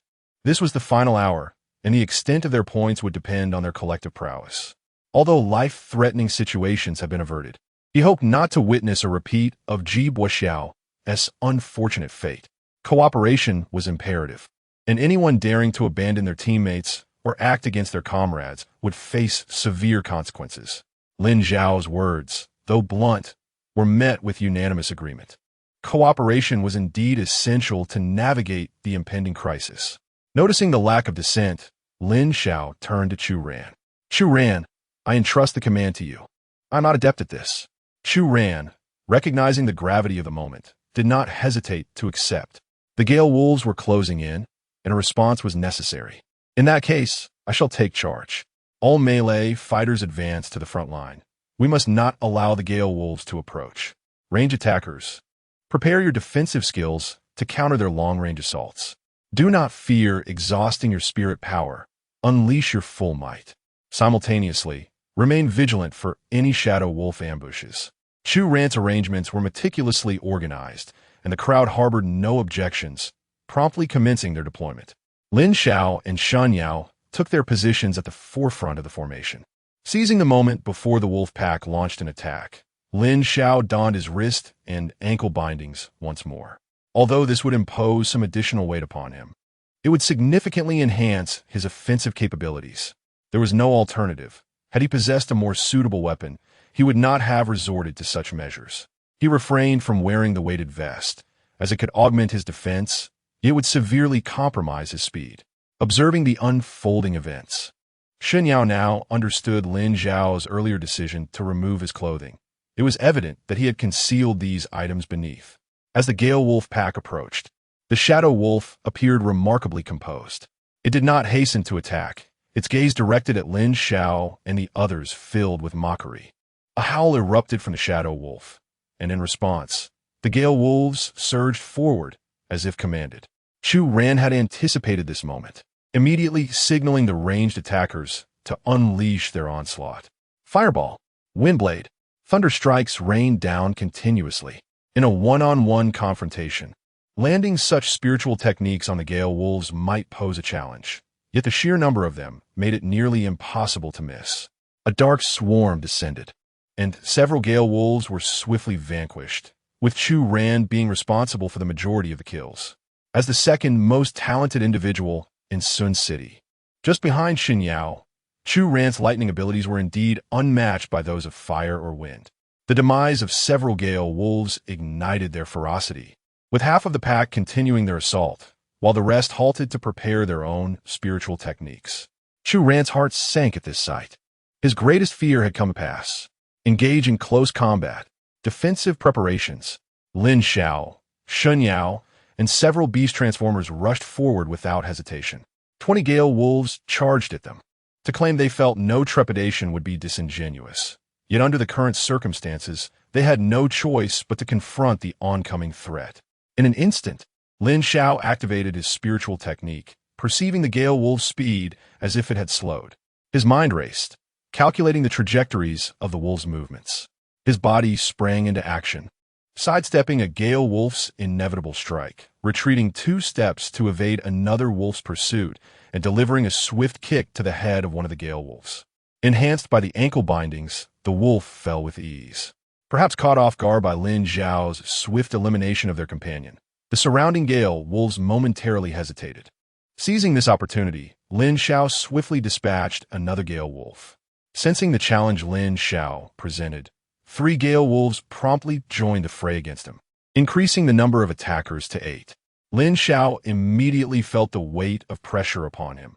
Fortunately, despite the overwhelming numbers, he was still capable of managing the situation for the time being. This is all thanks to Sun Ziyuan's rigorous training. Compared to his formidable fists, the assaults of these Gale Wolves fall somewhat short. While defending, Lin Xiao also observes the other skirmishes. Shen Yao's battle is even more ferocious. She has embodied the violent aesthetics of the power system to the fullest extent, delivering a decisive punch that slays a Gale Wolf in an instant, subsequently wielding its lifeless body as a weapon to fend off the others. The Gale Wolves surrounding her find themselves unable to approach, instead retreating under her relentless pursuit. While Lin Xiao can endure, the other melee fighters are not as fortunate. Although the number of Gale Wolves surrounding these few is not as overwhelming as those facing Lin Xiao and Lin Xiao, they lack the same extraordinary prowess. One Gale Wolf may be manageable, but two exceeds their capacity. Once three or more appear, they stand no chance whatsoever. Before long, aside from Lin Xiao and Lin Xiao, all other melee fighters have been eliminated, dispatched by Yu. The Gale Wolves, perplexed by the sudden disappearance of their foes, pay little heed to the ranged attackers and instead commence their assault on Lin Xiao and Lin Xiao. The ranged attacks from the pack soon follow. Although a defensive mage like Zhou Ji is present, the sheer number of adversaries overwhelms them. After a volley, two more are eliminated. The others find themselves in a precarious situation. In that moment, everyone is ensnared in a fierce struggle. The most concerning factor remains that the Shadow Wolves have yet to make their move. Chapter 57, Utter Madness. The battle on Lin Xiao's side was fierce and unrestrained. Even amidst the pack of wolves, she exhibited no fear, relentlessly pursuing the Gale Wolves. Had it not been for their remarkable speed, they might have already succumbed to her onslaught. In contrast, Lin Xiao fought with much greater caution. The Gale Wolves continuously launched attacks against him, yet few managed to land. Whenever he found himself unable to evade, he would use his bound hands and legs as shields. If that too failed, he would dodge the fatal blows. Naturally, he did not allow the Gale Wolves to have it easy either, successfully slaying two of them. However, the number of Gale Wolves surrounding him did not diminish. As the other melee fighters had resolved their skirmishes and rushed to reinforce this area, Lin Xiao began to feel cornered, encircled by the pack, with stealthy ambushes occurring from his blind spots, resulting in a significant increase in his wounds. Had it not been for his keen sense of danger, he might have already been teleported away by Yu. Lin Xiao realized that continuing in this manner was untenable. A glance at the battlefield revealed that he could not rely on Zhou Ji and Chu Ran for assistance. The pressure they faced was no less than his own. His gaze shifted to Lin Xiao, who was pursuing the Gale Wolves, and he inwardly sighed, acknowledging her fierce nature. At this moment, collaboration with Lin Xiao was imperative. Lin Xiao, stop chasing. We need to work together, or this situation is unsustainable. Upon hearing Lin Xiao's call, Lin Xiao ceased her pursuit. She recognized Lin Xiao's predicament. If this continued, his elimination would merely be a matter of time. Although she regarded Lin Xiao as her greatest obstacle in vying for first place, it was not the time for his elimination. Should Lin Xiao fall, she would face at least half again as many enemies. Compounded by the predatory presence of the Shadow Wolves, her own elimination would soon follow. She was unwilling to be eliminated in such a manner. Even if she were to secure first place in the end, it would not bring her satisfaction. She yearned to vanquish the Shadow Wolves. With this thought, Lin Xiao wielded her weapon against the Gale Wolves and moved toward Lin Xiao. Seizing the opportunity, Lin Xiao exerted his strength and approached her, quickly closing the distance between them. Let us stand back to back. This will alleviate some pressure.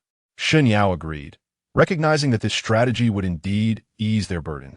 Though it appeared that she had been relentlessly chasing and slashing at the Gale Wolves, the actual number she had slain was minimal. In contrast, Lin Xiao had already dispatched 6 or 7 in a short span of time, stirring a sense of competition within her. All right, let us see who can slay more. Upon hearing Lin Xiao's challenge, Lin Xiao chuckled. No problem, who is afraid? Just be careful not to let me steal your first place. That might be a tall order unless you can defeat the Shadow Wolves or eliminate me. Otherwise, claiming first place may prove difficult. The words spoken without intent resonated with Lin Xiao. Although he could not see the leaderboard, he suspected Lin Xiao was not making such claims without reason. If that were the case, her score might indeed far surpass his own. This was a vexing realization. He certainly did not wish to forfeit that 2 million. Who would ever disdain having more wealth? Shaking her head to cast aside unrealistic thoughts, she realized that now was not the time to contemplate points. Survival in the face of imminent danger took precedence. Lin Xiao seemed to share this sentiment, as the two of them launched their attack against the Gale Wolves back to back. Although they harbored a competitive spirit, neither entertained the notion of undermining the other. Soon, They found themselves entwined in combat with the pack of Gale Wolves. With no lingering concerns, Lin Xiao confronted the wolves ahead with newfound confidence, while Shun Yao executed her task flawlessly, ensuring that no attack reached Lin Xiao as she dispatched the corpses of the Gale Wolves with precision. Lin Xiao, too, matched her prowess, preventing any wolf from breaching his defenses to harm Shun Yao. At this juncture, sheer numbers did not guarantee an advantage. Occasionally, when multiple Gale Wolves attacked simultaneously, rather than causing chaos, it sometimes resulted in miscoordination that hindered their comrades' actions. Lin Xiao and Shun Yao quickly recognized this pattern and adeptly seized opportunities to eliminate one or two wolves when the moment was right. Consequently, the number of Gale Wolves besieging them dwindled rapidly. Before long, only a handful remained. The reduction in their foes significantly alleviated the pressure on both fighters. Seizing the moment, they glanced around, only to be startled by the realization that they were now the only two left in this arena. Both Chu Ran and Zhou Ji had vanished without a trace, indicating that all but the two of them had been eliminated. Indeed, while Lin Xiao and Shun Yao were engrossed in their battle, Chu Ran had engaged the remaining Gale Wolves. Initially, it was a distant skirmish, but as casualties mounted on both sides, the wolves altered their strategy. Some continued to attack, while others bypassed Lin Xiao and Shun Yao, charging directly at Chu Ran and his companions. The outcome was inevitable. The already beleaguered Chu Ran and his team were swiftly deemed eliminated. Zhou Ji had intended to call for Lin Xiao's assistance upon his own elimination, but upon witnessing Lin Xiao and Shun Yao in the throes of battle, he ultimately relinquished that thought. It was enough that he had lasted this long. He would resign himself quietly to his fate. Chu Ran, utilizing his lightning abilities, held on the longest, yet ultimately succumbed to the relentless pursuit of several Gale Wolves. Following the elimination of Chu Ran and the others, only Lin Xiao and Shun Yao remained. Shun Yao, now acutely aware of the situation, turned her back to Lin Xiao, gazing at the increasing number of Gale Wolves surrounding them, and offered a wry smile. Alas, it seems we are the last two standing. What do you propose we do next? Surrender or make a final stand? Lin Xiao exhaled softly.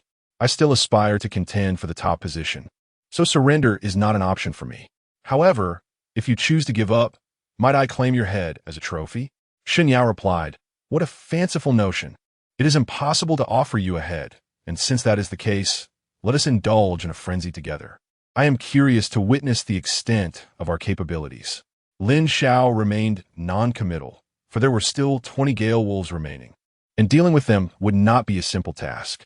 The shadow wolf beside him continued to observe with a cold gaze, fortunately showing no intention of intervening for the time being. However, Lin Xiao would not underestimate him. The final blow might very well come from this entity. But what of it? At this juncture, if one does not strive, it would be a disservice to oneself. Presently, I should be securely within the top 10. Yet the rewards for placing second to ninth fall short by 1.5 million compared to the first place. For the sake of a trifling sum, let us plunge into madness. Chapter 58.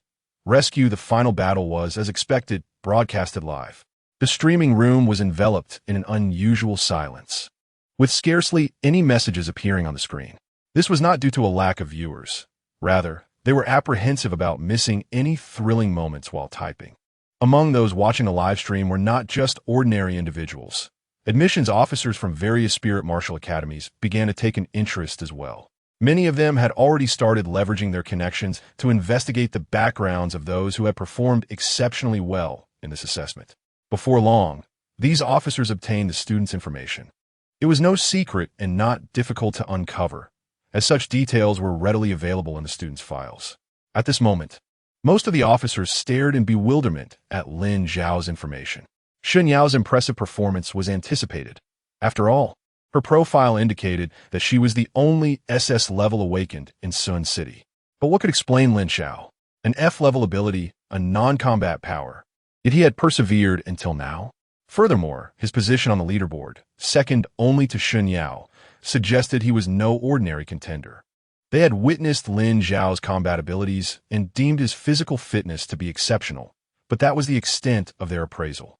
After a moment of contemplation, several admissions officers ultimately decided to dismiss Lin Xiao from consideration. While Lin Xiao's physical prowess certainly surpassed that of the average student, it was inconsequential in the face of true prodigies who could easily rival him. This only reflected physical strength. His abilities were far too lacking to be compared with those of real geniuses. In fact, one could argue that Lin Xiao possessed the weakest power among all participants in the assessment. Strong physicality might signify temporary advantage, but as levels increased, the gap between Lin Xiao and others would inevitably widen. Rather than recruit such a student, it would be wiser to offer the opportunity to someone more promising. Unbeknownst to Lin Xiao, he had already been dismissed by the admissions officers of various spirit martial academies. Even if he were aware, he would remain unfazed. His intentions were never to attend these prestigious institutions. He merely wished to remain comfortably at the Red Sun nursing home, content to live off his meager existence. The battle between Lin Xiao, Shun Yao, and the Gale Wolves had reached a fever pitch. Their combat prowess was considerably strong for their level, yet they found themselves somewhat beleaguered by the relentless onslaught of the Gale Wolves. Both bore numerous wounds, albeit more or less. Fortunately, the number of Gale Wolves had diminished significantly, and through their combined efforts, the count finally dwindled to single digits, alleviating some of their burden. Shin Yao, at this juncture, let us swiftly eliminate them to conserve our strength. The real battle has yet to commence. Shin Yao understood Lin Xiao's intent. Throughout the encounter, they had never let their guard down against the Shadow Wolves. The Shadow Wolves remained leisurely, showing no inclination to attack, merely observing the demise of their minions with a bloodthirsty glimmer occasionally flashing in their eyes. Their hesitation to strike stemmed from a sense that the moment for action had not yet arrived. First, let his subordinate thoroughly expend the energy of these two individuals. Only when their physical and spiritual strength has somewhat recovered will it be the opportune moment for him to strike. The number of Gale Wolves has dwindled to single digits, allowing Lin Xiao and Shun Yao to abandon their back-to-back stance and initiate an offensive. The remaining Gale Wolves are indeed no match for the duo, and within a short span, they are vanquished. The prowess exhibited by Lin Xiao and Shun Yao once again astonishes the observers of this assessment, prompting even Sun Ziyuan and Murongyu to nod in approval. 40 to 50 Gale Wolves in a first-level secret realm are essentially invincible, yet they have been completely annihilated.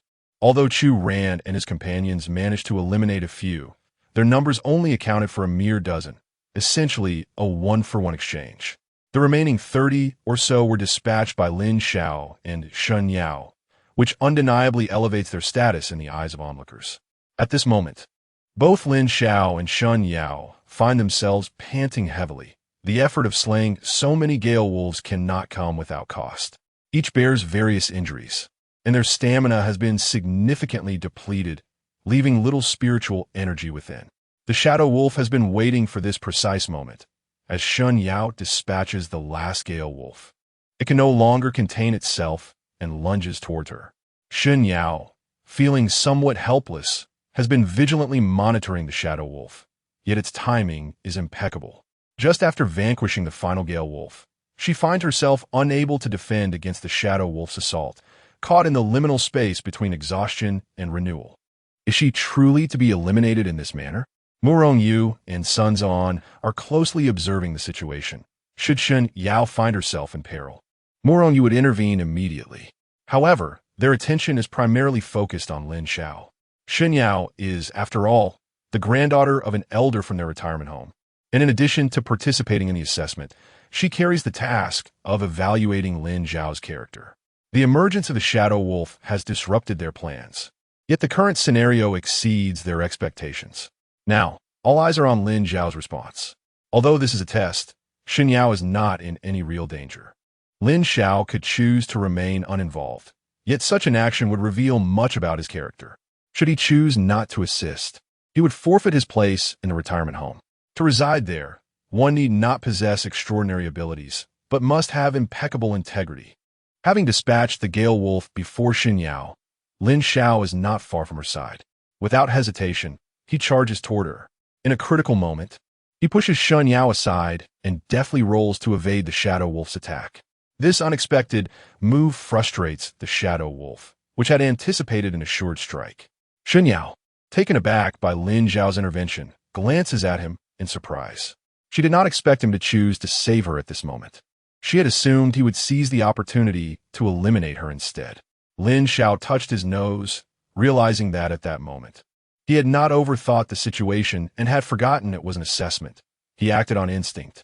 He truly could not bear the thought of standing idly by in the face of peril.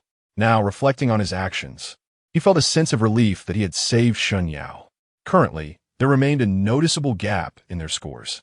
If Shen Yao were to be eliminated, it would not bring him any closer to her score. Moreover, he was uncertain if he could contend with the Shadow Wolf. Should Shen Yao be ousted, it was highly likely that he would follow suit, and his score would still fall short of hers. This would imply that he would not secure the coveted first place, a notion he simply could not accept. To his surprise, his instinctive act had inadvertently preserved a glimmer of hope for securing the top position. Am I truly that kind of person? I simply fear losing my chance at first place should you be eliminated. Furthermore, this is not the time for reminiscing. Let's first navigate through the present crisis. Shen Yao looked at Lin Xiao with a hint of surprise, taken aback by his candidness. There was no trace of pretense in his demeanor. What an intriguing individual he was. Chapter 59. Luring the serpent from its lair now was certainly not the moment for casual conversation between the two. The shadow wolf, having missed its initial attack, swiftly lunged forward once more. This time, it targeted Shen Yao, who was still seething from the near success of the previous ambush. With pent-up frustration yearning for release, the shadow wolf's advance was a welcome opportunity. Power augmentation, mountain-breaking force. Shen Yao immediately unleashed her two enhancement techniques. Lin Xiao recognized the power augmentation as a skill inherent to her awaken power type, while the mountain-breaking force was a technique she had acquired through absorbing a spirit pearl. It was evident that Shen Yao hailed from a formidable lineage, for only those with considerable means could afford to absorb such treasures. Lin Xiao, positioned closely to Shen Yao, observed her transformation with clarity. Following the activation of her techniques, her arms appeared noticeably more robust. The collision between the shadow wolf and Shen Yao was imminent. The wolf, perhaps taken aback by Shen Yao's audacity to confront it directly, chose not to evade. After all, despite its mastery of shadow abilities, it was still a spirit beast. In a contest of strength, how could it fear a mere human? The clash between the two was brief, as they quickly separated. Shen Yao stumbled back 3 steps before regaining her balance, while the shadow wolf fared far worse, retreating several meters and ultimately rolling on the ground to dissipate the force of the impact. Lin Xiao initially intended to assist, but Shen Yao's swiftness rendered his efforts unnecessary. By the time he was ready to intervene, the shadow wolf had already been sent flying. Witnessing this, Lin Xiao couldn't help but draw a sharp breath. He had sensed Shen Yao's considerable strength during their handshake, but now it was evident that he had underestimated her capabilities. The level 2 shadow wolf had been decisively overpowered by Shen Yao. It seemed clear that there existed a significant disparity in strength between him and Shen Yao when she employed her enhanced techniques. However, Lin Xiao refused to belittle himself. He had only been training for a week, and, given time, he believed he could bridge the gap. Are you all right? Shen Yao proudly lifted her chin. This beast may be a level 2 spirit beast, but in a contest of strength, I fear it not. Don't just stand there. Let's surround it. We must eliminate this creature today. Lin Xiao nodded, and together they launched a coordinated attack against the shadow wolf. The wolf, momentarily bewildered, found these 2 young adversaries somewhat troublesome. Yet, it was aware that brute strength alone would not secure victory. It was, after all, the king of darkness, and the shadows enveloping the area were its domain. With this thought, the shadow wolf activated its unique abilities, seamlessly merging its form into the surrounding shadows. This rendered Lin Xiao and Shen Yao's assault futile. Both were left speechless, realizing that the shadow type truly posed a formidable challenge. When faced with adversity, it resorted to trickery. Fortunately, the two were in close proximity to the shadow wolf. Although it had melded into the shadows, they could still ascertain its general location through the fluctuations of spiritual energy. Shen Yao, known for her fiery temper, propelled herself towards the shadowy concealment of the shadow wolf with the force of a cannonball, launching a punch towards the darkened area. The essence of the shadow realm does not equate to invincibility. As long as one can strike true, it is possible to force the shadow wolf into the open. With a resounding crash, the ground beneath Lin Xiao was left with a small crater, yet the shadow wolf remained elusive, having already slipped into another shadow at the moment of her attack. Lin Xiao shook her head and shrugged at Lin Xiao, expressing her frustration. Lin Xiao, well aware of the situation, had also employed his own abilities as Lin Xiao struck. He once again uncovered another facet of his powers. Once the shadow wolf had immersed itself in the shadows, it was typically challenging to discern its figure beyond sensing the spiritual energy waves. However, Lin Xiao discovered that he could indeed see it. While the shadow wolf merged seamlessly with the darkness, he could feel its position, which seemed to be slightly deeper than the surrounding shadows. This revelation filled him with exhilaration. Being able to accurately pinpoint the shadow wolf's location was undoubtedly fortuitous. Because of this newfound insight, he refrained from attacking like Lin Xiao, opting instead to quietly observe the shadow wolf's movements. Lin Xiao, too, noticed a distinction in Lin Xiao. A peculiar hue danced within his eyes, their depths mesmerizing. How had she failed to notice the beauty of his gaze before? Lin Xiao approached Lin Xiao once more. Although he could see where the shadow wolf was hiding, the ability to see did not equate to a solution for dealing with it. The shadow realm was exceedingly agile. He candidly shared his capacity to detect the shadow wolf's whereabouts with Lin Xiao. Lin Xiao exclaimed in astonishment, "Is this truly possible? Did he really awaken only an F-rank ability?" Lin Xiao's powers proved to be immensely beneficial for both of them. Earlier, while Lin Xiao had located the shadow wolf thanks to the proximity of its spiritual energy, any greater distance would render them effectively blind. After her failed attack, she could no longer find the shadow wolf's hiding place. They were left with no choice but to remain on guard against its ambushes, a decidedly passive position. Now, however, the circumstances had changed. As long as Lin Xiao could determine the shadow wolf's location, the task became considerably simpler. For the first time, Lin Xiao felt that their collaboration might indeed lead to the demise of the shadow wolf. Wonderful. What shall we do next? Perhaps you could indicate the shadow wolf's position, and I shall take charge of the assault. Lin Xiao promptly shook his head. That approach is certainly unfeasible. It would only lead to a needless depletion of your spiritual energy. Even if we ascertain its location, hitting it would be challenging and could alert it to our awareness. If it realizes we can perceive its position, it will become all the more difficult to handle. Lin Xiao acknowledged that Lin Xiao's words were indeed quite reasonable. However, what could they do if they did not take the initiative? Continuing to linger in this manner was not a solution. What are your thoughts then? Lin Xiao's gaze was fixed on the shadow wolf. He discerned that they were biding their time, just as the shadow wolf was. This made matters simpler. They merely needed to devise a way to lure the shadow wolf into their grasp. The strategy was not devoid of merit, and it was rather straightforward. They would draw the serpent from its lair, creating an opportunity for it to strike, making it believe that there was a chance for success, and it would be unable to resist. Lin Xiao's eyes lit up. Although it was somewhat perilous, it seemed there were no other alternatives. The most formidable aspect of the shadow wolf lay in its ability to conceal itself and launch surprise attacks.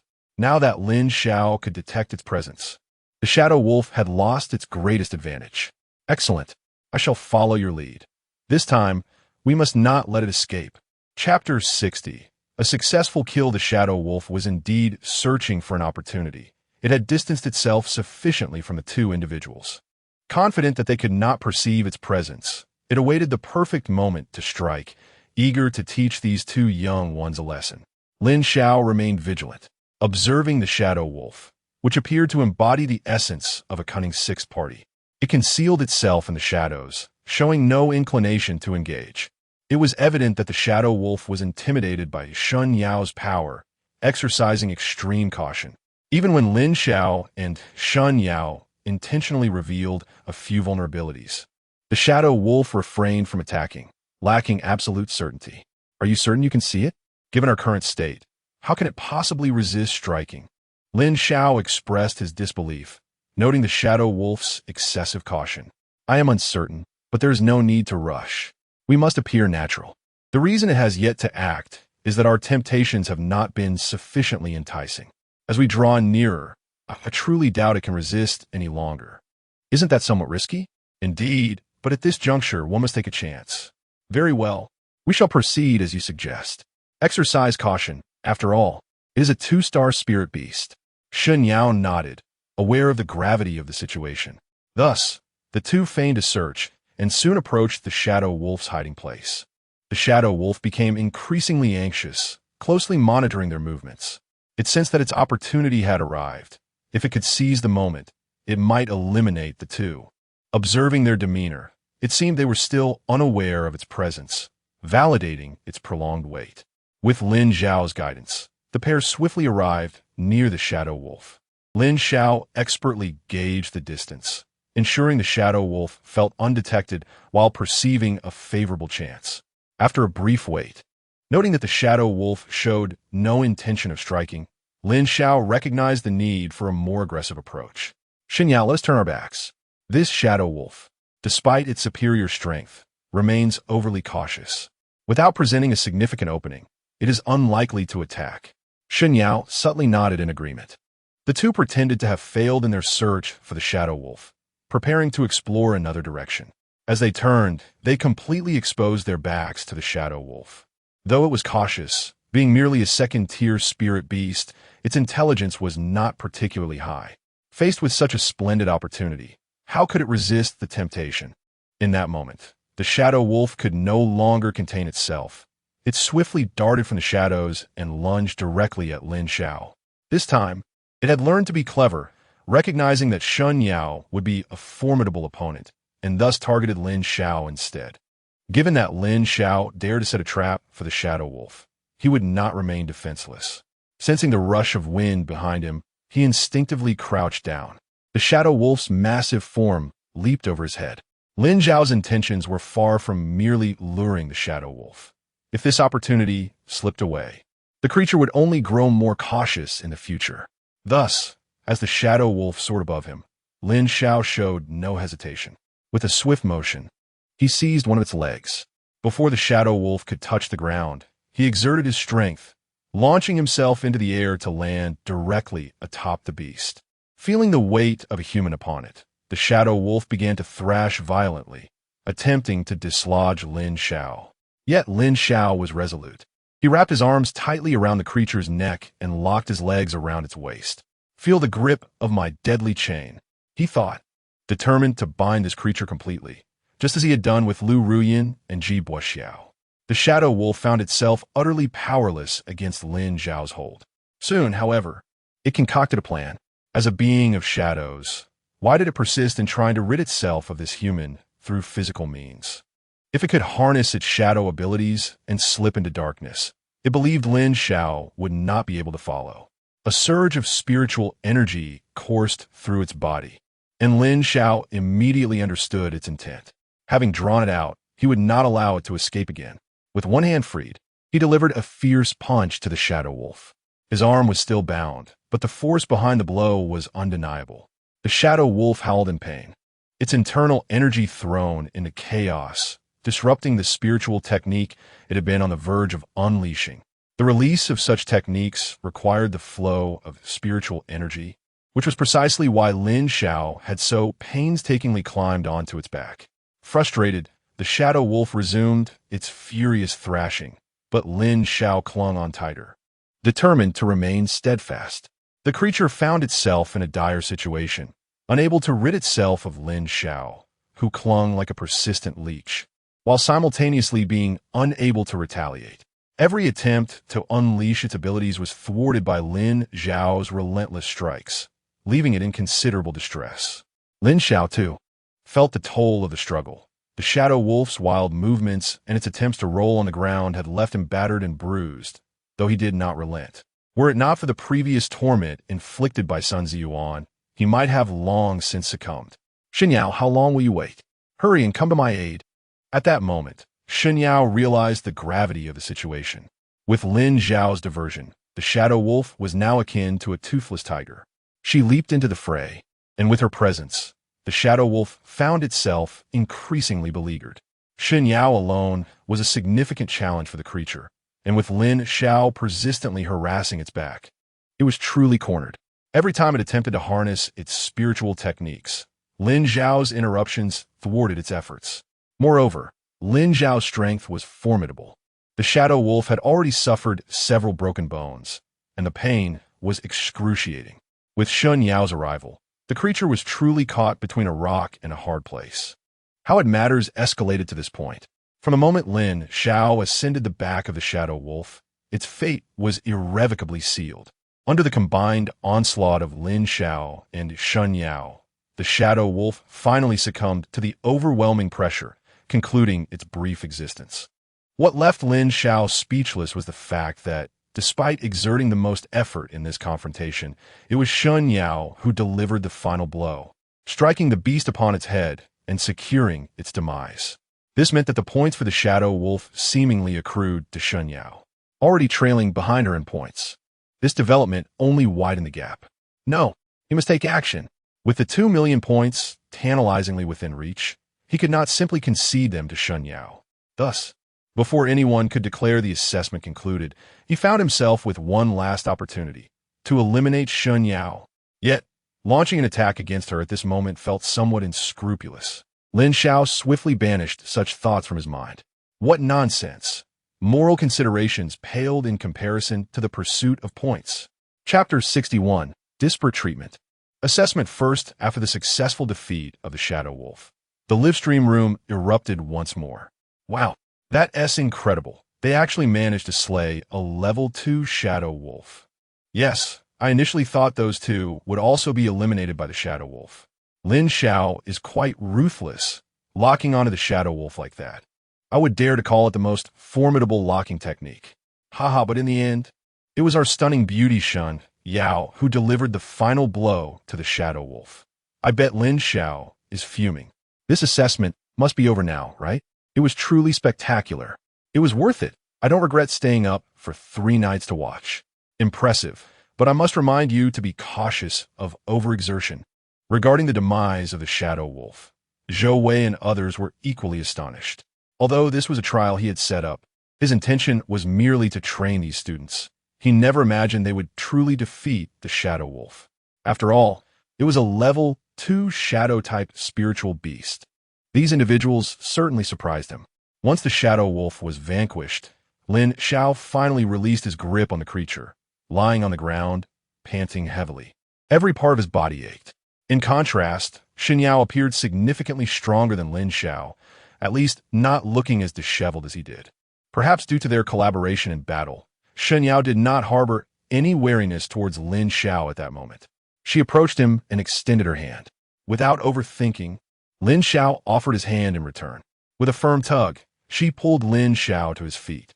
Apologies for snatching the kill at the last moment. It was unavoidable. In battle, many things are beyond my control. Lin Xiao felt speechless. Lin Xiao did this intentionally, piercing his heart with her words. I understand at that moment. Who cared about whose kill it was? If you can let it go, then I'm sorry, but the top of this assessment is mine. Lin Xiao beamed brightly, and Lin Xiao chuckled along. Not necessarily. As Lin Xiao spoke, he raised his hand and struck Lin Xiao at the neck with a precise blow. He controlled his strength impeccably, ensuring she would not be genuinely harmed, yet would lose consciousness.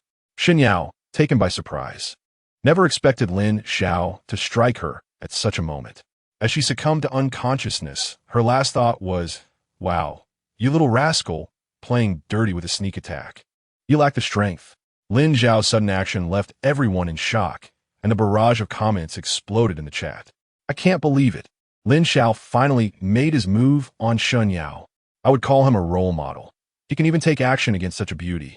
Lin Xiao, I thought victory was assured, but I didn't realize there was a schemer beside me. Ha ha. Inexplicably, I find this amusing.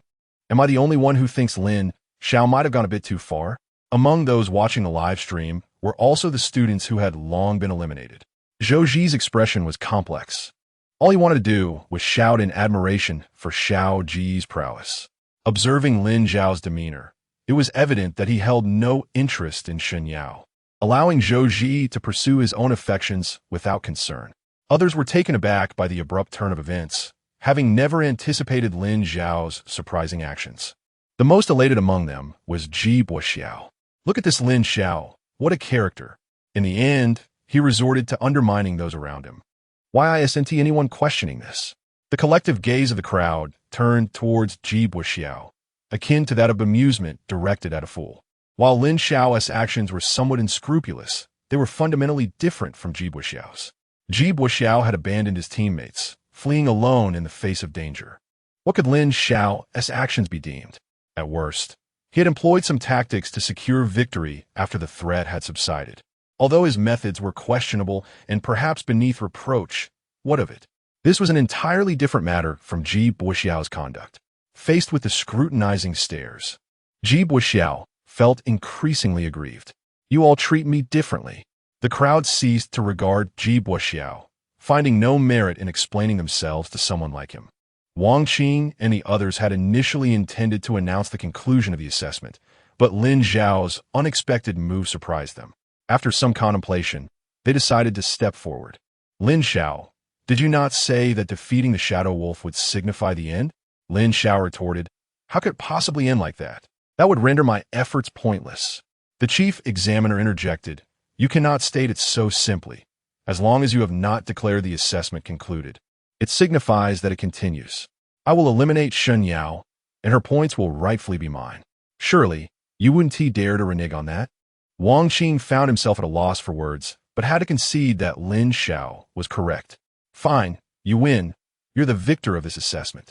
No, it's not that you're conceding. It's simply the truth that I have won. You can say whatever you wish. Thus, the Secret Realm assessment concluded splendidly, with Lin Xiao possessing an F-grade ability, astonishing many by securing first place.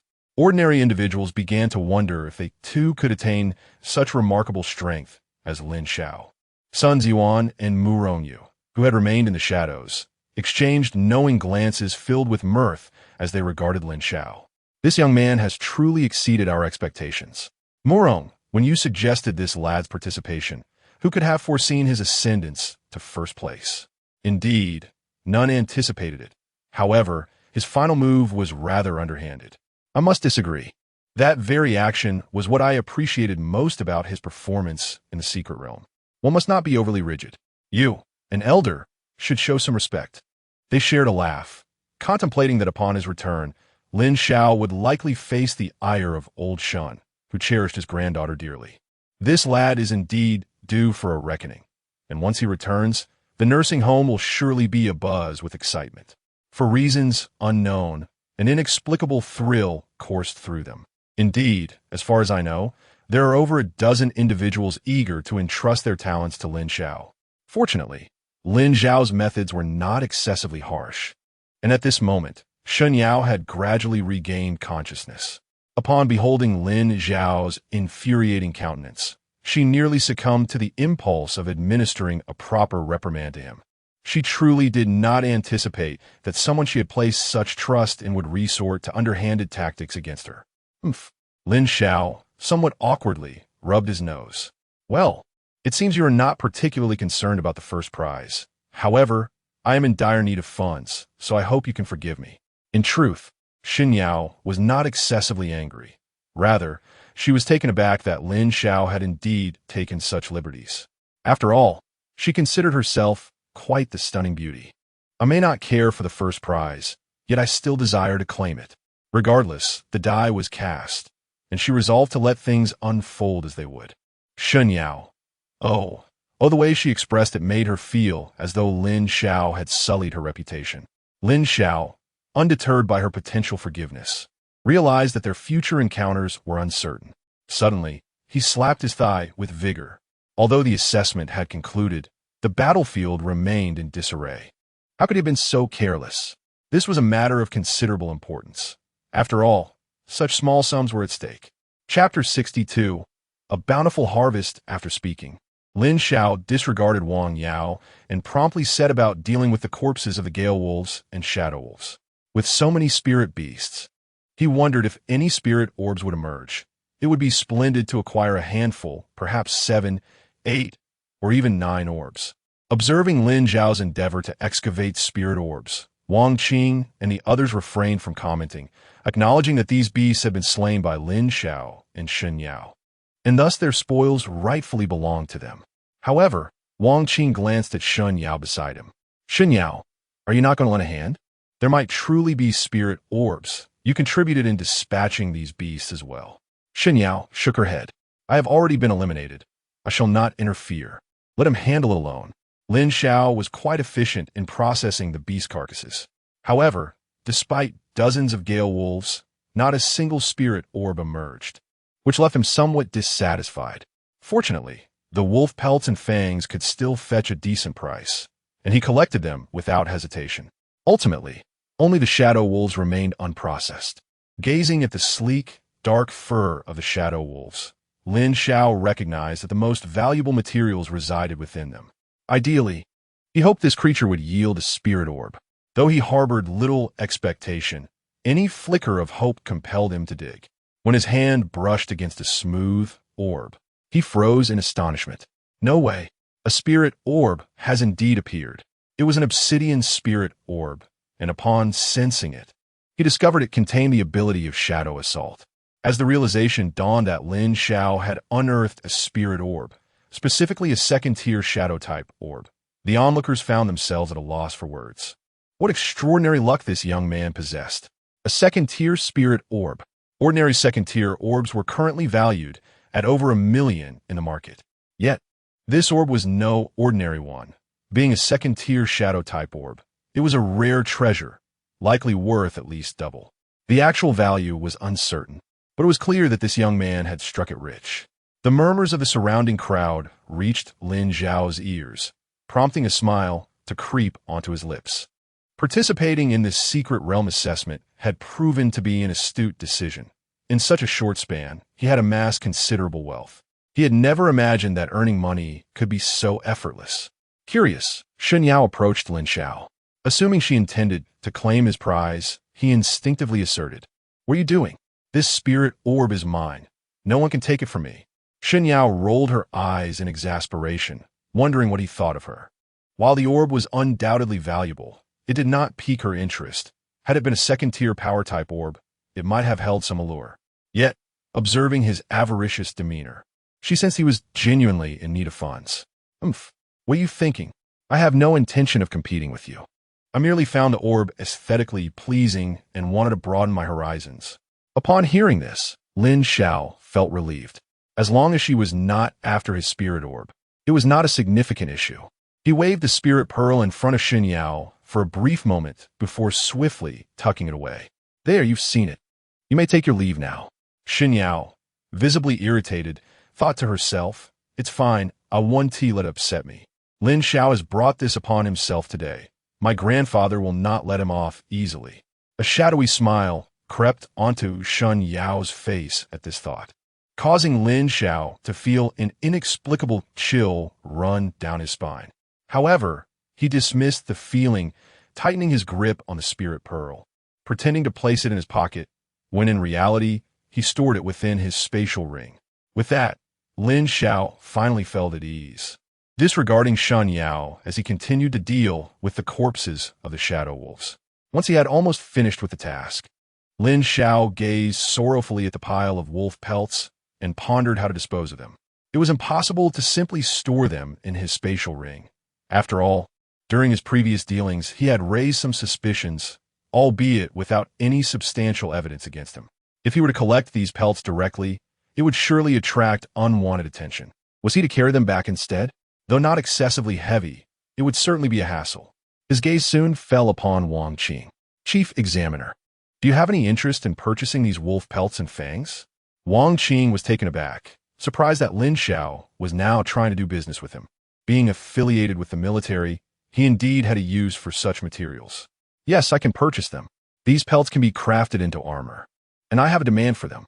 However, the price will be slightly below market value, as these items are not particularly valuable. For the swift wolf pelts, I can offer you 1,000. For the fangs, 500 per pair. The shadow wolf pelts can be priced higher, 10,000 for the pelts and 5,000 for the fangs. If you wish to sell, I can transfer the funds to you immediately. Lin Xiao was uncertain about the pricing of these items, but he figured any income was better than none. All right, I'll sell them to you. 45 wolf pelts, along with the fangs and materials from the shadow wolf. Totals 62,500. You can give me 60,000. Wang Qing, without further ado, promptly transferred the amount to Lin Xiao and instructed his associates to collect the wolf pelts. Suddenly, Lin Xiao had another thought. With the pelts dealt with, he still possessed 2 spirit pearls. Why not sell those to Wang Qing as well? Though the price might be lower, the pearls were of no use to him, and converting them into money would bring him peace of mind. Chief Examiner, would you be interested in purchasing the spirit pearls? Wang Qing was momentarily stunned. Did this fellow intend to sell him the spirit pearls from the shadow wolves? The military had several prodigies, including those skilled in shadow techniques, and given the rarity of shadow spirit pearls, he would certainly be interested in acquiring them. Yes. Upon hearing this, Lin Xiao's face lit up with joy as he promptly produced the 2 spirit pearls he had obtained. Unbeknownst to Wang Qing, who had not been closely observing Lin Xiao, the latter had previously acquired an additional spirit pearl. Without further hesitation, Wang Qing began to examine them. One was a wind-type enhancement technique, Wind Blade, which despite being a basic-level skill, was still quite exquisite. The other was a shadow-type skill, Shadow Strike, which was also exceptional. The market price of the enhanced Wind Blade hovers around 1 million. However, the true treasure lies in the Shadow Assault. Should it be put up for auction, it could fetch upwards of 5 million. As for these 2 spirit orbs, I can offer no more than 5 million, which is slightly below the market value. The decision is yours. I have no objections if you choose not to sell. Although Lin Xiao was aware of the considerable worth of these 2 spirit orbs, he was still taken aback by the prospect of them selling for 5 million. Sell. Why not? If it means taking a slight loss, so be it. How shall we settle the payment? Wang Qing was surprised by Lin Xiao's decisiveness. Very well. However, I currently do not possess such a sum and will need to request it from above. Rest assured, I will ensure the funds are provided to you before your departure. Upon hearing Wang Qing's words, Lin Xiao cast a skeptical glance in his direction. Is this fellow attempting to swindle my spirit orbs? Perceiving Lin Xiao's distrustful gaze, Wang Qing found himself both amused and exasperated. After all, he was a cadre at the team level and would not resort to such underhanded tactics. The spirit orbs will remain with you for now. Once the funds are secured, we shall exchange payment for the goods.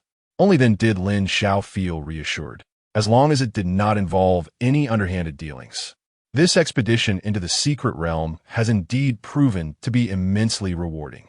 Excluding the final rewards, I have already amassed over 7 million, a sum I previously dared not even dream of. Lin Xiao's current sentiment could be summed up in a single word: exhilarating. Chapter 63. To cash out or not? The assessment within the secret realm has come to a close, and there is no longer any necessity to linger here.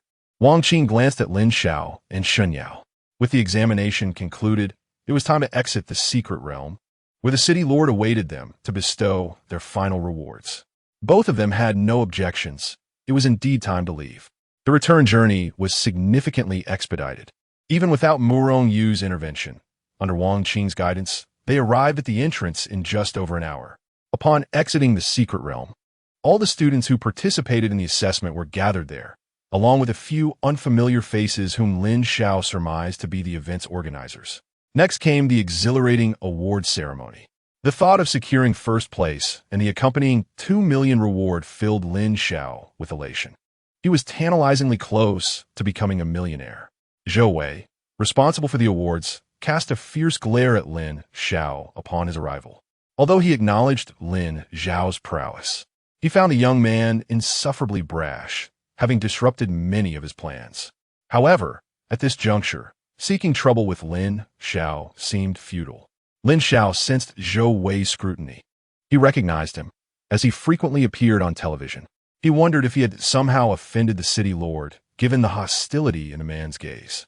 Additionally, he felt a surge of malicious intent directed at him and turned to investigate. Who else could it be but Ji Boxiao? Ji was evidently being targeted, standing alone save for Lu Ruyan. Even his previous sycophants had opted not to align themselves with him this time. How pathetic. He dared not confront the city lord. Yet he feared this individual? Ah, is that not the valiant Ji, who bravely lured the shadow wolves away? It has been but a short time since we last met, yet you appear rather haggard. Your terrified demeanor back then was indeed a source of amusement. Lin Xiao's words dripped with sarcasm, mocking Ji Buxiao for abandoning his teammates under the guise of heroism. This was a blatant jab at Ji's pride, and he could not refute it, for it was the truth. Faced with the scornful gazes of those around him, Ji Buxiao shot Lin Xiao a venomous glance and chose to disregard him. With so many witnesses, anything he said would only serve to further incriminate him. A gentleman avenges himself. 10 years is but a brief wait, and he would ensure this boy paid dearly in due time. After his own elimination, Ji had been closely monitoring the live broadcasts. Those who were subsequently eliminated had all fallen to the Gale Wolves. Although many were slain, the score fluctuations were minimal. Thus, according to his previous points, he was still in contention for a top 10 position. Securing a place among the top 10 would solidify his status as the heir to his family, allowing him to deal with Lin Xiao without lifting a finger. Let this young man revel in his moment of triumph for now. Lin Xiao remained blissfully unaware of Ji Buxiao's scheming. Even if he did, he would pay it no mind. The Ji family, despite their strength in Sun City, could hardly rival the might of the Red Sun retirement home. After returning home, he had no intention of venturing out again anytime soon. He truly did not believe that the Ji family would dare to touch the Red Sun nursing home. If they did, it would likely be the Ji family that faced dire consequences. Either Sun Ziyuan or Murong, you could annihilate the entire Ji family in mere moments. This was the primary reason why Lin Xiao acted with such audacity. Zhou Wei, noticing Lin Xiao stirring up trouble again, felt a wave of frustration. Were it not for the support of those esteemed elders behind this young man, he would have relished the opportunity to teach him a lesson. Clearing his throat gently, he drew the attention of the crowd. Ahem. Everyone, please be quiet. We will now proceed with the final award ceremony. The rewards for those ranked beyond the top 10 will be directly sent to your respective schools for collection upon your return. Here, we will only announce the top 10. I now declare the 10th place winner, Zhou Ji, with a score of 250 points. Zhou Ji was taken aback to hear his name called first. He had genuinely made it into the top 10. In truth, he had done little to earn this honor, primarily riding on Lin Xiao's coattails. Yet, why did the score of 250 feel like a slight against himself? Regardless, he had entered the top 10, and that was exhilarating. Zhou Ji hurriedly took the stage to receive his award, and Zhou Wei offered him a few encouraging words, his gaze filled with warmth. As a member of the Zhou family, he was of an elder generation to Zhou Ji, and the latter's achievement brought him pride. The two exchanged no more than a few pleasantries, considering the many eyes upon them. After Zhou Ji departed, Zhou Wei continued with the announcements. 9th place Wu Kai, with a score of 261. 4th place, Zhang Wei, with a score of 301. With only the top 3 remaining to be revealed, Ji Buxiao's face lit up with surprise. He was unsure of his exact score, but he felt confident he had secured a place in the top 10. It appeared he had indeed made it into the top 3. Although he had embarrassed himself in the end, he hoped his family would overlook it. At that moment, Zhou Wei finally spoke again. 3rd place, Chu Ran, with a score of 372. Chu Ran immediately stepped forward to collect her award, while Ji Buxiao's expression soured. He was bewildered. How could he not be in 3rd place? He had not been arrogant enough to think he could surpass Xin Yao and Lin Xiao in points. But did this mean he was not in the top 3? Had he fallen out of the top 10 altogether? How could this be? After Chu Ran received her reward and returned to her place, Zhou Wei continued. 2nd place, Xun Yao, with a score of 503. As he announced Xun Yao's score, the audience gasped in astonishment. Was the gap between 2nd and 3rd place truly that vast? Xun Yao stepped up to receive her award, and Zhou Wei lauded her efforts. However, she remained less than enthusiastic, as her goal had been to secure 1st place. Achieving 2nd felt like a failure to her. Finally, it was time to announce the 1st place winner, a result that had long ceased to be a mystery. All eyes turned to Lin Xiao. 1st place Lin Xiao, with a score of 888. Lin Xiao smiled. He relished this number, 888, a symbol of prosperity. Indeed, This expedition into the secret realm had proven to be quite lucrative for him. He immediately went up to receive his award. To Lin Xiao's surprise, Zhou Wei only presented him with a monetary prize, neglecting to provide the spirit pearl. Lin Xiao gazed at Zhou Wei in a state of bewilderment. Zhou Wei appeared somewhat embarrassed as he explained, "Unfortunately, we do not possess a spirit pearl that enhances vision, so we can only owe it to you for now. We will deliver it to you once we locate one." Lin Xiao was at a loss for words. Realizing that Zhou Wei had not anticipated that an F-rank ability user like himself could emerge as the ultimate champion. Who knows when they would find the spirit pearl they needed? It was unreasonable to leave the debt unresolved. "City Lord, shall we consider cashing it out instead?" Zhou Wei was taken aback by Lin Xiao's unexpected proposal. However, he readily agreed, acknowledging that such spirit pearls were indeed rare and the delay could lead to unwelcome scrutiny. "All right, I can give you an additional 2 million. Is that acceptable?" Lin Xiao was astonished by Zhou Wei's generosity and naturally did not object. With 2 million, one could acquire the finest first-tier spiritual techniques. "All right, City Lord, you are indeed magnanimous." Chapter 64. Don't run, kid. I promise not to kill you.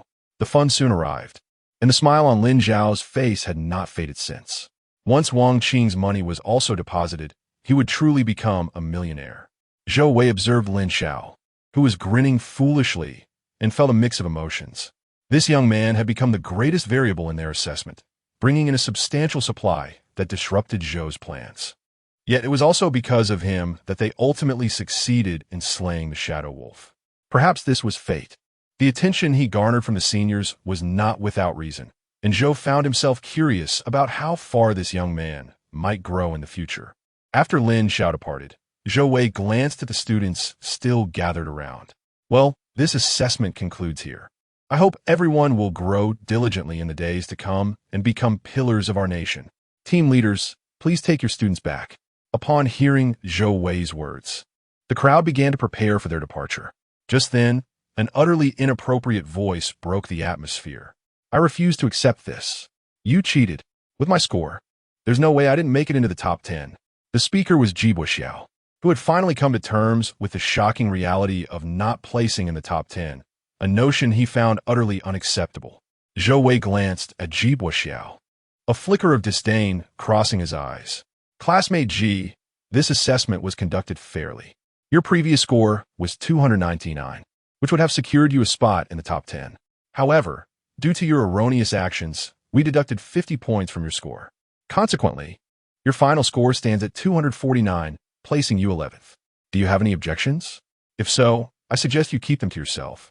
Zhou Wei's words were far from courteous, and the onlookers regarded Xiao with mocking expressions. In this assessment, Xiao had become the biggest laughingstock, although he remained unconvinced. Surrounded by so many influential figures, he understood that further protest would be futile. He could only begrudgingly accept this reality, hoping that upon returning to the Ji family, his relatives would acknowledge him. At this moment, Zhou Ji approached Lin Xiao and draped an arm over his shoulder. "Bro, you truly are my brother. I never imagined I would make into the top 10 as well. You were just lucky. If Xiao hadn't sabotaged himself, you might have ended up 11th instead. But it doesn't matter now. I'm 10th. By the way, are you planning to return to school with us?" Naturally, Lin Xiao had no intention of going back to school. At this juncture, what was the point? "I won't be returning. I have my own matters to attend to. You've profited immensely from this expedition. You aren't still considering taking on a part-time job, are you?" Zhou Ji inquired. "I have no desire to deceive you. Taking on a part-time job is out of the question. I have my own priorities, and I'll explain everything to you later."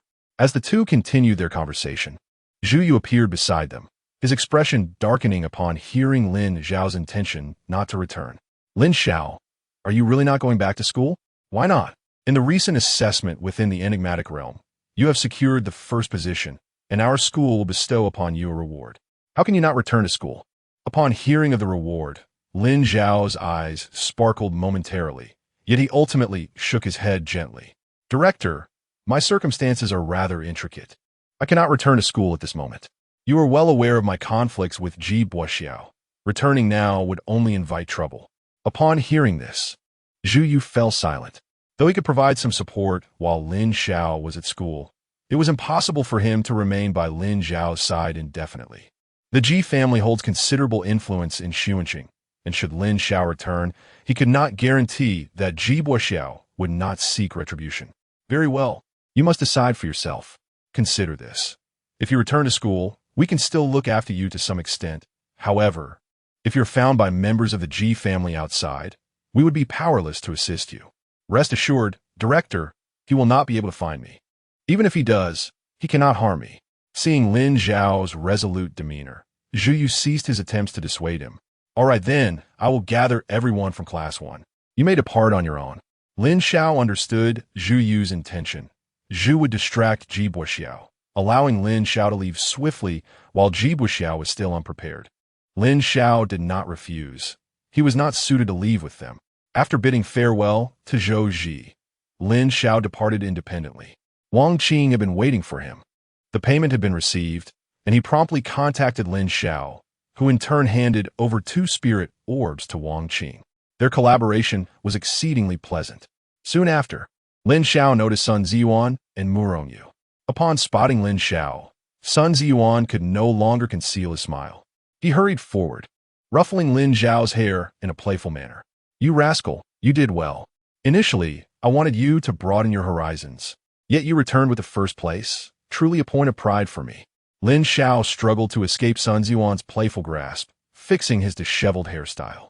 It is often said that while one may lose blood, one's hairstyle must remain intact. The audacity of Sun Ziyuan to mess up his hair was truly, never mind, it was unwise to retaliate. Moreover, having earned a significant sum of money and feeling in good spirits, he decided to let it slide. Indeed, one must acknowledge the source of their upbringing. Lin Xiao flattered, which pleased Sun Ziyuan immensely.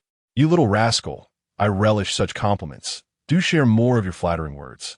Lin Xiao sighed. Ah, it seems your weight has truly taken a toll on your stamina. Mu Rongyu observed the playful banter between the two, a smile gracing her face. All right, you two, cease your antics. It is time to return. As she spoke, Lin Xiao immediately adopted a serious demeanor. The memories of his previous experiences were still vivid. He was determined to be well prepared this time. Without waiting for their acknowledgement, Mu Rongyu waved her hand, and in an instant, she transported the 3 of them away. When they reappeared, they had returned to the Red Sun nursing home. Uncertain whether it was due to a previous experience, Lin Xiao, despite his pale complexion, managed to refrain from vomiting this time. This could be considered a form of progress. When Lin Xiao finally grasped the scene before him, he was momentarily taken aback. The elderly from the nursing home were all present. Furthermore, many of them regarded him with peculiar expressions. He thought little of it and waved at the seniors. Hello, elder brothers and sisters, I have returned. The elders smiled in silence, and after Lin Xiao's greeting, they parted to create a pathway through which an elderly man emerged.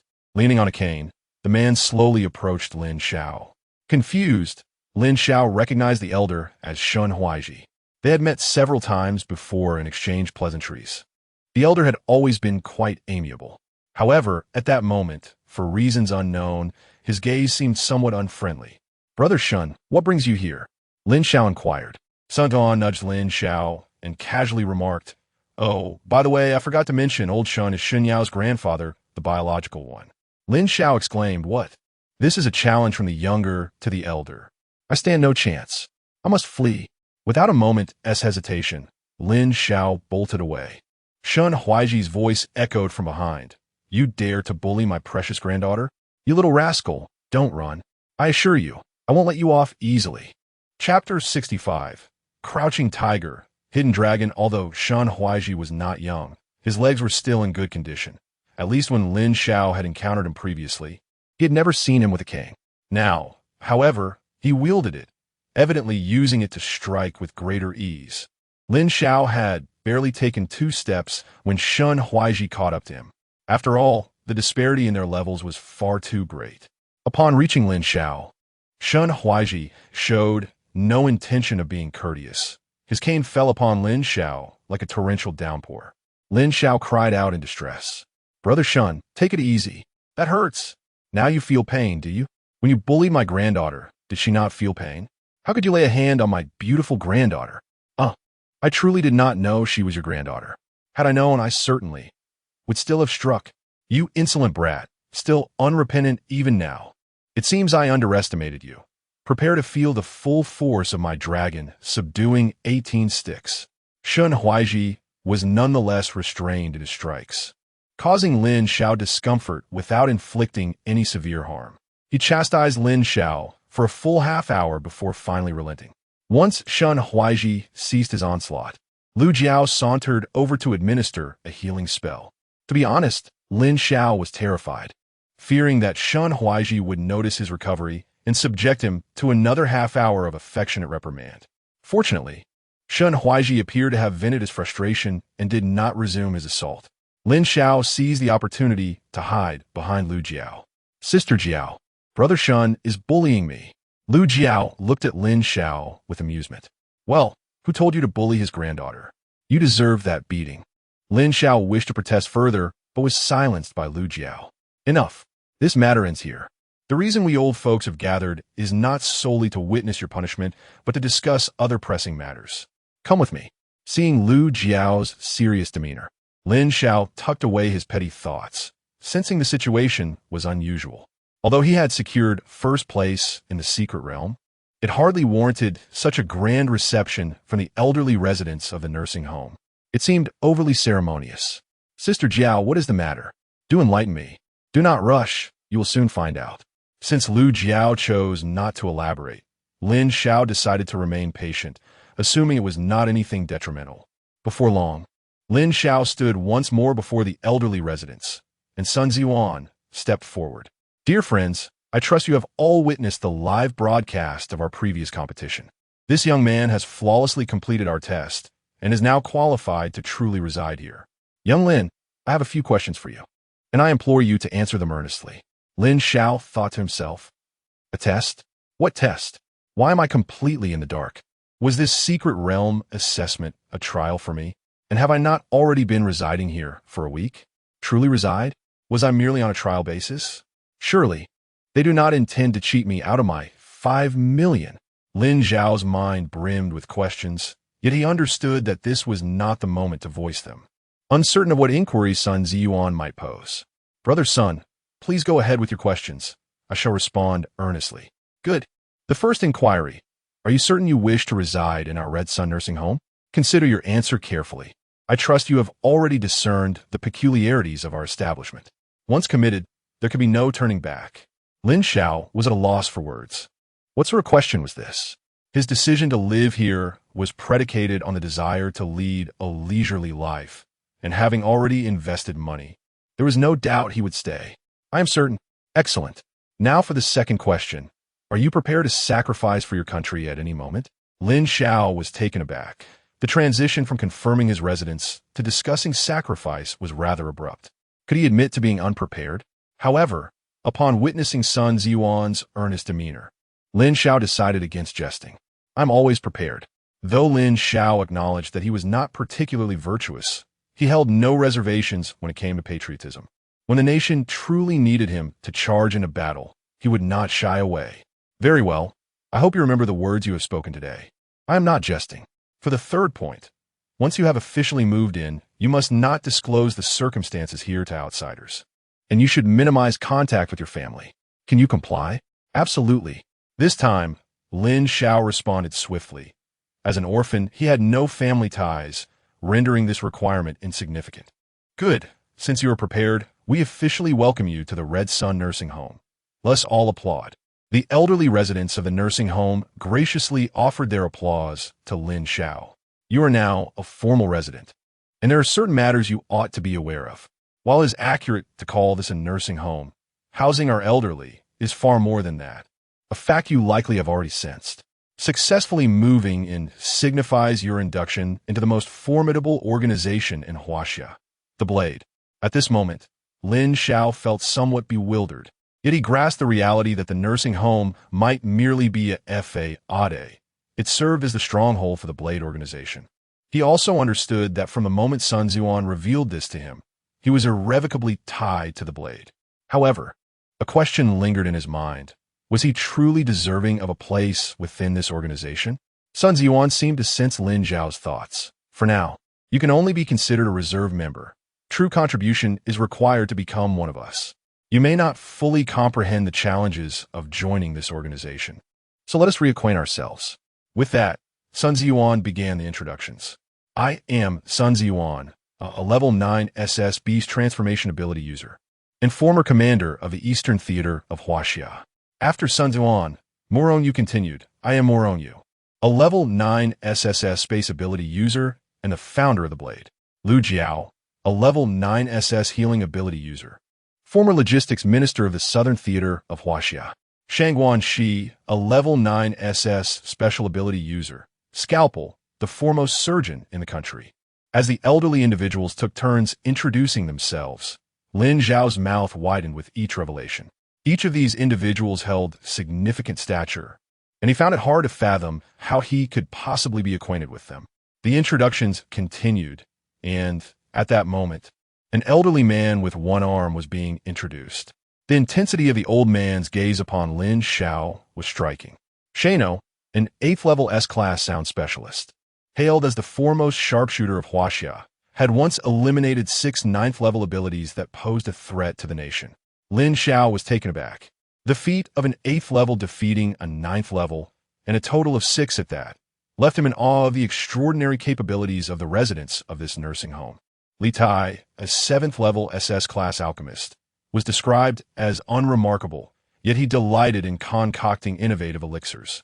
Zhu Gaming, a 7th level A-class water specialist, was known for his lackluster abilities but excelled in disguise, earning the moniker the Man of 1,000 Faces.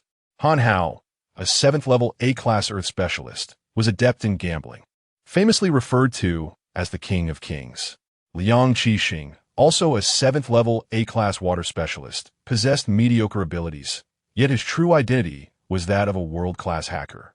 Song Mingze, a 7th level A-class fire specialist, while not particularly skilled in his abilities, was a distinguished chef responsible for the culinary delights of the nursing home. Soon, all had completed their introductions. While Lin Xiao was familiar with their names, he was hearing about their remarkable identities for the first time. He stood there, utterly astonished, his mind in a state of disarray. A singular thought echoed in his mind. This nursing home truly was a hidden treasure trove of talent. The residents were either formidable warriors or possessed unique skills. He questioned his own worthiness to reside in such a prestigious establishment. Chapter 66, New Spiritual Technique. Night Vision. Noticing Lin Xiao lost in thought, Sun Ziyuan gently nudged him. Lin Xiao, with a bitter expression, gazed at Sun Ziyuan. Though he had long suspected that the elderly residents of the nursing home were extraordinary, he had never anticipated the extent of their prowess. Little Lin, now that you are aware of our identities, you have officially become one of us. There are matters that must remain confidential. Otherwise, the consequences could be beyond your capacity to bear. To put it plainly, should you commit an unforgivable act, our capabilities ensure that no matter where you hide, it will be trivial for us to eliminate you. Sun Ziyuan stated matter-of-factly. Lin Xiao, however, recognized that Sun Ziyuan was not jesting, and he held no doubts regarding the veracity of his words. Rest assured, brother Sun, I shall keep my lips sealed, Lin Xiao replied. And there is no need for such formality. Many are aware of our organization. As long as you do not overstep, it is permissible to wield this identity with a semblance of authority from time to time. Lin Xiao remained non-committal. He intended to lead a life of leisure in the nursing home, and unless extraordinary circumstances arose, he had no plans to venture out. It seemed unlikely that he would require this identity. Furthermore, many of us old-timers possess specialized skills. Our descendants either lack talent or show little interest. So many of our crafts are at risk of becoming obsolete. We wish to impart these skills to you. If you have no objections, Sun Ziyuan continued. What objections could Lin Xiao possibly have? This was an unparalleled opportunity for wealth and prosperity. The abilities of the elderly in the nursing home may not be overtly impressive, but even the least among them surpassed his own meager F-grade abilities, rendering any comparison futile. If he could acquire even a fraction of their expertise, it would undoubtedly enrich his life immensely. I certainly have no objections. I cannot ask for more. Lin Xiao exclaimed, prompting many of the elderly to regard him with newfound interest. Some even began contemplating methods to instruct him. Very well, starting tomorrow, you shall commence your training with us. Of course, not everyone will be able to teach you. For instance, Brother Moron specializes in spatial abilities, which may be beyond your grasp, Sun Ziyuan clarified. Lin Xiao understood this well. He had no intention of mastering everyone's skills, a task far too unrealistic. I comprehend. In celebration of your official residency, we have prepared a gift for you, a spiritual orb that you can utilize. With that, Sun Ziyuan handed Lin Xiao a spiritual orb. Lin Xiao momentarily froze, realizing that orbs enhancing vision were exceedingly rare, and he was astonished that the elders had procured one for him. This was indeed fortuitous, as he had felt a twinge of disappointment for not obtaining a usable orb during the previous secret realm assessment. Without hesitation, he accepted the orb, carefully attuning himself to it, soon discerning the spiritual technique it contained, night vision. After awakening his visual enhancement, Lin Xiao's sight at night had already surpassed that of an ordinary individual. Yet, there remained a gap to true night vision. However, upon absorbing this orb, everything would change. Thank you, esteemed brothers and sisters. Very well, you may absorb the spirit pearl here. We shall safeguard you, Lin Xiao said, feeling deeply moved. He did not hesitate and promptly seated himself on the ground to commence the absorption. The spirit pearl swiftly vanished from his grasp, and Lin Xiao finally acquired his second spiritual technique. Unfortunately, it was daytime, leaving him uncertain of the night vision's efficacy. After absorbing the spirit pearl, Lin Xiao's eyes appeared notably brighter, enhancing his already handsome visage with an added vivacity. All right, everyone, it's time to disperse. This young man has just returned and needs some rest. Any thoughts can be addressed tomorrow. The elders gradually departed, leaving only one individual behind, Li Tai, the man who had awakened as a unique alchemist. The title of alchemist sounded more akin to a profession than an extraordinary ability, piquing Lin Xiao's curiosity about him. At that moment, Li Tai approached Lin Xiao's side. Brother Lin, are you weary? Not too much. I've almost recovered, Lin Xiao replied. Would you care to visit my place for a bit?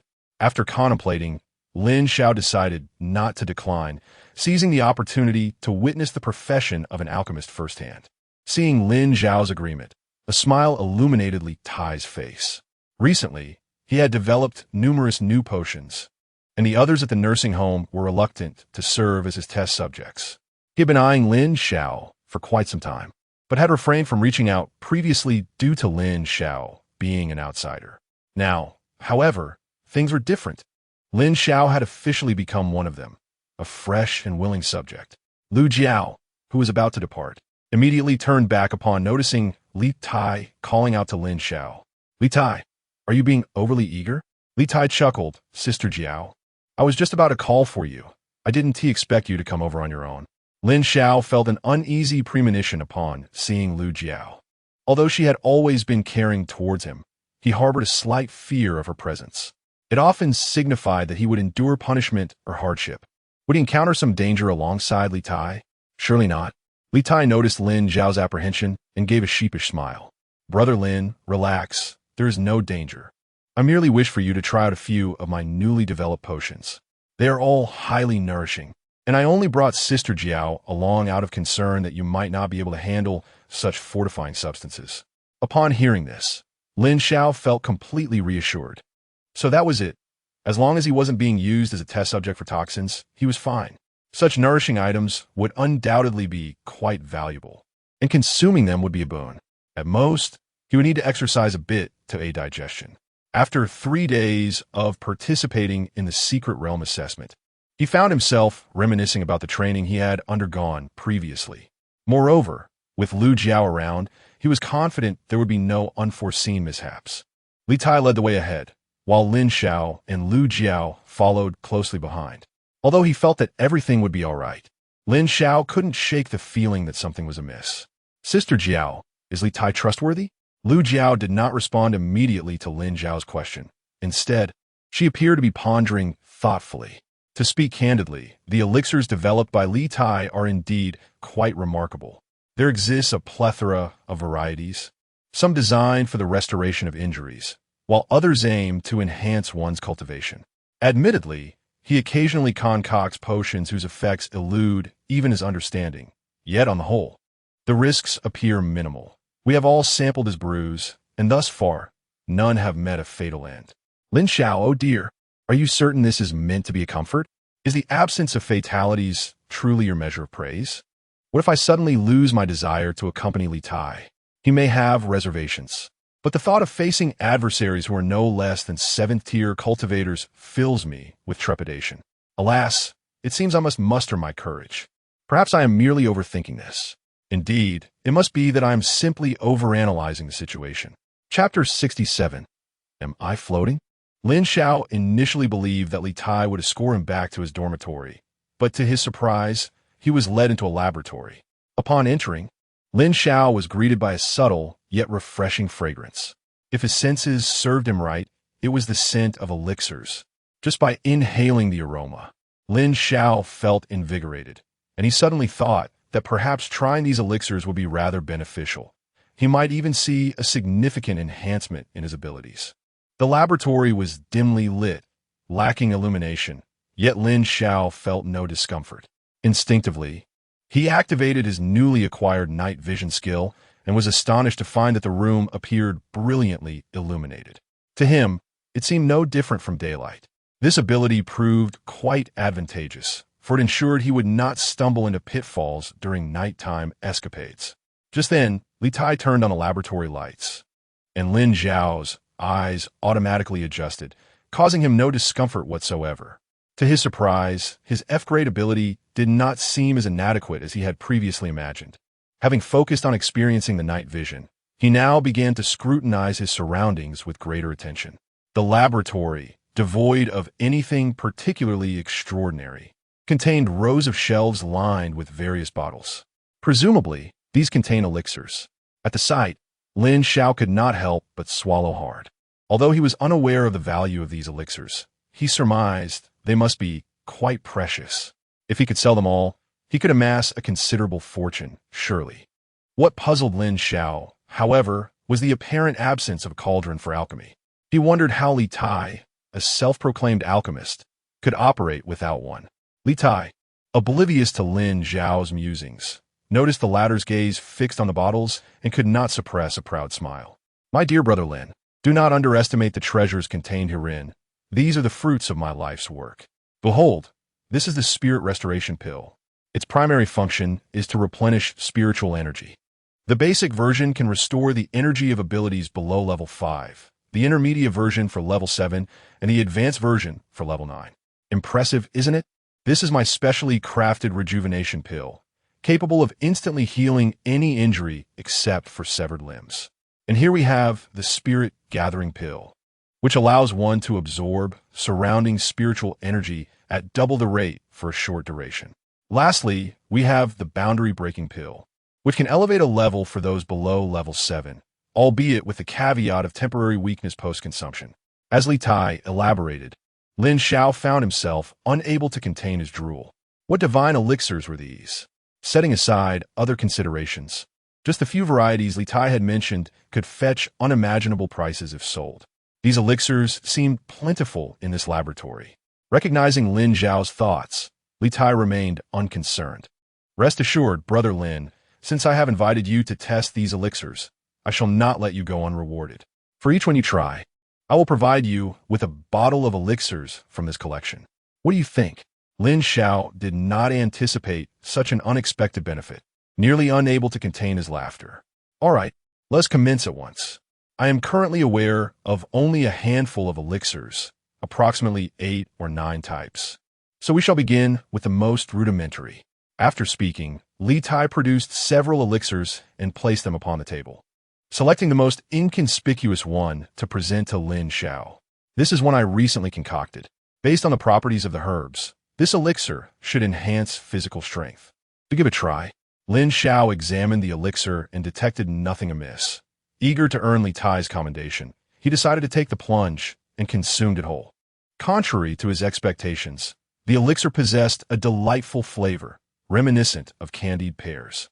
A hint of enjoyment flickered across Lin Xiao's visage. However, it was not long before he felt the elixir's effects. His muscles tensed suddenly, and veins bulged prominently. In that moment, Lin Xiao sensed that even if Shun Yao were to employ her spiritual techniques, she might not match his newfound strength. Li Tai observed Lin Xiao with a serious expression. "How do you feel?" Lin Xiao took a moment to attune himself before responding. "Brother, you were right. This elixir indeed doubles one's strength. I feel it is nearly tripled." Upon receiving Lin Xiao's feedback, Zhou Tai furrowed his brow. "Only tripled? That's rather mediocre. It falls short of my expectations. Let us see how long the effect lasts." Lin Xiao thought to himself, is this truly a valid critique? A threefold increase in strength, and Li Tai dares to deem it insufficient? This is nothing short of extraordinary. After 3 minutes, Lin Xiao felt his strength returning to normal and promptly relayed his findings to Li Tai. 3 minutes is merely acceptable, a rather standard elixir. Let's name it the strength pill. Now, on to the next one. This second elixir was a fortunate accident in my alchemical endeavors. I lost focus and misused the herbs. But since it materialized into a pill, I decided to keep it. "Give it a try." Lin Xiao exclaimed. "Brother, are you serious? You would have me consume an elixir brewed from misused herbs?" Lu Jiao could not help but chuckle. "Do not worry. With me around, you shan't perish." Lin Xiao considered this, realizing that with a level 9 healing practitioner as a safety net, he had little to fear. Determined to acquire more elixirs, he proceeded without hesitation and swallowed the pill. The flavor remained pleasant, this time of oranges. As soon as the elixir touched his palate, Lin Xiao felt his stomach begin to churn. Unable to restrain himself, he inadvertently released several loud, flatulent sounds. Mortification washed over him. He wished he could vanish into a crevice of the earth. What was happening? He could hardly contain himself.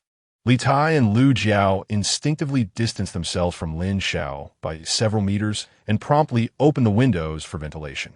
Initially, Lin Xiao feared he might embarrass himself further. But fortunately, aside from the relentless gas, he managed to maintain control, preserving what little dignity he had left. 5 minutes later, after Lin Xiao had finally settled and the odor dissipated, Li Tai returned to the vicinity. "Ah, this is a useless pill, seemingly intended for pranks. Let us call it the flatulence pill." Fortunately, only Li Tai and Lu Jiao are present. Had there been a crowd, Lin Xiao would have felt utterly socially mortified. Noticing Lin Xiao's unfriendly gaze, Li Tai felt somewhat embarrassed. "I was unaware of the pill's effects, which is why I asked you to test it. How about this? I'll give you 2 bottles this time." Lin Xiao's expression instantly brightened. After all, when it comes to reputation versus tangible benefits, the latter is decidedly more advantageous. The pills here could easily fetch 100 to 200,000 outside. Such a trivial matter. Curse it. Ever since entering this retirement home, why does it feel as though my worldview has shifted? Now, a sum of 1 or 200,000 seems almost beneath my consideration. Am I becoming too lofty? Chapter 68. The potion of uncertainty. For a certain period, Lin Xiao devoted himself to assisting Li Tai in testing various potions. Lin Xiao had to concede that Li Tai's prowess in alchemy was indeed commendable. The subsequent potions did not evoke the same kind of hilarity and absurdity that the previous fart pill had sparked. Perhaps it was due to Li Tai's consideration for Lin Xiao, as most of the potions he attempted were of a rather gentle nature, and Lin Xiao had yet to encounter any that caused him significant discomfort. The thought of being able to select a few potions for himself after the trials brought an involuntary smile to Lin Xiao's lips. Now, only the final potion remained on the table. Lin Xiao's gaze was fixed upon it. This potion appeared no different from the previous ones. He was prepared to proceed, yet he noticed that Li Tai was hesitating to hand it over. "What's the matter, Brother Li? Isn't this the last one? Hurry up and give it to me. After the trial, I still need to rest," Lin Xiao urged. Li Tai did not respond immediately. After a considerable pause, he spoke slowly. "This one, I think it might be best to skip it." Lin Xiao's heart sank. Could this potion be different? If he abstained from testing it, he would forfeit an entire vial of potions, and he was reluctant to relinquish this opportunity. However, before proceeding with the trial, it was prudent to inquire about the potion's nature. "Brother Li, what is the issue? Is there something wrong with this potion? It can't possibly be poisonous, can it?" Li Tai shook his head. Of course not. I am an alchemist, not a poison master. I would never concoct anything toxic. Although I may occasionally produce unreliable potions. They are not lethal. My hesitation stems from the fact that I am uncertain about this potion's specific effects. Lin Xiao was taken aback. Previously, during their trials, Li Tai had always been able to roughly ascertain the effects of the potions. His prior guesses had proven to be remarkably accurate. This was the first time he had expressed such uncertainty, which made Lin Xiao feel uneasy. Brotherly, how can you not know? While I am completely ignorant of alchemy and the properties of potions, you at least know what herbs you included, right? With that knowledge, you should have some idea of its effects. Therein lies the issue. That day I was inebriated, and in that state I concocted this potion. I have no recollection of how it was made, or what herbs were used. All I know is that when I awoke the next day, the potion was successfully completed. Perhaps you should give it a try. I can assure you, it is not a poisonous concoction. Lin Xiao was utterly flabbergasted. What a peculiar scenario it was. An elixir brewed in a state of inebriation, and Li Tai dared to consume it himself. Initially inclined to experiment, Lin Xiao now found himself uncertain. Li Tai glanced at the final potion, seemingly coming to a resolution. With Sister Jiao present, there should be no issue. You should give it a try. Lin Xiao's face was etched with a look of distress. The memory of the previous embarrassing incident with the fart pill still vivid in his mind. He wished to avoid a repeat of such humiliation. Having already experimented with numerous elixirs, he believed he had amassed a considerable collection, making it seem unnecessary to take this particular vial. Initially worried that Lin Xiao might suffer some adverse reaction, he contemplated abandoning the matter altogether. However, the fact that he had crafted the elixir himself, without knowing its effects, left him feeling quite unsettled at the thought of giving up. Try this pill, and once you discern its effects, I shall offer you 3 vials. Lin Xiao's eyes instantly sparkled with interest. Had you mentioned this sooner, Li Ge, it would have saved us both some trouble. It sounds as if you think I covet your elixirs, which I assure you is not the case. I merely wish to sample the flavor of this pill. However, let's be clear, 1 pill for 3 vials is non-negotiable. With that, as if fearing Li Tai might retract his offer, Lin Xiao seized the pill and placed it directly into his mouth. The moment it touched his tongue, he frowned. Goodness, this pill is flavored like durian. He was not particularly fond of that fruit. As the elixir dissolved, it transformed into a warm current coursing through his body.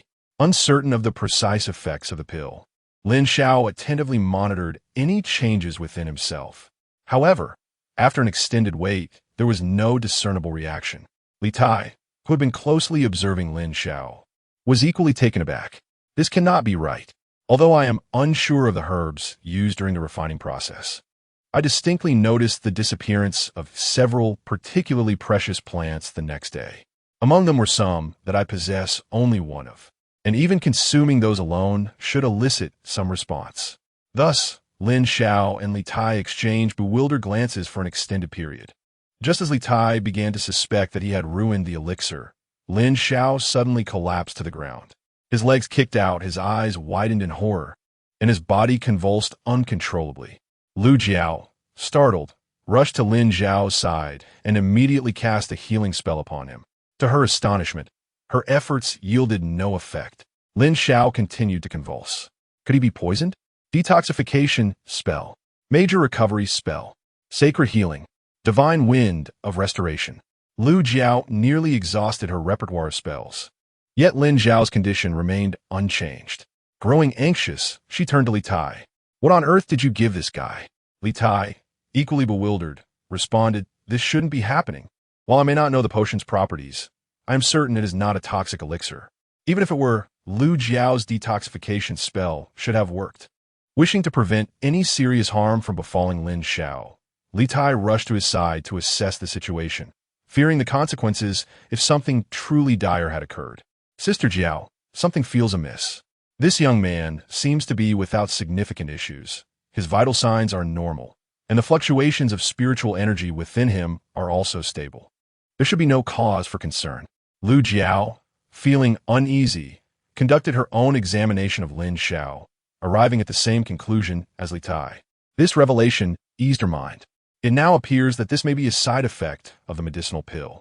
What exactly did you give him? The stretch leg and staring eye pill? Li Tai covered his face, admitting that the name indeed seems rather fitting. I truly have no idea. Had I known the effects of this pill, I would not have allowed Xiao Lin to experiment with it. Yet, even so, such an outcome should not have occurred. Where exactly did things go awry? Both were anxious, yet uncertain of how to resolve the situation. This waiting is not a solution. I shall fetch Shang Wanxi. Perhaps she possesses a remedy. Li Tai felt this was the only course of action. Just as Lu Jiao prepared to leave, she noticed Lin Xiao suddenly exhibiting a reaction. Chapter 69. The evolution of extraordinary abilities. Lu Jiao halted her steps immediately, concern etched across her face as she gazed at Lin Xiao. At that moment, Lin Xiao had risen from the ground, and before Lu Jiao could utter a word, he began to speak animatedly. Greetings, everyone.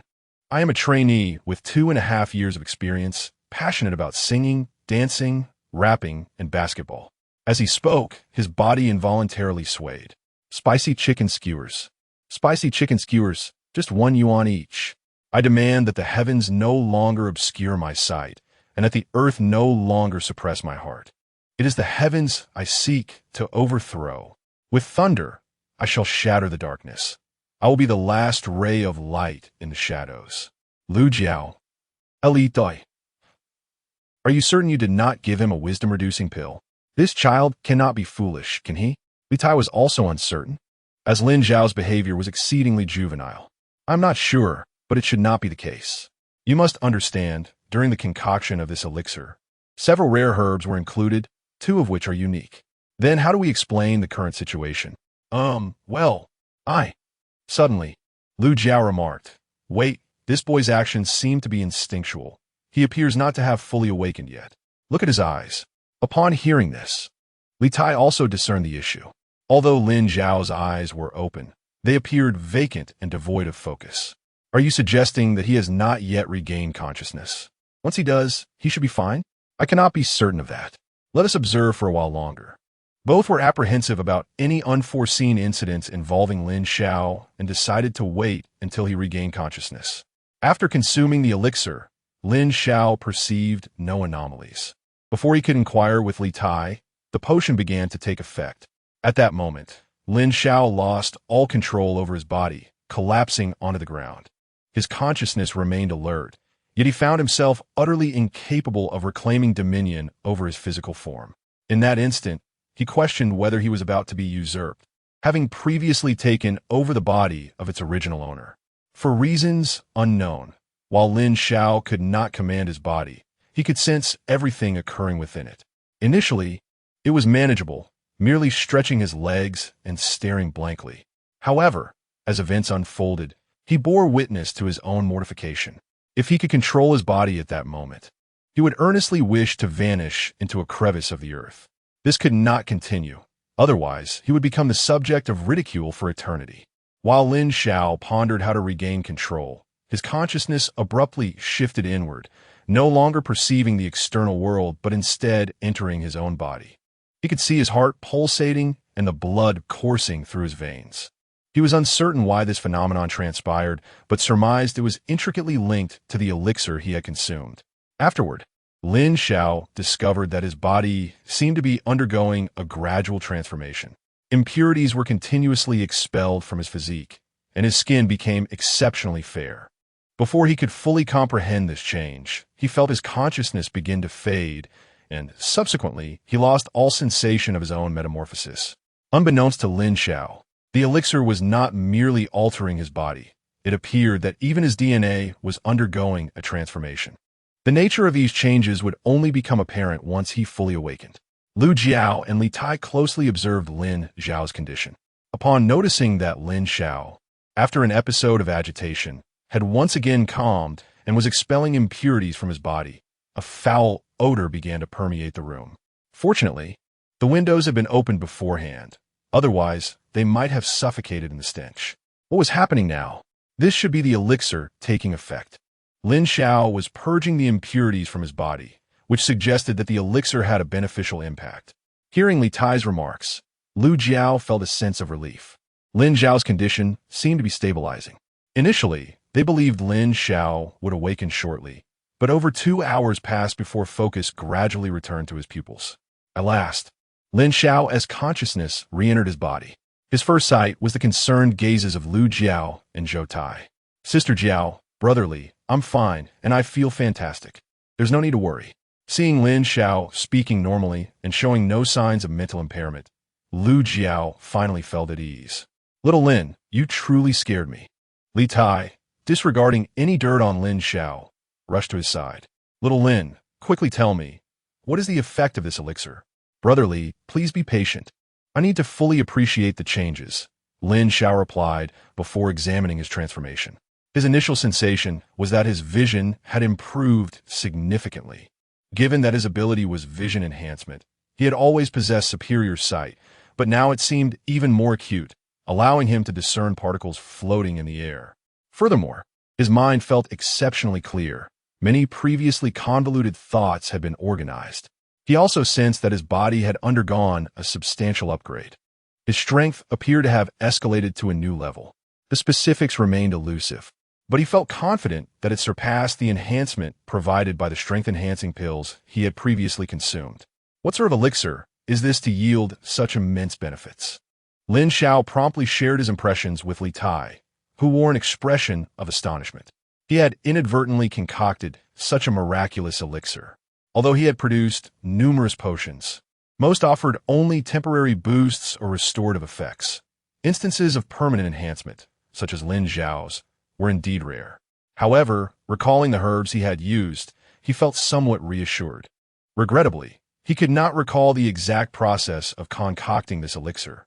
Furthermore, the creation of this particular pill required numerous, exceedingly rare herbs, and he was unable to locate even a second specimen.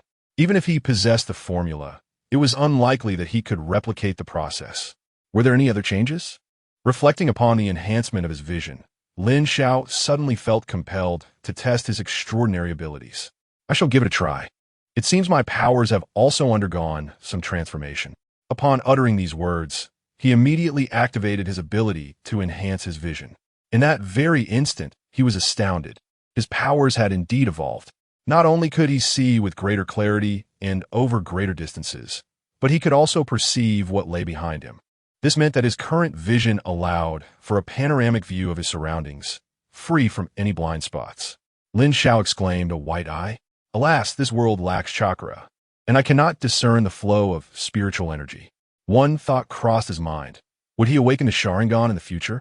He found himself unexpectedly anticipating the advancements in his spiritual techniques. Li Tai, observing Lin Xiao's astonished demeanor, surmised that Lin Xiao's powers had likely experienced a mutation. So, what is the outcome? Has there been a change? I cannot articulate it precisely, but I sense that my abilities may have undergone a mutation or perhaps an evolution. Lin Xiao replied. Lu Jiao and Zhou Tai exchanged glances, at a loss for how to explain such phenomena.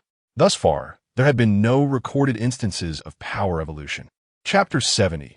Blame it on myself. Accidentally becoming handsome again, Li Tai was particularly anxious, as he had never heard of abilities being capable of evolution. Please elaborate, he urged. Lin Xiao promptly shared the changes in his abilities with Li Tai, eager to comprehend the situation. Lu Jiao and Li Tai possessed knowledge far beyond his own, and given their age, they undoubtedly had more insight, potentially offering him the answers he sought. After a moment of contemplation, Li Tai began to speak slowly. Your body has undergone enhancement, which is entirely normal. Although I cannot recall the specific herbs I administered, I do remember that upon awakening, I was missing a single dragon force herb. I had acquired it at a considerable expense back in the day. While its medicinal properties are gentle, its effects can indeed alter one's constitution. The most significant aspect is that this enhancement is not a one-time occurrence. The higher your level, the greater the influence of the dragon force herb. To put it plainly, although you are not classified under strength abilities, your physical power may rival that of those who are. You've hit the jackpot, my friend. I had actually obtained the dragon force herb long ago, but hesitated to use it. Had it not been for that night of drunkenness, I might not have been willing to part with it. Who would have thought it would end up benefiting you? Lin Xiao rejoiced at this revelation. Did this mean he was akin to a dual ability awakener? The only regret was that he was merely endowed with enhanced physical strength, and acquiring the skills associated with strength-based abilities would remain beyond his reach. And what about my abilities? He inquired. Li Tai sighed with a wry smile. I cannot provide an explanation for that, as I am only familiar with a handful of the ingredients in that elixir. I cannot recall the rest of what I added. But why dwell on it? It's not a detriment to you, at the very least. Lin Xiao pondered this, realizing the implications. If only Brother Li knew how to concoct this elixir. Li Tai understood Lin Xiao's thoughts. Merely enhancing abilities could transform numerous aspects. Lin Xiao's abilities were classified as F-level. However, what kind of formidable beings would emerge if A-level or even SSS-level awakeners consumed this elixir and experienced their abilities evolving? Alas, knowing this is futile, as gathering those herbs is no simple task. I possess only a single specimen of many, and had I not been intoxicated that day, I would not have been willing to use it. Thanks again, Brother Li. By the way, don't you have a new spiritual skill, night vision? Let us see if there are any changes. Lin Xiao nodded eagerly, wishing to ascertain if his night vision had been altered due to the enhancement of his abilities. Lu Jiao promptly turned off the laboratory lights. Several hours had elapsed since they began testing the elixir, and night had fully descended, plunging the room into complete darkness. Lin Xiao immediately activated his night vision. The surroundings became vividly clear, allowing him to discern every detail within the room. To his astonishment, it was not merely clarity he gained. A red glow emanated from both Lu Jiao and Li Tai. Additionally, there were several other sources of red light in the laboratory, indicating the presence of other life forms. 2 geckos, 3 spiders, and 7 mosquitoes. Any living entity was remarkably apparent to him. His eyes had transformed into instruments of life detection. Jiao Jia, please turn on the light. Lu Jiao switched on the light, her gaze eagerly fixed on Lin Xiao. Lin Xiao shared the evolution of his abilities with the two. Fortunately, he had experimented earlier, or he would have remained oblivious as to whether his night vision was inherently this way or had indeed undergone evolution. Well done, my boy. While I am unaware of the current level of your powers, the practicality surpasses many abilities of A grade and above, commented Li Tai. Lin Xiao remained noncommittal, acknowledging the utility of his newfound ability, but its glaring flaw was evident, its lack of offensive capability. All right then, let us conclude for today. Little Lin, you must be hungry. Let us dine and rest well, for tomorrow brings a plethora of tasks, Li Tai suggested, nodding in agreement. I too am quite famished. But first, Lin, you ought to take a shower. You smell quite unpleasant. Lin Xiao then realized that due to the expulsion of impurity from his body, he indeed bore a rather pungent odor. It was time for cleansing. However, he did not leave immediately. Instead, he looked at Li Tai with hopeful anticipation. What are you waiting for? Li Tai asked, slightly bewildered. Brother Li, what about the promised reward? Lin Xiao replied, prompting Li Tai to understand that the lad, having benefited significantly today, was still seeking further advantages. Fair enough. One must honor their agreements, Li Tai conceded. You've experimented with 9 types of elixirs today. I'll grant you 12 vials. Choose wisely. I suggest you select some practical ones rather than solely aiming for high-grade ones. Lin Xiao pouted, initially considering high-grade options solely for their lucrative resale value. However, with Li Tai's offer, he felt a tinge of embarrassment. Financial need was not pressing at the moment, and some defensive elixirs would be advantageous. Ultimately, Lin Xiao selected a few rejuvenating and revitalizing elixirs, believing they might prove useful at any moment. Satisfied with his choices, he proceeded to take a shower. On his way to the shower, he once again sensed the changes within his body. Following the conclusion of the Secret Realm assessment, he had donned his weighted gear again. Although it had not hindered his daily life, he could still perceive its weight. Now, however, it felt almost negligible. His physical condition had indeed improved significantly. Rather than returning to the dormitory, he showered in the fitness room of the nursing home, donned a fresh set of clothes, and made his way to the dining hall. Upon arrival, Lin Xiao refrained from indulging in high-grade spirit beast meat, feeling somewhat fatigued and not wishing to overexert himself. Instead, he ordered first and second-grade spirit beast meat. Soon, he discovered that his body could fully accommodate the energy from these meats. This revelation filled Lin Xiao with delight. To test the limits of his current capacity, he ordered 3rd and 4th grade spirit beast meat. He found the 3rd grade meat still within his tolerance, but when consuming the 4th grade, he began to sense the energy contained within, albeit it felt significantly more manageable compared to his previous experiences. Previously, consuming the flesh of a 4th-tier spirit beast required him to exert himself for half a day to digest it.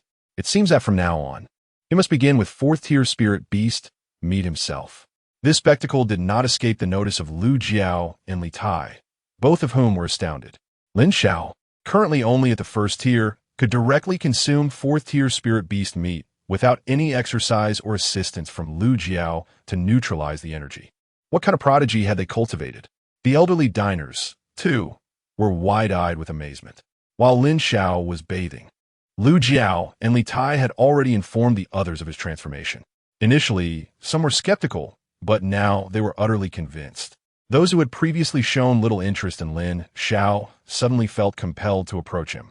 Unbeknownst to him, he was entirely focused on his meal. Yet, he couldn't shake the feeling that the sisters at the nursing home were regarding him with an unusual intensity today. Although he had experienced similar attention before, it had never been so fervent. He understood the reason. After expelling the impurities from his body, his skin had improved, making him more handsome. This damned charisma. Alas, it was entirely his fault for inadvertently becoming even more charming. Chapter 71. A new day begins with culinary learning. After finishing his meal and exchanging greetings with the elderly patrons still dining, Lin Xiao returned to his residence. Upon his arrival, he discovered that Sun Ziyuan had already returned. Sun Ziyuan, upon seeing Lin Xiao, regarded him with a look of astonishment. Having learned of Lin Xiao's transformation from the harmonious community at the nursing home, he was utterly surprised by the remarkable evolution that had taken place in such a brief separation. Your fortune is truly exceptional, to have consumed such a miraculous elixir, Sun Ziyuan exclaimed. Lin Xiao, still in a state of disbelief, marveled at his own good fortune. Brother, I too find this somewhat unbelievable, he replied. This is simply your destiny. Rest well, for starting tomorrow, you may find yourself rather occupied. Lin Xiao understood perfectly well why Sun Ziyuan made this remark. Previously, he had been inundated with training under Sun Ziyuan's guidance, and now, with additional mentors eager to impart their skills, it was evident that his upcoming days would be filled with activity. Without further contemplation, Lin Xiao reclined onto his bed. Although he lay there, the prospect of slumber eluded him. His spirit remained exuberantly heightened. In a flurry of thoughts, he lost track of time until he eventually drifted into sleep. When he next opened his eyes, it was the early hours of the following day. Sun Ziyuan was the one who roused him. Uncertain as to why Sun Ziyuan had awakened him at such an early hour, Lin Xiao nonetheless sprang from his bed with alacrity. After a brief routine of washing up, the two departed. Outside, the world was still shrouded in darkness. A glance at the clock revealed it was merely 3 in the morning. Despite having gone to bed late and rising early, Lin Xiao felt no trace of fatigue. Perhaps the effects of the elixirs he had consumed lingered, as he found himself quite invigorated. As Sun Ziyuan led him toward the cafeteria, Lin Xiao could no longer contain his curiosity. Brother, surely the cafeteria isn't serving breakfast yet. Isn't it a bit too early for us to be going there? Sun Ziyuan chuckled. Who said we were going there to eat? Lin Xiao paused, puzzled. Aren't we headed to the cafeteria? Indeed, we are, but not for the purpose of dining. We're going to cook. Cook? Lin Xiao echoed, bewildered. Precisely. Did I not mention this yesterday? Some of the elder brothers wish to pass on their culinary skills to you, and Song Mingze is among them. Thus, starting today, each morning you will come here to learn the art of cooking from him, while your afternoons and evenings will be reserved for other endeavors. Lin Xiao had no objections to this arrangement. The thought of learning from Song Mingze, a chef of national banquet caliber, made his mouth water as he recalled the delectable dishes served at the nursing home. After merely a week of dining here, he found the previously ordinary meals somewhat unpalatable. If he could master Song Mingze's culinary skills, he would no longer have to worry about going hungry in the future. Most importantly, having acquired this craft, He could effortlessly establish a restaurant and enjoy a steady stream of income. The two soon arrived at the cafeteria, where they discovered that Song Mingze had been waiting for them. Sun Ziyuan, having escorted Lin Xiao, took his leave. Lacking interest in culinary arts, he preferred to return home for some much-needed rest. Upon seeing Lin Xiao arrive, Song Mingze waved him over, and Lin Xiao swiftly approached. Brother Song, I hope to receive your guidance in the future. Of course, but don't rush. I first need to assess whether you possess any talent for cooking. If you lack the aptitude, I wouldn't want to waste my time on you. Have you cooked before? In the past, during my part-time job at a restaurant, I worked as a kitchen assistant and could whip up some simple dishes. After all, preparing food at home is much more economical than dining out. I see. That gives you a bit of a foundation. Come with me to the kitchen. With that, Song Mingze led the way, and Lin Xiao hurried to keep up. It was Lin Xiao's first visit to the cafeteria's kitchen, having spent some time in the nursing home. Initially, he assumed it would merely contain simple ingredients, but upon entering, he realized his naivety. The kitchen housed an array of ingredients. However, apart from a few familiar vegetables, most were unfamiliar spiritual herbs, along with several remarkably fresh corpses of spiritual beasts. He couldn't fathom where these beast carcasses had come from. What left him speechless were the sheer sizes of some of these spiritual beasts, some towering at least several meters high. Observing Lin Xiao's astonished expression, Song Mingze found it amusing. No need to be overly surprised. Those are 6th or 7th level spiritual beasts, and it's normal for them to be large. But let's set that aside. I want you to prepare a dish so I can assess your basic skills.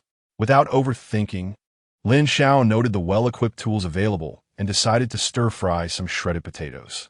His movements were quick and efficient, and he soon selected his ingredients. He expertly peeled and washed the potatoes before taking up the knife to cut them into shreds. During his time as a kitchen assistant, he had often washed and chopped vegetables, so he felt no discomfort in performing these tasks. Rather, they felt oddly familiar. While slicing the potatoes, he noticed his keen eyesight coming into play once more. His hands were steady, ensuring the shreds were cut to perfect lengths. Song Mingze observed this with a flicker of surprise in his eyes. Although Lin Xiao was merely preparing a simple dish of shredded potatoes, the simplicity of the meal often reveals the true level of a chef's skills. The uniformity in the size of the potato shreds would enhance the flavor during cooking. If the lengths of the ingredients are uneven, it will undoubtedly affect the texture of the dishes. From the current observation, Lin Xiao's knife skills seem impeccable. Once the ingredients were prepared, Lin Xiao commenced heating the oil. After merely a glance, Song Mingze chose to withdraw his attention. He had already formed a considerable understanding of Lin Xiao's capabilities. While his knife skills were commendable, other aspects were lacking. However, this cannot be blamed on Lin Xiao, as it appears he has not undergone systematic training, though he certainly possesses innate talent. Very well. I believe I have gathered sufficient insight into your situation. Starting tomorrow, you shall officially begin your culinary education. I do recognize your potential. Lin Xiao, I always knew I had a gift. A new day begins with the pursuit of culinary mastery. Chapter 72. The terrifying gift of learning no. That's incorrect. Song Mingze had mentioned that he would officially commence his culinary studies starting tomorrow, which left Lin Xiao perplexed. Why must I wait until tomorrow, Brother Song?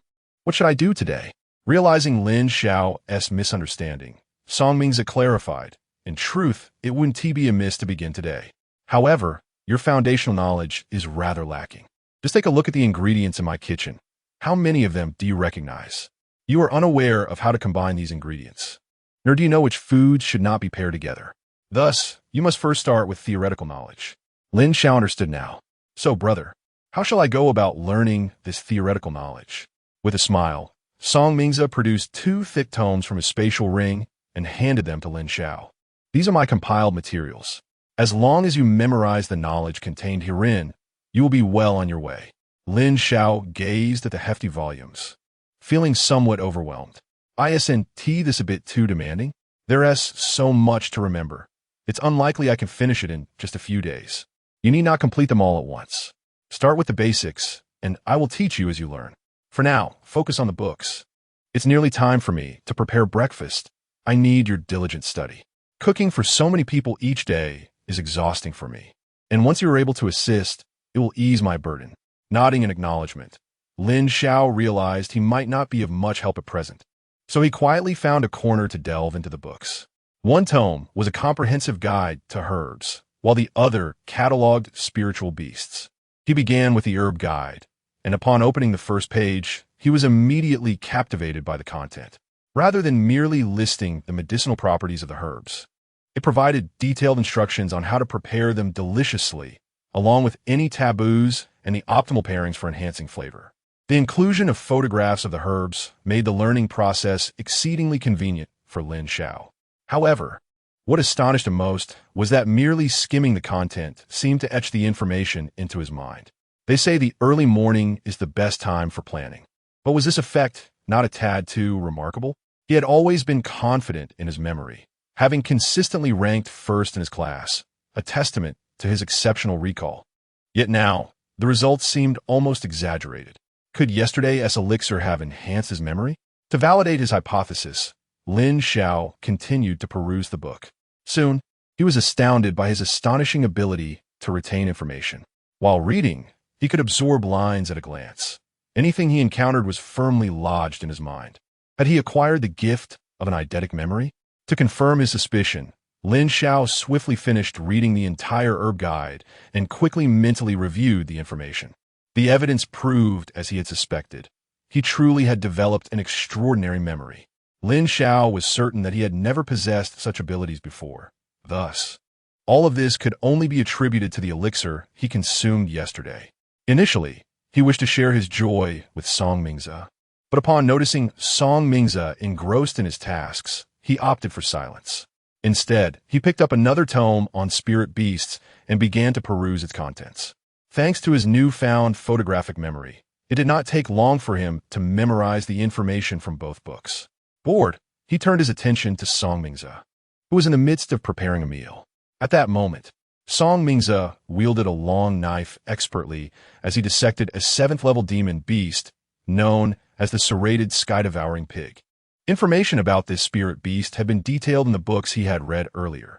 The serrated sky-devouring pig was notoriously ferocious and one of the more formidable creatures of its rank, as well as a delicacy of the highest order. Its preparation was somewhat arduous due to the exceptional hardness of its bones, making the separation of flesh from bone no trivial task. As Lin Xiao contemplated the details regarding the serrated sky-devouring pig, Song Mingze sprang into action, his knife flashing with remarkable speed. Within a remarkably brief period, he flawlessly separated the flesh from the bone. Lin Xiao watched in awe, well aware that Song Mingze was a fire element awakener. The technique he demonstrated in dissecting the serrated sky-devouring pig seemed beyond the capability of an average 7th-level awakener. It was clear that anyone residing in a retirement home, even if merely a humble chef, could not be an ordinary individual. The performance was so captivating that Lin Xiao could not help but applaud. Hearing the commotion, Song Mingze was somewhat displeased. "What are you doing, you little rascal? Have you already begun slacking off after such a brief reading session?" Lin Xiao flashed a mischievous smile. "Step aside, for I'm about to show off. Brother Song, I assure you, I have not been idle. I have completely absorbed the contents of these 2 books." Song Mingze furrowed his brow. Since he had given Lin Xiao the books, barely an hour had passed. He could hardly believe that Lin Xiao had truly mastered them. "You little rascal, aiming too high is not a commendable habit." Understanding that no amount of explanation would suffice, Lin Xiao proposed, "Brother, I genuinely have completed my studies. If you doubt me, test my knowledge." Seeing Lin Xiao's confident demeanor, Song Mingze hesitated. He casually picked up a medicinal herb, but before he could speak, Lin Xiao eagerly answered, "Xianyang flower, bitter in taste, when prepared with special techniques, yields a unique sweetness, making it an unparalleled choice for cold dishes." Song Mingze was taken aback. The boy had indeed answered correctly. He recalled the Xianyang flower's placement in the book, wondering if Lin Xiao had truly memorized everything. Subsequently, Song Mingze continued to quiz Lin Xiao on several more herbs and spirit beasts, to which Lin Xiao responded fluidly. Song Mingze was genuinely astonished. "You little rascal, have you studied these before?" Lin Xiao seized the opportunity to boast, "No, I have never studied them. I simply possess a photographic memory. Observing Lin Xiao's swaggering demeanor, Song Mingze found himself at a loss for words. He had initially intended to teach the boy gradually, but he did not anticipate Lin Xiao's extraordinary talent. To his surprise, the speed at which you learn is remarkable. With this in mind, let's embark on a culinary journey together. Subsequently, Song Mingze commenced instructing Lin Xiao in the art of simple cooking. To ensure Lin Xiao's observations were meticulous, Song Mingze would first demonstrate each dish, allowing Lin Xiao to watch closely. Remarkably, Lin Xiao absorbed the lessons swiftly. After a single demonstration by Song Mingze, he could perfectly replicate the dish. This revelation profoundly altered Song Mingze's perception of Lin Xiao's learning capabilities. What extraordinary talent for learning he possesses! Song Mingze realized he had indeed discovered a treasure.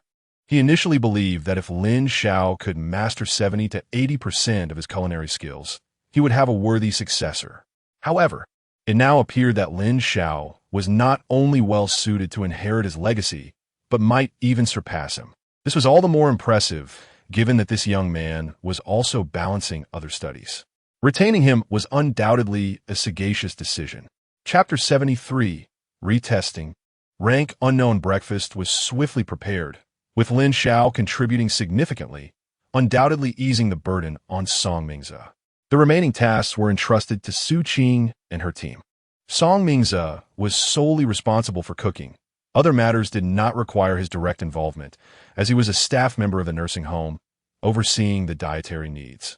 Driven by his personal passion, upon seeing Lin Xiao, Su Qing's envy was unmistakable. Having spent considerable time at the nursing home, she had encountered many elderly individuals eager to impart their skills, yet she lacked the innate talent. Ultimately, she had only learned the techniques of utilizing lightning abilities from the elderly with such powers. Unlike Lin Xiao, who was so favored, there was no comparison, none whatsoever. Soon, several elderly residents began to gather for their meal, and naturally, Lin Xiao partook in some breakfast as well. Sun Ziyuan quickly sought him out, having returned for a brief nap. After breakfast, Lin Xiao had other arrangements that required his guidance. At that moment, he was keenly observing the reactions of the elderly to the breakfast he had prepared under Song Mingze's tutelage. Initially, Lin Xiao harbored some apprehensions, fearing that his culinary creations might not appeal to the elderly's palates. However, he soon dispelled such doubts. Thus far, no one had expressed any dissatisfaction with the flavors. Song Mingze remained composed, tasting the dishes as soon as Lin Xiao completed them. Even for a master like him, he could discern the subtle distinctions between Lin Xiao's offerings and his own. But what of it? This was Lin Xiao's inaugural attempt at such cooking, and achieving this level of success was already a testament to his remarkable aptitude. Following breakfast, Lin Xiao was taken away by Sun Ziyuan. Not only the two of them, but the other members of the nursing home also lingered after their meal, only following suit once the pair had departed. This peculiar behavior further piqued Lin Xiao's curiosity. Hadn't they mentioned they would impart knowledge to him starting today? Surely, it was unnecessary for so many to attend. Was there an intention to teach him collectively? If so, even if he were superhuman, he might struggle to keep up. Sun Ziyuan offered no explanations, and soon, the group arrived at their destination. Lin Xiao quickly comprehended the reason for the elderly following him. Before him lay an unassuming stone. The sight of the stone triggered an influx of information in Lin Xiao's mind. This was an awakening stone, serving two purposes: assisting those unable to awaken their abilities independently and testing the rank of awakened powers. Upon seeing the awakening stone, Lin Xiao understood why so many had chosen to accompany him. They likely wished to witness the evolution of his abilities, eager to ascertain their rank. Lin Xiao was equally curious. He yearned to know the current classification of his powers, believing he should at least be at rank A by now. Lin Xiao, go forth, infuse your spiritual energy into it, and let us unveil the true rank of your abilities, he encouraged himself, nodding as he approached the awakening stone. Testing one's extraordinary ability level is quite a straightforward endeavor. One merely needs to infuse their spiritual energy into the awakening stone. The stone bears a single inscribed line, which denotes the level of one's ability. The final position of this line signifies the rank of the ability. Taking a deep breath, Lin Xiao placed his hand upon the awakening stone. He vaguely recalled the memories of the original owner, who had harbored high hopes of awakening a commendable ability. After all, prior to him, Lu Rian had already been assessed with an A-level ability, and to match her, his ability could not be subpar. Regrettably, the original owner ultimately awakened an F-level ability, which caused him considerable sorrow for an extended period. As Lin Xiao infused his spiritual energy, his gaze remained fixated on the inscribed line. To his astonishment, regardless of how fervently he channeled his energy, the line on the awakening stone remained utterly unmoved. Could it be? Could someone elucidate the situation for him? Was it possible that his ability had not only failed to upgrade, but had, in fact, downgraded? Was he unable to even reach the F level? This peculiar occurrence soon captured the attention of the elders present. None among them were below level 7, and they had long sensed the fluctuations of Lin Xiao's spiritual energy, naturally aware that he had already infused it into the awakening stone. Why then? Was there no reaction from the stone? What could be amiss? Was the awakening stone defective? In all their years, none had ever witnessed such a malfunction. Who could provide clarity on the current predicament? Sun Ziyuan, standing closest to Lin Xiao, caught the perplexed gaze directed at him and was equally baffled. He placed his own hand upon the awakening stone and infused a trace of his spiritual energy. The stone swiftly emanated a blinding light, with the inscribed line ascending continuously until it finally halted at the SS level. Just a fraction away from SSS level, this indicated that Sun Ziyuan possessed an SS level ability. Frowning slightly, he remarked, "The awakening stone is not broken. Young man, try again." Lin Xiao nodded and placed his hand on the awakening stone once more, this time amplifying his output of spiritual energy. Yet the result was the same. No matter how he directed his energy, the awakening stone remained entirely unresponsive. After repeated attempts, Lin Xiao ultimately relinquished his efforts, casting a bewildered glance at the gathered elders. Could someone explain what is happening here? A profound silence enveloped the gathering. These individuals represented the pinnacle of talent in China, yet such an occurrence was unprecedented. They were at a loss for words. Eventually, a somewhat disheveled figure stepped forward. All eyes turned to the man, awaiting his response. Lin Xiao recognized him. Chao Bo, an 8th-level SS-level light-type adept. Though his powers were formidable, he paid little heed to his cultivation, preferring instead to delve into other pursuits. The materials he bore were the fruits of his own research. This situation is unprecedented for me as well. However, in my perspective, there are essentially two possible explanations. As Xiaolin mentioned, he feels that his abilities have undergone an upgrade, rendering his skills significantly more potent than before. Previously, he was classified as F-level, thus dismissing the notion that Xiaolin's powers lack a level classification. The first possibility is that, following the enhancement of Xiaolin's abilities, a mutation occurred, causing the awakening stone to be unable to detect his powers and spiritual energy, thus preventing it from issuing a rating. The alternative explanation is that Xiaolin's abilities may have transcended the SSS level, implying that they exceed the evaluative limits of the awakening stone. Personally, I am more inclined towards the first explanation, as the idea of surpassing SSS seems somewhat fantastical, and Xiaolin's skills do not appear to exceed the SSS threshold. With Chao Bo's elucidation, those present seemed to concur with this interpretation. They, too, attributed the anomaly to the mutation of Lin Xiao's abilities. It is indeed regrettable that they cannot ascertain the current level of Lin Xiao's powers. Their curiosity is insatiable. Lin Xiao has accepted this outcome, as there is no alternative. Nevertheless, admitting this is somewhat disheartening. What if his abilities truly represent an unprecedented transcendence beyond the 3S level? It has been suggested that such a possibility exists. What if? Chapter 74. Have I discovered a treasure? The awakening stone could not ascertain Lin Xiao's current ability level, leaving the elderly residents of the nursing home somewhat disappointed. However, this also signifies that Lin Xiao's future is brimming with limitless possibilities. Gradually, most of the elders dispersed, leaving behind only a one-armed elder, Shano, who was about to instruct Lin Xiao. Understanding what awaited him, Lin Xiao approached Shano with a respectful greeting. "Brother Shano, Will you be my mentor from here on? Shano nodded, albeit with a hint of resignation in his eyes. Sai, come along. It seems you are quite in demand. I only have an hour to spare, as others are queued up to teach you as well. Let's make the most of our time. Lin Xiao nodded, holding Shano in high esteem. It was said that Shano's arm was crippled during a mission where he eliminated a 9th-level adversary abroad. Lin Xiao harbored a slight curiosity. Shano appeared to be a marksman, but how would he instruct him? Surely, there could not be a shooting range within the nursing home? His thoughts were soon validated, as the nursing home indeed housed a vast shooting range, though this area was a restricted zone that Lin Xiao had never visited before. Noticing Lin Xiao's astonished expression, Shano chuckled. Young man, do not be so surprised. Among the many residents here, many have served in the military. During their leisure, they often come to shoot and unwind. Thus, having a shooting range in the nursing home is hardly astonishing. Lin Xiao mused. That rationale holds no flaws. Brother Shano, given that we reside in a villa district, isn't it peculiar that gunfire is often heard?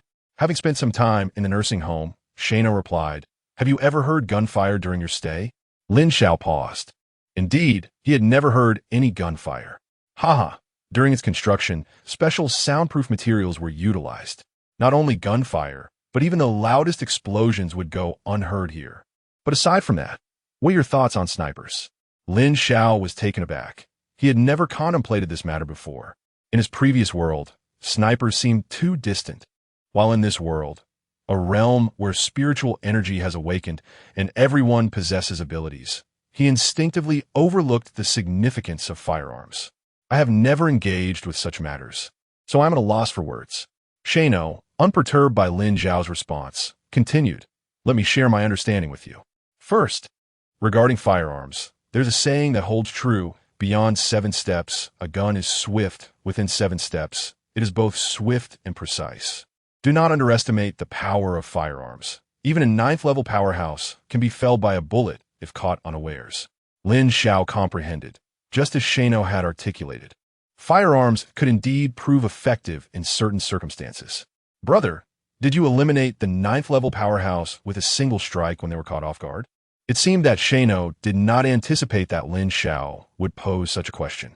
Not exactly. It was somewhat of a mix.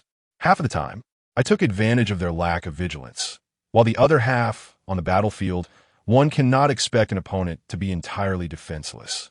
I understand your thoughts. I possess specialized equipment and ammunition. Even a 9th-level warrior, when fully defensive, can still be penetrated by my firepower. This is something you may not yet comprehend. It would be wise to start with the fundamentals. Do you know why I chose to teach you first? Is it because of my unique abilities? Lin Xiao felt that his extraordinary powers indeed seemed well suited for becoming a sniper. Precisely, it is your abilities that set you apart. Compared to mine, yours are more apt for a competent sharpshooter. My sniping skills are self-taught. While my sound-based powers assist in detecting surrounding enemies, they pale in comparison to your enhanced vision. Given the urgency of our tasks, since you have yet to handle firearms, let us begin with some practice. Lin Xiao had no objections. It is rare for a man to lack interest in firearms. Soon, he discovered 3 weapons laid out on the table before him: a pistol, a rifle, and a sniper rifle. Shano did not allow Lin Xiao to jump straight into trying them. Instead, he began explaining the usage of each firearm. Lin Xiao, no fool, quickly grasped the essentials of operating the 3 guns. Initially, they would practice on fixed targets. Shano demonstrated first. Despite having lost an arm, his remaining hand remained remarkably steady, with every shot hitting the bullseye. Then it was Lin Xiao's turn to attempt the pistol. Shano refrained from providing immediate guidance, wishing to observe how Lin Xiao would navigate this on his own.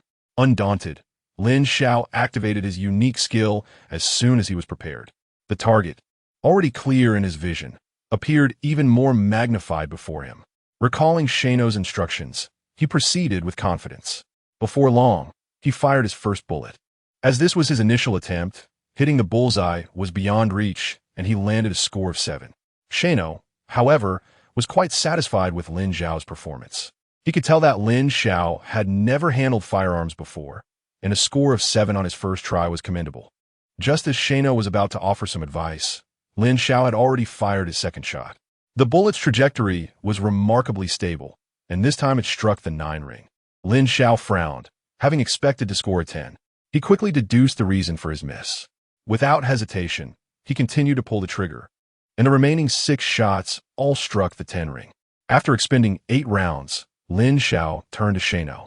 Shano's astonishment was evident. He had witnessed Lin Xiao's remarkable performance, which even took him by surprise. It was clear to Shano that Lin Xiao's abilities were exceptionally suited for sniping, yet he had not anticipated such a stellar display.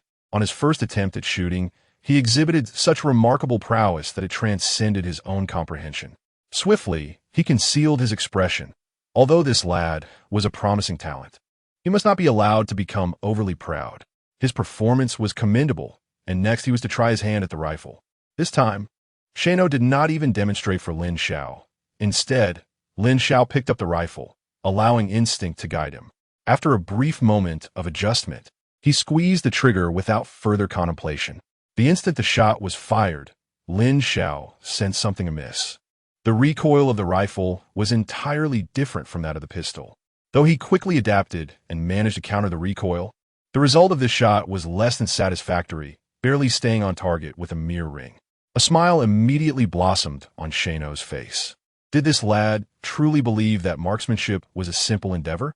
However, Lin Xiao's subsequent performance swiftly extinguished Shano's smile.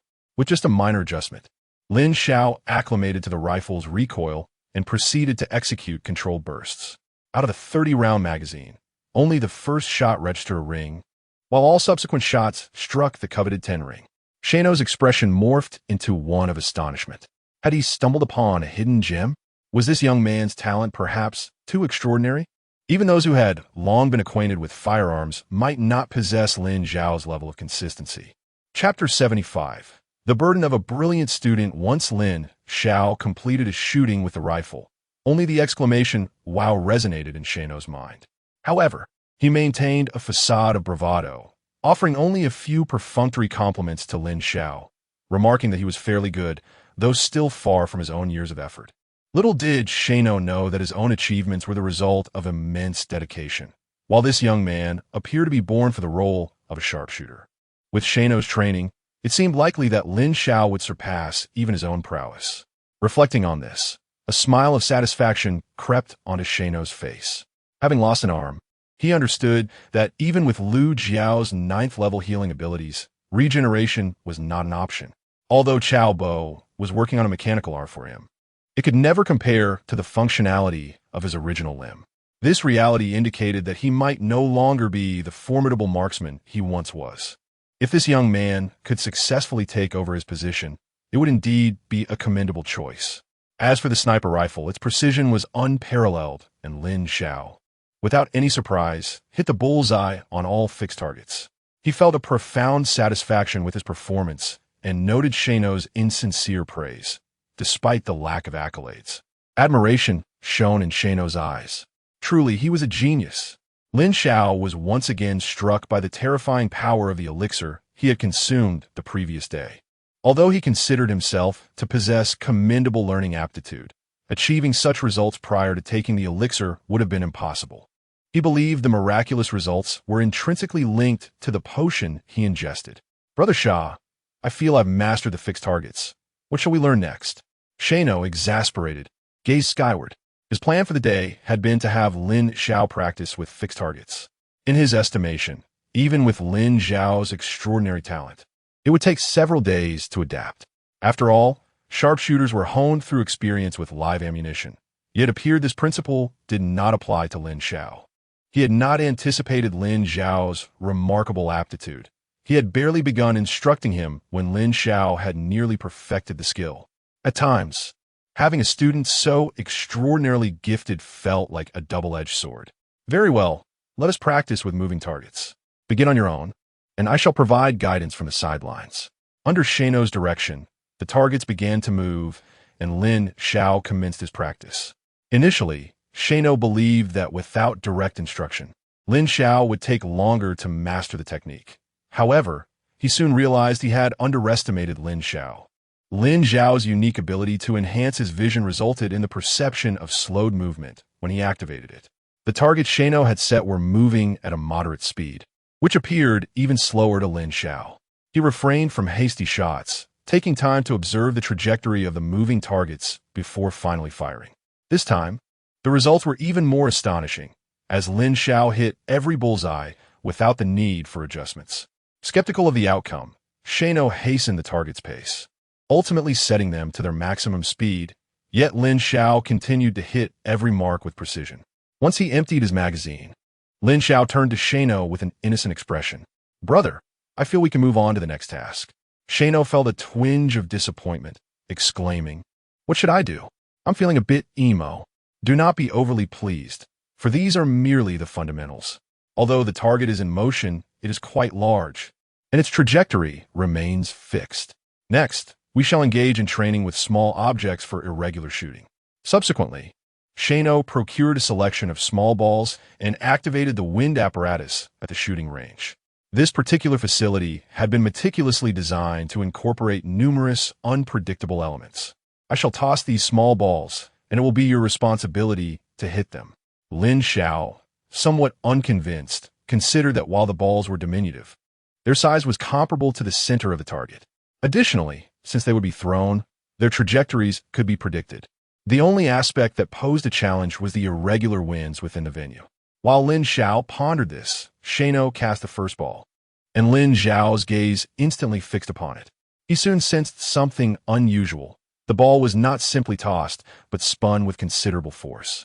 This rendered calculating its trajectory far more complex. By the time he had nearly completed his calculations, the ball was close to hitting the ground. Without further contemplation, he took a shot.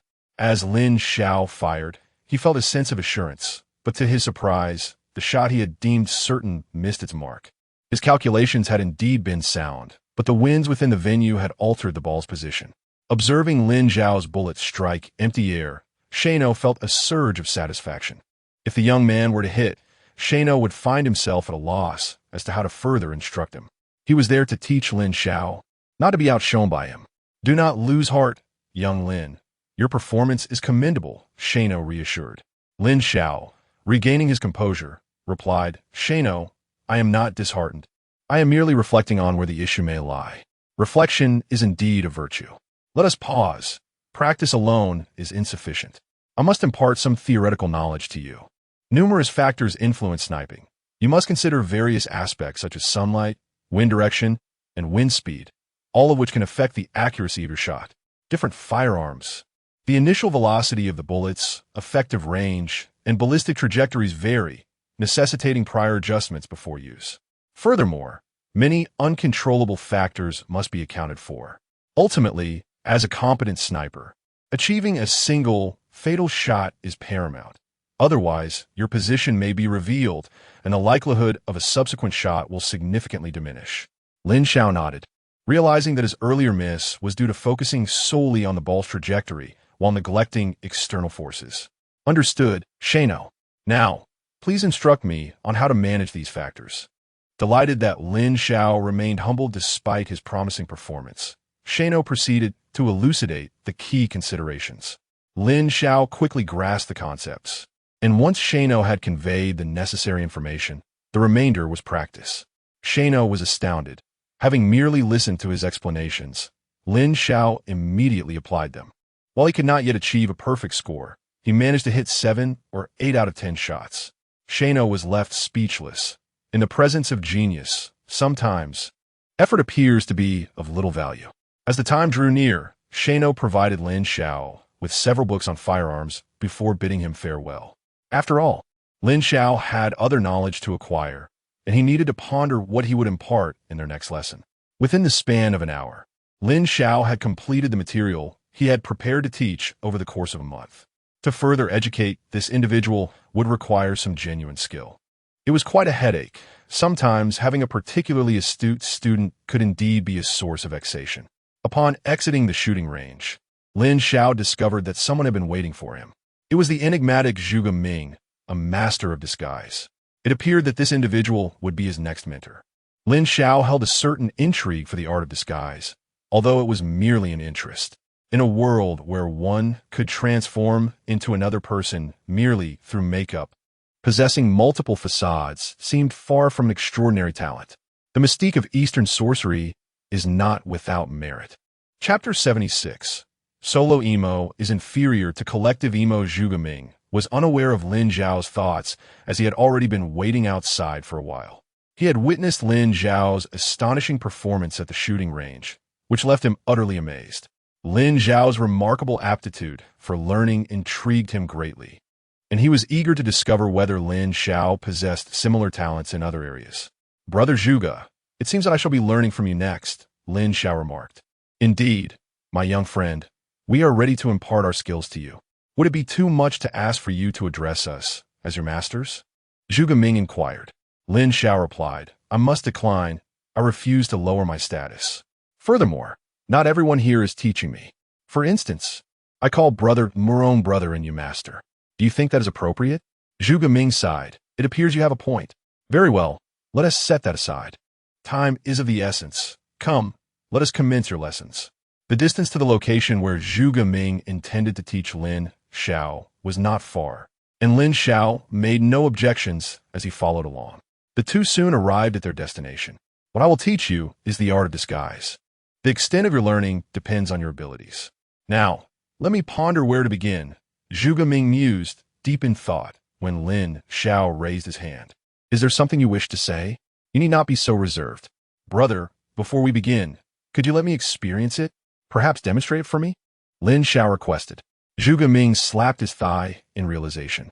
"Ah yes, you must witness the prowess of my thousand-faced gentleman." Lin Xiao eagerly anticipated the demonstration, expecting Zhuge Ming to apply makeup. However, what transpired exceeded his expectations. In the blink of an eye, Zhuge Ming transformed into an entirely different person before Lin Xiao's eyes. Lin Xiao was fixated on Zhuge Ming and failed to discern how the transformation occurred. Originally standing at 6 feet tall, Zhuge Ming now appeared as a middle-aged man of 5 feet 3 inches. "Remarkable. My dear brother, how did you achieve this? I thought you would use makeup for disguise," Lin Xiao exclaimed. As Lin Xiao spoke, Zhuge Ming reverted to his original appearance. "Makeup? That is merely a rudimentary technique. What I shall teach you is far more sophisticated. You can alter your physique, voice, gender, and even scent," Zhuge Ming elaborated. Lin Xiao gasped. "You can change gender? How exhilarating. What are you imagining? Cease your impure thoughts. I mean, you can disguise yourself as a woman, not undergo a transformation," Zhuge Ming clarified. Lin Xiao understood, and nevertheless, he found it quite impressive. "Well then, enough of that. You have seen my skills. Do you wish to learn?" Lin Xiao nodded vigorously. "Please, this is incredibly cool. Thus, I shall formally commence your instruction. As you have observed, my form has undergone a transformation. This is due to my ability to control my bones, muscles, and even fat through diligent practice. Allow me to guide you on how to cultivate this skill." Subsequently, Zhuge Ming elucidated the methods of altering one's physique to Lin Xiao. Once he had conveyed the majority of the information, he turned his gaze towards Lin Xiao. "Do you comprehend?" "I understand. Then why not give it a try?" Without further contemplation, Lin Xiao decided to attempt it. He promptly began practicing according to Zhuge Ming's instructions. A confident smile adorned Zhuge Ming's face as he anticipated Lin Xiao's struggle. Although he had explained the method, success was unattainable without several years of practice. And talent played a crucial role. Many spend a lifetime learning without mastery. Zhuge Ming was prepared to witness Lin Xiao's folly. Yet when he beheld Lin Xiao's height diminish from 183 meters to 5 meters, he fell silent. "How did you achieve this?" "Huh, I simply followed your teachings. First this way, then that way, and it worked." Zhuge Ming felt a sudden wave of foolishness wash over him. Unwilling to concede defeat, he imparted further techniques of disguise to Lin Xiao, who effortlessly grasped them. Ultimately, Zhuge Ming found himself in a state of despair. What manner of prodigy is this? Possessing such formidable learning capacity? After what felt like an eternity, Zhuge Ming finally allowed Lin Xiao to depart. He realized that he had little left to teach this young man. Perhaps 2 more lessons, and Lin Xiao would be ready to set forth on his own. What a curious situation. Upon exiting Zhuge Ming's domain, Lin Xiao noticed individuals waiting for him at the entrance, leaving him no respite whatsoever. Immediately, information about the newcomers flooded Lin Xiao's mind. Chun Yan, an 8th-level SS-class Ice-type ability user, the foremost locksmith in the nation. Lin Xiao was perplexed. Within the elder care facility, so many individuals were idle, neglecting to enhance their abilities, instead opting to delve into such esoteric practices. Yet, he found it enjoyable. Chun Yan's teachings transcended Lin Xiao's expectations. He had presumed that locksmithing merely involved mastering basic lockpicking techniques. However, upon encountering bank-grade security doors and safes, he realized the complexity of the task at hand. The security measures in this world were unlike those of his previous life. They could withstand ability-based assaults. Once again, Lin Xiao exhibited remarkable aptitude for learning, mastering the methods of conventional locks in merely an hour. Chun Yan was left in a state of disbelief. What kind of prodigy is this? When she was learning, it took her several years to reach Lin Xiao's current level. Following Chun Yan, Han Hao took on the role of instructor, teaching Lin Xiao about gambling techniques and sleight of hand. Han Hao had already received word from his peers regarding Lin Xiao's exceptional learning abilities, but he was not overly concerned. Some skills require more than just the ability to learn. He believed his expertise would keep Lin Xiao occupied for a considerable time. However, after beginning to instruct Lin Xiao, Han Hao found himself descending into a state of melancholy. Initially, due to his remarkable speed, Lin Xiao struggled to keep pace with Han Hao, even when employing his extraordinary abilities. Yet, after Han Hao elucidated the techniques, Lin Xiao began to grasp the methods required. Although there remained a discernible gap in their respective strengths, the specific techniques had been thoroughly absorbed by Lin Xiao. Once Han Hao's lessons concluded, it was time for lunch. As Lin Xiao made his way to the dining area, he noted that the elderly residents of the nursing home regarded him with even greater enthusiasm. The 5 individuals he had taught that morning were now gathered together, collectively overwhelmed by Lin Xiao's astonishing aptitude for learning. Despite the terror inspired by his prodigious talents, they felt a glimmer of hope for the future. Nevertheless, the fact that he had mastered so many skills in such a brief span was undeniably disheartening. In the afternoon, Lin Xiao had additional classes scheduled, and they had resolved to observe him. Their intentions were not malicious. They were simply curious to see if the others who taught Lin Xiao would experience the same sense of despair. After all, it was far more comforting to share one's melancholy than to face it alone.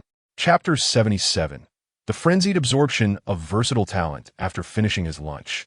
Lin Xiao was thrust into the afternoon training session with no respite. During midday, he had been served high-grade spirit beast meat, resulting in an overwhelming surge of energy pulsating within him. It became evident that although his physique had been enhanced, he was still unable to withstand the consumption of spirit beast meat of level 6 or higher.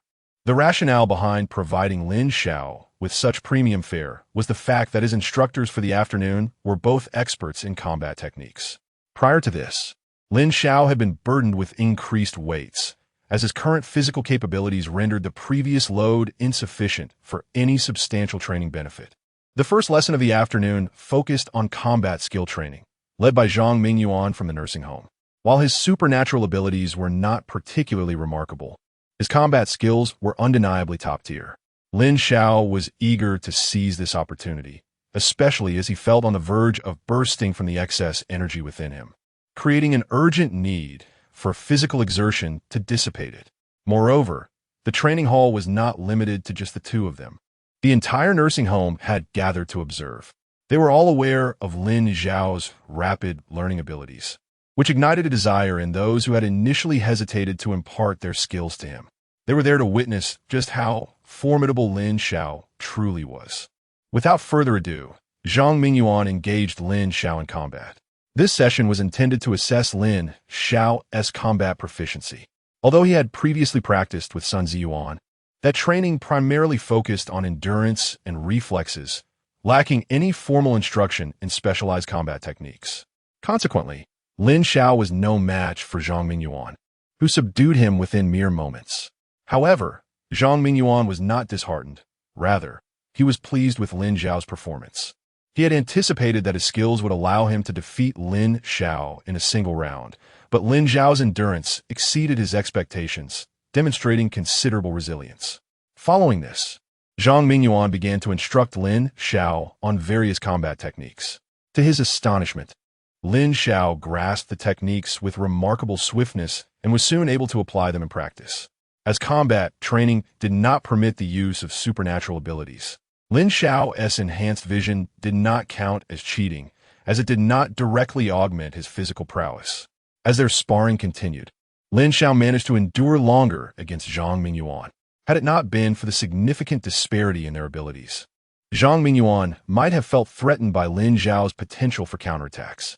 Indeed, this young man was a prodigy. Finally, when the lesson concluded, Zhang Mingyuan could hardly wait to send Lin Xiao on his way, fearing that further engagement might lead to his own embarrassment. Following the combat technique session, the next course was forging, a subject Lin Xiao greatly enjoyed. As he listened attentively to the elder's teachings, he tirelessly wielded the heavy hammer, primarily to expend the energy he had consumed at lunch. Had it been in the past, such an abundance of energy might have required an entire afternoon to expend. However, with Lin Xiao's enhanced physical capabilities, he consumed all of this energy within merely 2 hours. The subsequent 2 classes were dedicated to other training. In the 3rd class, Lin Xiao learned the art of stealth, specifically thievery. His performance in this lesson was remarkably impressive, even exhibiting a trend of surpassing his predecessors. The 4th class focused on hacking techniques, encompassing programming and similar disciplines, where his formidable memory once again proved invaluable. The instructor, Liang Tixing, found himself eager to impart all his knowledge to this prodigious student. Thus, the day's lessons concluded. Throughout each session, the elderly residents of the nursing home observed with rapt attention, utterly astonished by Lin Xiao's innate talent. Many of them could no longer contain their enthusiasm and approached Sun Ziyuan, urging him to arrange further lessons for Lin Xiao. They were eager to pass on some of their own skills to him. The specifics of Lin Xiao's abilities had become secondary. Their primary concern was the prospect of him mastering their crafts. Should Lin Xiao acquire their skills, it would elevate him to a status worthy of inclusion in the Blade organization, even if his power remained classified as F-level. A sense of anticipation for this young man's future began to blossom. Sun Ziyuan himself was taken aback by Lin Xiao's exceptional performance. Initially, only about 10 elderly individuals were willing to share their skills with him, which he considered sufficient for Lin Xiao's learning for some time. However, to his surprise, by the end of the first day, those responsible for teaching Lin Xiao came to him with complaints. Given Lin Xiao's rapid learning pace, it seemed that within a week, he would have nearly mastered their collective knowledge, after which he would only require practice. This revelation astonished Sun Ziyuan, as it also meant that the increased number of instructors could help structure Lin Xiao's schedule effectively. In the following 2 months, Lin Xiao's life became extraordinarily fulfilling.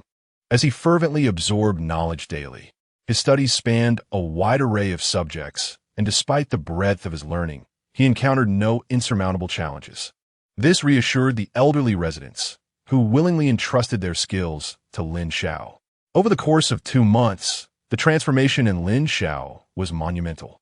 Although his abilities remained at level 1, his strength was now comparable to that of a level 2 power user. Should this information be revealed, it would undoubtedly astonish many. Yet, Lin Xiao had achieved this, and it was not merely due to his physical prowess, but also the techniques he had acquired. In a direct confrontation, he might even pose a threat to some level 4 strongmen caught off guard. Of course, this assessment pertained to straightforward encounters, should firearms be involved. Lin Xiao's true combat capability would remain a mystery. Presently, Lin Xiao found himself in a quandary, as the elderly residents had recently ceased their instruction. It was not due to a lack of desire to teach, but rather because there was little left for them to impart. After 2 months of relentless busyness, Lin Xiao recently found himself feeling somewhat bored. He redirected his focus towards his supernatural abilities. Having been trapped at the pinnacle of level 1 for an extended period, his powers had already reached that peak during the Secret Realm assessment. According to the elder residents of a nursing home, he should have made a breakthrough by now. Many ordinary individuals remain stagnant at level 1 simply because they lack the ambition to advance. The transition from level 1 to level 2 is not particularly arduous. Lin Xiao trains diligently each day, and under normal circumstances, a breakthrough should not pose significant difficulty. However, Herein lies the dilemma. Despite the passage of 2 months, Lin Xiao showed no signs of impending advancement. Yet now he finally sensed the opportunity for a breakthrough. Without hesitation, he sought out a quiet room. Could it be that he was finally on the verge of reaching level 2? This was a day he had long awaited. Chapter 78. New Spiritual Technique. Weakness detection. Lin Xiao's actions did not go unnoticed by the elderly residents of the nursing home. Upon learning that he was on the verge of a breakthrough to the 2nd level, the excitement among the elders was palpable. Having long sensed that Lin Xiao had been stuck at the pinnacle of the 1st level for an extended period, they eagerly anticipated the changes his abilities would undergo upon a successful breakthrough. A multitude of elderly individuals gathered outside the quiet room, awaiting the moment Lin Xiao would transcend. At that moment, Lin Xiao was not preoccupied with the onlookers. He was seated in meditation within the chamber. Over the past 2 months, he had made several attempts to breach the 1st level bottleneck, yet each time felt as though something was amiss. However, this time, he sensed a genuine opportunity to transcend. He focused his spiritual energy, launching an assault on the barrier. The once formidable obstacle appeared surprisingly fragile. After only a few attempts, he successfully shattered it. A pleasurable groan escaped Lin Xiao's lips, akin to a great weight being lifted from his shoulders. In that instant, he had finally ascended to the rank of a 2nd-level supernatural being. Rather than succumbing to elation, he immediately began to explore the new abilities that accompanied his promotion. Upon realizing the nature of his newfound power, Lin Xiao found himself at a loss for words. Weakness detection. Upon employing this spiritual technique, there exists a certain probability of discerning an opponent's vulnerabilities, with a likelihood contingent upon the adversary's level. Lin Xiao was quite pleased with this new skill, recognizing its substantial utility. However, he felt a twinge of regret. At his current level, the probability of detecting weaknesses in opponents of the 4th level and above was notably low. Yet, this was not a significant concern, as even if he were aware of a 9th-level foe's weaknesses, he would likely be powerless to exploit them. Moreover, he was aware that he would continue to grow stronger. As his cultivation advanced, the efficacy of this new technique would become increasingly pronounced. The prospect of one day achieving 9th-level prowess, enabling him to identify an opponent's weaknesses before confrontation, filled him with a sense of innate advantage. Nonetheless, Lin Xiao felt a hint of melancholy. Despite reaching the 2nd level, he found himself lacking any offensive spiritual techniques. Was he destined to remain a mere support? He swiftly dismissed this unrealistic notion, recognizing that with his current combat capabilities, it would be imprudent to assume a purely auxiliary role. Furthermore, Lin Xiao's transformation following his breakthrough extended beyond merely increasing his spiritual energy. Previously, Song Mingze had mentioned that the elixir he consumed contained dragon power celosia, which was said to enhance one's strength with each breakthrough. This claim proved accurate, as he could indeed feel a marked increase in his strength compared to before his ascension. Although the specifics of his current capabilities remained uncertain, he was confident they were not lacking. Having achieved his breakthrough, Lin Xiao saw no reason to linger in the quiet room any longer. He opened the door, and the moment it swung wide, he was met with the eager gazes of numerous elderly residents, their eyes alight with anticipation. With their profound wisdom, the elderly present could instantly discern that Lin Xiao had successfully achieved a breakthrough. Ah, young Lin, congratulations on your remarkable accomplishment. It has truly been a long journey for you. Given your innate talent, I did not anticipate it would take you so long to reach the 2nd level. What is your new spiritual technique? Allow us to offer you our guidance. The residents of the nursing home expressed their heartfelt congratulations to Lin Xiao in a flurry of voices, and he felt deeply moved. Their blessings were sincere. He proceeded to share his newly acquired spiritual technique with them. Upon learning that Lin Xiao's new technique was the weakness detection, the elderly were momentarily at a loss for words. Only at their level did they comprehend the immense practicality of such a skill. This technique is indeed commendable. You are fortunate, young man. Regrettably, obtaining a spiritual orb suitable for your unique abilities will prove to be quite challenging. We do not possess an orb tailored to your needs. Otherwise, absorbing another orb would undoubtedly elevate your strength further. We are all aware of your technique, and I believe you should seek an orb that possesses offensive capabilities. While this sentiment held merit, it was known that orbs related to vision were scarce, particularly those with offensive attributes, making it a daunting task. Watching the elderly contemplate their futures, Lin Xiao felt a pang of sorrow. Although the past 2 months had been filled with rigorous training, he could sense that these elders genuinely cared for his well-being. Dear friends, we cannot force the matter of orbs. However, I kindly ask you to keep an eye out. I will also embark on my own search. Of course, to celebrate young Lin's successful breakthrough, old Song, how about treating us to an extra dish today? Song Mingze laughed heartily. No problem. I will showcase my culinary skills today. Lin Xiao quickly chimed in. I will help as well. Song Mingze welcomed his assistance. After 2 months of learning, Lin Xiao had honed his culinary skills to a commendable level, even developing some innovative dishes of his own, which the elderly relished. As Song Mingze and Lin Xiao set about preparing the meal, the elderly gazed at Lin Xiao with a sense of reluctance. Just the thought of this young man leaving soon brings an ache to my heart. Come now, I recall that initially you opposed his staying. How is it that you are now so reluctant to part with him? That was different. Back then, I did not know him well. After spending time together, my feelings have naturally changed. What good does this discussion do? We are advanced in years, and young Lin is still so full of life. We cannot expect him to remain here forever. The world beyond is vast, and he must explore it. True enough, but when should we relay this news to him? During mealtime, it would be prudent to inform him directly, considering that he will be departing tomorrow morning. I did not anticipate his sudden breakthrough. Thus, I shall seize this opportunity to convey the message. With only a few days remaining until the commencement of classes at Lingwu High School, he must acclimatize himself beforehand. Although I'm reluctant to see him go, I'm also curious to witness the extent of his endeavors at Lingwu High School. He is certainly not one to conform to the ordinary. Indeed, who could deny that, especially considering the lineage of his upbringing? But I digress. He is about to leave, and I must prepare some farewell gifts for him, ensuring that he is not taken advantage of upon his exit from the nursing home. I too shall prepare accordingly, as these gifts must carry significance. Lin Xiao remains blissfully unaware of the decision regarding his transition to Lingwu High School.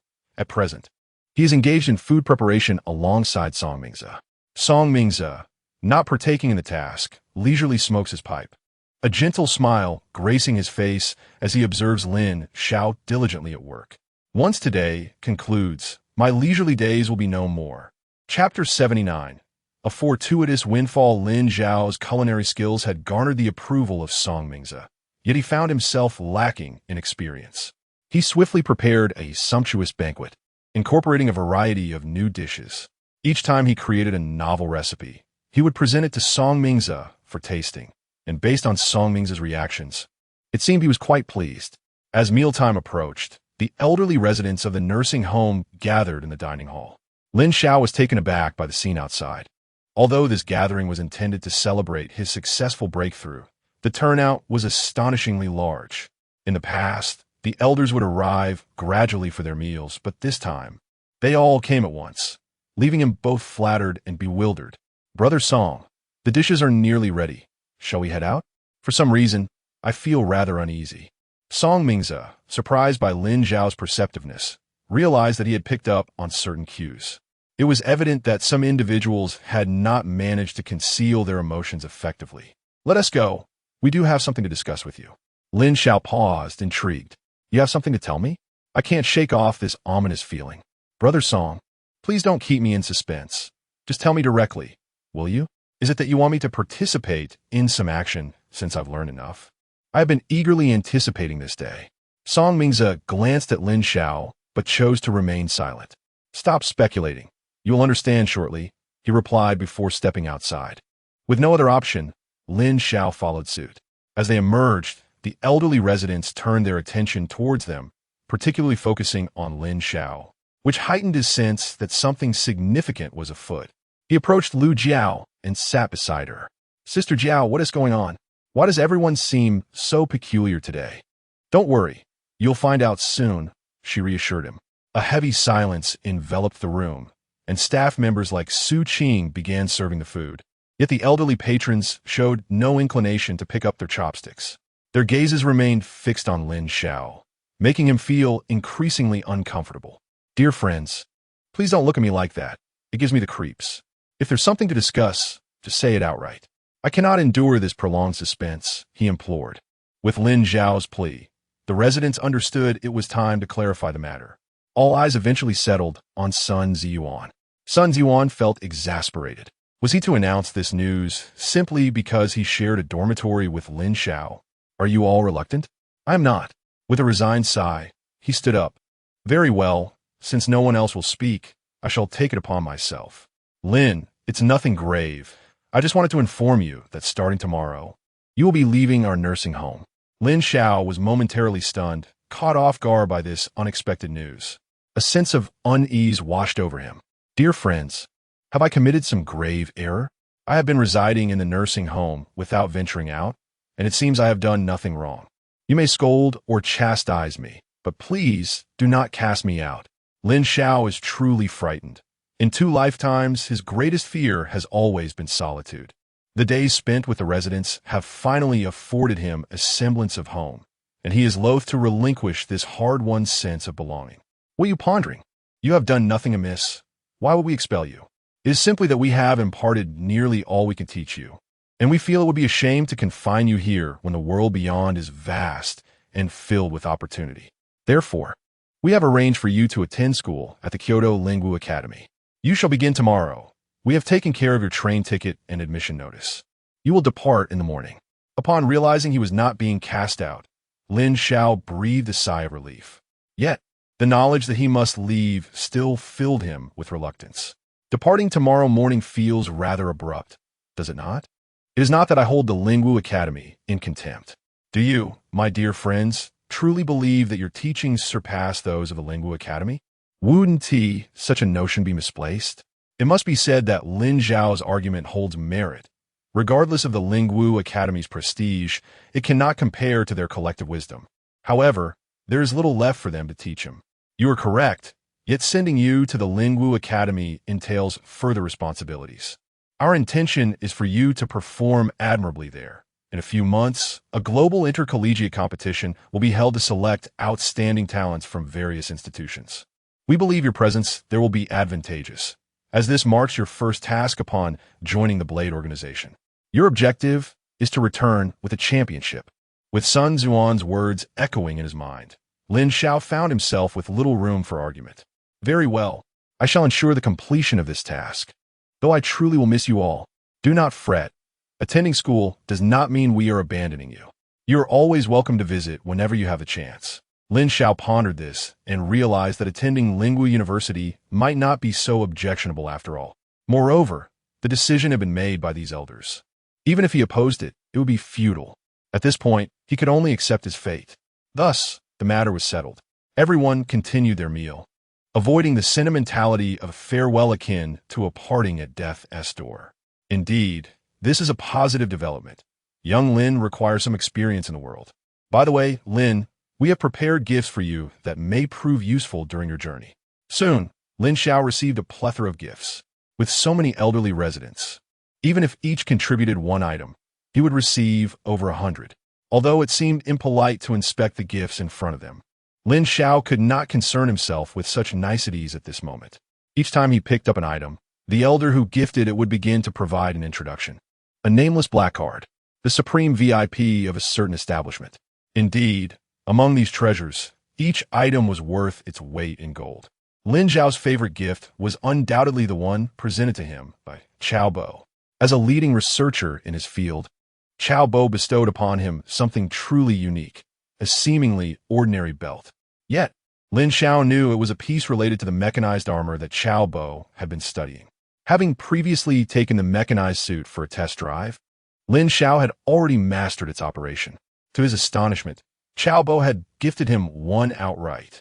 The notion that mechanized armor embodies the essence of a man's romance could not be more accurate.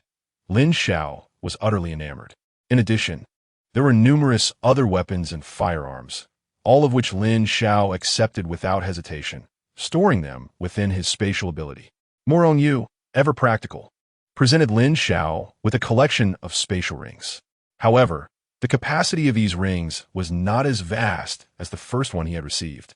After spending considerable time here, Lin Xiao was well aware that the initial spatial ring gifted to him boasted hundreds of square meters, sufficient for each resident of the retirement home to possess one of those.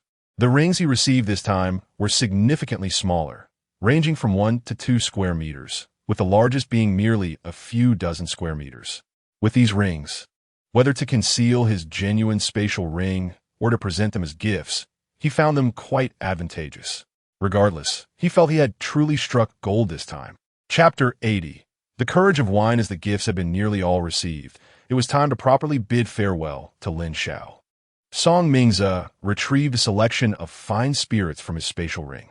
In the past, he would have hesitated to present such treasures, but today, in honor of Lin Xiao, he decided to indulge. Today, there would be no return until they were intoxicated. The eyes of the other elders sparkled with anticipation. As a chef of national banquet caliber, Song Mingze's palate was discerning. Any beverage he chose to keep for himself was undoubtedly of exceptional quality. Several individuals immediately seized the bottles from his hands, pouring generously for themselves. A glass was also placed before Lin Xiao, who, feeling a bit bashful, touched his nose. Having abstained from alcohol for many years across 2 lifetimes, he was particularly apprehensive about this sorghum liquor. Esteemed brothers and sisters, I must confess that I do not drink. Upon hearing this, laughter erupted among the gathered company. Lin Xiao, you simply cannot abstain today. Have no fear. Whether you become inebriated or unwell, we shall be here for you. Regardless, you must partake. It was a jest. Of course, today was a celebration in Lin Xiao's honor. It would be remiss to let him escape without tasting the wine. Unable to decline, Lin Xiao raised his glass. I'm grateful for your kindness. Allow me to toast to you all. The elders of the retirement home regarded him with affection, raising their glasses in unison. Only Song Mingze appeared pained, for these were his cherished wines. He had intended to share but a small quantity, and now he lamented the loss of so much. Yet, this was not the time for regret. He could always retrieve more from others later. If they failed to satisfy him, he would cease to cook for them in the future. With a chorus of toasts, everyone downed their drinks. Lin Xiao, too, followed suit, though he had truly never tasted alcohol before. Upon swallowing the liquor, it felt as though fire coursed through his throat, and his face quickly flushed a bright crimson. He sensed his consciousness beginning to wane. Observing Lin Xiao's rapid descent into drunkenness after just 1 glass, the elders could not suppress their laughter. Who would have thought this lad could hold so little? After just a sip, he is utterly intoxicated. Do not mind him. Let us continue our revelry. The elders resumed their merriment, exchanging toasts, while Lin Xiao sat dazed and disoriented. He felt a fiery warmth within him, his head swirling. Unsteadily, he rose, mustering the remnants of his awareness to address the elders. Dear brothers and sisters, I find myself overwhelmed. I shall retire for a moment. The elders paid him little mind. Within the retirement home, no calamity was likely to befall him. Are you certain you can return alone? Why, yes, it's no problem. With that, Lin Xiao stood and made his exit. Old son, should we not check on him? Check on what? Do you wish to take advantage of my absence to indulge further? I shall not be fooled. To her surprise, she realized he had been discovered. Drink slowly, there's not much left. Lu Jiao, who seldom indulged in alcohol, felt a twinge of concern upon witnessing Lin Xiao's inebriated state, prompting her to follow him. Though the nursing home posed little danger, the thought of him accidentally falling into the lake was troubling. With this in mind, Lu Jiao bid farewell to those around her and trailed after him. The others said nothing. With Lu Jiao accompanying Lin Xiao, they felt reassured enough to continue their revelry. At this moment, Lin Xiao's mind was clouded. The alcohol had dulled his senses. He acted purely on instinct, not returning to his room, but instead heading straight to the kitchen. Lu Jiao, surprised yet silent, chose not to call out, curious about his intentions. Lin Xiao, now devoid of conscious thought, was subconsciously drawn to the kitchen. Upon entering, he found it deserted and easily slipped inside. With a grand sweep of his hand, He began to collect the corpses of various spirit beasts and some herbs into his spatial ring. Lin Xiao, following behind, was at a loss for words. What was this boy doing? Why was he raiding the kitchen at such a time? As a ninth-level healer, she discerned that Lin Xiao was thoroughly intoxicated. His actions were likely beyond his awareness, and when he sobered up the next day, he would probably remember nothing. She pondered whether to wake him, but ultimately decided against it. The thought that he would soon depart for Kyoto and miss the meals here, which would surely be unpalatable elsewhere, led her to consider that it wouldn't be a significant issue for him to take some ingredients along for when he wished to cook. Indeed, Lin Xiao's actions were entirely instinctual. He had always been a restless spirit, and this was something he had long desired to do. However, the presence of many elderly residents with formidable abilities had previously restrained him from acting. Now, under the influence of alcohol, he cast aside his reservations and proceeded with his scheme.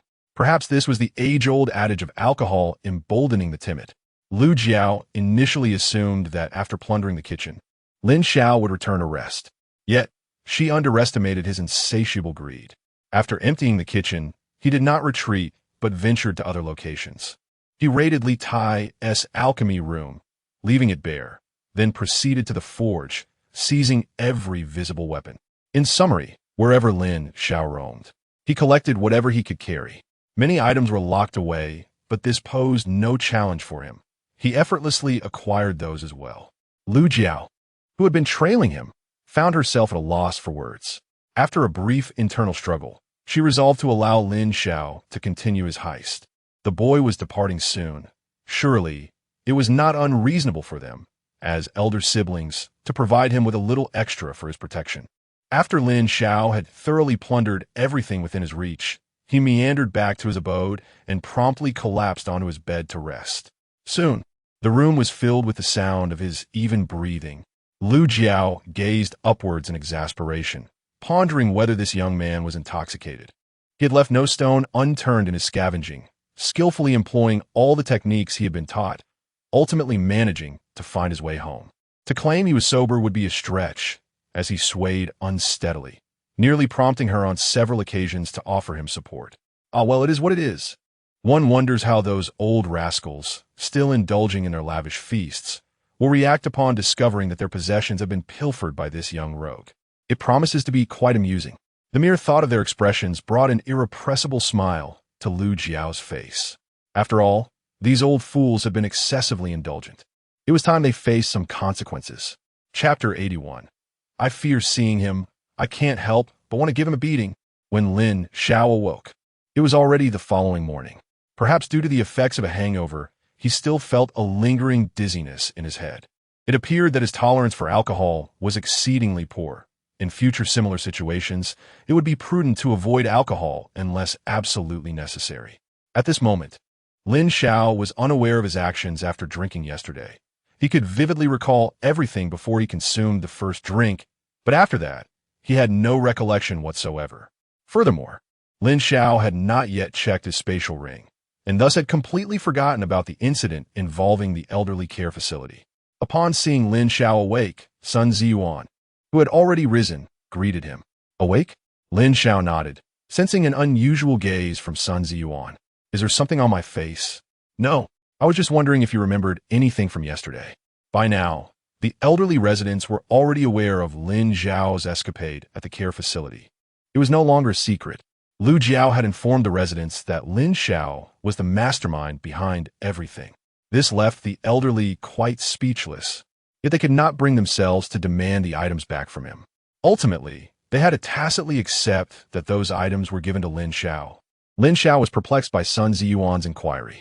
He genuinely could not recall any of his actions.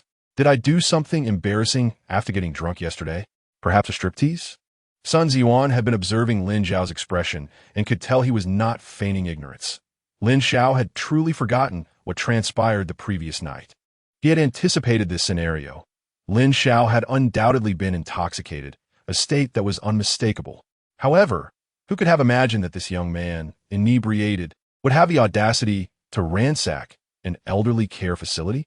No, nothing scandalous occurred. Today is your day to leave the care facility, and we will miss you. Here are your bus ticket and admission notice. In a moment, Xiao Su will take you there. We will not accompany you. Lin Xiao nodded as he took the ticket from Sun Ziyuan's hand. Upon inspecting the time, he noted it was for a train at noon, and since it was already past 9 in the morning, it was nearly time to depart. Alcohol truly complicates matters.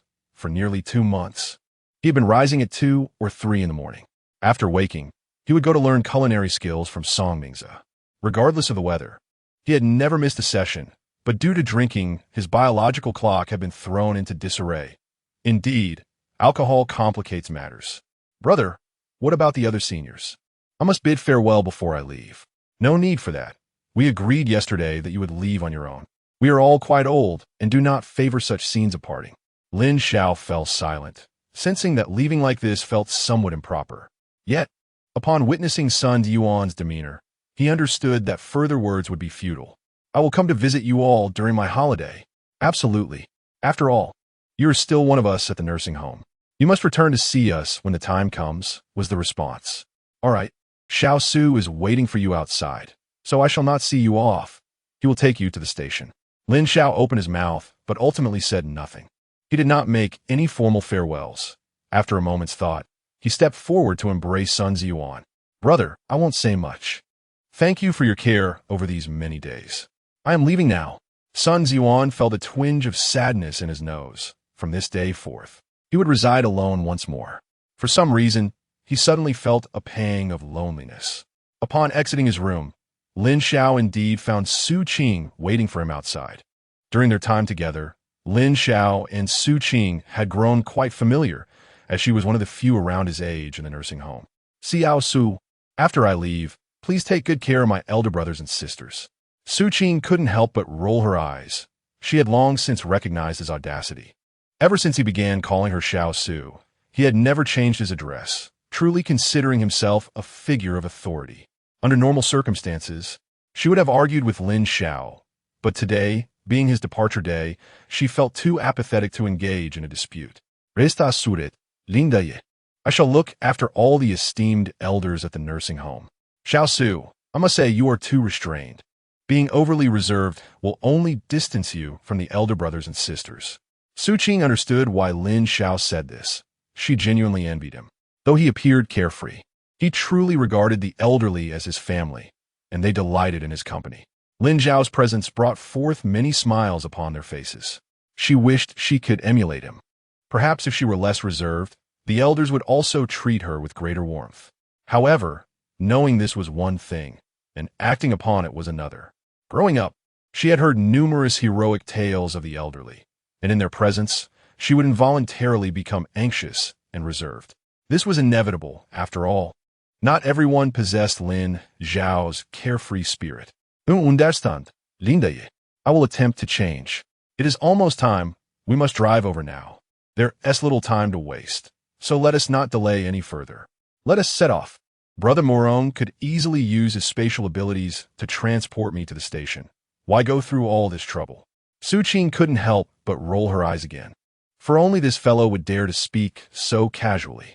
The esteemed strongest in spatial abilities in Huaxia, and in his eyes, he was merely a means of transportation. Upon leaving his dormitory, Lin Xiao had hoped to encounter a few elderly residents of the nursing home, intending to at least bid them farewell. Yet upon stepping outside, he found not a single elder in sight, which left him feeling somewhat disheartened. As they arrived at the entrance, Lin Xiao discovered that even Uncle Zhang, who usually stood by the door, was absent. In that moment, he comprehended the reality. Perhaps these elderly souls truly detested the scenes of parting. Exiting the nursing home, a vehicle was already waiting for them at the threshold. Lin Xiao did not immediately board the car. Instead, he bowed deeply towards the nursing home.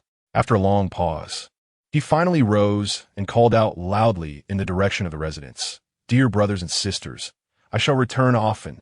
Once he had shouted, Lin Xiao entered the vehicle, with Su Qing at the wheel. It was only after the car had traveled a considerable distance that the elderly residents, who had been concealed in the shadows, revealed themselves.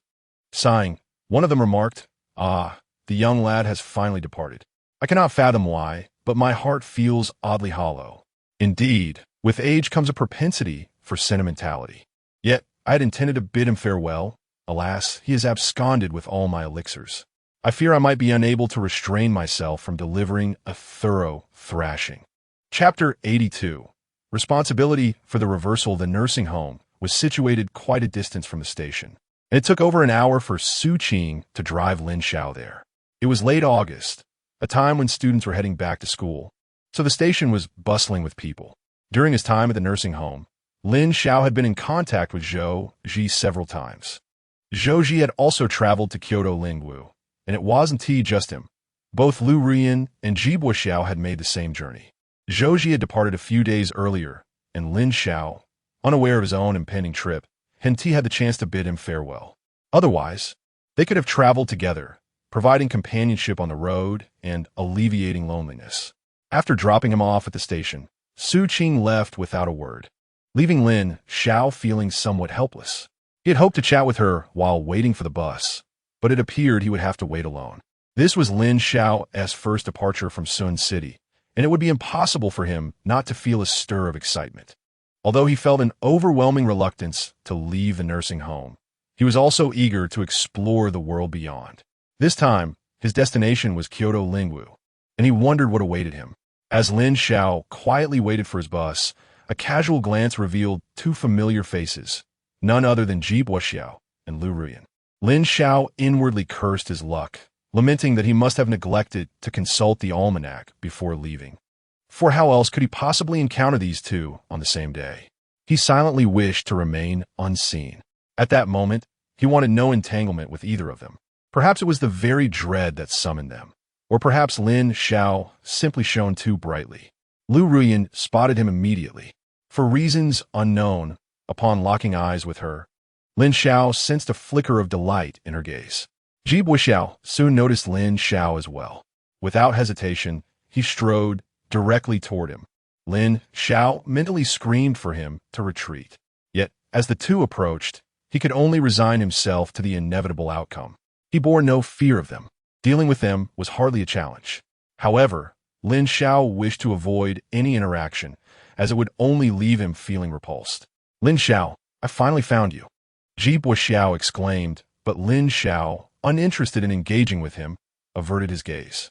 Ji Buoxiao's face fell, unable to mask his embarrassment at being ignored.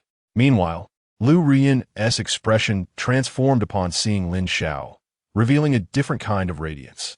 In fact, she had been regretting her previous decision during this time. Ji Buoxiao's performance in the last secret realm had left her questioning his reliability. As a result, the Ji family had not regarded him as a true heir. Were it not for the ineptitude of others in the Ji family, Ji Buoxiao might have long since been stripped of his status as heir. In Sun City, where she could find no other suitable prospects, she might have already severed ties with Ji Buoxiao. Upon reaching Kyoto, she hoped to discover a new opportunity. Upon encountering Lin Xiao once more, she immediately sensed a remarkable change in him. After 2 months apart, he seemed more handsome than ever. Lin Xiao exuded an irresistible charm that captivated her, leaving her helplessly ensnared. How had she not noticed this before? His presence here certainly indicated that he was aware of her impending departure to Kyoto, suggesting that he had deliberately come to wait for her. The thought filled Lu Ruiyan's heart with delight. If this fellow maintained a favorable attitude, she wouldn't mind allowing him to remain as her backup option. Lin Xiao, am I being too lenient with you? Do you doubt that I could easily have someone deal with you? Lin Xiao was rendered speechless. Was his demeanor not sufficiently clear? He truly had no desire to engage with this individual. Raising his hand, he called out, "Security, security, there's someone causing trouble here. Are you not going to intervene?" He summoned the station's security, as he found it quite simple to handle Ji Buoxiao. Yet he preferred to refrain from taking action in this public setting to avoid any negative repercussions. The security personnel, alerted by Lin Xiao's voice, promptly approached, quickly spotting the displeased Ji Buoxiao. "Sir, please refrain from causing a disturbance at the station. Otherwise, I will have no choice but to escort you out." Ji Buoxiao, taken aback by Lin Xiao's blatant disregard for him, noticed the gazes of those around them. Not wishing to escalate the situation further, he begrudgingly withdrew. Lu Ruiyan, witnessing Ji Buoxiao's cowardice, felt a fleeting sense of disdain. How had she been so blind to have associated with such a timid individual? With the thought of boarding a train soon, she realized it was imperative to have a conversation with Lin Xiao. Resolute, she approached Ji Boxiao. Boxiao, I know you are eager to confront him. Wait here while I speak with him. Yi Boxiao eyed Liu Ruyan suspiciously, having sensed a shift in her demeanor towards him recently, though he dismissed it, considering her merely a means for his own emotional release. Fine, you go talk to him, and let him know I won't let this go. Don't think that just because I'm going to Kyoto, I won't be able to deal with him. I understand. Lu Ruyan's return caused Lin Xiao's expression to darken swiftly, as if he had just encountered a bitter disappointment. Just as he contemplated calling for security again, Lu Ruyan spoke first. Lin Xiao, please don't misunderstand. I'm not here to stir up trouble. I merely have something to discuss with you. Ultimately, Lin Xiao refrained from summoning security again, yet his tone was far from cordial. I see no reason for us to converse. Speak your mind, or spare me your breath. Lin Xiao, I admit I misjudged you before, and I recognize my mistakes. I know you still harbor feelings for me. Otherwise, you wouldn't have come here upon learning of my departure to Kyoto. I promise we can return to how things were before. Lu Ruyan's words struck a painful chord within Lin Xiao. How many times must it be said that she has yet to perceive the reality? To what extent did the former owner of this body indulge to conjure such a delusion in Lu Ruyan? Lu Ruyan, I shall tell you one last time, do not overestimate your significance. In the realm of romantic entanglements, while it is possible to glance back after parting ways, one cannot retrace their steps, for to do so bears full responsibility for the consequences. Thus, our prospects are extinguished. Cease your stubbornness. I am aware that you still harbor feelings for me. I have taken the initiative to admit my faults. What more do you wish? If I held no place in your heart, why would you come here? Lin Xiao found himself at a loss for words, having never encountered such unabashed audacity. At that moment, the station's announcement resonated through the air. Dear travelers, the G580 train bound for Kyoto is about to arrive. Passengers who have yet to validate their tickets are kindly requested to do so promptly. We wish you a pleasant journey. Lin Xiao, weary of further banter with Lu Ruyan, raised his ticket and proceeded to validate it, leaving Lu Ruyan in a state of disarray, realizing that he had indeed not come here for her. Furthermore, what purpose did he have in Kyoto? Chapter 83. Am I truly such a lack of self-awareness? Lu Ruyan gazed at Lin Xiao's departing figure, still feeling a tinge of incredulity. However, a confident smile soon returned to her face. This fellow must have journeyed to Kyoto for her sake. Otherwise, it would be utterly inexplicable. They were on the same train, and since they shared the same carriage, a chance encounter was surely in store. With this thought in mind, Lu Ruyan chose not to dwell further on the matter and instead sought out Ji Boxiao. From a distance, Ji Boxiao could tell that Lin Xiao did not regard Lu Ruyan favorably, so he refrained from asking too many questions. He had also seen Lin Xiao proceed to the ticket inspection, which stirred a sense of excitement within him. Could it be that this fellow was also bound for Kyoto? Lu Ruyan nodded. When Lin Xiao had shown her his ticket, she had clearly seen that his destination was indeed Kyoto, and he would not be disembarking mid-journey. Excellent. Once we arrive in Kyoto, I shall have ample opportunity to deal with this fellow. Let us proceed to the ticket inspection. Lin Xiao swiftly passed through the inspection and entered the station. Upon glancing at his ticket, he was surprised to discover that he had purchased a business-class ticket. Before long, he boarded the train, and upon seeing the rows of luxurious seats, a smile graced his face. It appeared this journey would be quite enjoyable. The high-speed rail of this world was akin to that of his previous life. However, to guard against potential spirit beast attacks, each train was escorted by skilled protectors. Such attacks were a rarity, occurring perhaps once in several years, and Lin Xiao did not believe he would encounter one on this trip. This was not a concern he should dwell upon. Even if a spirit beast were to appear, there would be adept individuals to handle the situation. Lin Xiao's spirits were initially high, but his good mood did not last long. Upon seeing Ji Boxiao and Lu Ruyan in the same carriage, he was at a loss for words. At that moment, he even questioned whether the elderly residents of the nursing home had conspired against him by deliberately purchasing tickets for today. Ji Boxiao and Lu Ruyan's expressions were equally fascinating upon discovering Lin Xiao's presence. Although Ji Boxiao harbored intentions to confront Lin Xiao, he refrained from making any moves aboard the train. In this world, the train attendants possessed considerable skill, specifically to deter any disturbances from those with extraordinary abilities. Should he cause any commotion, he would surely not be able to contain the fallout. Lu Ruyin was astonished that Lin Xiao, known for his frugality, had actually splurged on a business class ticket. It was well known that Lin Xiao had been quite economical, often giving the majority of his earnings from part-time jobs to her. Reflecting on this, Lu Ruyin recalled their previous venture into the secret realm, where Lin Xiao had amassed a substantial fortune, money that had not been shared with her, money that should have rightfully belonged to her. Having spent some time with Jibo Xiao, although he had provided her with a considerable sum, totaling merely over 200,000 in the past 2 months, it seemed insufficient in this world where spiritual energy had resurged. She could effortlessly hand Lin Xiao a check for 5 million, yet after all this time, he had only given her this meager amount. Lu Ruyin found herself regretting her decision to follow Jibo Xiao. It seemed that upon their arrival in Kyoto, she would indeed have to contemplate nurturing a few more fish. The first fish was Lin Xiao. Although Lin Xiao's recent demeanor had been somewhat ambiguous, she remained steadfast in her belief that with persistence, Lin Xiao would once again become her devoted admirer. Lin Xiao, indifferent to the thoughts of the two individuals, felt a wave of discomfort upon seeing them. Lu Ruyin and Ji Boxiao soon found their seats and settled in. It was unclear whether Ji Boxiao intended to provoke Lin Xiao, but throughout the journey, he persistently made advances on Lu Ruyin, who showed no signs of rejection, all the while observing Lin Xiao's reactions. Lin Xiao was at a loss for words. After all, this was a public space. Could they not exhibit a modicum of decorum? The audacity was utterly revolting. He felt an urge to summon the train attendants to address the situation. Fortunately, they were not the only 3 in the carriage.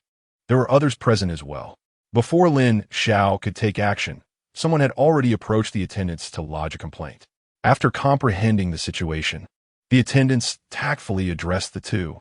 Ji Boxiao and Lu Ruyin ceased their inappropriate behavior, having achieved their initial goal of provoking Lin Xiao, thus rendering further actions unnecessary.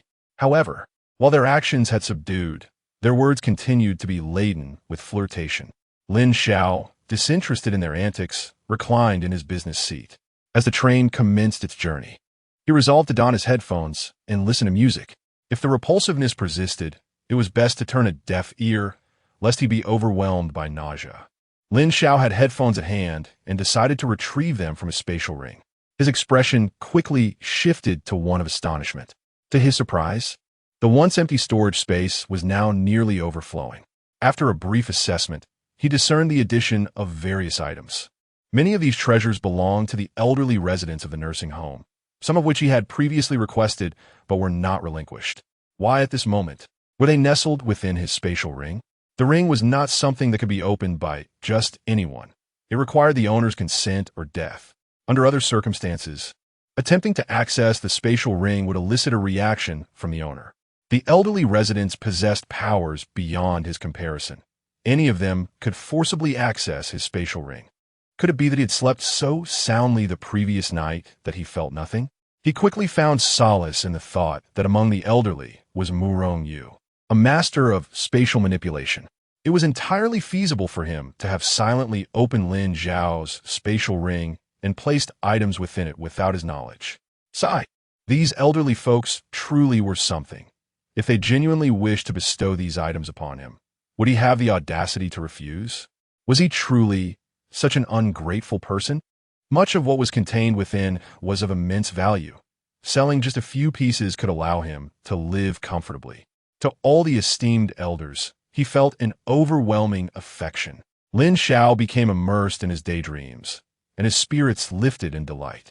The elderly residents of the nursing home, if they were to discern Lin Xiao's current thoughts, would likely be unable to resist pursuing him to deliver a sound thrashing. Those items were not gifts bestowed upon Lin Xiao. Rather, they were pilfered by him in a drunken stupor. Now, to his dismay, they have been misconstrued as tokens of goodwill from them. Does one truly believe that inebriation grants the liberty to act without consequence? At this moment, Lin Xiao was still enraptured by his own sentiments, and amidst the myriad of belongings, he finally unearthed his headphones and fortuitously found an eye mask. Adorned with both, he commenced a period of respite, effectively shielding himself from external clamor and obscuring unwanted sights, which indeed brought him considerable comfort. The train commenced its journey, and Lin Xiao was finally departing from Sun City. The voyage to Kyoto would take approximately 3 to 4 hours, and he began to yearn for the lifestyle that awaited him there. His demeanor did not go unnoticed by Ji Xiao, who, recognizing the futility of further provoking Lin Xiao, fell into a contemplative silence. That punch seemed to land upon Cotton, leaving him with an unsettling sense of dissatisfaction. Chapter 84. SS-class power system. The journey aboard the train was far from tedious. Although Lin Xiao donned headphones and an eye mask, the prospect of slumber eluded him, for he had indulged in ample rest the previous night. Thus, he found himself predominantly engaged in inventorying the items within his spatial ring. To his astonishment, the sheer volume of possessions he had amassed felt akin to plundering a retirement home, had he not been inebriated the prior evening. What intrigued him further were the half-finished products among his belongings.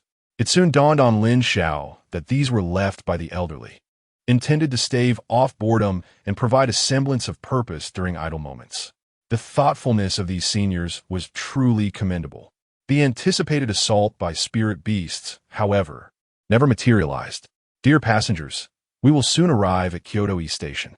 Please gather your belongings and prepare to disembark in an orderly manner. Upon hearing the announcement, Lin Xiao finally removed his eye mask and headphones. The swift arrival in Kyoto filled him with eager anticipation.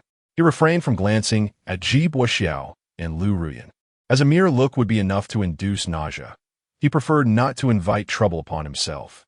Once the train came to a halt, Lin Xiao eagerly exited, proclaiming inwardly, "Kyoto, here I come." Stepping onto the platform, he was immediately struck by the vibrancy of Kyoto. While Sun City boasted its own allure, it paled in comparison to Kyoto's magnificence. The city's prosperity sparkled like a constellation of radiant stars, with skyscrapers reaching for the heavens and glass facades reflecting the sunlight in a dazzling display. The thoroughfares bustled with vehicles and swarmed with pedestrians, creating a harmonious symphony of urban life as the clamor of traffic intertwined with the chatter of the crowd.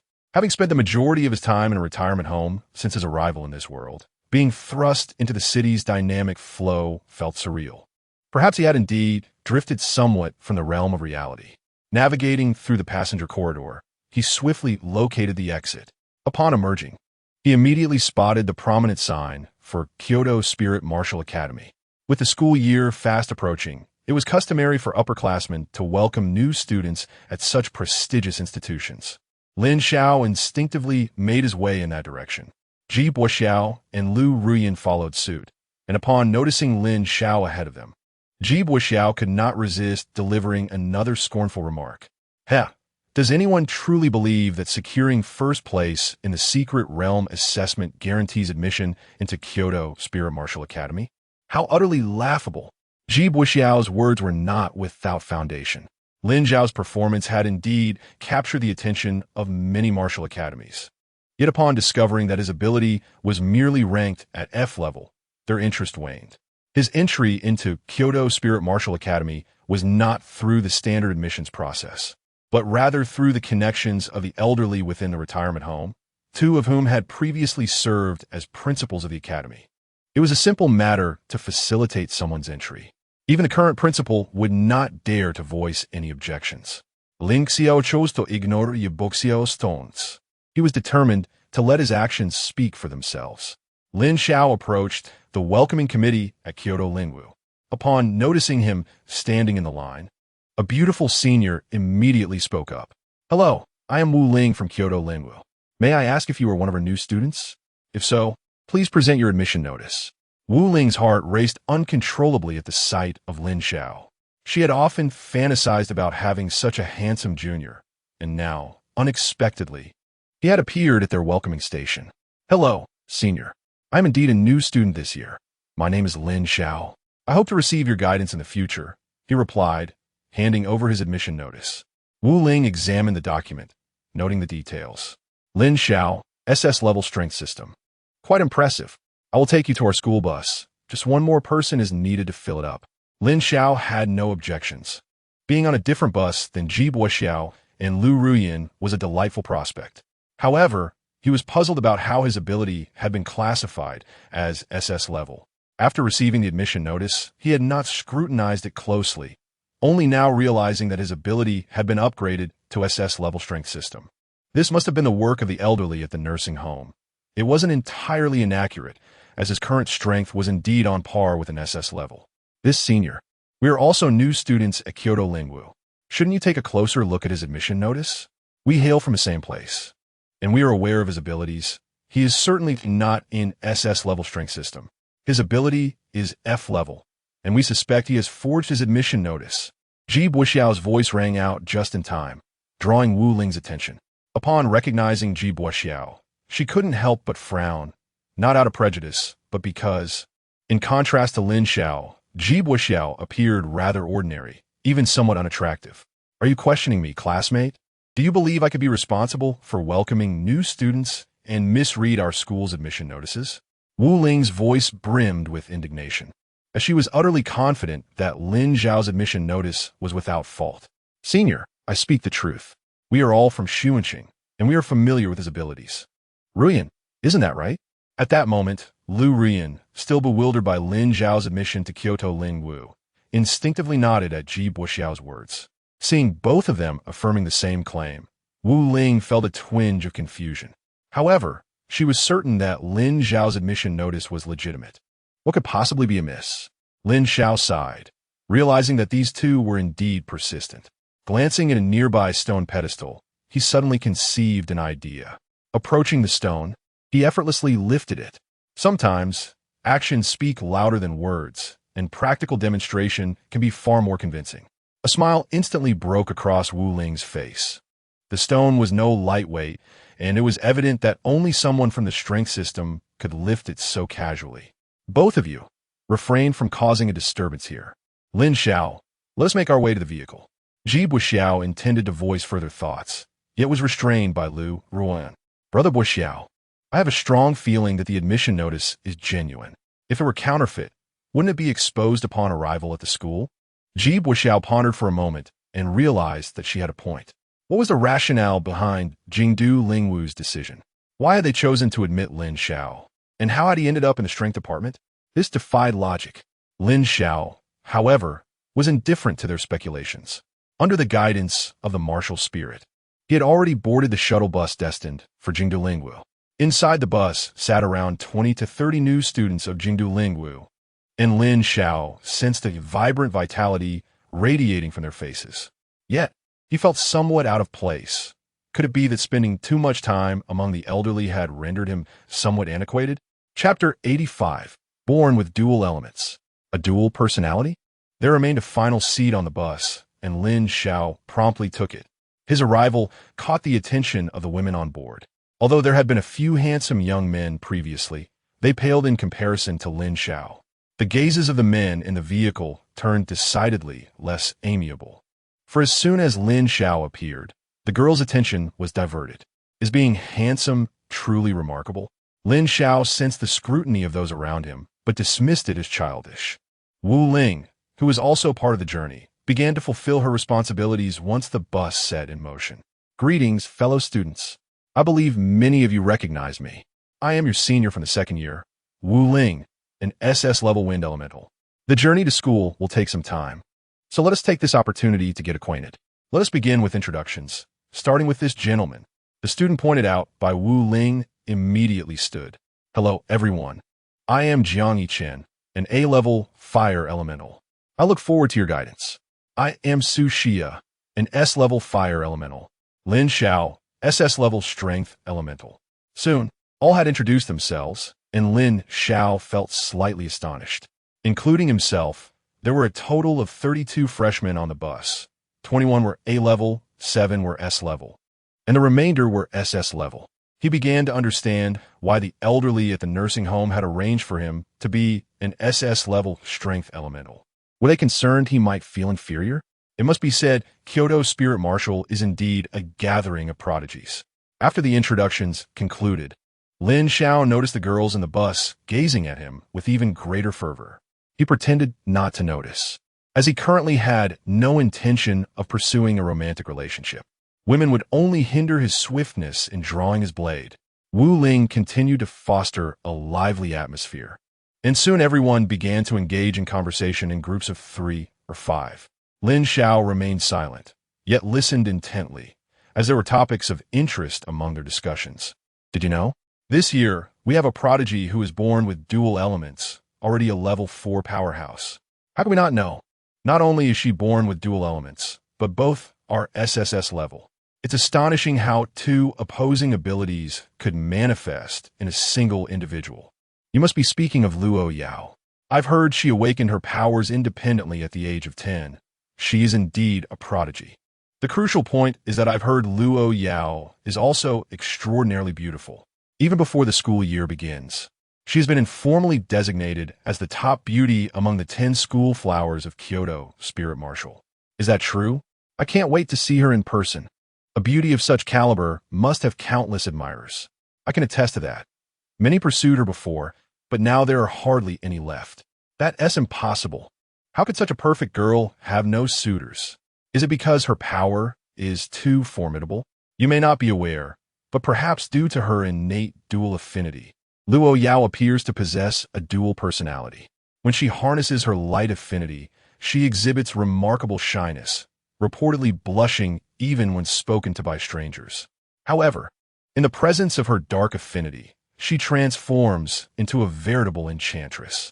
Her previous suitors have all experienced her wrath, and over time, the fear she instilled deterred any further pursuits. The conversations of these individuals reached Lin Xiao's ears with clarity, and for reasons unknown, he found himself intrigued by Luo Yao, a naturally dual-affiliated individual, particularly with a rare combination of light and dark, and possessing a dual persona. What an extraordinary woman she must be.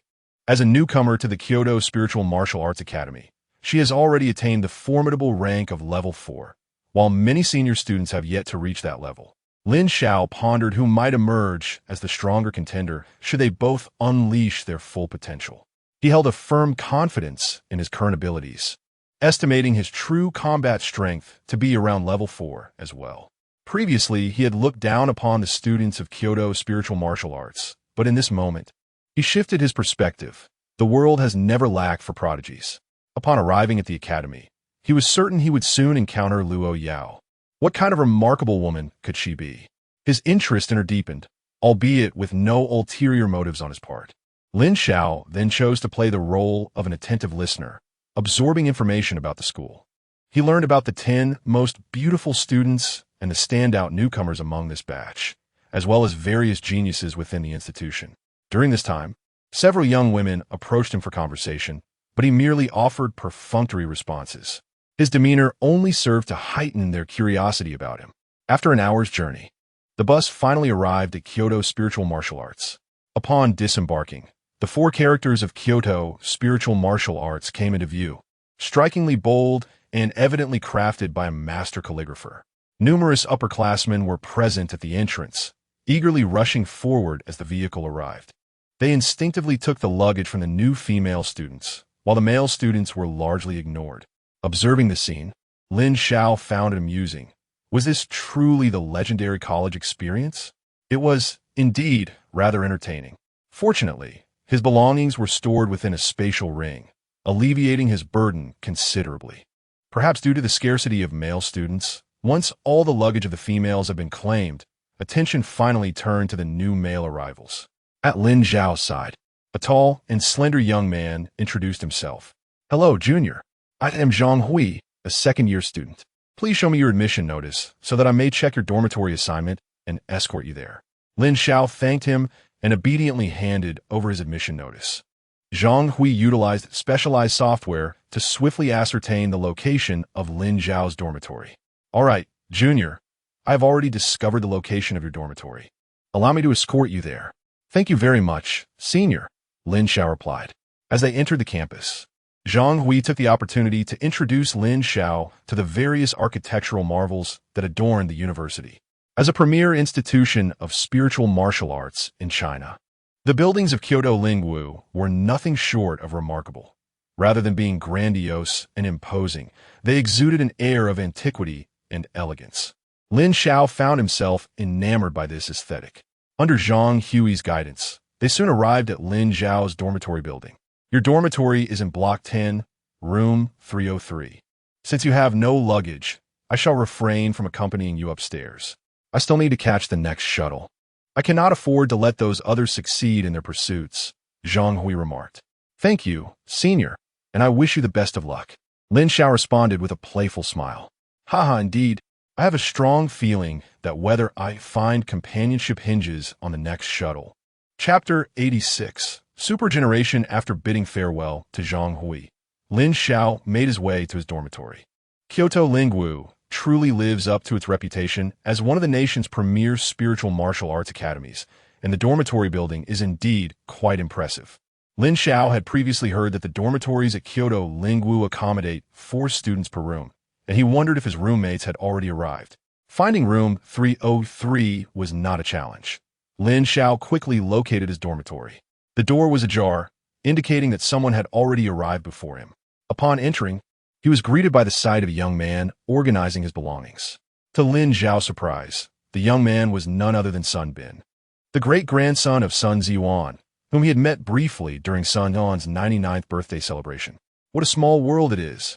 When Sun Bin heard the commotion, he turned around and was equally astonished to see Lin Xiao. How is it you? What brings you to Kyoto Lingwu? Sun Bin recognized Lin Xiao, albeit with limited understanding of his background, having only crossed paths with him on that special occasion. However, he was aware that anyone residing at the Red Sun nursing home must be extraordinary, and thus he instinctively addressed Lin Xiao with respect. Lin Xiao couldn't help but roll his eyes. What is the matter? Is Kyoto Lingwu your family's establishment? If you can come, I can't.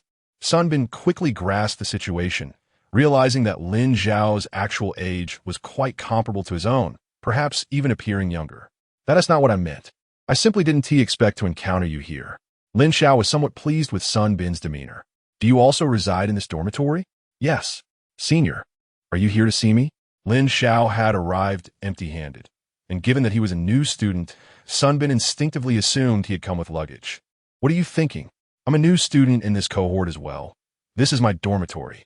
Sun Bin was taken aback. So, senior, are you here to experience life? Or do you have some special task? Is there anything I can assist with? Lin Xiao felt a bit helpless. It seems Sun Bin had become somewhat of a little admirer. Sun Bin's assumption was not entirely unfounded, as Lin Xiao had indeed come to Kyoto Lingwu for a purpose. He stepped closer and placed an arm around Sun Bin's shoulders. Little son, some matters are best kept to yourself. Do not speak of them. In the nursing home, I refer to your great-grandfather as brother. In terms of seniority, I am akin to your great-great-grandfather. Why not give it a try and call me great-great-grandfather? Sun Bin reacted with a mix of respect and confusion.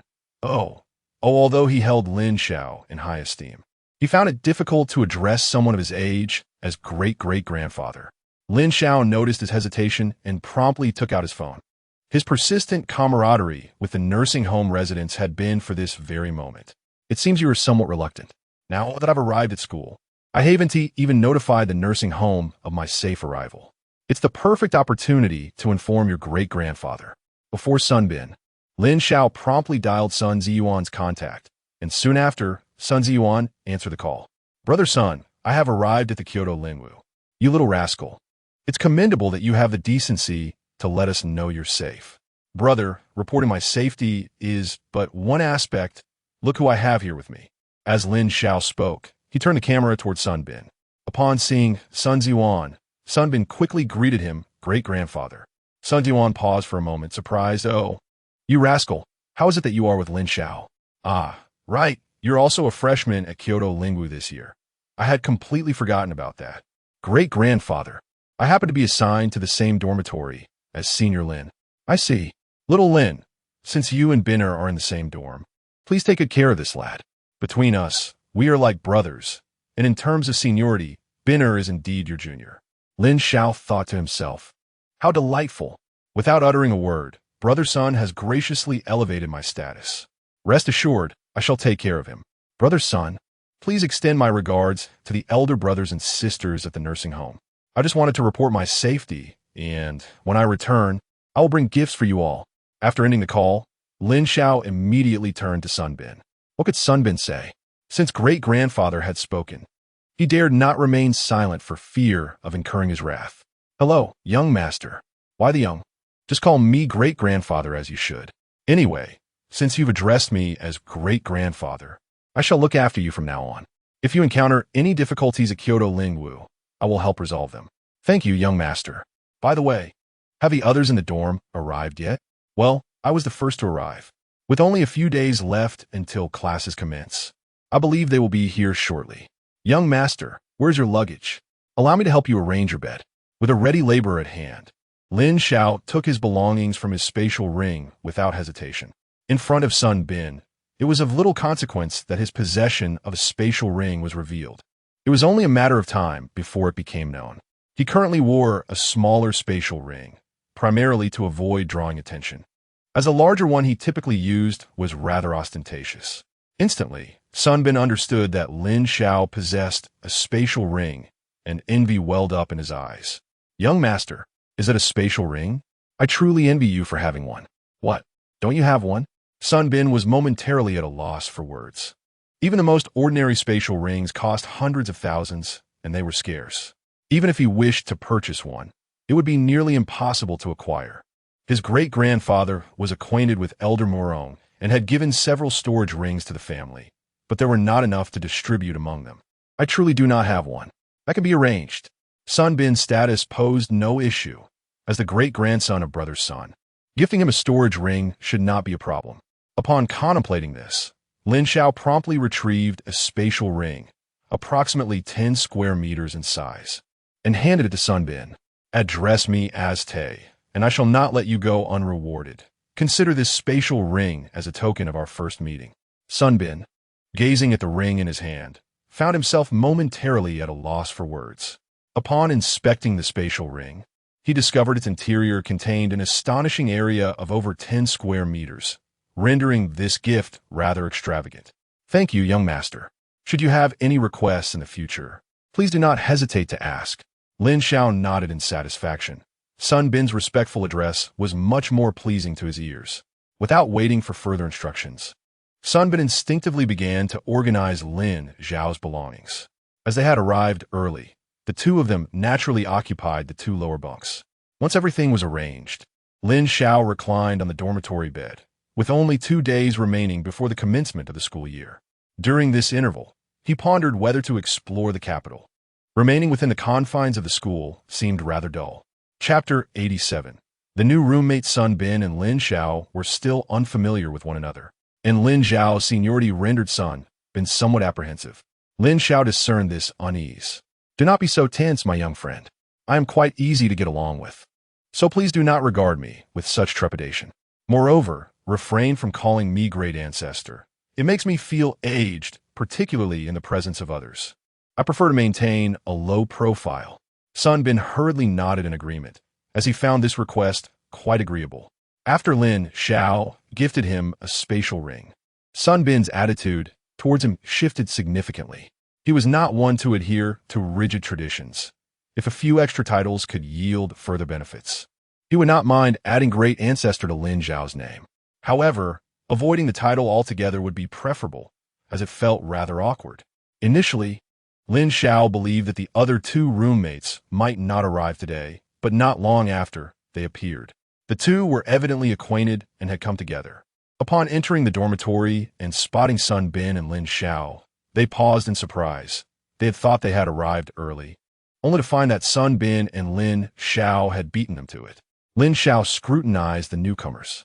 One had an unremarkable appearance, slightly plump, lacking any distinctive traits.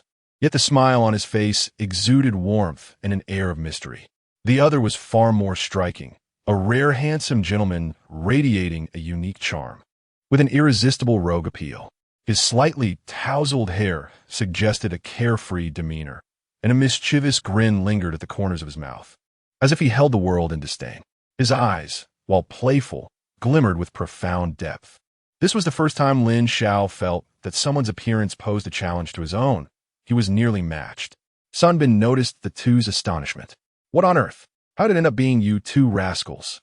Upon hearing Sun Bin's words, Lin Xiao was momentarily taken aback. You know each other? Indeed. I am acquainted with both of them, young master, Sun Bin replied.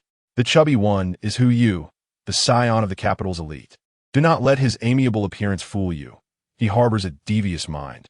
His ability is SS-level beast transformation, specifically the black tortoise type. As for the other, he is no saint either. When Jingxian, a notorious playboy in Kyoto, renowned for his promiscuity, has an SS-level gravity manipulation ability. Wow, old son, how can you speak so disparagingly of us? While your words may hold some truth, what about you? How many times have you been involved in our brawls in Kyoto? Lin Xiao discerned that the three were indeed familiar, likely even close friends. One Jingxian glanced at Lin Xiao, surprised to discover someone in the dormitory whose looks were comparable to his own. Wait, old son, did you just call him young master? What a peculiar title. Lin Xiao frowned. Had he not asked Sun Bin to avoid calling him great ancestor in front of others? Sun Bin seemed to understand Lin Xiao's thoughts and spoke up first. Young master, do not misinterpret my intentions. The reason I did not conceal your identity is not due to forgetfulness, but rather because these two are not outsiders. Their elders are also members of the retirement home. Lin Xiao's interest was immediately piqued as he began to recall the elderly individuals with the surnames Hu and Wan from the nursing home. However, he realized that he was familiar with several individuals bearing the surname Hu, yet there seemed to be no one with the surname Wan in their nursing home. Young master, old Hu's ancestor is the esteemed Hu Chun. You must be acquainted with him. The absence of anyone named Wan is because Jingxian's grandmother resides in the nursing home. She is the venerable Shangguan Shi. Lin Xiao quickly understood. That explains why I couldn't find anyone with the surname Wan. So you are both descendants of Hu Chun and sister Shangguan. Now it makes sense. Shangguan Shi and Lu Jiao were close friends, and Lin Xiao had interacted with her quite frequently. As for Hu Chun, he appeared to be the previous president of the Kyoto Chamber of Commerce, who had even advised Lin Xiao to seek assistance from the chamber if he encountered any difficulties upon his departure. Hu Yu and Wen Jingxian were taken aback, pondering the identity of this individual who seemed to possess such intimate knowledge of their elders, whom even they had not seen in a long time. Little Hu, like little son, you should call me great ancestor. Little one, you are of a slightly older generation, but you too belong to the younger generation in my eyes. Lin Xiao had a knack for making startling statements, leaving Hu Yu and Wen Jingxian feeling somewhat taken advantage of. As tensions began to rise between the two, Sun Bin hastily intervened. Although he was keen to witness Lin Xiao handle the situation, he also considered these two to be his close friends, and he did not wish to leave a negative impression on Lin Xiao. Calm down, you two. Young master is not taking advantage of you, but rather stating the truth. Sun Bin quickly elucidated Lin Xiao's connection to the nursing home. Upon learning of Lin Xiao's identity, Hu Yu and Wen Jingxian fell silent, their gazes towards Lin Xiao now imbued with complexity. They understood how challenging it was to gain entry into the Hongtai Sun nursing home. Lin Xiao's residency there undoubtedly spoke to his capabilities. Seeing their expressions, Lin Xiao found the situation somewhat amusing. What? Should I contact brother Hu and sister Shangguan for you? Upon hearing this, Hu Yu and Wen Jingxian immediately shrank back. Those two were the true authorities in their family. Should they discover that the younger generation was disrespecting their elders, life would become quite difficult for them. One must bow their head under the eaves. They felt intimidated. Young master, young grandfather, Lin Xiao sighed. Why do people always prefix little before their titles? This is a gift from me to you as a greeting. Since they were all part of the same circle, Lin Xiao would not show favoritism. He bestowed upon Sun Bin a spatial ring, and naturally, Hu Yu and Wen Jingxian could not be left out. As they gazed at the spatial rings that Lin Xiao casually tossed to them, they found themselves at a loss for words. They suddenly felt that acknowledging such a relative might not be a bad thing after all. Young master, young grandfather, so generous. Just then, Wen Jingxian burst into laughter. Ha! I've suddenly realized that I am actually of an older generation than both of you. Let us hear you call me uncle. The expressions of Sun Bin and Hu Yu immediately darkened. Judging from Lin Xiao's perspective, they indeed seemed to belong to a younger generation. However, it was utterly inconceivable for them to address one Jingxian as uncle. A knowing glance passed between the two, revealing a sinister smirk. Let us teach him a lesson. Without hesitation, Sun Bin and Hu Yu launched an attack on one Jingxian, aiming directly at his face. What the hell? You two lack martial ethics. How about a fair duel instead? Spare my face. I still need it to earn a living. I'm ready to fight you both, like a monkey snatching peaches. Observing the playful scuffle among the trio, Lin Xiao wore a smile reminiscent of a doting ant. Surprisingly, he found himself enjoying this lively atmosphere. Being in the company of youth seemed to rejuvenate his spirit considerably. Chapter 88. The auction. After a bout of playful scuffling, the three eventually settled down. Lin Xiao, being present, kept them from being too unruly. Wen Jingxian, after all, was no match for the other two and received a fair amount of teasing. He wisely refrained from further boasting, knowing that the two would continue their antics if he did. Lin Xiao sensed that their behavior was somewhat restrained due to his presence. All right, although I'm a bit older, we are all contemporaries. I might even be younger than you. You can call me brother when we are outside, but it's best not to reveal my true identity, Lin Xiao remarked.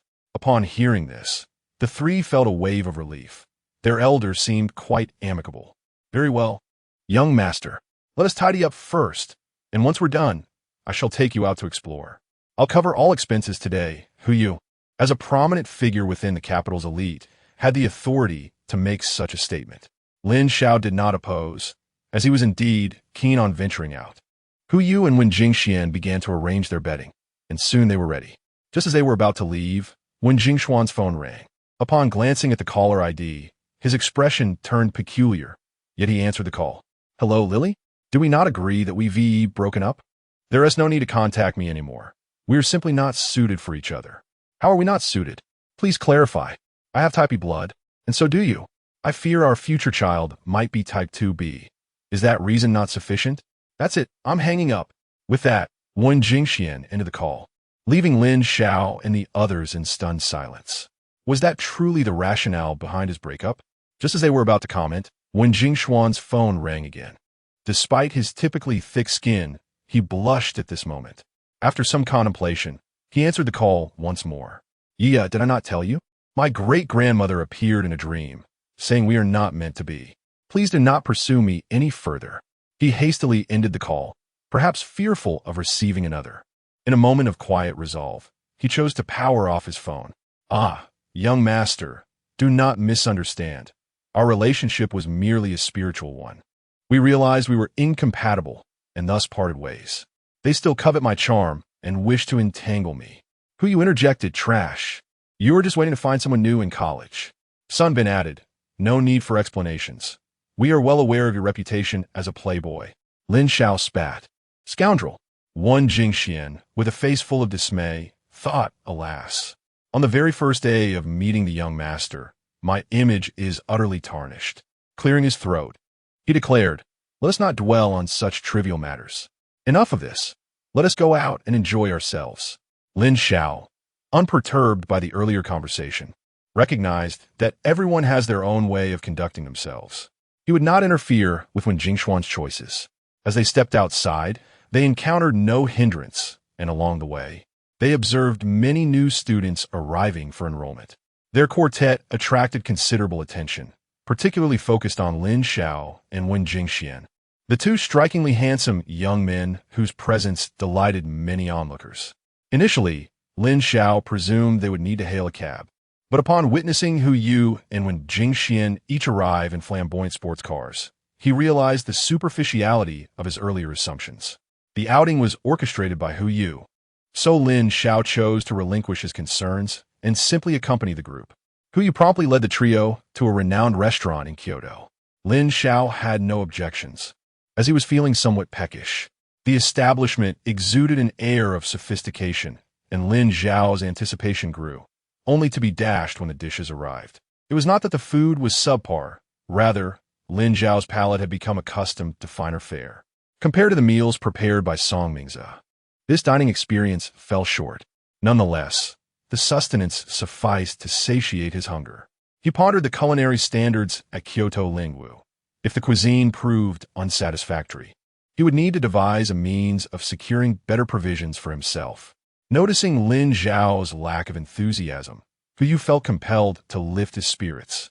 Having invited Lin Xiao out, "Young master, is there anything specific you wish to do or see? I shall make the arrangements to ensure your satisfaction." Lin Xiao, however, had no particular places in mind. "You all decide. I am amenable to anything. I am not well acquainted with Kyoto." Hu Yu felt a twinge of frustration at such a non-committal response, which he least desired to hear. "You two, stop playing coy and offer some suggestions." Sun Bin quickly waved his hands. "You two are more knowledgeable about dining and entertainment, so don't consult me." One Jingxian, with a mischievous grin, suggested, "How about we visit a club? I know a place that has some attractive ladies." "Get lost. We are not like you, with your mind in the gutter. I'm referring to a legitimate establishment." Lin Xiao remained indifferent, as this did not pique his interest. When Jingxian felt slightly embarrassed, he merely sought to lighten the mood and had no intention of genuinely taking Lin Xiao to a club. "Actually, I know there is an auction happening tonight, featuring many exquisite items. Shall we go and take a look?" Lin Xiao's interest was piqued at the mention of the auction. It seemed a splendid idea. "Very well, let's attend the auction." Upon hearing Lin Xiao's agreement, the three men exhaled in relief. "Excellent. That has settled then. We have some time before the auction begins. I will arrange for the tickets," Hu Yu stated, promptly dialing a contact to secure entry passes. Once all arrangements were finalized, he turned to Lin Xiao. "Young master, is there anything in particular you wish to purchase? This auction is quite significant, having been promoted for over a month, and it appears there will be numerous valuable items. Should you find something appealing, bid directly, and I shall cover the expenses." As the heir of the Kyoto Chamber of Commerce, Hu Yu was indeed entitled to make such offers. He is no fool. He has already discerned Lin Xiao's unusual demeanor. Cultivating a good relationship with Lin Xiao will undoubtedly yield him abundant benefits without any detriment. Naturally, Lin Xiao harbors no objections to this. With someone willing to foot the bill for him, he certainly would not dissent. Although he possesses a modest sum of money now, it pales in comparison to the wealth of individuals like Hu Yu. Ji Boxiao can casually toss a 5 million yuan check his way, not to mention Hu Yu, the scion of Beijing's elite. What treasures do they possess? Pray tell. Indeed, there are quite a few remarkable items. It is said that this time there will be an array of meat from spirit beasts of levels 7 and 8, as well as some spirit orbs and exquisite artifacts crafted by masters, each piece worth a fortune. Lin Xiao was taken aback. Is the meat from 7 or 8 level spirit beasts truly considered treasure? There are plenty of such in the retirement home. As for spirit orbs, it is likely that he would struggle to find one suitable for his use. Regarding the artifacts, he already has a plethora of them in his spatial ring, and of considerable quality at that. It seems this auction may not hold anything that piques his interest. By the way, can one sell items at the auction? Certainly. Young master, do you intend to part with some treasures? Lin Xiao indeed harbors such intentions, as he possesses several low-level elixirs and similar items. If the price is right, he would not hesitate to sell them. Whether to proceed with the sale will be determined once he arrives there. Chapter 89. The Treasure Pavilion having made a decision, the group opted not to linger any longer. They promptly drove to the auction house. The venue was not particularly far, and within a matter of minutes, they arrived at the location. Although there was still some time before the auction commenced, a throng of people had already gathered outside, eagerly waiting in line. It seemed that the promotional efforts for this auction had been quite successful. Lin Xiao furrowed his brow. Judging by the scene, it might take a considerable while before their turn arrived, even if they queued. As the four of them exited the vehicle, someone approached Hu Yu with the auction tickets. Hu Yu glanced at the ticket in his hand, smiling somewhat sheepishly at Lin Xiao. "Xiao Go, I apologize. The arrangements were rather rushed, and the private box tickets were already sold out. Had I known you wished to attend, I would have secured an entire box for you." With so many people present, Hu Yu addressed Lin Xiao as Xiao Ge as per his directive. Lin Xiao, however, was indifferent, given the short notice and the overwhelming attendance. It was commendable that Hu Yu had managed to procure 4 tickets. It's quite all right. A hall is just as good. By the way, this auction seems particularly enticing, doesn't it? Indeed, this auction is hosted by the renowned Treasure Pavilion, the largest auction house in the country. Their events are always extraordinarily popular. The treasure pavilion? Lin Xiao mused, a sense of familiarity washing over him. Yes, that's right. The identity of the pavilion's master remains a mystery to this day, though it is known that he possesses formidable capabilities and a significant background. At that moment, Lin Xiao recalled where he had heard the name before. When he left the nursing home, the elderly residents had gifted him numerous items, one of which was a supreme VIP card from the treasure pavilion. The abundance of gifts had momentarily clouded his memory. He wondered if that card would hold any value here. Just then, Lin Xiao noticed several individuals entering the venue through the VIP entrance, which took him by surprise. How do they get in? Aren't we still waiting for the entry to begin? Those are VIPs of the treasure pavilion. They possess private boxes, allowing them early access.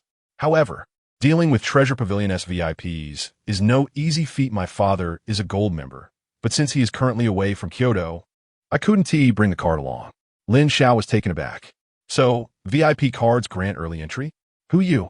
Being the heir of the Kyoto Chamber of Commerce and his father the president, held a gold membership.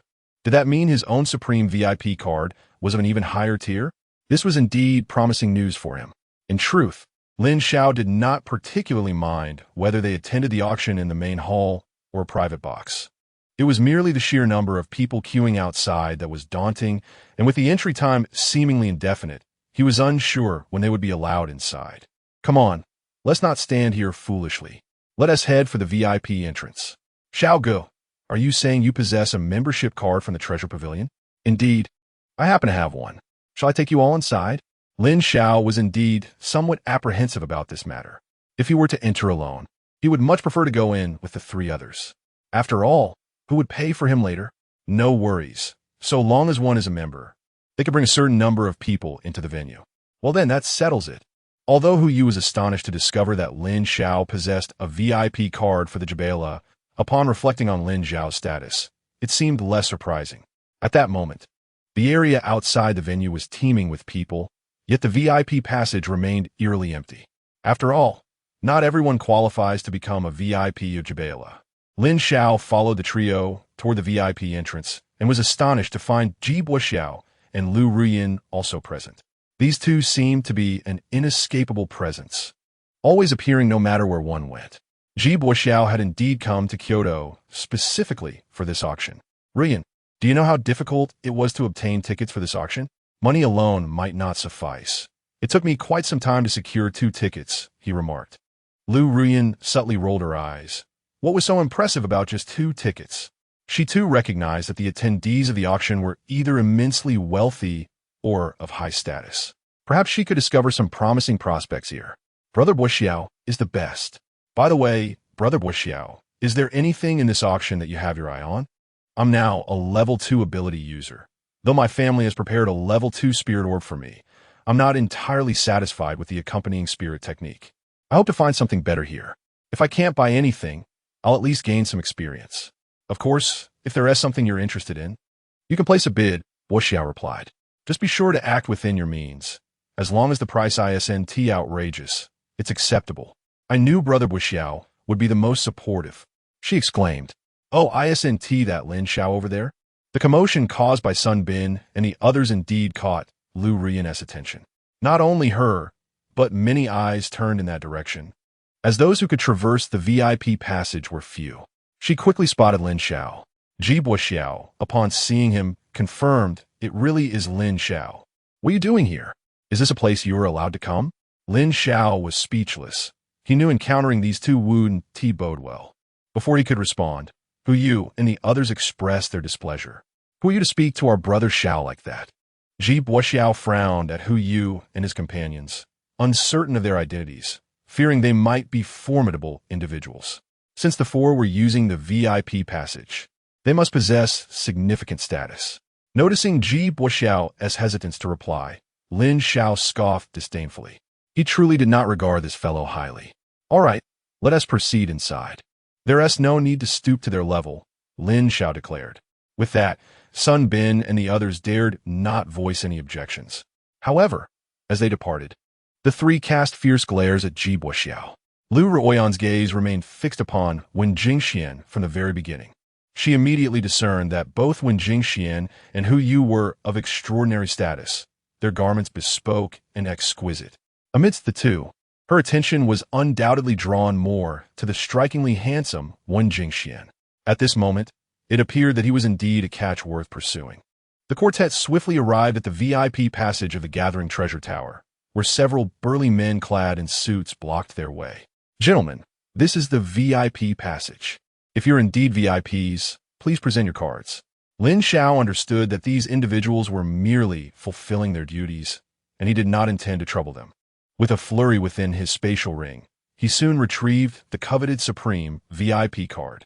Upon seeing the card, the bodyguard's pupils widened in astonishment.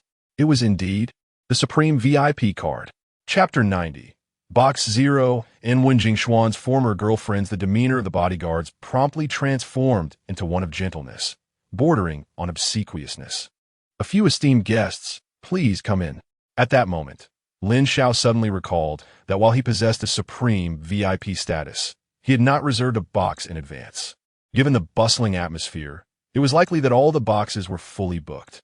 I apologize, I did not make a prior reservation for a box.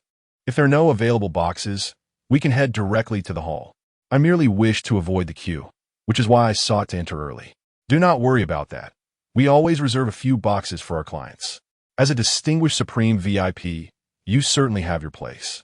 Xiao Wang, please escort these guests to Box 0. Certainly. Leave it to me. Lin Xiao expressed his gratitude to the bodyguards. Their service was commendable. In stark contrast to Lin Xiao's composure, Hu Yu and the others were visibly agitated. To think they were entering the legendary Box 0. They had attended numerous auctions at the Gathering of Treasures Pavilion, yet had never witnessed any guests in Box 0. Box 0 was undeniably a symbol of status. Entry was not merely a matter of wealth. The mere opportunity to step into Box 0 would provide them ample material for boasting to their acquaintances for quite some time. Wow, Brother Xiao, you're incredible. We've hit the jackpot this time. The bodyguard named Xiao Wang led them onward, and once they departed, the head of the bodyguards promptly placed a call to the auction's organizer. Upon hearing that a legendary Supreme VIP client was in attendance, the organizer was equally unsettled. Although he was currently occupied, he resolved to set aside his work to discover which esteemed individual had graced the Gathering of Treasures Pavilion auction with their presence. With Xiao Wang as their guide, everything became remarkably straightforward, and the group ascended to the second floor of the auction house. This was the designated location for the boxes. Once they arrived, Xiao Wang turned to leave, and dedicated staff members took over to escort them to Box 0. One could not deny that the service at the Gathering of Treasures Pavilion was exceptional. The two attendants assigned to them were stunningly beautiful, adorned in alluring maid outfits. Were it not for the nature of the venue, Lin Xiao might have questioned whether he had unwittingly wandered into a less reputable establishment. Upon realizing that these guests were from Box 0, the attendants displayed utmost respect, setting aside any unrealistic notions they may have harbored. Such esteemed patrons were beyond their reach. Box 0 boasted the finest location among all the boxes, situated directly in front of the auction stage, offering the best vantage point to view not only all the auction items, but also the happenings within the hall.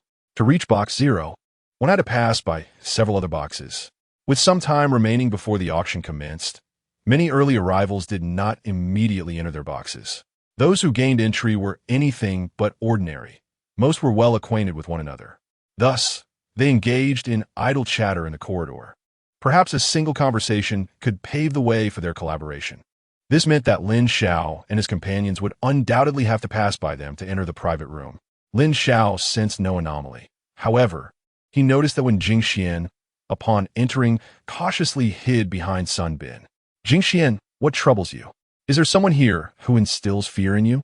Before Wen Jingxian could respond, Sun Bin could not help but interject. Xiaoge, what else could it be? He must have encountered his ex-girlfriend. Lin Xiao understood, remarking on the smallness of the world. To think one could run into this fellow's ex in such a place. The sudden appearance of the group naturally drew the attention of those nearby. Soon, someone recognized Hu Yu and his companions. These three lads were quite notorious in Kyoto, aptly dubbed the three evils of Kyoto. Sun Bin was infamous for his penchant for brawling, having undoubtedly fought with many a junior. Had it not been for the considerable influence of the Sun family in Kyoto, coupled with their notorious protectiveness, he would have been dealt with countless times by now. Hu Yu, the strategist among the three evils, was full of cunning. Most people would rather provoke Sunbin than risk incurring Hu Yu's wrath, for no one could predict how he would retaliate. As for Wen Jingxian, he was the most peculiar of the trio, having a penchant for targeting young women, and the fact that his female admirers were utterly infatuated with him left them powerless. Although when Jingxian was hiding at the back, he was ultimately discovered. A striking woman with a fiery figure was the first to speak. Wen Jingxian, how dare you break up with me? You are the first to dare to end things with me. If you don't explain yourself today, you shall not leave. Before Wen Jingxian could reply, another gentle-faced woman approached. Gidge Jingxian, why did you break up with me? Did I do something wrong? If I did, just tell me, and I shall amend it. Lin Xiao had yet to be astonished when several other women approached, all without exception seeking Wen Jingxian. Lin Xiao was at a loss for words. These women, each unique in their charm, were all striking beauties. It seemed Wen Jingxian had been involved with so many. Truly a scoundrel. Were it not for his current disinterest in women, he would have been compelled to inquire if Wen Jingxian had penned a book on the subject. At that moment, Wen Jingxian found himself flustered, taken aback by the unexpected encounter with so many ex-girlfriends at what was supposed to be a simple auction. Clearly, he had not consulted the almanac before leaving home. The arrival of these women effectively blocked the corridor, causing Lin Xiao some vexation. However, Hu Yu appeared to be well-versed in handling such situations. Ladies, if you have grievances, address them directly with the man in question. Do not obstruct our path. Sunbin, too, instinctively distanced himself from Wen Jingxian. Lin Xiao felt it prudent to keep his distance from Wen Jingxian at that moment. Wen Jingxian exclaimed, I can't believe this. You are my brothers. How could you abandon me like this? His ex-girlfriend and her companions disregarded Lin Xiao and the others, clearing a path for the waiter to escort them forward. As for Wen Jingxian, without clarifying certain matters, it was impossible for him to join them. Lin Xiao cast a glance at Wen Jingxian that conveyed a sense of self-reliance before proceeding towards the private room. He also noticed that the members of those families did not hinder the young ladies from approaching Wen Jingxian. Many gazes were directed towards him, likely speculating about his identity, as he was the only unfamiliar face among them. Chapter 91. Is this the trash you speak of? Disregarding the curious gazes of onlookers, Lin Xiao, accompanied by two waitstaff, entered the illustrious Room 0. The crowd outside, initially composed, became agitated. Though the infamous trio from Kyoto was not held in high regard, their prowess was undeniable. Given their stature, securing a private room at the Gathering Treasure Pavilion was hardly surprising. However, the fact that they had gained access to Room 0 stirred contemplation among observers. These three individuals lacked the capacity to enter such an exclusive space. Consequently, attention shifted to the unfamiliar young man in their midst. As this realization dawned on many, their expressions grew laden with meaning. Unbeknownst to Lin Xiao, he was entirely unaware of the significance of Room 0. Upon entering, he was taken aback by the opulence surrounding him. It felt as though he had stepped into a lavish, private sanctuary, where ornate decorations exuded an air of nobility. Plush sofas offered unparalleled comfort, and exquisite carpets adorned the entirety of the room. A faint scent of sandalwood lingered in the air, while the glass walls allowed a clear view of the auction house's proceedings. The expansive auction hall was a spectacle of golden grandeur, with brilliant lights illuminating every corner and enhancing the luxurious ambience. Once seated on the sofa, Lin Xiao waved off the two attendants, who discreetly withdrew. With no outsiders present, Hu Yu's eyes sparkled with excitement. Young master, this truly is an eye-opener. We are in the fabled Room 0. Is it merely a room? Must one make such a fuss over it? Hu Yu, observing Lin Xiao's bewilderment, quickly elucidated the significance of Room 0. It was then that Lin Xiao comprehended the weight of their location. Recalling the inquisitive stares he had received upon entry, he felt a twinge of anxiety. Had he known, he would have opted for a more discreet approach. Little Hu, if anyone inquires, just say you brought us here. Hu Yu immediately grasped his intent. Rest assured, young master. I understand. You wish to keep your identity concealed.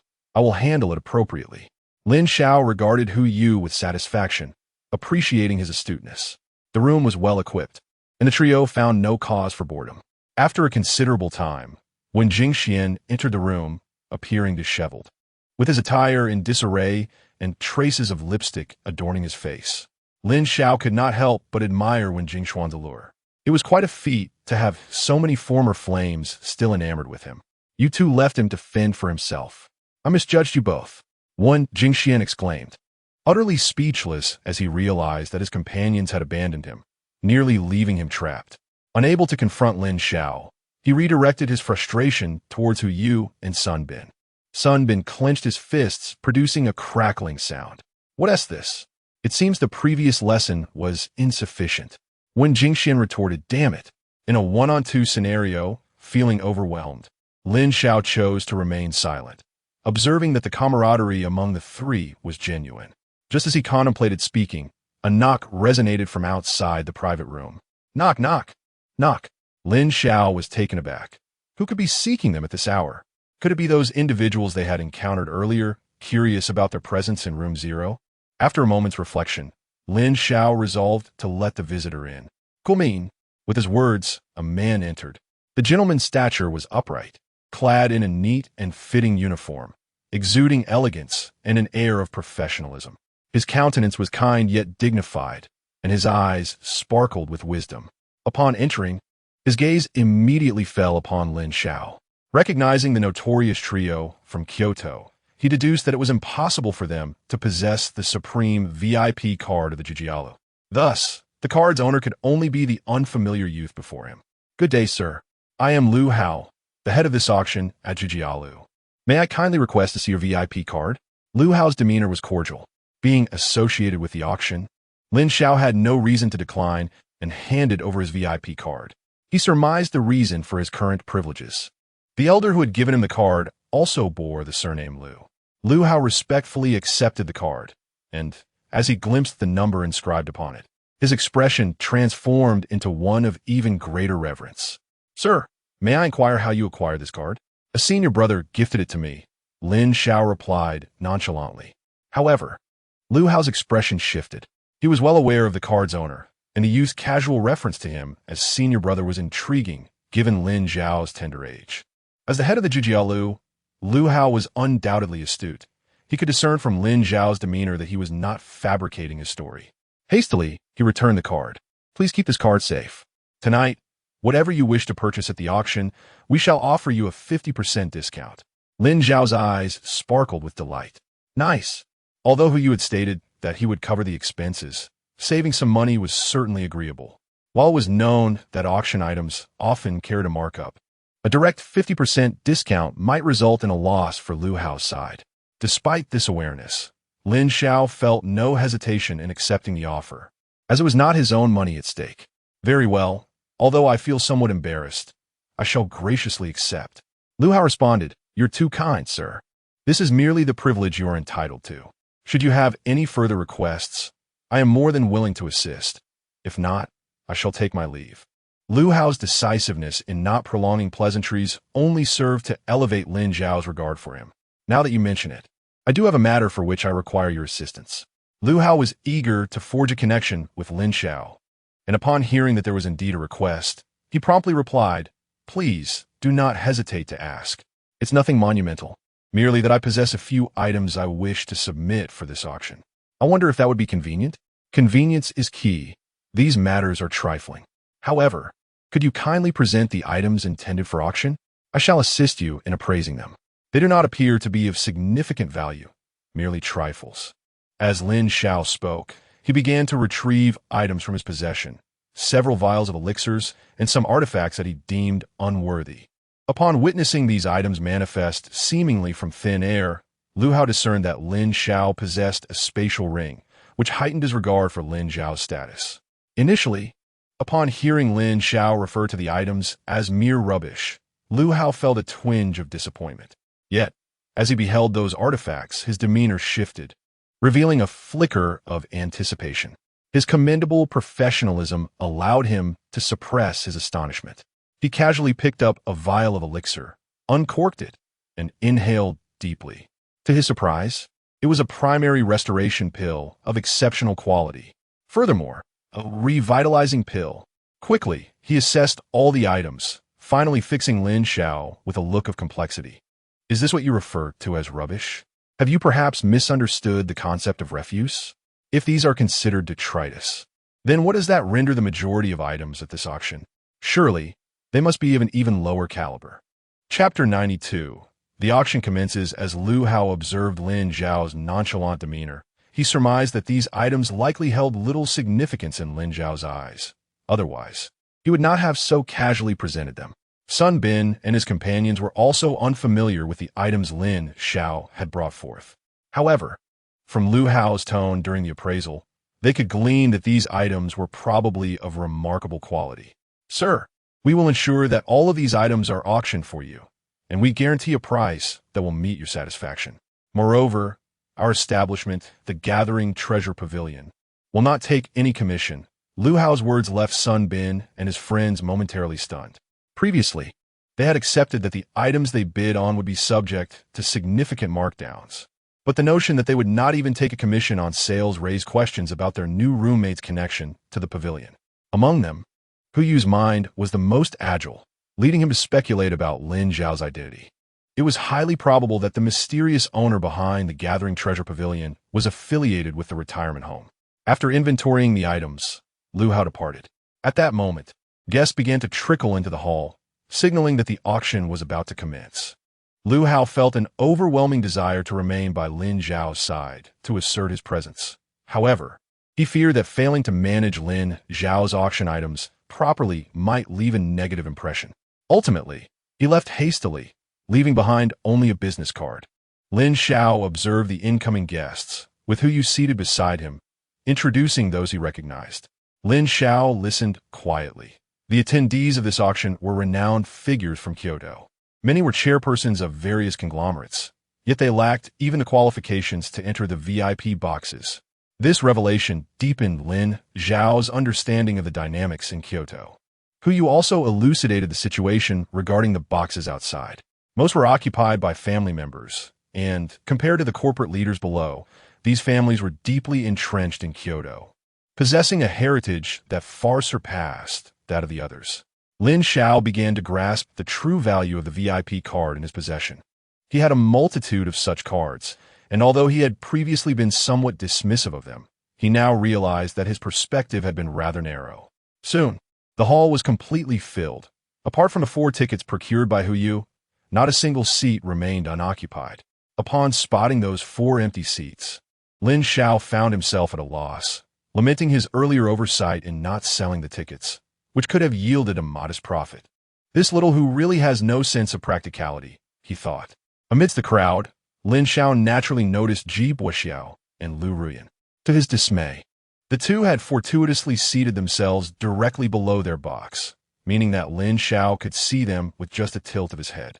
Fortunately, the glass of the box was one way, preventing those outside from seeing them.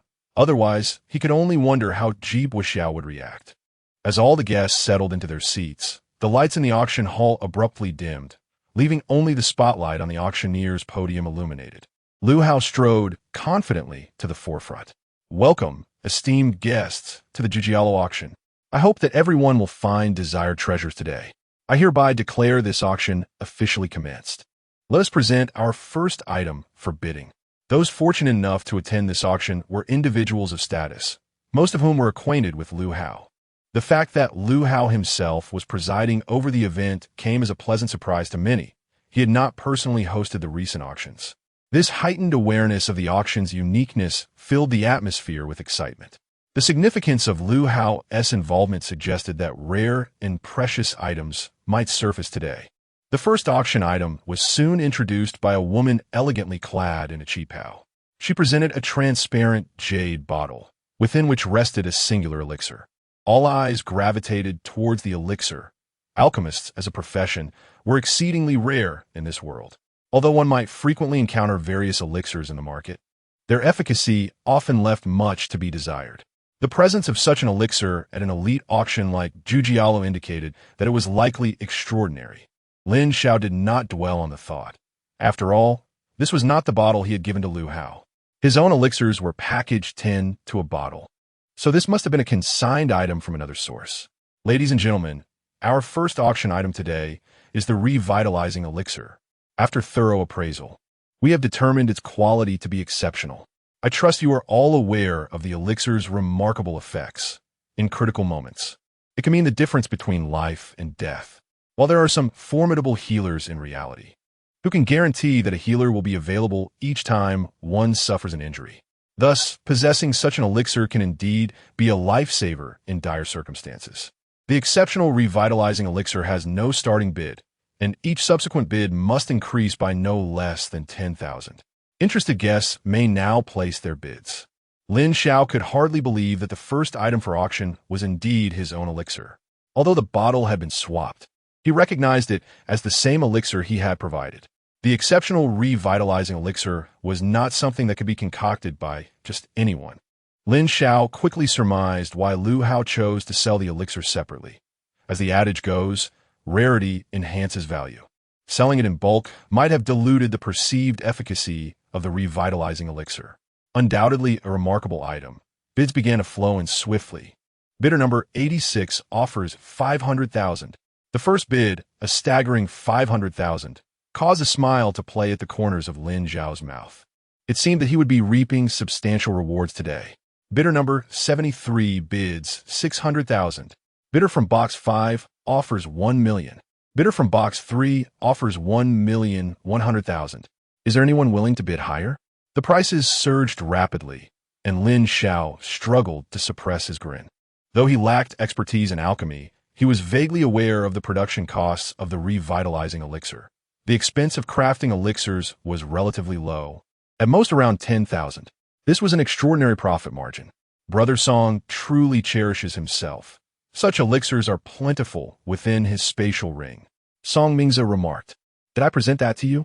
You seize it yourself, you know." The price of the revitalization pill ultimately settled at 2,100,000. And this particular pill was acquired by the occupants of Box 6. Lin Xiao pondered for a moment. It seemed that Box 6 belonged to the premier mercenary group in Kyoto. These individuals frequently engaged with spirit beasts, and casualties were a common occurrence, making the acquisition of a few revitalization pills a prudent measure for unforeseen circumstances. This price was already exceedingly high, yet Lin Xiao felt quite satisfied with it. Sun Bin and his companions gazed at Lin Xiao with hopeful expressions, having contemplated bidding several times during this period. However, upon remembering that this elixir belonged to Lin Xiao, they ultimately restrained themselves. Their desire was genuine. Lin Xiao discerned their intentions. "All right, stop looking at me like that. I still have plenty of these pills. I shall ensure each of you receives a vial upon my return." Sun Bin and his companions were overjoyed. Indeed, encountering the young master was a stroke of fortune. Chapter 93, Second Level Spirit Pearl, Spirit Technique Perspective. Observing the three individuals with their obsequious expressions, Lin Xiao felt a sense of resignation. He promptly handed them several vials of elixirs, fearing that their ingratiating demeanor might lead to untoward actions. The potions he distributed were of a lower grade. It was not due to his reluctance, but rather because their levels rendered higher grade elixirs a mere extravagance. The auction continued, with the most exceptional items likely reserved for the finale, while Lin Xiao found little interest in the preceding offerings. Presently, the item on display was a medium-grade treasure. The wind sprint boots, which allowed the wearer to utilize the wind sprint skill once per day, enhancing their speed by 30%.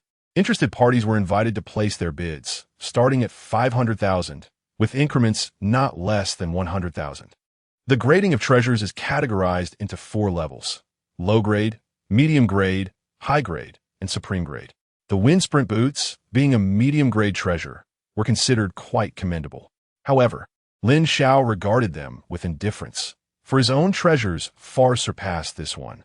After all, the nation's foremost blacksmith resided in their retirement home, and he himself was a commendable craftsman. Lin Xiao's disinterest did not reflect that of Sun Bin and the others. Sun Bin was the first to speak up. 600,000. As a beast transformation type, specifically a white tiger, he was not slow, yet acquiring the wind sprint boots would significantly enhance his speed. This equipment was one he would not relinquish unless the price became exorbitant. To Sun Bin's surprise, following his bid, the auction hall fell into an unexpected silence. The attendees clearly recognized that the voice had emanated from the elusive Box Zero. For someone to offend the occupant of Box Zero over a mere medium-grade treasure was undoubtedly unwise. The other boxes showed no inclination to bid further, as they were uncertain of Lin Xiao's identity. Lin Xiao, feeling somewhat helpless, acknowledged that although the wind sprint boots were merely a medium-grade treasure, their true value was at least 1,500,000. Sun Bin's bid had effectively deterred anyone from increasing the offer. Without hesitation, he swiftly concluded, "Congratulations to the patron of Box Zero for acquiring the wind sprint boots." Sun Bin was astonished that he had won the wind sprint boots so easily. Despite his lack of sharpness, he understood that the low price was entirely attributable to the presence of Box Zero. "Haha, I secured a medium-grade treasure for 600,000. What a steal." Hu scoffed slightly, as he too had an interest in the wind sprint boots, but had not anticipated that the muscular Sun Bin would bid first. He thought it unseemly to compete against him. 600,000? More like 300,000. Let us not forget that all our expenditures today will be halved. Sun Bin paused, realizing the truth in that statement. Joy surged within him. This brief exchange did not create a significant stir, and the auction proceeded. However, the patrons below frequently cast glances toward Box Zero. During this period, Lin Xiao spent 2,300,000 to acquire a commendable second-tier spirit pearl, also purchasing some trinkets for Lu Ruyan. Lin Xiao, however, remained utterly indifferent, showing no inclination to increase the bid. Meanwhile, when Jing Xian and his companions procured a few items, likely due to the intimidating presence of box number 0, whenever they spoke, others willingly withdrew. Next, we present another item for auction, a spirit pearl radiating a mesmerizing azure glow. The sight of yet another spirit pearl piqued the interest of many attendees. Judging by its size, it was indeed a second-tier spirit pearl. Many prominent figures present did not require a pearl of this grade, yet if its extraordinary abilities proved valuable, they would not hesitate to procure it for their younger kin. Upon seeing this spirit pearl, Lin Xiao's expression grew somewhat complex.